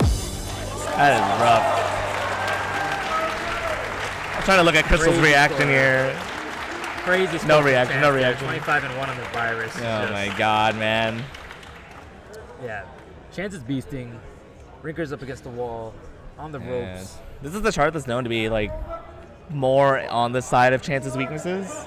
Once again, not saying that he's bad at, not that he's bad at it, but when you Actually, I don't know. I thought Chance was actually pretty nasty at the virus before, but compared to like Rinker skill sets, you know what I mean? Yeah, we've already been wrong about that before, so. Yeah, I mean. But it's a. Yeah, look at the draw though. It's an extremely uphill battle. I mean, like. Where's this player again? Elusive Enforcer. Man. Tough one, I think. And let's say Ringer gets through it. What's left? What's next? Yeah, Submerged Serenade. I think my prediction, I think Chance capitalizes here. I think he can take the 3-0 victory on the reset and take the tournament right now. I think he's feeling it. He's locked in. I mean, 24, I think it was, and 1 on the virus. It's like, you're already locked in on timing. He sees the dizzy, like the stun. The stars spinning over Ringer's head. Ready to get. He's stunned. Stunned, yeah. Yeah, he's stunned. Stun locked. Yeah. DI and Burnout in the corner, Yeah. stunned. Yeah, Just DI like- and Burnout. Yeah. Oh, that already. Oh. Oh, no. Good question.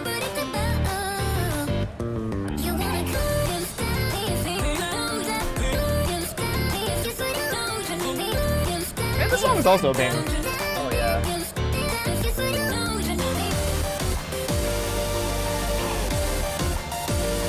Yeah, very, very uphill.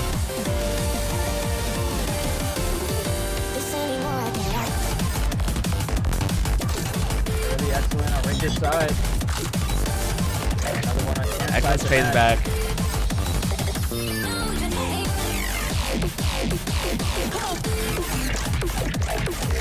Dude, Chance is playing with just a little bit more oomph. A little more oomph. He wants it. He wants to seal the deal right now. You never want to give Rinker an inch.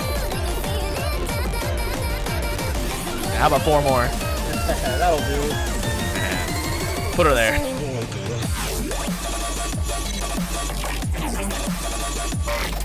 Tough to kind of keep up with reading that tech there. Probably explains a few of those excellence that Chance picked up. Miss on Rinker. I mean, there's a place you're gonna miss. It's there. Yeah. I mean, the ending is very confusing. You're one misread away from like a great miss, maybe a couple accidents.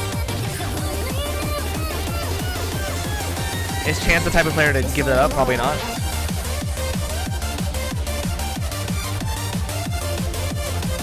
Right there on Rinker's side, but Chance up right now.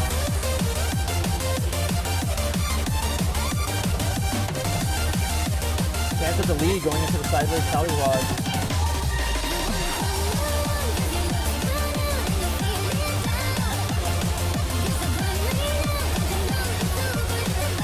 Dude, Chance is not giving anything up. He is ready to pack this up. A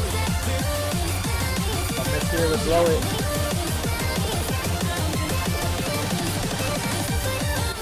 Here we go. Your Rumble. There you go. Your Rumble and the Prairie 15 IGD Singles Champion.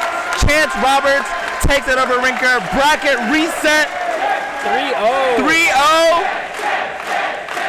Adding it to his resume, ITL Online 2025, first place.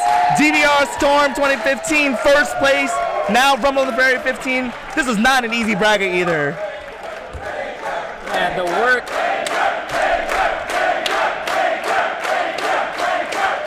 Colorado on the map once again.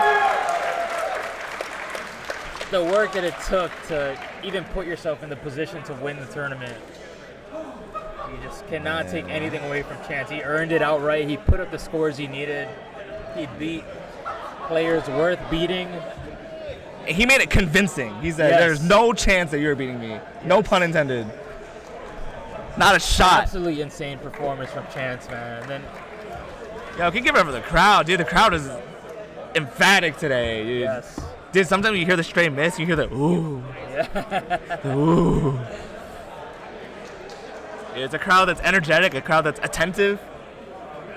Dude, this is definitely one for the history books, I think. Yeah, I'm guessing we got some announcements.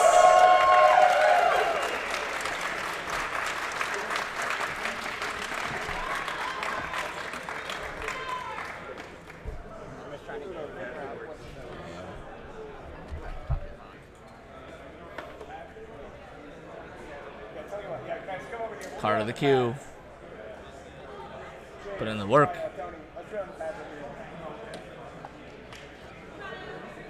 DDR Chad helping with the framing. You know, dude, it takes a village. Everybody has a job. Are we good? We're good.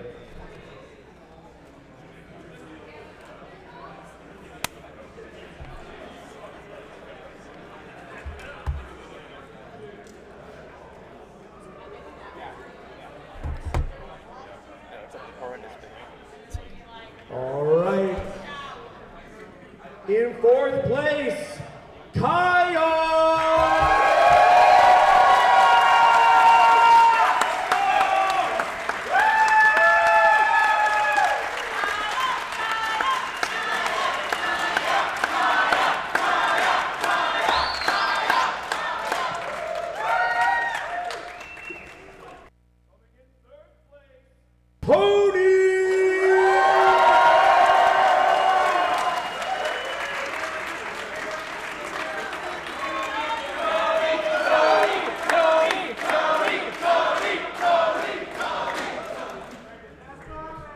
Coming in second place, Rinker!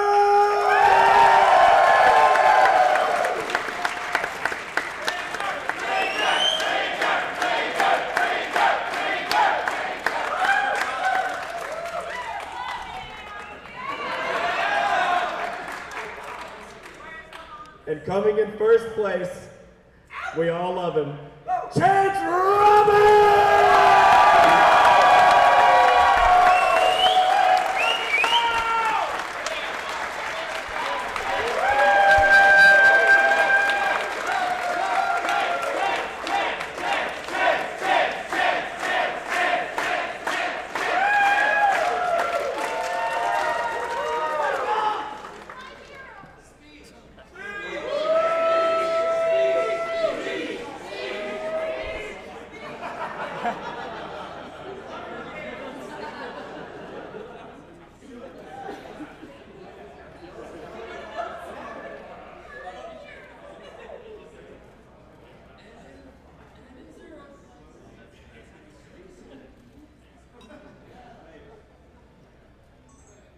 I guess, in conclusion, it's been a phenomenal day of competition.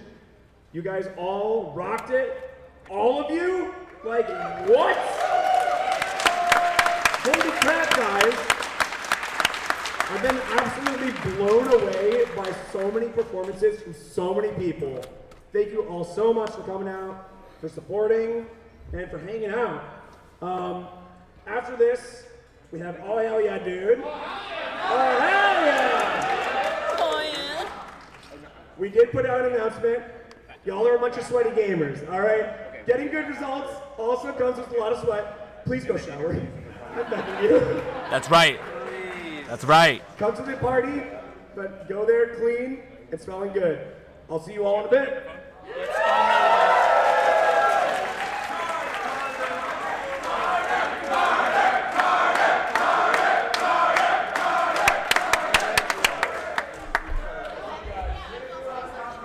Anybody want to hear from? Should we try to get Chance on here? Also, guys, don't forget we have Tech SRT tomorrow, starting at 10 a.m., followed by doubles and couples top 4 and top 6. So make sure you guys stick around. We're doing interviews with top 4. Also, if you are available, we need help with teardown tomorrow. So if you are staying later, please let us know. More content coming your way, guys. Not sure if you got the Some interviews coming up, yeah.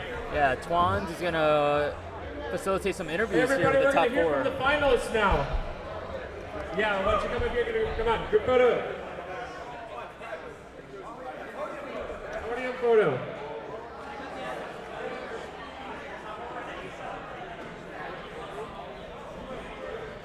Andrew, we need you. Look at that guy. Look at him. Look at this dude. Look at his hair. Look at this dude. What are you doing? It's a reference, I promise. Everything's a reference. Is it GG's for us here? We're signing out here. was a pleasure to provide the comms for you guys. Me and Vincent are out of here. Catch you guys on the next one. Have a safe night.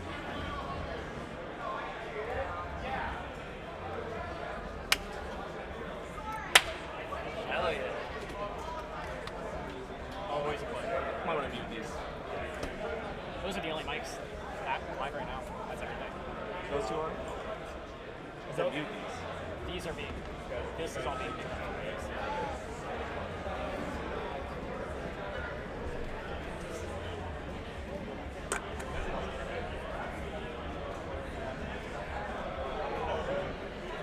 I do.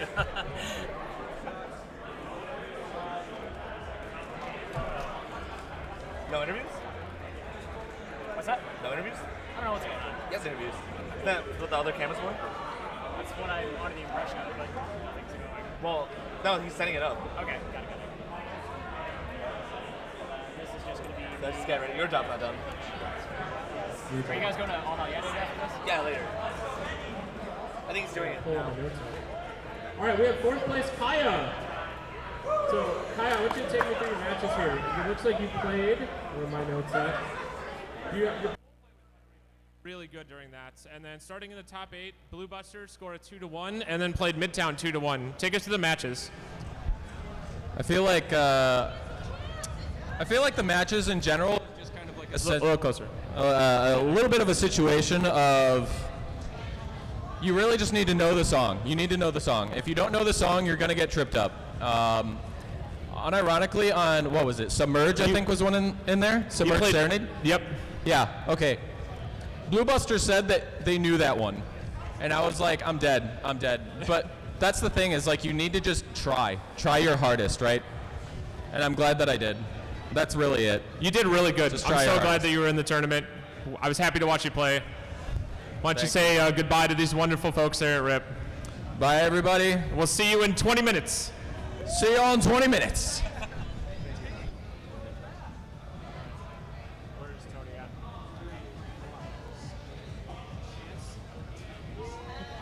Where'd Tony go? Is Tony still here? Oh, here. Yeah. Let's just get done. Hello. All right, now we have second place, Rinker. Rinker, let's take you through the matches here. So you started out winner's side of top 8. You had to play. I got my notes somewhere. You played Demo first, then you played Tony. By the way, the Tony score, that was a 3-2 reverse sweep. So you were down 0-2 and then you brought it back.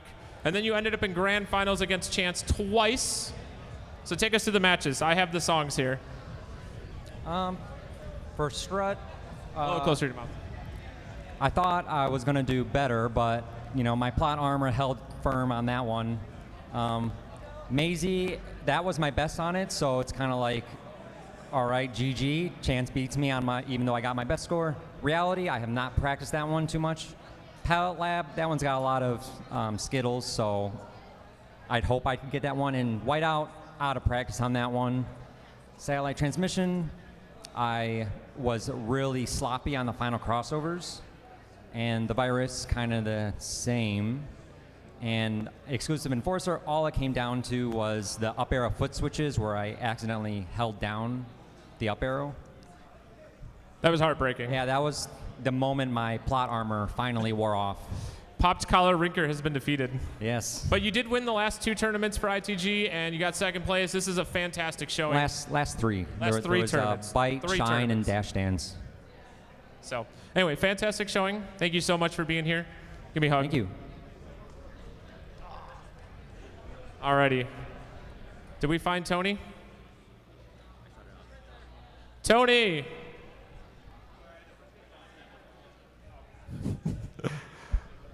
There we go, Tony. Hello. Congratulations on 3rd place. Thanks. All right, so who'd you play? We started off in winner's side of double elimination versus Midtown. Then you played Rinker in winners finals. Yes. And then you Yep. had to play Chance. Take us to that match with Chance. Here's your songs. Okay, so I was surprised I won Elusive Enforcer because I just played it against Ryan before that, so I corrected my mistakes. Upshift was close. And then the last two, I was like, I'm kind of screwed here. I mean, you were off to such a strong start. Yeah, It definitely right. was a tough pill to swallow, huh? Yeah, definitely. I mean, chance is just chance, right? Yep, I did the same thing against Ryan. First two, lose the last three. That's yeah. I mean, at this level, it's a nail Anything biter can all the way happen. through. Right. So, anyway, congratulations on third place. Give me a hug. Thank you. And then champ time. Champ time. It's champ time, everyone. Hello. I know all of you are heading out, but I need another chant for Chance right now. Chance, Chance, Chance, Chance, Chance. Thanks, everyone. A little closer. Yeah. So congratulations on first place, Chance. Yeah. You had a really, really strong run. You came into double elimination side on the loser side. Yeah. You had to fight your way all the way through losers finals. Yeah. So you played Leon round 1, 2-0. Yeah. Played Demo. By the way, that was for 5th place and I tournament know. life. I know. Imagine That's that in 2026. Yeah. Coming into that, you had to play Tony, score Yeah. 3-2, and then a bracket reset against Rinker. Like, Yeah. let's be real. I mean, that goes to show, like, top 8 was stacked all the way through. Literally anyone could have won this. Absolutely. I mean, it was awesome run. I'm so glad that you were able to do it. And Yeah. like, let's talk about that bracket reset. Yeah. 3-0, absolute decisive victory. Oh my God, I can't believe it. Yeah, I mean, you crushed it. So. Yeah. Well, you absolutely deserve first place. I want to you. thank you for being here. Yeah, of Congratulations. Give me a hug. Let's hear it for Chance one more time. Thank you so much. Yeah, of course.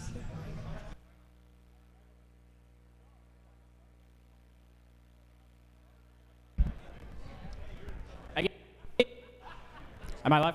Yeah. There we go. Again, everybody, thank you so much for coming out today. Super appreciate everybody showing up. Super appreciate everybody capping out the entrant and the spectator and the entrant allotments immediately. Yeah, it almost. filled up That was 30 insane. minutes. 30 minutes. We capped out 200 entrants. So thank you all from the bottom of my heart for that. This community is doing amazing right now. ITL soon, tomorrow. Tomorrow. SRT tomorrow. We'll be back 10 a.m. again. Yeah, I think it's 10 a.m. And then everybody is out to All Hell Yeah Dude tonight. Yep. So after party tonight, everybody going to be at All Hell Yeah Dude. And yeah, thank you everybody again. See you all tomorrow. Bye-bye.